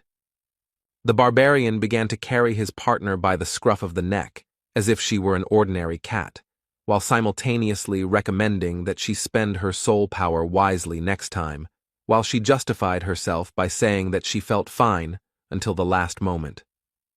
Some more time passed, and it was decided to set up a camp for rest in some ruins. The girl was resting, and the hero was on duty. Everything was calm. But soon the voices of some researchers were heard nearby. They seemed not to notice the presence of Jandel and the beast woman nearby. Bjorn decided that it was time to leave here, so it was time to wake up Misha. But he froze when he heard the guests begin to discuss a certain barbarian, in particular, how he slept carelessly, and that they could cut out his heart right now, but the magicians preferred fresh ingredients. The hero heard something he couldn't ignore. It was obvious that his fellow was lying there, unaware that he was surrounded by hyena explorers. Bjorn remembered that of the barbarians who had gone through the initiation ceremony with him, less than a third had survived by now. Karak had told him this. And of course it couldn't be just the monster's fault. It was obviously the work of marauders aiming for their hearts. Continuing to listen to the researchers' conversations, the hero began to understand that they, it seems, were not going to do anything today. So what should he do? His first thought was to just kill them all. It was a simple and convenient solution, but not ideal, so he came up with another option for the development of events, after which he woke up his partner. The researchers were resting peacefully. One of them, as expected, was on duty. No one expected any incidents. But suddenly they heard a loud cry which woke up the entire detachment, except for the barbarian who was sleeping extremely soundly. It was the hero's voice, who told his partner that he simply wanted to do it. The researchers heard them and were surprised by the unexpected guests, but did not lose their heads and told them not to come closer. After this, one of the squad members hurried to wake up the barbarian and explained the situation to him. He was surprised that it was not monsters that arrived, but other people. He did not understand the danger. After all, his relative was among the guests. They hurried to meet each other. Bjorn introduced himself by his false name, Bjorn, son of Thor, and the second big guy was Karen, son of Tarson. Watching the actions of the barbarians, Misha did not understand what they were doing, although she knew that the hero was pretending, but she still wanted to move away from them because of the atmosphere.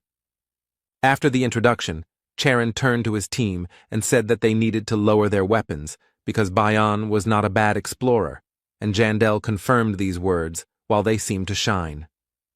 One of the members of this squad twice began to address the barbarian, but he first told him to call him by name, but he made a mistake in this too, calling him Thor. He corrected him again, and soon the hero got him angry. The explorer was still able to correctly name Jandel and said that they should leave here because this is their camp. Then Bjorn said that they can become friends for the night. He began to explain that this was not done above the first floor, but the faces of the other people showed that they were already fed up to death. They had no idea that this was only the beginning. The researcher continued his speech. He said that you need to go up with those you trust. Bjorn clarified that they cannot become friends for the night. And the next moment he yelled that they were completely stupid, that they only had the bull for decoration, because if they united, then each of them would be able to sleep longer. Charon was surprised by this. He exclaimed that this was simply a brilliant solution, and he also wondered how the others had not thought of this before. The researchers were extremely surprised by this whole conversation. They decided that there was no point in even talking to these stupid barbarians. They even tried to somehow object, but this did not bring any results. The leader, with whom Bjorn had been talking all this time, had already decided that this would only bring disadvantages when he noticed the beast woman, who was very beautiful. He asked her opinion. The cat replied that since they were in the company of a barbarian, they could not be bad people, so she was not against their temporary unification.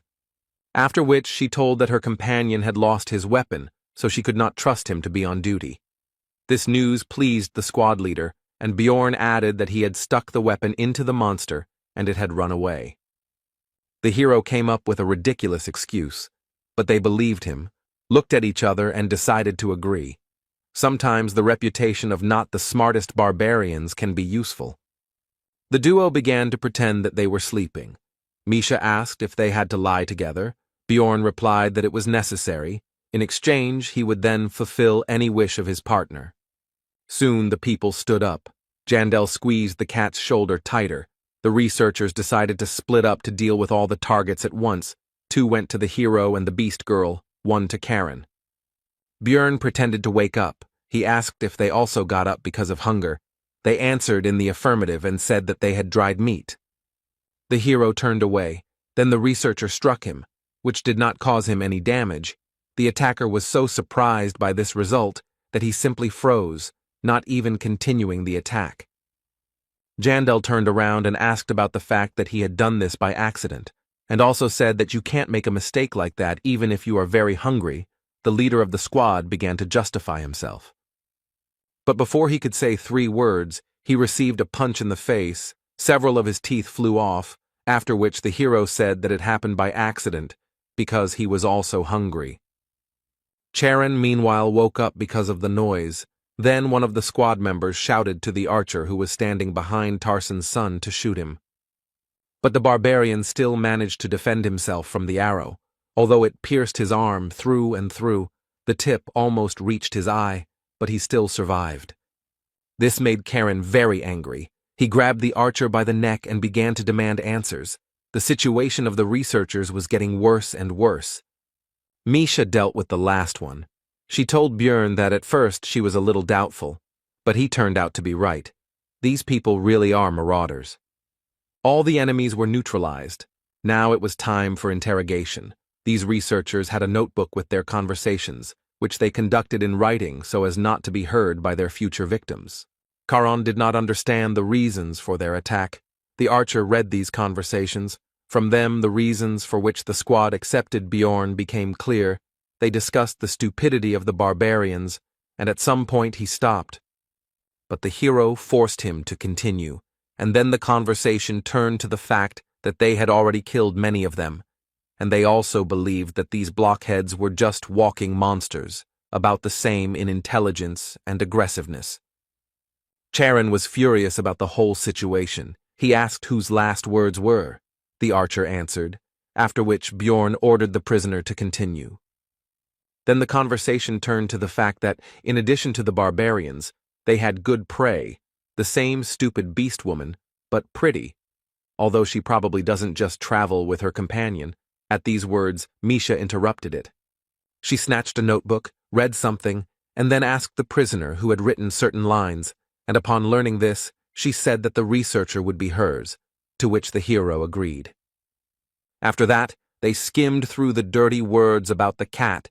Then there was talk about who would kill whom, and now there was the archer's own phrase about taking on Karen, since he had infuriated him with his condescending attitude toward his class. A shadow fell over the barbarian's face. He asked about what he had done wrong and asked Bjorn for advice, because he did not know what to do next.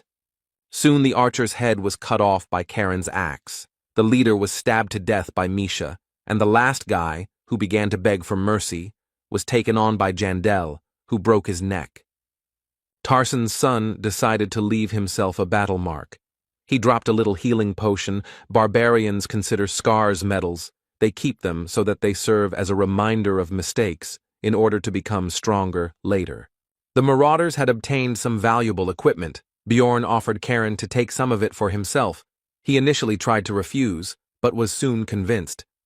In the end, he took the hammer for himself, saying that he would use it if he couldn't finish someone off with an axe, and the hero thought that having a weapon in each hand was just the thing for a barbarian. Misha and Bjorn suggested that he take something else, even if it doesn't suit him, then he can sell it. After that, they decided to take Karen to the first floor. When the squad reached the crystal cave, the hero decided to introduce himself again, because earlier he had given a false name. Tarson's son immediately recognized the celebrity. He said that it was an honor for him to meet little Balkan, and also added that in that case, he would not mind taking his booty, although before that he wanted to give up his share. Bjorn said that this was right, and also that Karen should not forget that the stronger he became, the easier life would be for the young warriors. At the moment, barbarians are the weakest species. They are in the most vulnerable position, unlike other non-human races. They have a lot of personal potential, but they are often targeted by people with bad intentions, and they are too naive. And the lack of proper training and support also has an effect. As a result, many newcomers become victims of marauders hunting for valuable hearts, and loners become victims of monsters. But what will happen if we gradually increase the number of capable barbarians? This will lead to the fact that the youths will live longer, and then they themselves will become advanced researchers. Then the cycle will start, the influence of the race will increase, and now this is the hero's people, so if he rises, then it will be better for him too. The Magi prove this quite well, because if it weren't for the tower, they wouldn't be able to afford such impudent behavior. So far his actions are practically nothing, but if Bjorn starts helping such people, then everything can change. Having completed his thoughts, Jandel turned to Charon and began to give him a lot of advice, starting with the fact that when looking for a team, you need to choose one where there is at least one non-human. When Bjorn finished speaking, Tarsen's son thanked the hero and said that hiding the axe behind a kind smile was indeed an excellent tactic, which surprised Misha and her partner. Charon continued his speech. He said that he would only take people as friends for the night, and if someone showed their true nature, he would open their skulls. And when he meets the young warrior, he will tell his story and give advice, exactly the same as little Balkan gave him, all for the sake of their people. Björn, meeting his gaze, realized that anyone who crossed this guy would find themselves in a very bad situation. After that, Misha and Jandel returned to the second floor, where they wandered for 2 more days. Now they were looking for one special monster. The hero was already beginning to think that he could forget about it. The cat told him not to be sad and asked what this story was about, a huge tombstone in the lands of the dead, from where a death knight emerges on the 7th day. She had never heard of anything like that. After that, Misha said that books don't always tell the truth, so the hero should stop sitting around in the library and start walking with her. Björn was surprised by this specific alternative. But further conversation had to be interrupted. Both felt something strange and became alarmed. They did not know yet, but they were subjected to the effect of the resentment skill, which reduced the effectiveness of healing and regeneration. The hero suspected what had happened, thanks to the time spent in dungeon and stone, so he immediately bit his lip and began to time the time it took for the blood to stop. He was right. Everything indicated that the Death Knight was very close. Apparently he was aggroed immediately upon his appearance. Someone was waiting for him and immediately attacked. Possibly a player, but not a fact. All they need is experience from this monster. There is an option to act, even if someone is already fighting it. Soon the duo ran to their destination, where the researchers actually started a fight with the Death Knight. The hero did not stop the speed of his run and attacked the monster with a swoop. After this, Björn switched on his stupid barbarian mode and shouted to the squad that had just been fighting not to be afraid, because he had saved them.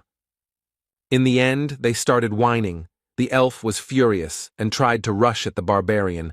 One of them held her back, the rest just stood there. Misha actively apologized and bowed. Suddenly, one of the people spoke up. He said that he remembered that it was little Balkan who helped him and some others on the 3rd floor. The hero remembered this guy. He was the same dude who took out the researchers during the battle with Riakis. Jandel thought that he could be a former player. The fighter and the magician decided that this was all some kind of misunderstanding, and little Balkan really just wanted to help, because it couldn't be that such a great hero would deliberately snatch the last blow. The hero thought that this was a good reason to be famous. Misha did not believe that it would really work.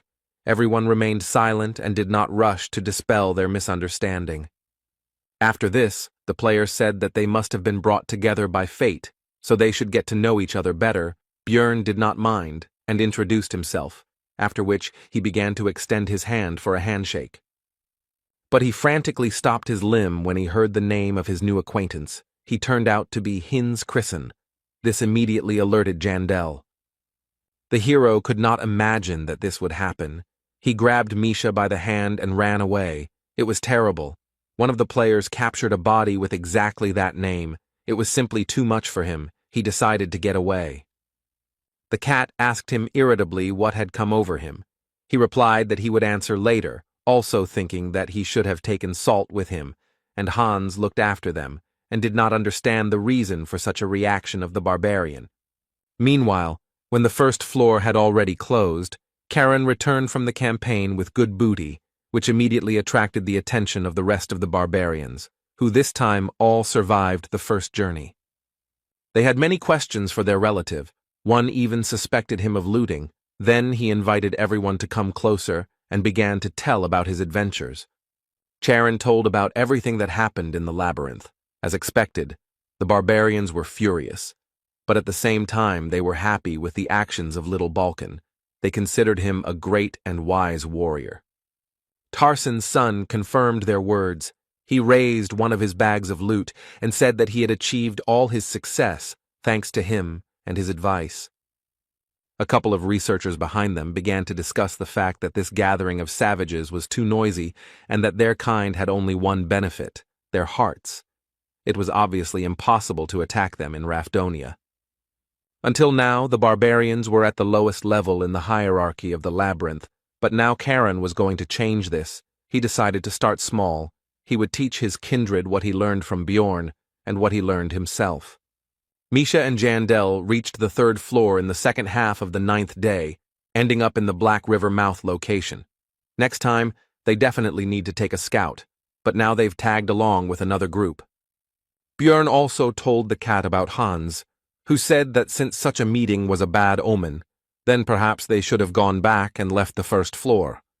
The hero noted that this was not proven, and if such an effect existed, they would not become immune to it even if they returned to Rafdonia, so it was better to just continue doing what they were going to do. Misha said that it would be better if he didn't tell her anything, because now she was worried. He replied that he was glad to share his problem with someone. This irritated the girl, because she thought that he was laughing at her. The barbarian initially agreed with this, but then said that he began to rely on the cat, although he himself did not understand when this happened. These words confused his companion. Misha praised Jandel and said that he needed to continue to rely on her and not suffer alone, while she experienced a cocktail of different emotions: pride, joy, fun, and awkwardness. Bjorn said that he was just joking, after which he instantly disappeared from his previous place, causing the cat to be surprised at first, and then angry and irritated, so she chased after the fleeing barbarian. But the merry chase did not last very long. To reach the place for a halt, it was necessary to cross the river. At certain moments, the water rises. They were lucky to make it in time, but the best places were already taken. Misha said that she forgave Bjorn because she has a generous heart, and certainly not because she didn't want to get wet. Suddenly, the voices of the researchers were heard asking someone to be quieter, because they were trying to sleep here. They apologized, and the cat was happy, because she recognized the one who was asking for forgiveness for the noise. Hikuro, Devalki, and Rottmiller also set up camp here. Misha said that they were definitely connected by fate itself, but so the team of outcasts became one again. The dwarf asked about their task. Bjorn answered that it was on the 1st floor. The customer had already returned, after which he inquired about their presence here, because the trio was going to stop on the 2nd level. Hikuro explained that they had already finished all their business on the previous floor, so they had come here on a backup mission that they had taken just in case, which was exactly what had happened. After that, the team completed the task that Murad took. It was necessary to get the eyes of the frog sorcerer. The reward would be 2 million. It did not take even 3 days. Misha was surprised that the matter was finished, but Devalki was glad that his distortion magic, which kept the monster's body from dissolving, finally worked, and told the beast woman that she was a talisman of good luck.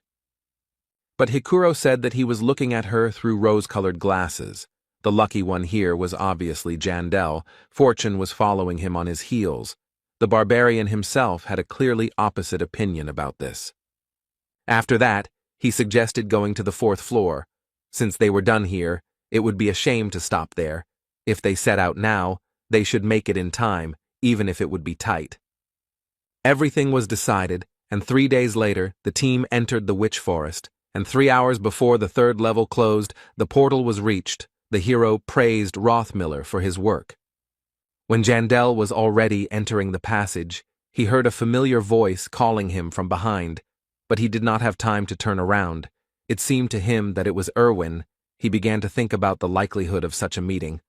But there was no time for that, because in the Sky Tower, the monsters attack immediately. This time, they had a nasty combination. It was an orc sorcerer, a stone golem, living armor, and a Dullahan. Only a few moments passed and the battle began. Hikuro exclaimed that his comrades should not lose their vigilance, because even though the opponents were low-ranked, their teamwork could be unpleasant.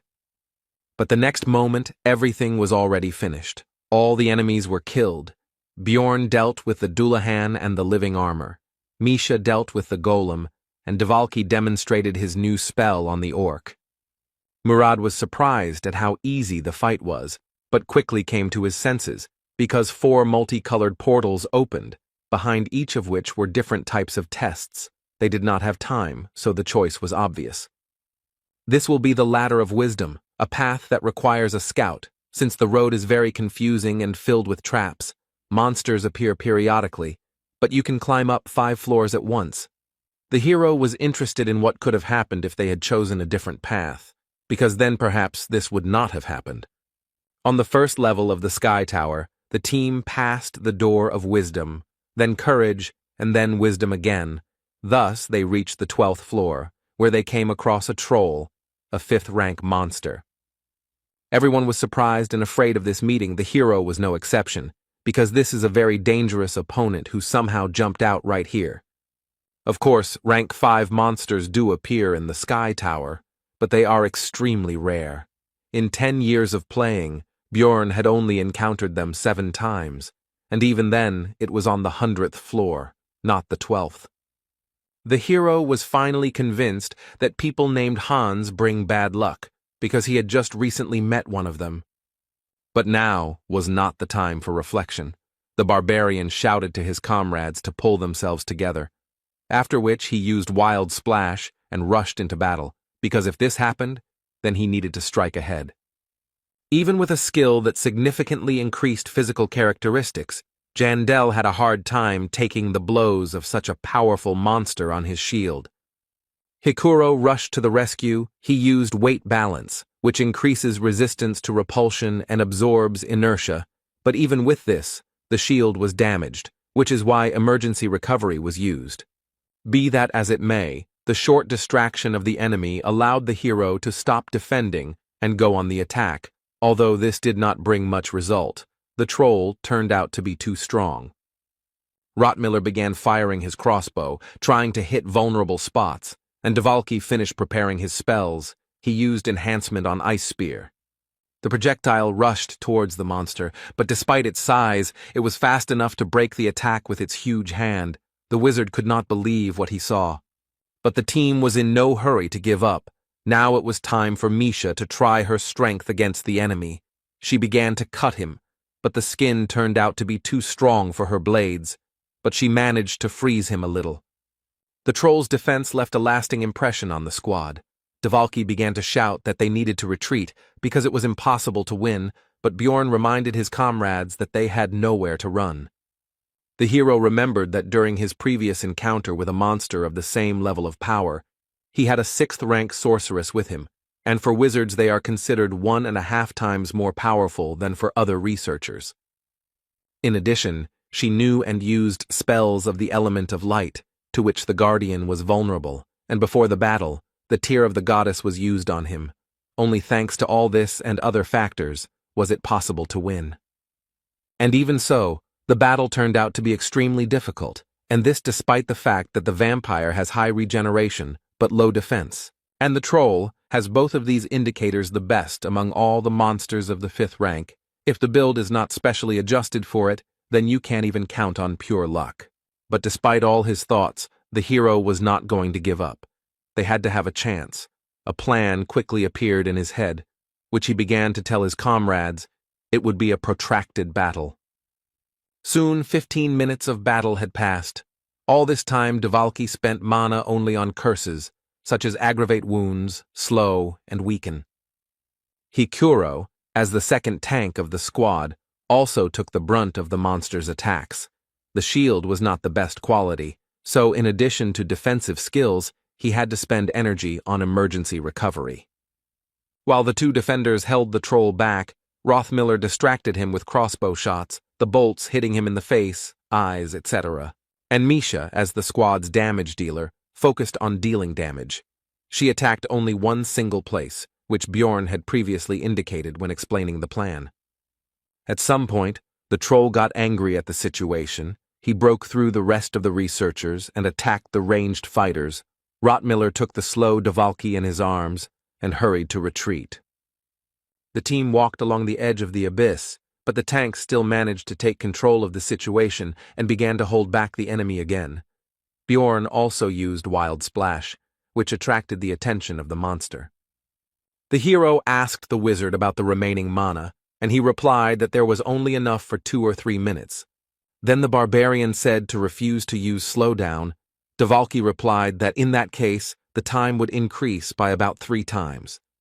The fight continued, but now the squad was on a timer. Misha still couldn't cut through the troll's tough skin. The situation wasn't the best, so the barbarian decided to go to plan B. To do this, he left the defense on Hikuro and went around the enemy from behind and dealt a crushing blow with a mace to the enemy's hand, which the cat had been cutting all this time, which had already caused him damage. The troll instantly reacted to his injury and used the madness skill, which temporarily removes pain and significantly increases physical performance. The monster threw a huge stone at Bjorn. He only managed to partially dodge. The projectile hit him tangentially, but it was not significant. The hero attacked the enemy's arm once again with his favorite cry praising Yahello. This attack caused the most damage ever. His arm was now broken. Then Misha attacked. The limb was severed, but the troll used super regeneration, an active skill that must be used on a specific body part and allows any damage to be restored. This skill really lived up to its name. Because the hand began to recover quickly, it seemed that it was in vain and everything returned to the beginning. Only the researchers had less energy, but this was not so. Now super regeneration is on cooldown. The hero began to throw off all his equipment. He needs to deal with the enemy as quickly as possible while he cannot heal. Having gotten rid of the equipment, the barbarian could use gigantification. In the allotted time he needed to destroy the monster's brain or heart. Now the battle of 2 giants would begin. He had to cope in 2 minutes. The colossal barbarian immediately hung on Troll's neck, starting to strangle him, and at the same time he began to give orders to Misha. The cat immediately took action. She needed to hit the enemy in the eyes, and also cut Bjorn himself so that his blood would start to flood the enemy, because due to the essence of the corpse, golem, it is acidic. The troll was rushing and waving his hand. He was trying to throw the 2 researchers off himself, but he hadn't been able to do it yet. Rothmiller could no longer shoot for fear of hurting his comrades, so he simply watched and hoped that they would succeed, while Dvalki continued to weaken the enemy with his curses. It was impossible to reach the brain through the eyes, so Misha tried to break through the skull directly, but the sound that was heard showed that the strength of this 5th-rank monster was too great. The girl said that she couldn't do it, but the barbarian told her not to give up and continue, because they vitally needed to get to the creature's brain. The blinded monster seemed to have already given up hope of throwing the enemies off his body, which is why he became enraged and rushed to those he could reach. To Rothmiller and Dvalki, the monster did not intend to tolerate the curse. It is unknown how he aimed at the wizard, because he should not have seen anything, but it was now and it did not matter. Brown, as a more resilient and physically developed one, took the magician in his arms and began to run away. The troll became extremely purposeful and was no longer distracted by anything. He decided to pursue his new goal to the end. Perhaps he had sensitivity to mana. The battle quickly began to take a different turn. A moment ago, it seemed that victory was near, and now the situation has become extremely dangerous. The most vulnerable members of the squad are at risk. Hikuro tried to stop the huge carcass, but right now his soul energy ran out, which is why he was unable to use his defensive skills. The shield was broken, and the dwarf was wounded. The situation was getting worse. Misha was worried about her comrade, but Bjorn shouted at her to focus on the troll. The girl began to strike with even greater force and speed, putting her whole soul into it. Despite numerous wounds, the monster did not stop, so it soon reached its target. Dvalki received a blow from a 5th-rank monster. The curse's effects stopped affecting the troll, and Misha, after a moment of confusion, pounced on the enemy with unprecedented fury, simultaneously using skills to inflict more damage. Tears flowed from the girl's eyes. Curses at this monster burst from her mouth, but she did not stop, continuing to cut, pierce, and freeze the monster. But Bjorn's energy was not endless. Gigantification consumed it in huge quantities. So soon it ran out, the skill's effect was cancelled, and the barbarian and the beast woman fell off the troll. They both lay limp on the ground. The creature turned around and bowed its eyeless head over them, as if looking at the enemies who had caused it so much trouble. It seemed that this was the end. But it turned out that the troll was on its last legs, and the next moment he died, leaving behind only a single magic crystal, and no essence or anything else. The hero rose to his feet, simultaneously beginning to think about the situation, because all this was not his dream. These were the consequences of the decisions he made, because of which Dvalki suffered. Misha quickly checked Rottmiller and Hikuro, who were lying nearby. The first one only had a leg injured, and the second one was knocked out. There were no critical injuries. The real problem was in Dvalki. He wasn't breathing. The young mage's frail body had suffered the most from the encounter with the fist of the 5th-rank troll. Misha was at a loss. Tears were flowing from her eyes. Bjorn simply poured the potion into the mouth of the injured but still living wizard, although he understood that this was a temporary solution. Dvalki is an ordinary human magician who is known for his fragility. Now his spine is almost folded in half, his leg is also broken. There are also internal injuries, since blood is coming from his nose and mouth. At that moment, the hero regretted wasting his advanced healing potion on Abman. All sorts of petty thoughts came into his head that the situation should change. But it turned out not to be so bad. Rottmiller had one of the same elixir, which he bought just in case. Soon the potion took effect. Dvalki felt better. The crisis was overcome. Now he just needed to rest. After that, Misha started crying tears of joy. She said that she was happy that it was all over and no one died. But Bjorn couldn't be happy because too many things had happened that were stressing him out. Jandel's son understood that everything ended well, not because he planned everything correctly, not because of his efforts or because of the right reaction. It was just luck. Now, recognizing this fact and remembering his past misadventures, the barbarian truly understood what the life of an explorer meant in this accursed world. The hero was also sure that luck, like today's, would not be with them forever. Death might await them in one of their next journeys into the labyrinth. Soon Hikuro came to his senses, and having learned all the details, was glad that everyone survived. Rothmiller said that it was worth leaving a donation at the temple when they returned. Bjorn bowed his head and began to apologize to his comrades, because he did not expect such behavior from the troll at the end of the battle. They were not going to blame him, because without him, no one would have survived. He made the right decisions. The conversation was interrupted by Dvalka's cough. He woke up. Everyone immediately rushed to come closer to him and began to calm him down and explain the situation. The potion hadn't completely healed everything, so some blood was still coming out of his mouth, but he said he was glad to see all his comrades were okay. Hikuro laughed and said that this story was not even worth bragging about, because no one would believe that they managed to kill the troll. Misha shared her indignation over the lack of normal prey. Rottmiller was also glad that they all survived, after which Murad remembered that the squad scout had spent an expensive potion and said that everyone would chip in for a new one. He did not refuse. While Brown and the dwarf were talking, Misha asked Bjorn about their next steps. She wanted to know if they would be going up further. He was outraged that a cat could think that way about him. The barbarian said that their team would stay here until the labyrinth was closed, But Hikuro was outraged that the girl was asking about such a thing as Jandala, since this dwarf was the leader. After some time, the labyrinth closed, the squad moved back to Rafdonia, a week passed, and their 6th expedition came to an end. Irvin found out which hotel Björn was supposed to stay at and was looking forward to their long-awaited meeting. But a little while ago, right after returning to the city, the team went to the Temple of Letlas with Dvalki in their arms to completely heal all his wounds. Soon the wizard was completely whole. Björn expected something like this, because some advanced potion cannot compare with divine power, but neither one nor the other will help with psychological trauma.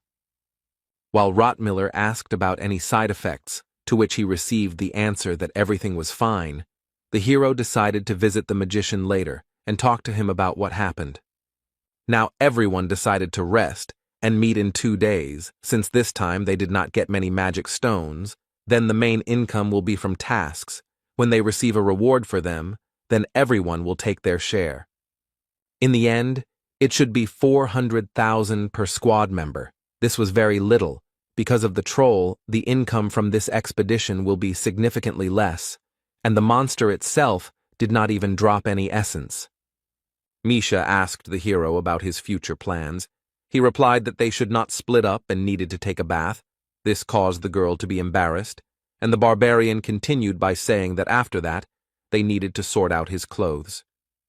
The cat realized that her thoughts had again taken a wrong turn. Jandel said that they had already had enough rest in the labyrinth, so she shouldn't even think about escaping. She agreed with this. The girl said that in that case she would wash herself at his place, since she didn't want to go first to her place and then to his place. The hero replied that he didn't mind, since he didn't want to waste time walking to her house. Björn quickly took the water procedures, impressing Misha with his speed and then delighting her with the fact that she could take her time because he still needed time to sort. The hero was going to divide all his loot into what he would need to keep for himself and what he would need to sell. All of this could be done while the cat was in the bathroom. But he was distracted from this activity by a knock on the door. It turned out to be some employee of the Researchers Guild, who began with idle conversation, but the barbarian interrupted him and demanded that he get down to business. Then the guest said that a certain Karen Tarson asked Björn to act as a witness. He said that the hero could confirm that he was not a marauder. Jandel realized that the little barbarian was in trouble, so he immediately shouted to Misha that their business for today was cancelled, because he had to help their recent acquaintance in the guild. He was in such a hurry that he couldn't explain properly what was happening, which made the cat angry and irritated, which she quickly expressed with a scream, but Björn wasn't going to waste time. Meanwhile, Erwin ran through the 9th district, hurrying to finally meet the hero because now she knew that he survived. A few days earlier in the labyrinth timeline, in the witch's forest, Daria told her sisters that she should be able to find her way to the 4th floor on her own, despite the fact that she is not a scout. In order to find the right path, she had to learn to sense the fluctuations of mana, thus figuring out the location of the portal, which she soon succeeded in doing. The sounds of the transition were getting closer, but suddenly Erwin heard with her long ears a very familiar voice, which was rough, but at the same time it was warm. The girl instantly rushed forward, leaving her sister in bewilderment. She was sure that this was exactly the one she was thinking about. Soon the elf reached the portal. A barbarian was standing in it. He had different equipment. His face was not visible because of the helmet, but it was definitely him. Erwin spoke loudly to him. He began to turn around, but it was too late. He moved to the next floor. The girl decided that she should follow him. But Daria stopped her and said that she could be mistaken for a marauder, and besides, she hadn't even taken a good look at this barbarian. After this, Erwin began to cry and demanded to be let go. Her sister was unpleasantly surprised by such a reaction. After the labyrinth closed, the girl asked people about Björn Yandel. She didn't expect that he would become so famous. Everyone knew about Little Balkan. From them, she learned where he lived. And Erwin didn't know anything about it, because like a fool, she sat in her room all the time. But suddenly she wondered why her sister didn't tell her anything, but decided that she didn't know either. Now it doesn't matter what the reason was. Now there will be a meeting with Bjorn. First of all, the elf was going to apologize to him. She was also sure that he was also looking for her. For a second, the elf was overcome with doubt, because for some reason the barbarian had not found her first. But after a moment, the girl convinced herself that he had simply forgotten where she lived. Throwing away unnecessary thoughts now, Erwin knocked on the door. Now she felt excitement and joy. She had a feeling as if her heart was about to jump out of her chest. But her expectations were dashed. The door was opened by some beast woman from the cat tribe, who immediately asked about the elf's identity and not the barbarian. Erwin was surprised to be greeted by a woman here, but decided that she had simply made a mistake in the room, so she asked where Björn Yandel lived. The beast woman replied that this was his place of residence. He had just washed himself and had already left, after which she suggested that the elf wait for him here. Erwin mentally repeated the words she had just heard and realized that this was indeed Björn's room, from which the girl had come out, clearly just from the shower. She was at a loss about this situation. After this, Misha said that if the elf did not want to wait, then let her say her name, then she would tell Jandel about her arrival when he returned. This phrase made Erwin even more tense, because it sounded like they were living together, but she decided not to ask about it. After this, the elf decided to wait for the barbarian in the room and not go anywhere. The beast woman did not object to this. When they entered the room, Erwin noticed the things scattered here, while Misha explained that there was usually no such disorder here. The elf interrupted her. She said that she understood what was happening here, and she also said that she had done the same with him. Then the beast woman asked her about the fact that she was also a researcher. Then Misha said that the girl shouldn't get it all wrong, because all this equipment was obtained from marauders. Erwin said that the beast woman shouldn't worry, because she understood everything correctly and knew that Björn would never do something like that. And she continued by saying that it is only fair to be punished for lusting after something that does not belong to you. Meanwhile, Björn arrived at the Explorers Guild, where he was informed that the girl he had taken hostage for some reason wanted to meet him. The branch manager was reluctant to disclose any details, so the barbarian stood up and said he was going to leave. The man quickly stopped Björn. He explained that he could not reveal the details, but it would not harm him. But Yandel replied that he could tell the girl that he was refusing the offer. 20 minutes before, it had become clear that the story with Karen was just a decoy for the hero. He had been told that, with the help of magic, it had just become clear that Tarson was innocent. After which the local chief invited Björn to his place and said that Miss Urbans wanted to meet with him. At first he did not remember who it was, but the man reminded him that it was the daughter of the head of the district, whom he had taken hostage. Meanwhile, the girl's father recalled how his daughter spoke out against him, while a woman should know her place. He was amused by this fuss, because what could she do anyway? Sitting in his office, the man read documents with a report that the head of the branch where the escape incident occurred had conspired with his child. The subordinate added that Niall Urban's daughter most likely decided to fall into the hands of that barbarian, and the chief realized that his stupid offspring had decided to rebel against him. The head of the district thought that despite everything, she remains his daughter, even though she has entered a difficult age. But it is funny to watch how that man is trying to keep his position, taking advantage of the situation. Eventually, while sipping his tea, he came to the conclusion that he needed to get rid of both of them. They were slightly annoying him. Somehow these two managed to continue to get on his nerves, but the amazing thing is that the barbarian manages to do the same. Meanwhile, Björn, who had no idea about the intrigues swirling around him, left the guild and unexpectedly found himself right in the middle of a downpour. He decided that since it was dinner time anyway, he could hide inside the nearest establishment, wait out the rain, and at the same time satisfy his hunger. Having tried the meat, the barbarian came to the conclusion that Misha was doing better.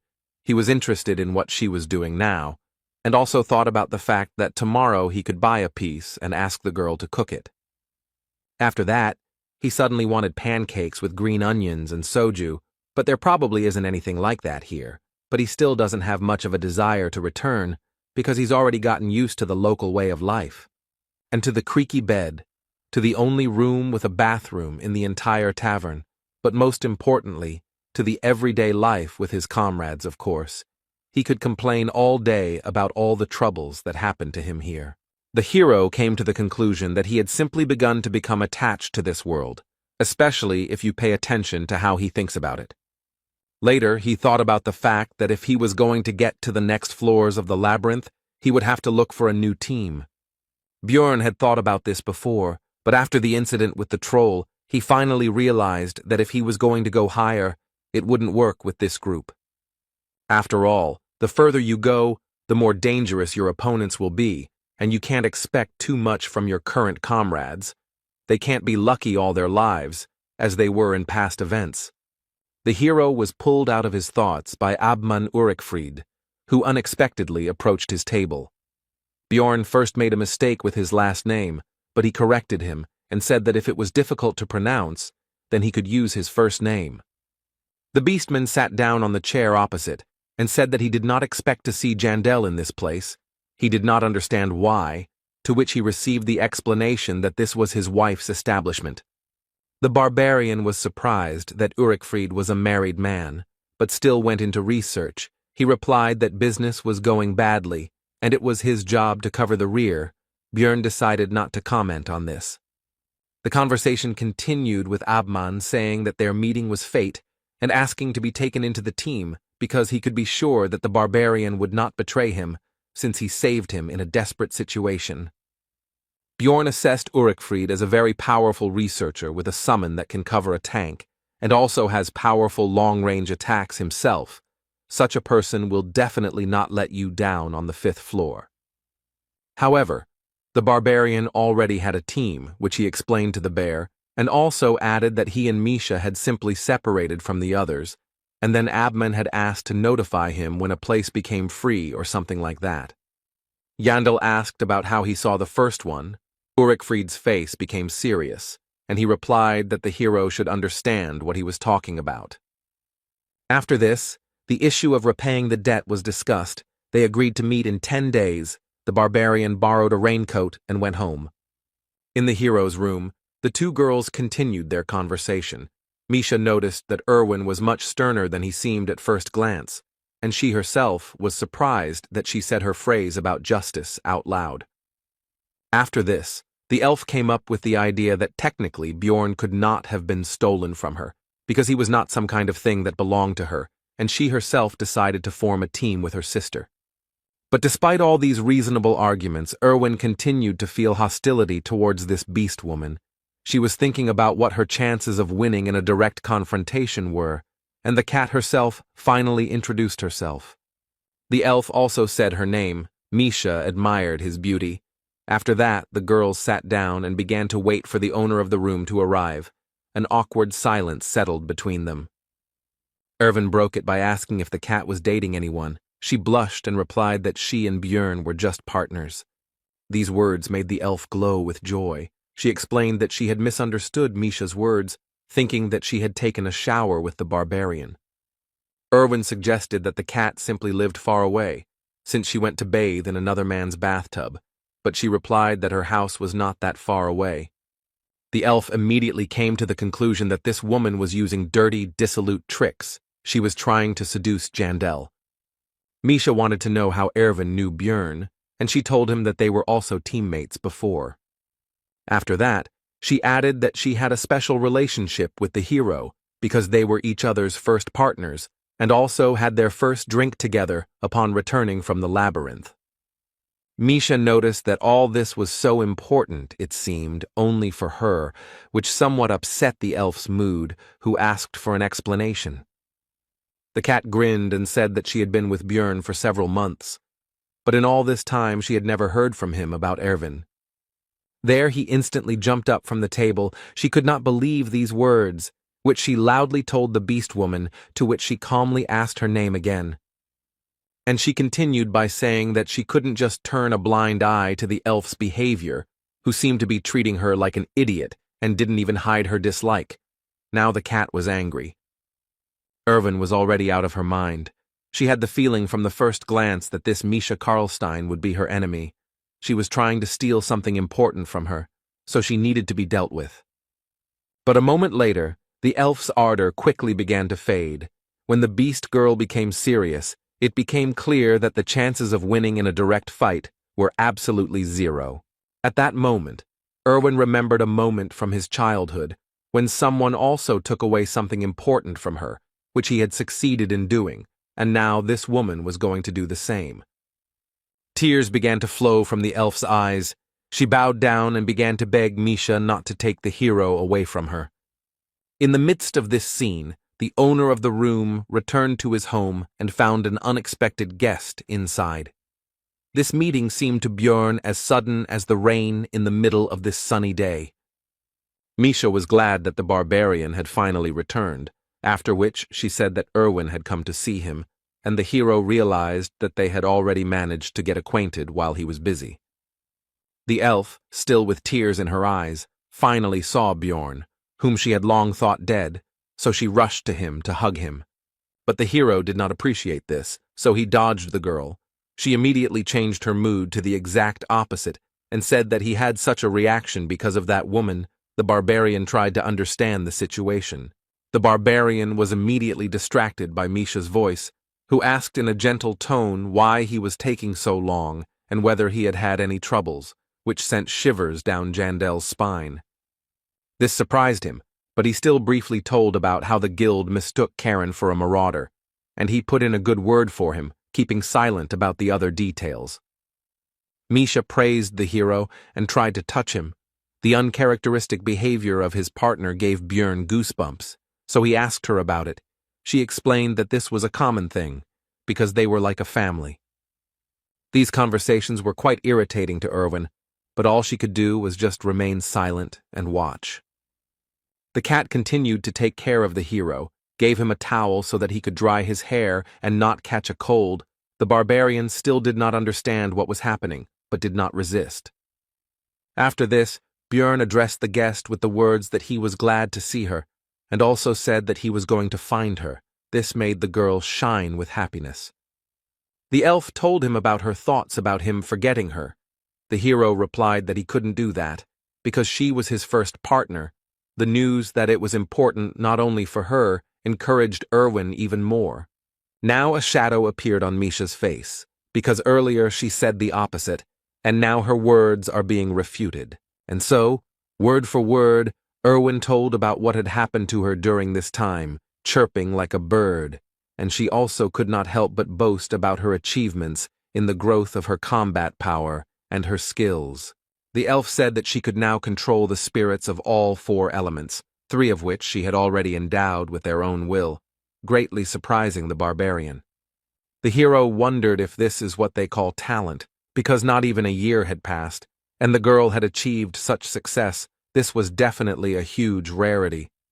Björn had the idea that if the elf gave will to the 4th spirit, then his plans would have a chance to come true, although there was a problem in the form of her sister. Jandel praised Erwin for not just lounging around, but being busy with self-development, and also said that he thought that she couldn't find him because she changed hotels, and she began to explain the details. But she was immediately interrupted by Misha, who put her hand on her shoulder and said that since she was only a researcher for the first year, she should understand her personal path, while the hero noted that she was afraid of the cat. The barbarian asked about what happened here while he was gone, because it looked like the girls had a fight or something like that, but the beast woman pretended that everything was normal and answered that nothing had happened. She also added that they got along well and asked the elf to express her opinion. She confirmed everything, calling her Miss Karlstein, while the cat asked to call her by her name. But all this, like their just-held dialogue, seemed suspicious to the hero. He understood that something was clearly wrong here. Quite a lot of time passed during the conversation. The rain had already stopped, and the hero, for some reason, was exhausted to death, so he began to escort the girls out of the room, explaining that he wanted to rest. When they both went outside, it turned out that they needed to go in the same direction. Misha suggested that the elf go first, and she would go a little later. But Erwin understood that her rival was simply trying to get back to Björn in the room, so with a false smile, she gave her the right to go ahead of her. The cat smiled wryly at this. She realized that they both now knew about each other's thoughts and intentions, and neither of them would give in so easily. A tense silence formed between the girls. They looked at each other and each waited for what the other would say. But they couldn't stand there forever, so Erwin suggested going together, to which Misha agreed. On the way, the elf thought that if Bjorn had not come in time, she would most likely have had to beg the beast woman on her knees. At that moment, the only thing the girl could think about was how to keep Jandel with her, nothing else. Now Misha most likely considers the elf to be an extremely strange woman, this worried and embarrassed Erwin. Soon the road brought the girls to a crossroads where they had to split up. The silence between them was broken. It was time for them to say goodbye. Misha asked if Erwin would come tomorrow, and she answered in the affirmative. This irritated the cat, which she expressed through her actions and facial expressions, while the elf was mentally outraged by such a reaction because she just wanted to have a good time with Björn. Misha was about to leave when Erwin overcame her hostility and thanked the beast woman for not telling the barbarian what had happened. She sighed and asked the elf to forget about it, after which she demanded that she promise one thing, because even if she forbade her rival from visiting Bjorn, she would not listen. She ended by saying that they should keep what happened between them, since there was no need to bother the barbarian with something like that, to which Erwin agreed. Upon returning home, the girl threw herself into her sister's arms and told her that she had seen Björn and that he was indeed alive. Darya had already decided that Erwin would stop training so hard, but her expectations were dispelled by the youngest's words that she would become even stronger. And she added that now there was someone she needed to defeat, but she was not going to reveal the details to her sister. It was her personal business. Erwin asked Darya for help in gaining more power, because in order to prevent Misha from stealing Bjorn from her, she herself was going to become the one who steals. The next morning, the hero was awakened by a knock on the door and Misha's screams. It was only 6:30, so he was still sleeping. The barbarian was unhappy that he was woken up so early, but since he was already up, there was nothing he could do. He opened the door and asked the cat about the reasons for her arrival at such an hour. The beast girl invited Björn to eat something tasty and reminded him that today they would have to divide the spoils from their last trip to the labyrinth.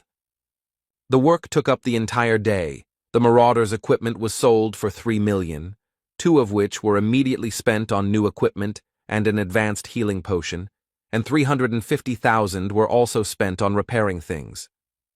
The result was 640,000. This is the income of Misha and Björn together, which still needs to be divided in half, because not everything goes to their joint account, but only part. As a result, the hero returned home late at night. A surprise was waiting for him at the door. It was Erwin, who, it seemed, had been waiting for him here for a long time. She was also wearing a very bold outfit. The girl was happy to see the barbarian. He asked how long she had to wait. She answered that it was not long, and then asked her own question about whether Misha and Bjorn had been walking together. Jandel answered in the affirmative, and also specified that they needed to go to a shopping area called Kommelby, which somewhat upset the elf. The hero asked about the purpose of Erwin's visit. It turned out that tomorrow she would start special training with her sister, so she would only be able to see Björn once a week. She was very upset about this. She wanted to meet more often, but she couldn't do otherwise, because then it would take forever. The barbarian asked what exactly would take her forever, but the girl did not want to answer this question, and screaming that it was not important, ran away, finally reminding him that she would come next week. The hero was overcome by an alarming premonition, but possible problems awaited him not only because of Erwin's obsession, because right now in the office of the head of the 7th District of the Explorers Guild, something else was happening. Niall Urbans called Brown Rothmiller to his office and began by reading his file, which stated that he was 34 years old and had been working in the labyrinth for 8 years. The man did not understand the reason for the call, and while the chief was beating around the bush, he said that he sympathized with the intelligence officer, especially because he did not ask unnecessary questions, although he should have enough of them. Rothmiller asked to get down to business, to which Urbans responded that the researcher was too tense. He should calm down because this proposal would also benefit him. The next day, the team gathered together to dine in a tavern and divide the spoils from the labyrinth, this time the total of the entire squad, which ended up being 550,000 stones per person. The amount turned out to be higher than expected due to the fact that the ingredients from the frog wizard sold for more due to their quality, so the Rottmiller, as the one who masterfully cut it up, received praise from the others. The hero was pleased because the profit was 1.27 million, which was much more than in the last 2 months, and he did not even take into account Abman's debt, the essences absorbed by Misha, as well as the loot from Genzia Nephrine. Altogether, it was a huge profit. Soon he would be able to afford the 6th stage of printing. He decided to celebrate the success with alcohol, which outraged the dwarf, because you can't finish the first mug alone. The hero did not understand the complaint, to which Hikuro explained that they should drink their first glass upon returning together. It was an important tradition. Soon the squad began to celebrate. Everyone celebrated their profit. But the main toast was that they all managed to return alive from the labyrinth. The comrades actively discussed the last campaign and had fun. Misha was the first to leave the company. She still had things to do today, including visiting her family. Hikuro was sorry that she was leaving so early, but nothing could be done, so he simply said goodbye, like the others. Rottmiller was next. He stood up abruptly, slapped the table, and said that he was done too. He had things to do, after which he left. He was a little out of sorts and taciturn. Björn was in an unfortunate situation, because he himself was going to leave, but now that the two had left them so early, if he left too, Hikuro would be furious. But his fears turned out to be unfounded. The dwarf found several acquaintances at the next table, and went to boast about the story with the troll to them. The hero had already decided that in this case he could leave. But suddenly the last member of the squad remaining at the table, besides himself, Dvalki, turned to him. The wizard asked Jandel to talk, because they had never talked like this before. The barbarian did not know what the topic would be. He did not want to refuse his comrade. Dvalki suggested that they clink glasses first, but he was clearly out of his element and stuttered constantly. Björn even felt a bit awkward and decided that it would be better to leave. The hero asked the magician how he was feeling, and he replied that after going to the temple and receiving divine healing, he felt a little uneasy, but now everything is fine. The barbarian replied that this was good, but he was also worried about whether the sorcerer's head was okay, since it was the first time he had been completely torn apart like this, and he asked whether he would be able to return to the labyrinth. Dvalki replied that because of that incident, even the thought of returning there made him panic. He really thought he would die at that moment. After that, he said that, in theory, everyone goes through something like this sooner or later and somehow copes, and if so, then he too will come to his senses by the next trip. The hero noticed his determination, so he asked him why he wanted to remain a researcher so much, even after such an incident, and the revelation that it was not all fairy tales. He replied that it was cool. This surprised the barbarian, and Dvalki continued by saying that at first he had another goal, but Bjorn continued for him, saying that he wanted to become famous and bring glory to the Baron's family name. The wizard admitted that it was all a lie. All he really wanted was his father's attention, but he died soon after, and, as Jandel already knows, his brother didn't even know about the wizard's existence. Dvalki suddenly stood up from his seat and said that it had upset him a little, but at the same time it had cooled him down, as if he were floating with the flow, and after this phrase he shouted that he had already overcome all of this. And he declared that he had gone through this because his faithful comrades were with him, but Björn again began to feel ashamed of these speeches, just as he had when the members of the outcast squad told their unfortunate stories. At that moment, the hero envied Hikuro. Although he was not burning with desire like the dwarf now to show some tricks with plates and cutlery to his acquaintances, It was better this way than to participate in this conversation. Meanwhile, Dvalki continued, he said that the barbarian may not show it, but he is very caring and friendly. These comments made Jandel regret even more that he did not leave earlier. After this, the wizard put the mug on the table and hesitantly said that he would like to ask Bjorn something, and he said that he was ready to answer. Then Dvalki, often stuttering, asked whether Jandel and Misha were meeting, and then the hero suddenly understood the reason why the magician had kept him here all this time. Meanwhile, Rothmiller walked silently through Rafdonia, but he did not pay attention to his surroundings. All his thoughts were focused on the recent meeting and the proposal. Last night, the district chief said that he had seen the report of his achievements and could imagine his irritation, since in 8 years he had barely reached rank 7, while the barbarian had become rank 6 in just half a year.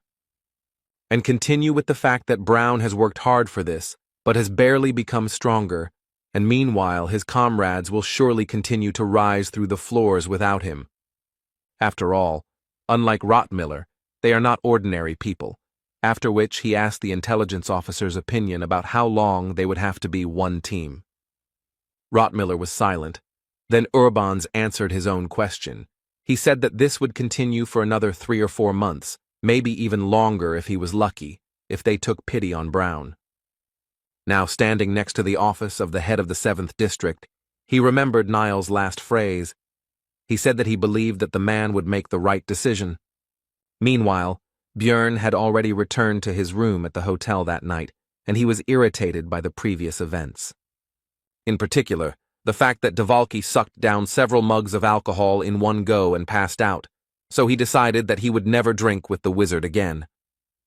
The hero was pulled out of his thoughts by a girl who greeted him and said that she herself came to Jandel, since he refused to meet with her.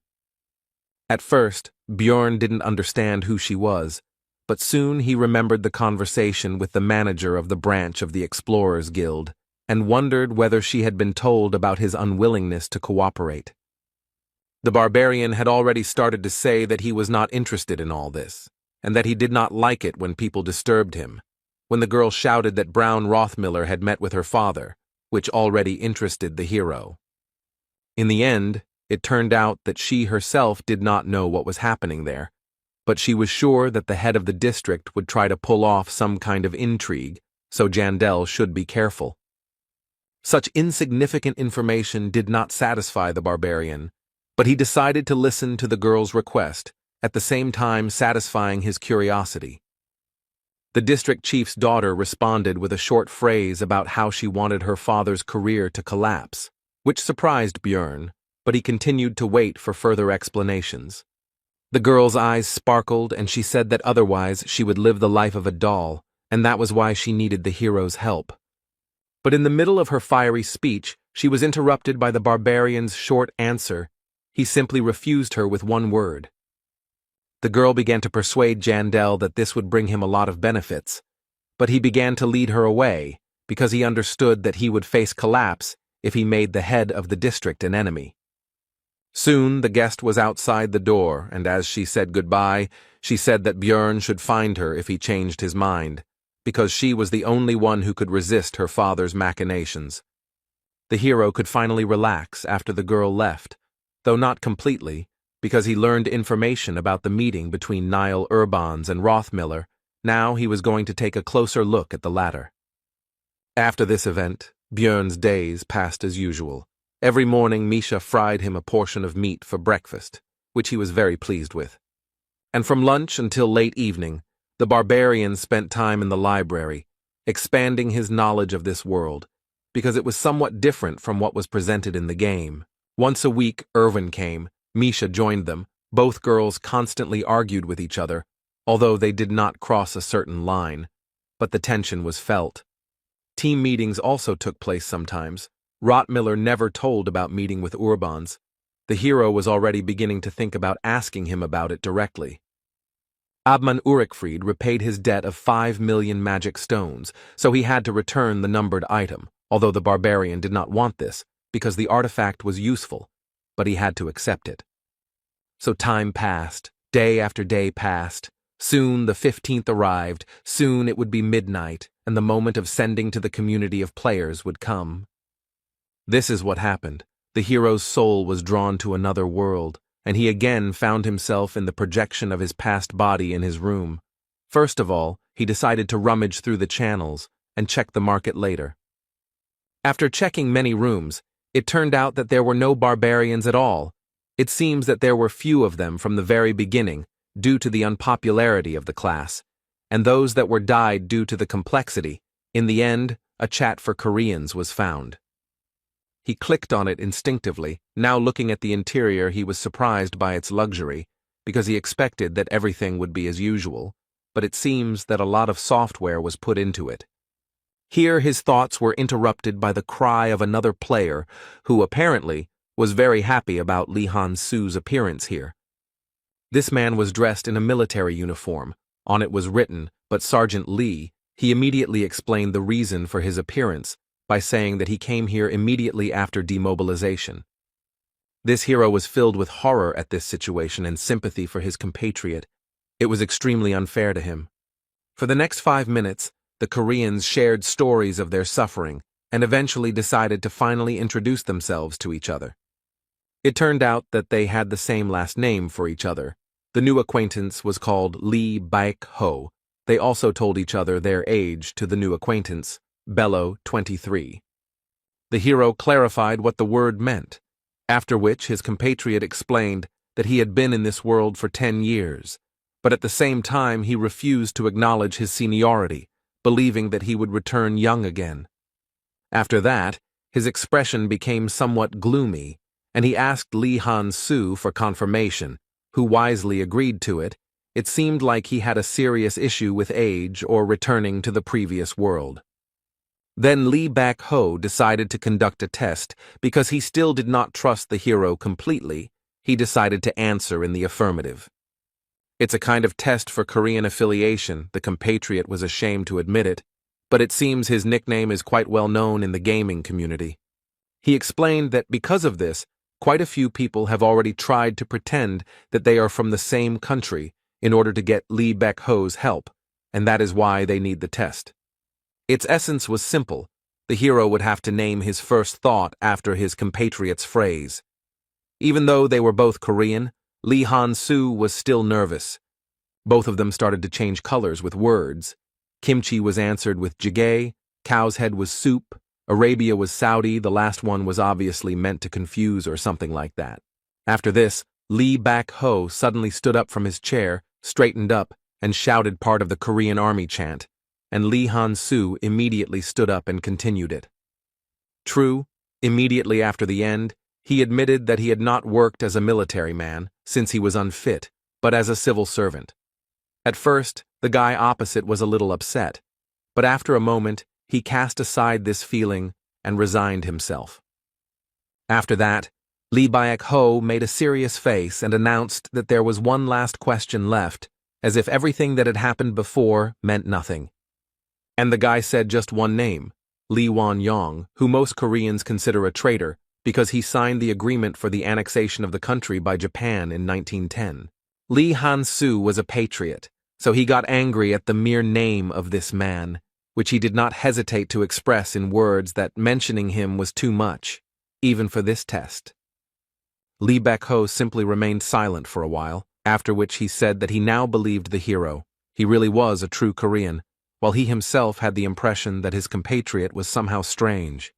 Lee Han-soo thought for a moment about the identity of the new acquaintance. He was a player who was drawn into this world exactly on the day he finished his mandatory military service and had lived here for more than 10 years. To the hero, he seemed like a good guy, but it seemed that something had happened to his head during this time. He changed his emotions and behavior too often, and it was unclear which of his personalities was real. Lee Baek-ho apologized for his behavior after a short time and explained that he had been preparing for a long time for someone to pass his test. He did not expect it to take so long. And now he was simply glad that he had held out until this moment and finally met someone from his homeland. The hero understood that his compatriot was here, since even he had already managed to miss a lot. Besides, He missed simple personal conversations, and Lee Bak-ho was here even before this community was created. So, under such conditions, it's not surprising that he went crazy. The hero decided to somehow help his new acquaintance, but in the end, it was he who questioned the guest in the hope of somehow helping. But in the end, he was interrupted almost immediately, because Lee Han-soo did not want to reveal his identity in this world. The former military man understood the reasons for this, so he did not object, but a new topic for conversation was quickly found. He asked about the difficulty level on which his compatriot completed the game. He himself said that he did it in 10x mode. Lee Han-soo decided not to stand out and answered the same. This made Lee Bak-ho proud of the Korean players. He was convinced that they are the best gamers. The hero decided that he was a true patriot, and he had been lonely all this time among foreigners, and his older friend offered to transfer him some currency, but he replied that he was not going to cash it. Lee Han-soo thought that Lee Bak-ho himself didn't do that either, because it could reveal their personalities in the real world. Their characters were similar, they both wouldn't reveal themselves so easily and would act prudently. In the end, it turned out that they wouldn't be able to provide any material assistance to each other, so the former military man suggested simply meeting periodically, just like now, and just chatting. He also decided that he could at least provide support with information, and suggested asking any question. Lee Han-soo first decided to find out who was in charge of the player community. Lee Bak-ho was surprised by what his new friend decided to start with, but still said that he himself was not sure about it for sure, but named 3 magicians whom he suspected of this. After this, the elder comrade gave advice, which was that it was better never to reveal one's identity in this community, because among its members there were those who sided with the royal family. Then the hero asked if the administrator of this little world could find out who he was, to which he received the answer that he shouldn't, because they weren't even the creators of this place, they just rebuilt it. After that, Lee Bak-ho shared information that evil spirits have been visiting Rafdonia for at least 100 years, which is more than 20 years in earthly time, and the game wasn't even in development at that time. And they came from other dimensions. These people were transferred by various methods, for example, by reading a book about this world. There were very few of them, but each of them had unique abilities, and one of them was a powerful magician who created this community. And the current administrator, presumably, simply inherited it. For the hero, this was shocking information, and he was interested in how his compatriot knew all this. Lee Han-soo decided to put the matter aside and focus on gathering even more information. However, Lee Bak-ho admitted that he was currently in hiding, so he had very little current information, but he had something to offer in return. He decided to tell his ward about a room where he could get information about the latest events. It was something like a club for internet addicts, but they could be useful. These are the Round Table Observers, a society of experienced players who meet in secret, and not everyone can get in. Lee Bak-ho described them in great detail, as if he were sending his child on his first school trip, but eventually became upset and said that it was time for him to go. And he explained that the pill he swallowed himself was a prototype, so he was only here for an hour. He got it in a raid on the headquarters of the Ministry of Security. The latter greatly discouraged the hero. Lee Han-soo was curious about who he was to carry out such operations, but soon his compatriot left, and after him the second Korean, he tried to join the Round Table Observers. You can only enter there from 3 to 3:10. The hero registered there and joined their ranks. The meeting guaranteed the anonymity of the participants, and he appeared in the personalization room. Lee Han-soo wasn't too thrilled, but he decided to disguise himself, since that was the rule here. So he took a lion mask and dressed in a blue suit. The hero opened the door and entered the main hall, where players wearing masks of a jester, a fox, a deer, and a crescent moon were sitting at a round table, all of whom immediately began to stare at the newcomer. The clown remarked that he had never seen a person with such a disguise before, and the girl in the animal mask asked how the player got here, since they had not accepted new participants since last year. Lisa demanded that he identify himself and the person who recommended him, which made Lee Han-soo clench his fist and tense up. Lee Baek-ho has already said that if you lie in this place, the mask will instantly break, and the liar will then be thrown out of this channel.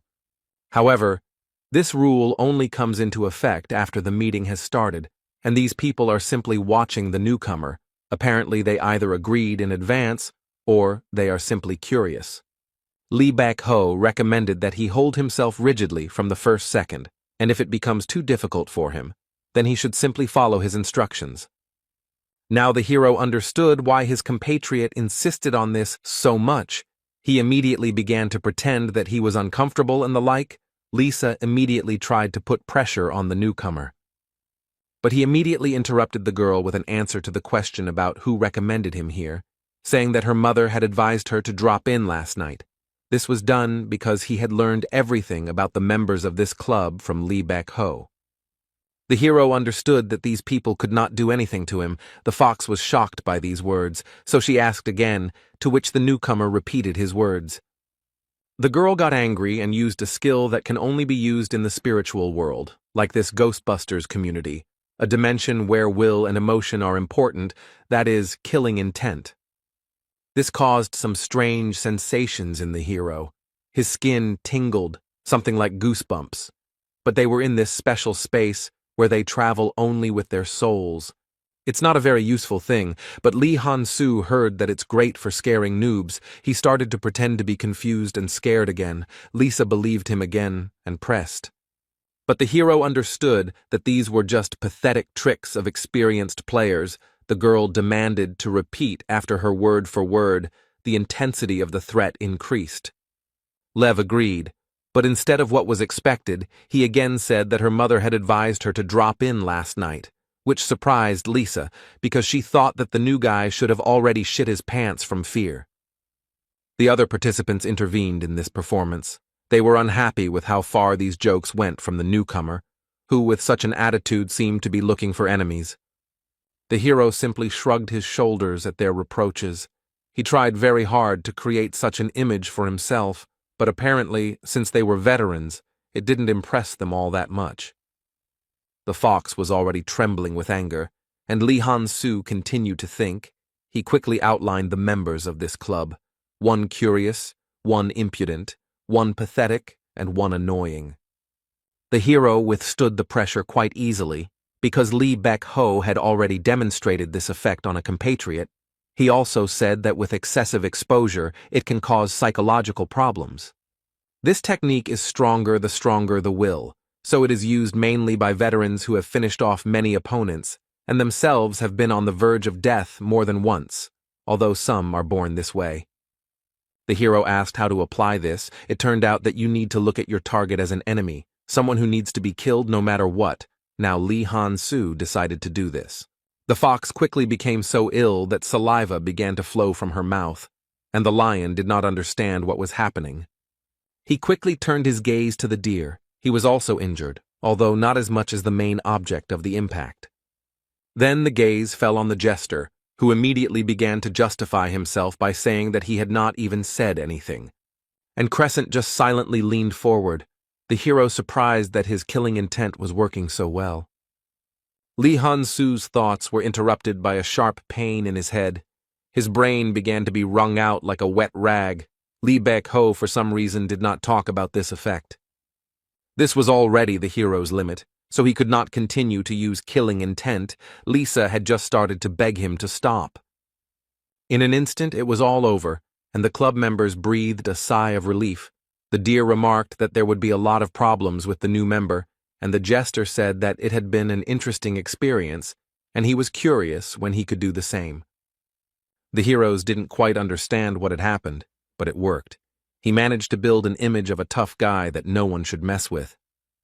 Soon, all the doors suddenly slammed shut, and Lisa announced that it was time to start the meeting, while Crescent admitted that due to the level of murderous intent Leo had, he thought that this was not his first time here. However, he noticed that this mask had been hanging on the wall all this time, which meant that perhaps the master himself had invited him, which he immediately asked about. Crescent said that he was even ready to pay for this information, although it would not be easy to satisfy Leo, but he was ready for it, and the hero noticed his polite speech and understood the importance of the first impression. Li Han-su asked him the reason for such thoughts, to which he replied that he was the first newcomer who joined them a year after their master went missing, which is why there were such suspicions. The jester added that this was precisely why the fox had tried to test the water, and as a result had gotten what she deserved, causing the said person to grind her teeth, and the hero suggested that it was this master who had apparently created the room. Crescent continued to try to get information, but was interrupted by Leo's decisive response, who said that they would not get it. The fox seemed to be unhappy with this development of events, so she began to try to say something, but the jester simply suggested that they finally start the meeting. The rules of this event are simple. Everyone takes turns giving out information. If at least half of the participants did not know about it, then the crystal lights up green. If the majority knew what was said, or the information was false, then the red light will come on, and new information will have to be given out in place of this one. The jester decided to start. He said that the king of Rafdonia's illness had worsened, but the crystal lit up red, and the other participants said that this was too vague, and also that everyone already knew. But the hero was surprised because he had never heard this before. Such rumors don't even reach the city. The jester replied that they simply did not realize the full significance of this information, while looking at Lev with such a look as if he was saying that he understood exactly what he was talking about. Li Han-su just sat there imperturbably. After this, the clown gave new information to replace the previous one. He said that the captain of the Order of the Knights of the Rose died yesterday. The green light came on, everyone started discussing the consequences, and the hero did not even understand who they were talking about. After that, Lisa spoke up, reporting that the Yagun clan had successfully gone after the first floor boss. The crystal lit up green again, and the discussion began again. This information already brought some benefit to the hero, because it was he who sold the information about the passage of this monster to the community, and this meant that there was an evil spirit in a high position in this clan. Next was Crescent. He reported that if you activate the secret on the island of Calm Elves, you can summon up to 3 Ravgans. Deer noted the usefulness of this for those who need essence from such monsters. The fox had no idea what secret was being discussed, and the crystal meanwhile began to glow red. The jester ironically sympathized with Crescent, who began to complain that before it was enough for him that the others did not know about his information, but now he would have to take Leo into account as well. In the end, he had to tell other information. This time, he reported that the elves were on the trail of the one who stole their holy relic. The clown noted that he seemed to really be an elf, since he knew this. Now it was the hero's turn. He decided to maintain his mysterious image, so he was going to tell about something that most people don't know. He said that if you go after the half-demon with a group of 3 people, essence will definitely drop from him and the crystal will glow green. The other participants are shocked by this information, because this is a 3rd-rank monster, which is almost impossible to kill in such a small group. Li Han-su was puzzled by the fact that everyone was so surprised, because for him, this was not the most terrible opponent. A 3rd-rank monster, a half-demon, has only an average, even slightly lower level of danger at its level. It is simply rare, because to meet it, you need to fulfill several conditions. That's why the hero chose it as the first piece of information. It's hard to find, even harder to kill with 3 of them. In other words, it's useless information. Next, it was the turn of the deer, who spoke with a successful outcome, and the round ended. Now the participants are given a chance to discuss whether they will continue the meeting or not. Most decided to end it there, but the jester said that he wouldn't mind staying alone with Lev, but he also decided to stop, because if he stayed, there was a high chance of being exposed. The clown can give out a leak of information just to see if the hero knows it. If the crystal lights up green, it will become clear that he is a newbie. Li Han-su was about to simply leave when he noticed that the other members were staring at him as if they were waiting for parting words. Looking at them, Lev thought that today he was, in fact, the main character of this meeting, so he quickly thought of what to say next to maintain his image. He asked them in a disappointed tone if that was all they could offer him, then turned around and simply left.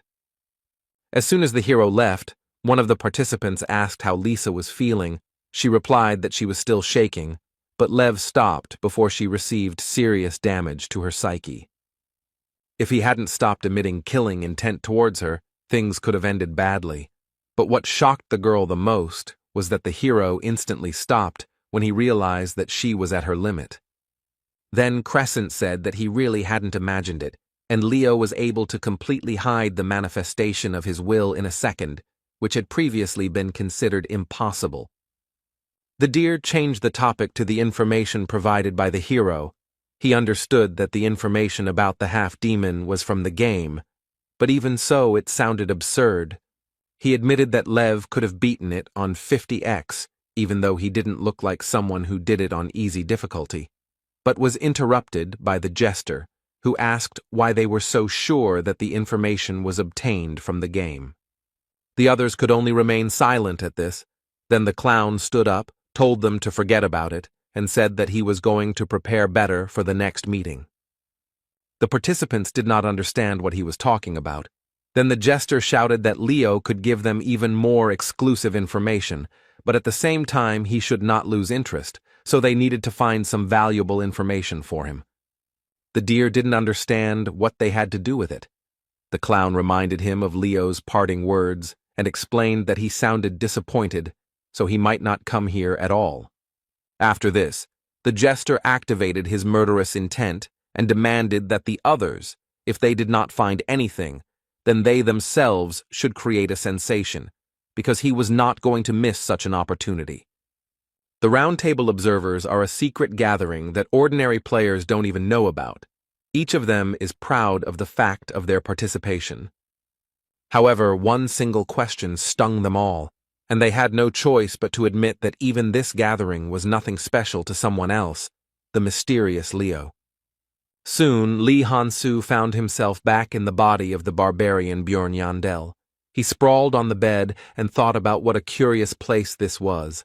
There was no better place to get complex information. He decided to thank Baek-ho later, also. Naturally, he wasn't going to just accept his help. He didn't want that. And he didn't think that someone who smelled like a pro player would help just like that. If you want to continue any relationship, then you need to know the boundaries that cannot be crossed, so decided the hero. He also thought about the fact that everything happened this way because of his murderous intent, but he could no longer continue to reflect, because fatigue overwhelmed him, and he closed his eyes. The barbarian's awakening was accompanied by Misha's cries, asking what he had done the previous night since he had slept all day. The hero replied that he had not slept well, after which he noted that the girl somehow knew that he had been sleeping all day and had not just gone to bed, so he asked her if she had been there since the morning, and she began to make excuses. The beast woman said that she wasn't just lazing around, she trained, visited her parents, and also met with Dvalki, the latter of which interested Bjorn, and he asked about it. The girl replied that the mage said that something was bothering him. Jandel decided to find out what they were talking about, because relationships between teammates are a slippery slope. It was like that even in the game. The barbarian folded his hands in front of his face and asked the cat what their conversation was about. Misha began to say that it was the wizard's business, but Bjorn interrupted her and asked if they were friends. The girl was embarrassed, but answered in the affirmative, because they really were close, and the hero came to the conclusion that she realized that the hero would be a little upset when it seemed to him that she did not consider him a friend. It turned out that Dvalki shared that he didn't know whether to confess his love to the object of his affection or not. Bjorn felt sick from this. He didn't know that in real life someone uses such tricks. The barbarian decided that Misha understood the wizard's attitude towards her, so he asked what she answered him. The cat told him to confess like a man, and it became clear that she did not understand anything at all. Jandel had expected some kind of outcome. It seemed to him that the beast woman was somehow not particularly interested in a romantic relationship, but his thoughts were interrupted by the girl, who began by saying that they were close. And she continued, embarrassed, that if that was the case, then could Björn go with her to her house, since her father wanted to see the hero. The barbarian calmly agreed to this request and simply specified the time by which he needed to arrive at the place. This reaction surprised the girl. She thought that she had misheard it, so she asked Björn again. He answered the same thing. The cat, still embarrassed, said that she would answer later because she was not ready yet, and Dad needed to be warned. Jandel said that he did not see any problems in this and asked to let him know when everything was ready. Misha decided to find out why Bjorn so easily agreed to meet her father. Although he always says that he is busy when she wants to go for a walk with him, the hero replied that since he is her parent, she needs to see him. The girl was again surprised by the brevity, simplicity, and imperturbability of the barbarian. The blush did not leave her face throughout almost the entire conversation. Misha covered her face with her hands and said that she didn't understand how Bjorn could say all this with a stone face, while the hero didn't understand what was happening to her. The next day, Jandel woke up and went to the Holy Land after breakfast. He finally felt rested. The fatigue was most likely caused by using the killing intent. The hero decided to start fulfilling his to-do list for today by activating the 5th stage of the Immortal Seal, which, as always, was accompanied by unpleasant feelings, but the pain of spending 8 million was stronger. On the way home, Björn thought about the fact that he only had to improve his seal one more time, and then he would be able to use his special skill. This level of it increased energy by 80 units. 3 days later, the hero set off for the Holy Land of the Beastmen. It took 6 hours there and back. Now he understood why the cat always stayed overnight when she went to her parents.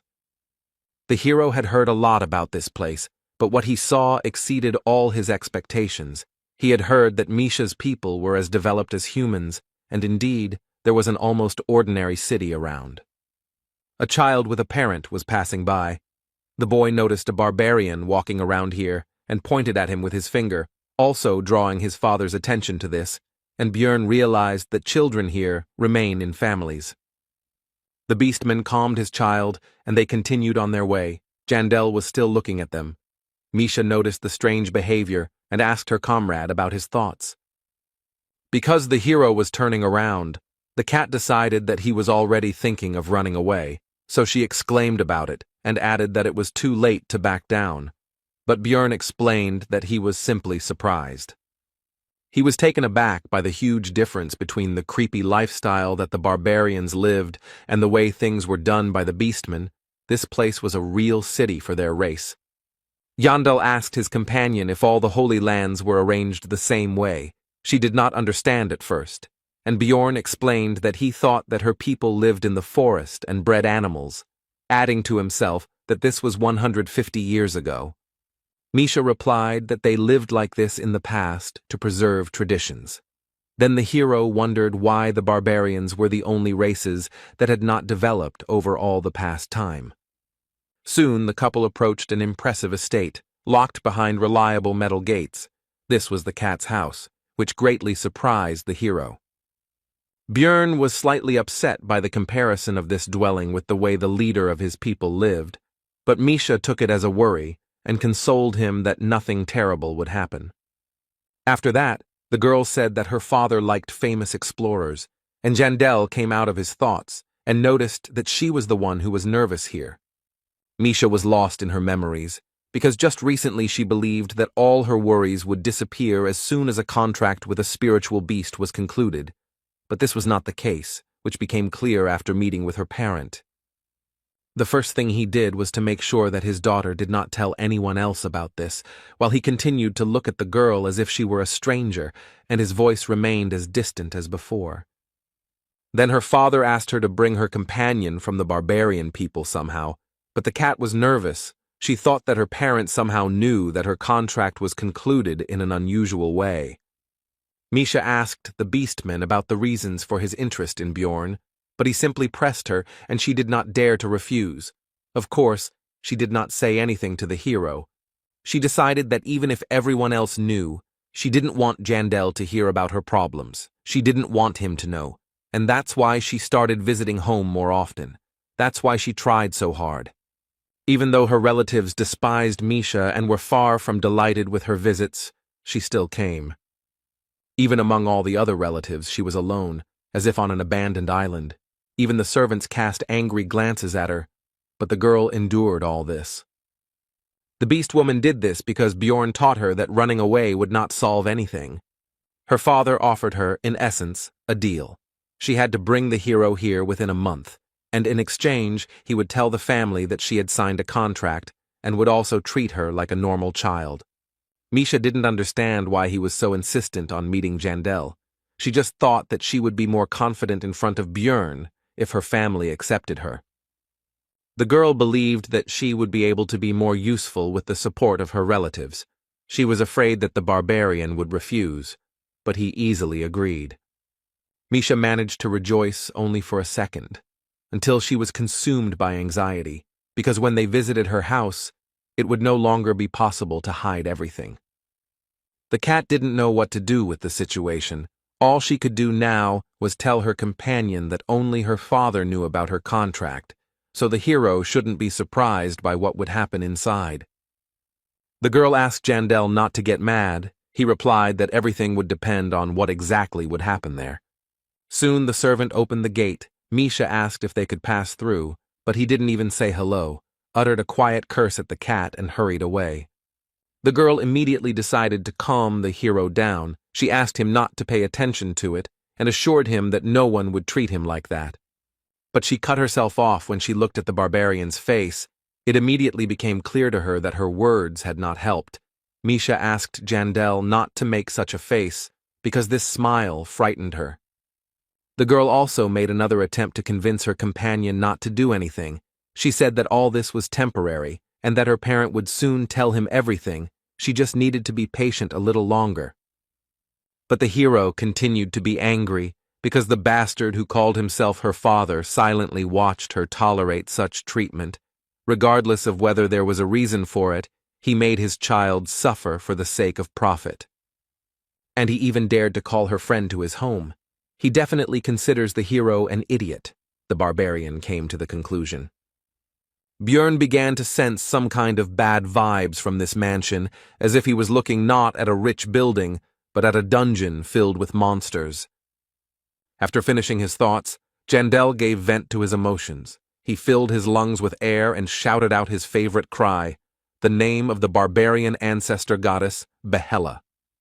That servant immediately reacted to this. He was dissatisfied with what the hero was doing and irritably called on him to observe manners. Bjorn decided that no barbarian would observe them in the face of an enemy, so he simply loomed over the beastman and said that he must have some problems with his head. Misha came to her senses after a scream that was sensitive to her ears. Because she was standing nearby and blocked her fellow with herself, she said that he couldn't do what he was going to do, and the hero clarified what exactly she was talking about.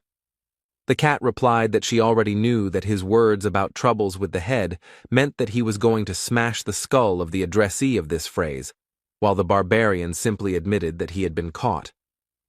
After that, Bjorn said that it's normal to do what you want from time to time. You don't have to restrain yourself, and in Misha's case, nothing good will come of it. The girl replied that this is her family after all. To this, the hero asked his partner if this was more important than her own life. She fell silent, and the barbarian added that if she agreed with this, then he would stop. But the girl didn't say a word, so Bjorn told her to just watch what was happening, and also assured her that what she was worrying about would not happen. The servant seemed to believe that no one would dare touch him on the territory of the Karlstein family, so he became bolder and began to make claims again, to which Jandel simply gave him a flick on the face, which was enough with his strength. But he decided not to stop at a broken nose and kicked the beastman with his foot. He immediately flew into the depths of the territory, and the gardener was surprised by what was happening. The other servants were also taken aback. They shouted out the name of the victim, whose name was Brante, and also raised a noise throughout the entire area. Armed beastmen quickly arrived at the sounds. having learned from the rest of the estate's inhabitants that the barbarian had just attacked the one standing at the gate. Among those who greeted him, the hero noticed a familiar face. It was Misha's brother. He also immediately recognized Björn Yandel. He was surprised that this was the guest his father was expecting, but first of all he wanted to know about the situation. He also added that if the intruder did not justify his actions, he would have to face the consequences. The barbarian expected at least a slightly different reaction, since he had previously saved this man's life. Bjorn said that he was indeed a guest of the head of his family, and this insignificant servant treated him like trash, and even insulted Misha, the daughter of the patriarch, and that was a big problem. The beastman quietly said that he told them to behave decently in front of strangers, but Jandel heard this and asked about the fact that he knew everything but did nothing, to which he received the answer that it was their business. Misha's brother, whose name is Talon Orifring, said that if this information is true, then the servant will be punished, and the hero must be content with this. The hero paid attention to the last words. Well, his original plan was to kick the insolent creatures and show them that he was not to be trifled with, but now he changed his mind. The barbarian hovered over the beastman and asked if he had any problems with his head. He was not going to stop at his previous idea. Misha already knew what these words meant, so she tried to stop the hero, but it was useless. He had already made his decision. Björn began to take a deep breath. He wasn't going to act as a normal barbarian would. He felt the need to go a little further. He ended up using his favorite scream again. It was loud enough to cause noticeable discomfort to the beastmen in front of him. But they quickly came to their senses, tensed up and began to prepare for a possible collision. Talon asked Jandel what he was even allowing himself to do. The hero simply decided to ask them whether this attitude towards Misha was due to the fact that she did not make a contract with the spiritual beast, even though she was from the main family. Talon realized that the guest already knew this information, so he confirmed it and added that it was their business, but was interrupted by Bjorn, who asked what would happen if this was not actually the case. He asked that if Misha had made a contract with the beast, then would the beastman apologize for his past actions and accept her as his relative, to which Orifrening clenched his hand into a fist. He said that his sister was already 25, so this was unlikely to happen, but under pressure he still agreed to it, because he believed that such a miracle would never happen to this loser. The hero was pleased with this development of events. He achieved what he wanted. Now it was Misha's turn, so the barbarian turned to her with a request to show her achievements, which she was not happy about. The cat said that in that case her father would not forgive her, but Jandel did not take it seriously. He said that in that case she should just apologize, because that is how a family should be.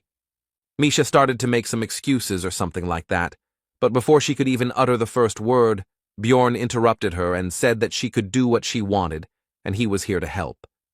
The girl simply froze, while all the attention of the nearest fighters and servants was focused on what was happening. Everyone was waiting for further developments. But in the end, it was at this moment that the Patriarch of Karlstein appeared. He immediately ordered everyone to disperse, and the hero realized that this was the same crazy scoundrel. Misha, Bjorn, and the owner of the estate moved to the library. The man first thanked Jandel for answering his invitation. The barbarian in return thanked him for this. But the next moment, politeness and hospitality disappeared. The patriarch put his hand on the hero's shoulder, asked about his recent actions, while simultaneously using his skill. This is a Nightmare Lord ability that plunges its target into a state of fear that immediately runs through Bjorn's veins against his will. He understood in his head that this was just the effect of the skill, but his body did not obey. It was an extremely disgusting feeling. Now he understood why Misha was so afraid of his father. Karlstein felt like he was in control of the situation, although in reality, Bjorn had sufficiently pumped up magic resistance, willpower, and fighting spirit to cancel the skill's effect very quickly. The patriarch began to demand an answer, but he was interrupted by the guest's words that he should not be groped, and in general, how dare he, the hero decided to treat others the way they treated him. When Misha approached Bjorn to convey the invitation, Yandel immediately agreed. He did this for two reasons. Firstly, to prevent the cat from possibly leaving the team, because powerful families like this one might have connections with large clans, so they could simply order her to join them. Secondly, so that her father would not suspect that Björn Yandel was an evil spirit, since Misha's late awakening could attract attention. And if the patriarch knows about the secret behind the conclusion of this contract, then the barbarian needs to visit him and give him a normal excuse. However, it turned out that the family's attitude towards Misha had not changed, and her father suddenly tried to show his superiority over the guest. Karlstein was surprised. He asked the barbarian about the fear of death. He answered that he did not know about it, but he had no fear of the beastman himself, even though he was an explorer of the 8th floor. And he didn't care that in a direct confrontation this man would smear him across the wall, because if he was finished off here, the leader of his tribe would not stand aside. The hero mockingly said that Karlstein could not kill him here. The reasons were simple. He is a famous barbarian, admired by many, and he is now on the holy land of the Beastmen, where he was also invited.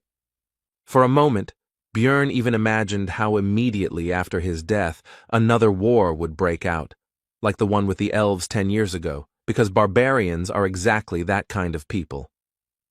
The patriarch cancelled his skill, turned away from the barbarian and the cat, and then laughed loudly, but the hero understood that he was just pretending, and in fact, he was now furious.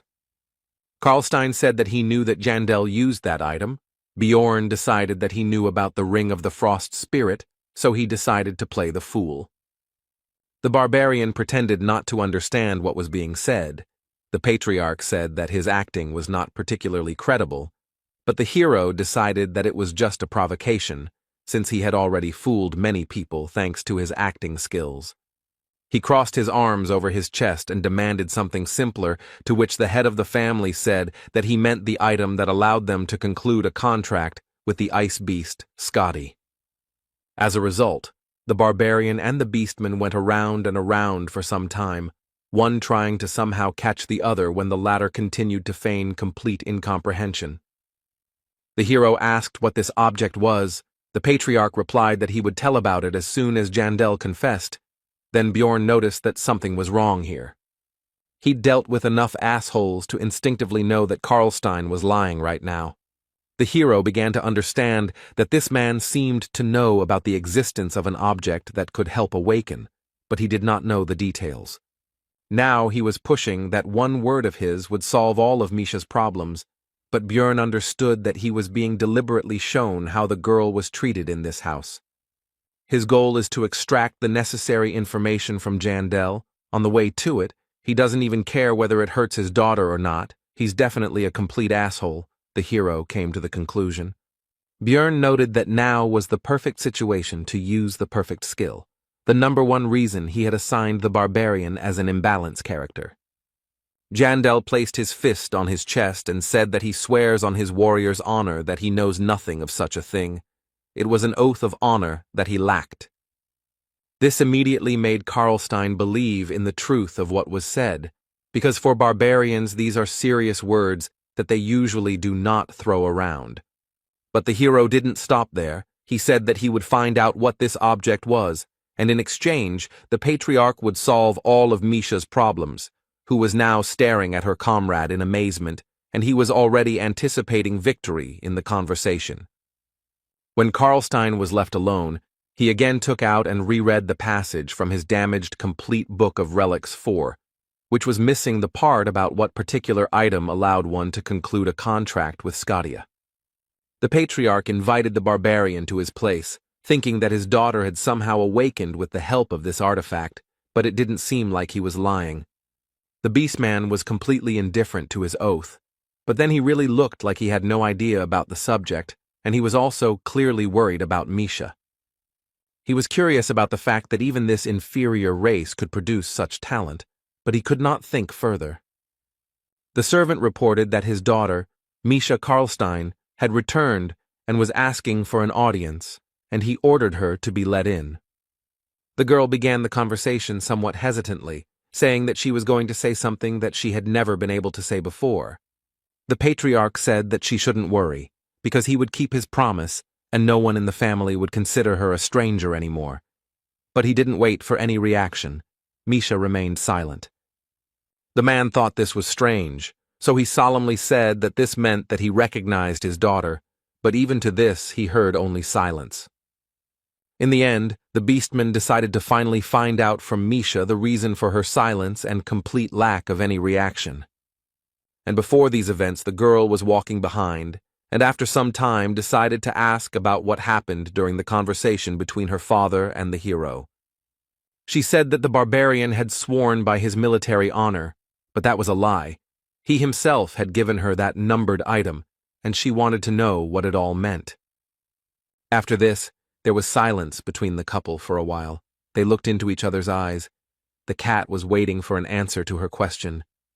The barbarian answered honestly that he had indeed lied. He had done so because Misha was more important to him than any warrior's honor. These words struck the beast woman. And the following words brought tears to the girl's eyes. Björn said that he simply thought about how hard it must be for her to live in such an environment. Returning to Misha's conversation with his father, the girl sharply replied that she was silent because she had come here to talk about the wrong, stupid promise of his. After that, she said that the beastman was not even her father, because her mother told her something before she passed away. They were not connected in any way. The girl turned away and said that she wanted to say exactly that, and also added that she hated him, mentally continuing that at the same time she felt pity. The beastman was discouraged. He shouted that he did not understand this behavior, because if Misha had kept silent, he would have accepted her as a worthy member of the family. He did not understand why she refused this opportunity. The girl, without turning around, walked away with a smile, and as she said goodbye, she just wanted to, but she still followed the advice that Bjorn had given her earlier. The supreme leader of the Beastman tribe, Albrecht Karlstein, found her answer completely impossible to understand. 10 days later, in a tavern in the 7th district, the hero met with Rothmiller. He had a strange feeling that because of the stranger's words, he could not trust his teammate. It was some kind of paradox for him. Even after hearing that warning, Björn had a hard time imagining how Brown would betray him, and all of these suspicions were making him feel guilty, so he decided to just talk. Jandal asked why his comrade had gone to the guild after the last expedition, and upon hearing this, Rothmiller shuddered, but quickly came to his senses. He put his mug on the table and said that all this time he had been wondering why Jandal met with him so often, and now he understood what the matter was. The scout asked the source of this information. The barbarian replied that he knew someone there, also thinking that if he said so, then something really happened.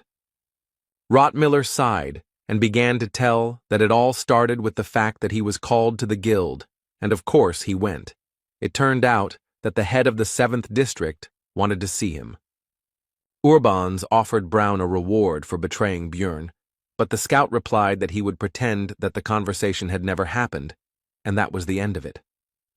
The hero asked why he hadn't told him about it before, and Rothmiller explained that he really was going to act as if nothing had happened, and he also thought that the atmosphere in the team could have deteriorated.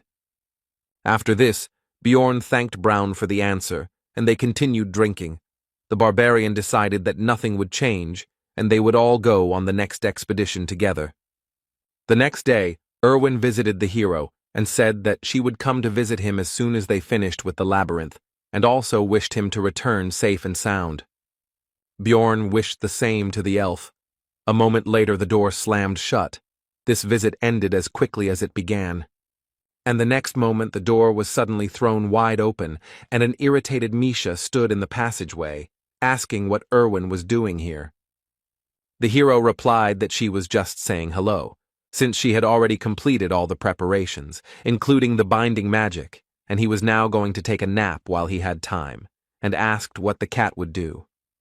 About 7 hours later it was time to leave for the labyrinth. Devalki and Hikuro were a little late, but nothing critical.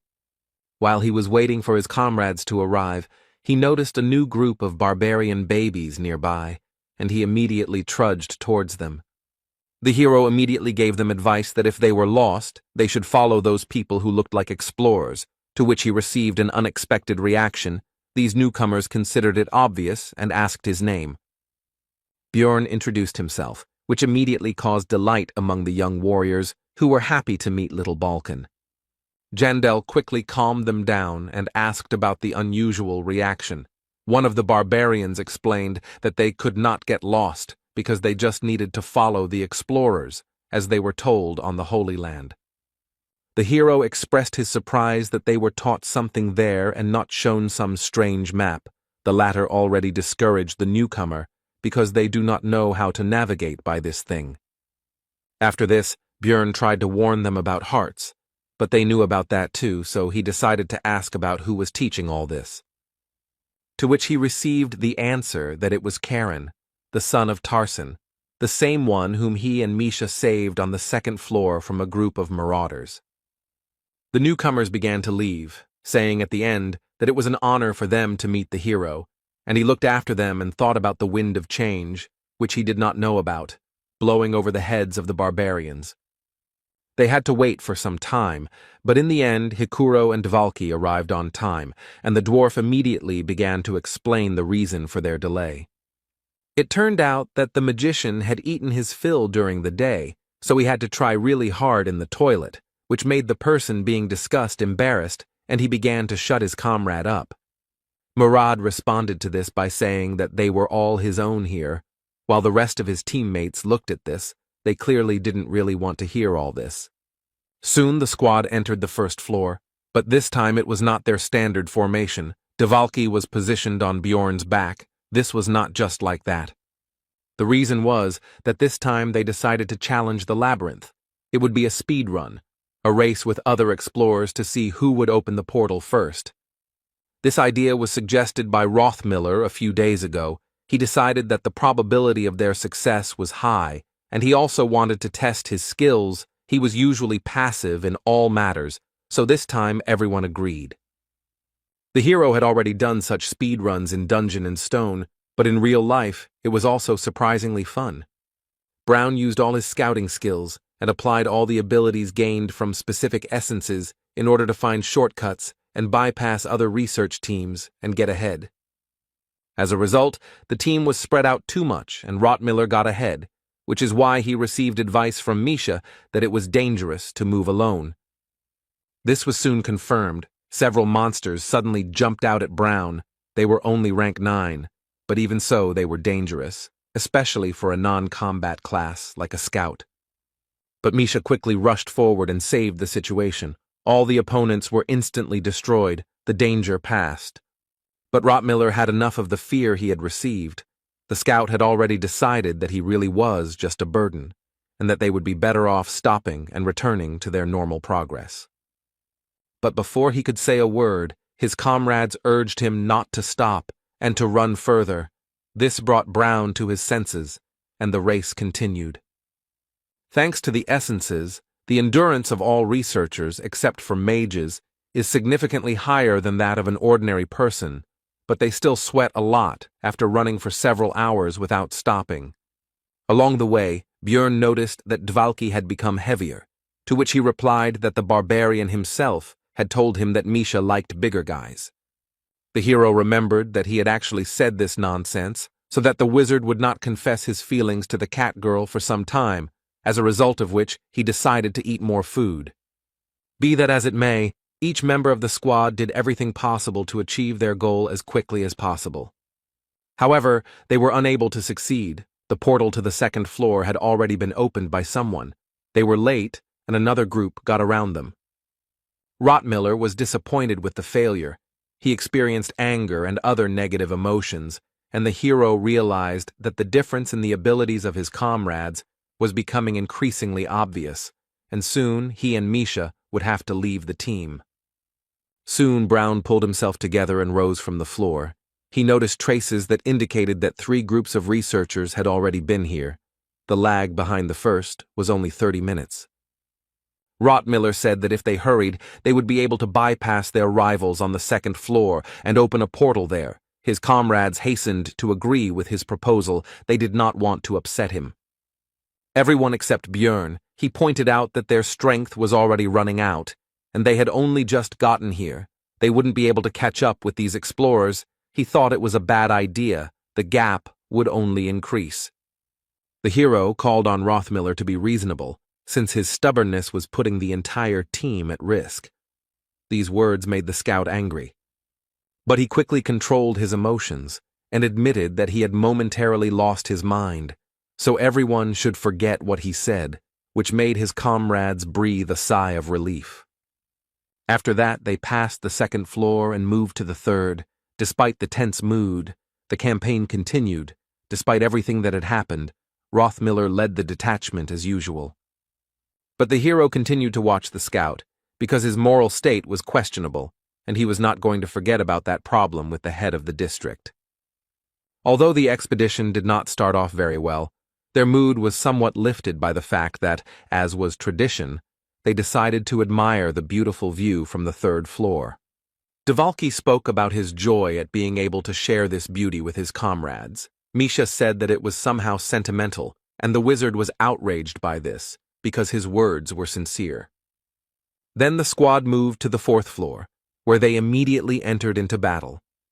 The Heavenly Tower had a staged structure. After clearing the monsters, you need to choose one of 3 ladders to climb. There are a total of 100 levels. There is a ladder of courage, wisdom, patience, and fate. Only 4 kinds that appear randomly. Distinguish them by color, respectively blue, gold, purple, and red. Among them, the first type is the most stable. In it, you just need to defeat all the monsters, but after that, you need to wait 4 hours until the opening of the next test. Wisdom involves going through a confusing path full of traps and monsters, but it allows you to jump 5 floors at once without any unnecessary delays, which makes it popular, although a scout was needed. And everyone tries to avoid the ladder of patience because here they had to relive their worst memories. The other comrades went through it with tension. Only Björn didn't care. But upon completion of such a test, there is a chance to get a numbered item or a 6th rank essence, but this time they only got mana stones, and fate will be told later. Early in the morning of the 19th day of the expedition, while everyone except the scout and the barbarian were asleep, Rothmiller suddenly announced that he was going to leave the team after this sortie. Jandal asked if this decision was made because of him. He also thought that it was sudden, but he expected something like this, because he took into account this development of events. Rothmiller asked his comrade to share a piece of dried meat and replied that he was not leaving because of Björn. Brown went on to say that this was partly due to the offer from the county chief, as he was tempted by the prospect of a position as a scout in a major clan. Rothmiller understood that this would not happen, because he did not intend to betray, but then his heart began to beat faster than ever. Then he realized that it was time to leave the team, after which he asked Björn not to worry. After all, he was already used to this. Other researchers, endowed with talent, easily climbed higher, but over the past 8 years he had managed to change many squads because of this, and was left behind. The scout couldn't keep up with their pace of development. Sometimes Brown was kicked out, other times he left on his own, until the relationship deteriorated completely, and that's how he lived. Emerging from his memories, he finished his story by saying that this time everything was not so simple. Then the barbarian listening to him asked about the difficulties that had arisen. Rothmiller replied that this time his comrades had become dear to him, so he hoped that their travels would last a little longer, but it seemed that everything would come to an end one day. Björn was about to say something, but the timekeeping magic that Dvalki had created worked, and they had to continue on their way. Jandal decided that this was even for the best, since once in the city, he would be able to tell Rothmiller normally that he and Misha were going to leave the team anyway, so the scout didn't have to leave it either. Another test was soon completed. This time, Dvalki admitted that he once again realized the danger of carelessness in the labyrinth, because despite the low rank of the opponents, their combination turned out to be dangerous. After the victory, an unexpected event happened that surprised all the researchers. All 3 doors that appeared led to the ladder of fate, which they had never chosen before. There were several reasons for this. Firstly, the chance of their appearance was only 5% compared to others, and secondly, Their unpredictability meant that the game was not worth the candle. Misha assumed that it made no difference to them which door they entered, and also remembered how she had been in one, where she had only encountered monsters, and that was it.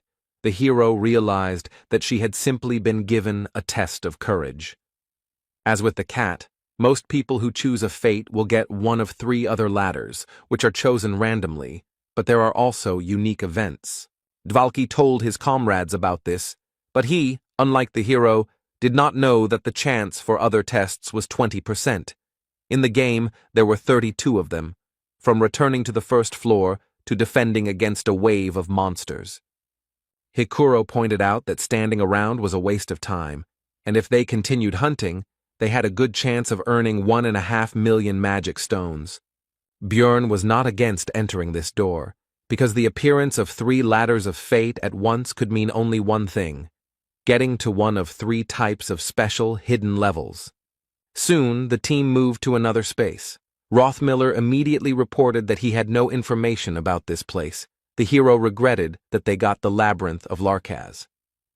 Dvalki suggested just waiting 4 days until the entire dimension was closed, and Brown noted that this place might be like a rift, so they might stay here because of that. The hero knew that they weren't really locked in here, but at their current level, clearing the entire zone in the allotted time didn't sound realistic, and he also suggested that everyone check their condition. Misha noticed that she felt better because of his words, but Hikuro didn't feel anything unusual, so he decided that her imagination was running wild. But Rothmiller's words about him being more energetic refuted his words, and Dvalki added that his mana reserve had increased significantly. Now he could use a 6th-tier spell.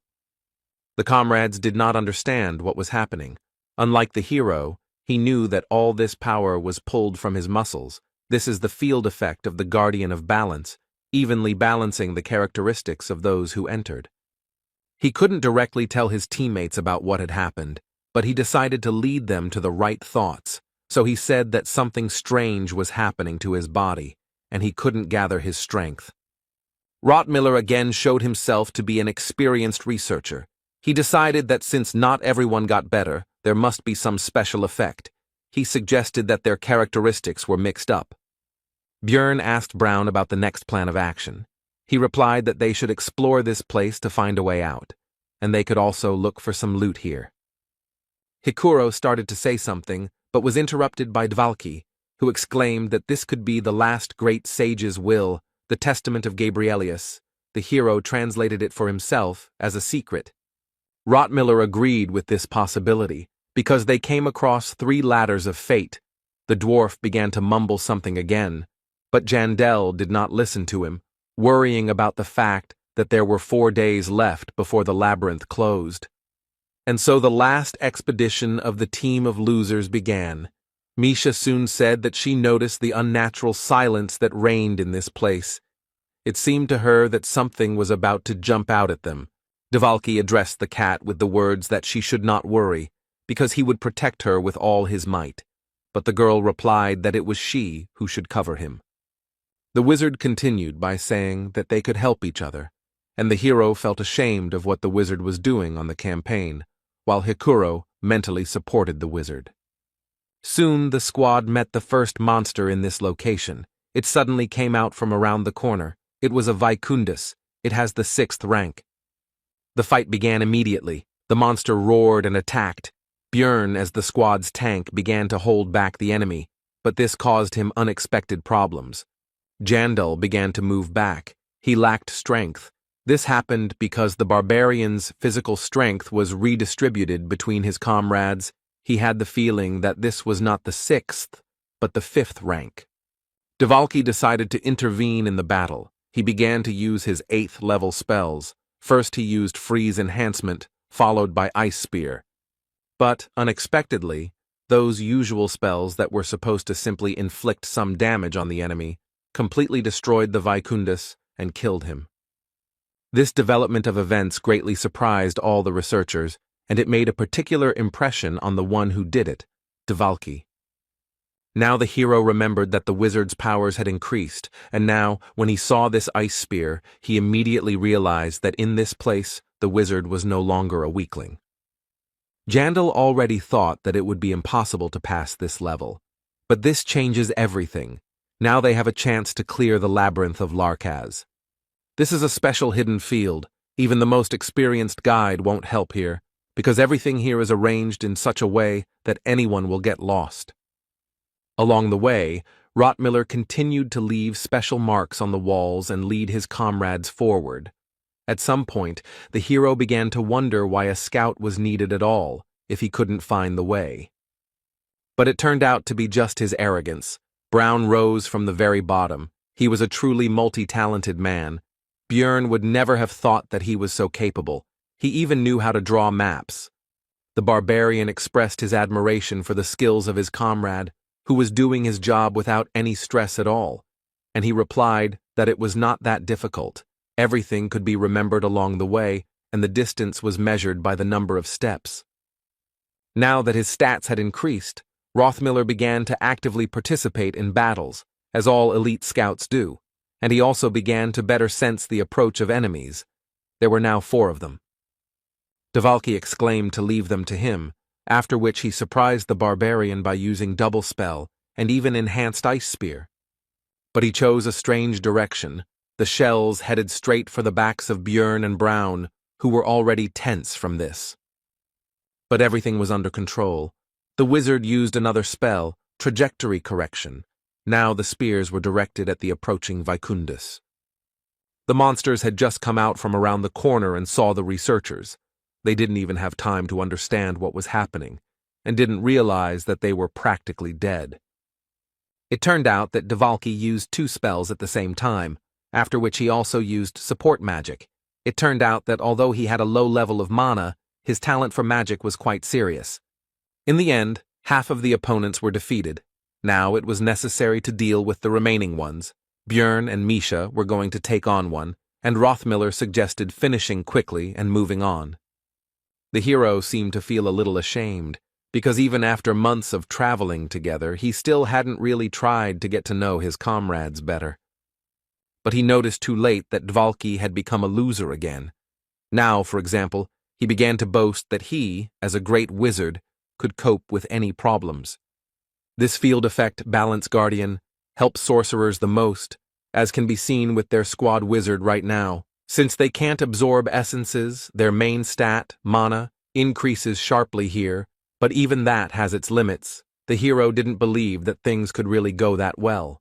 Dvalki said that it was as if the shackles had been removed from him, but be that as it may, the barbarian analyzed the team's strengths during the day of observations. As a result, he personally lost a lot, but the squad itself became twice as strong. It was because of teamwork. They simply performed their roles better when everyone had a decent level of power, rather than like before, when one person was superior to everyone else. The hero found it a bit unpleasant to admit this, but this was precisely why he wanted to leave the squad. He and Misha had grown too much. It was now the 20th day of the expedition, and the barbarian was thinking somewhat sadly that this would be the first and last time they would work as a real team. It turned out that Björn was so deep in his thoughts that he didn't notice how Misha was telling him something. The cat was unhappy with being ignored, and in the end, she told him to stand guard normally. The time on duty often became a good moment for the hero to think about what happened this time. He wanted to get some artifact here, but he needed to defeat the boss. He was sorry that due to lack of time he would not be able to collect all the loot. But then he was distracted by the voice of his comrade, who had woken up late at night.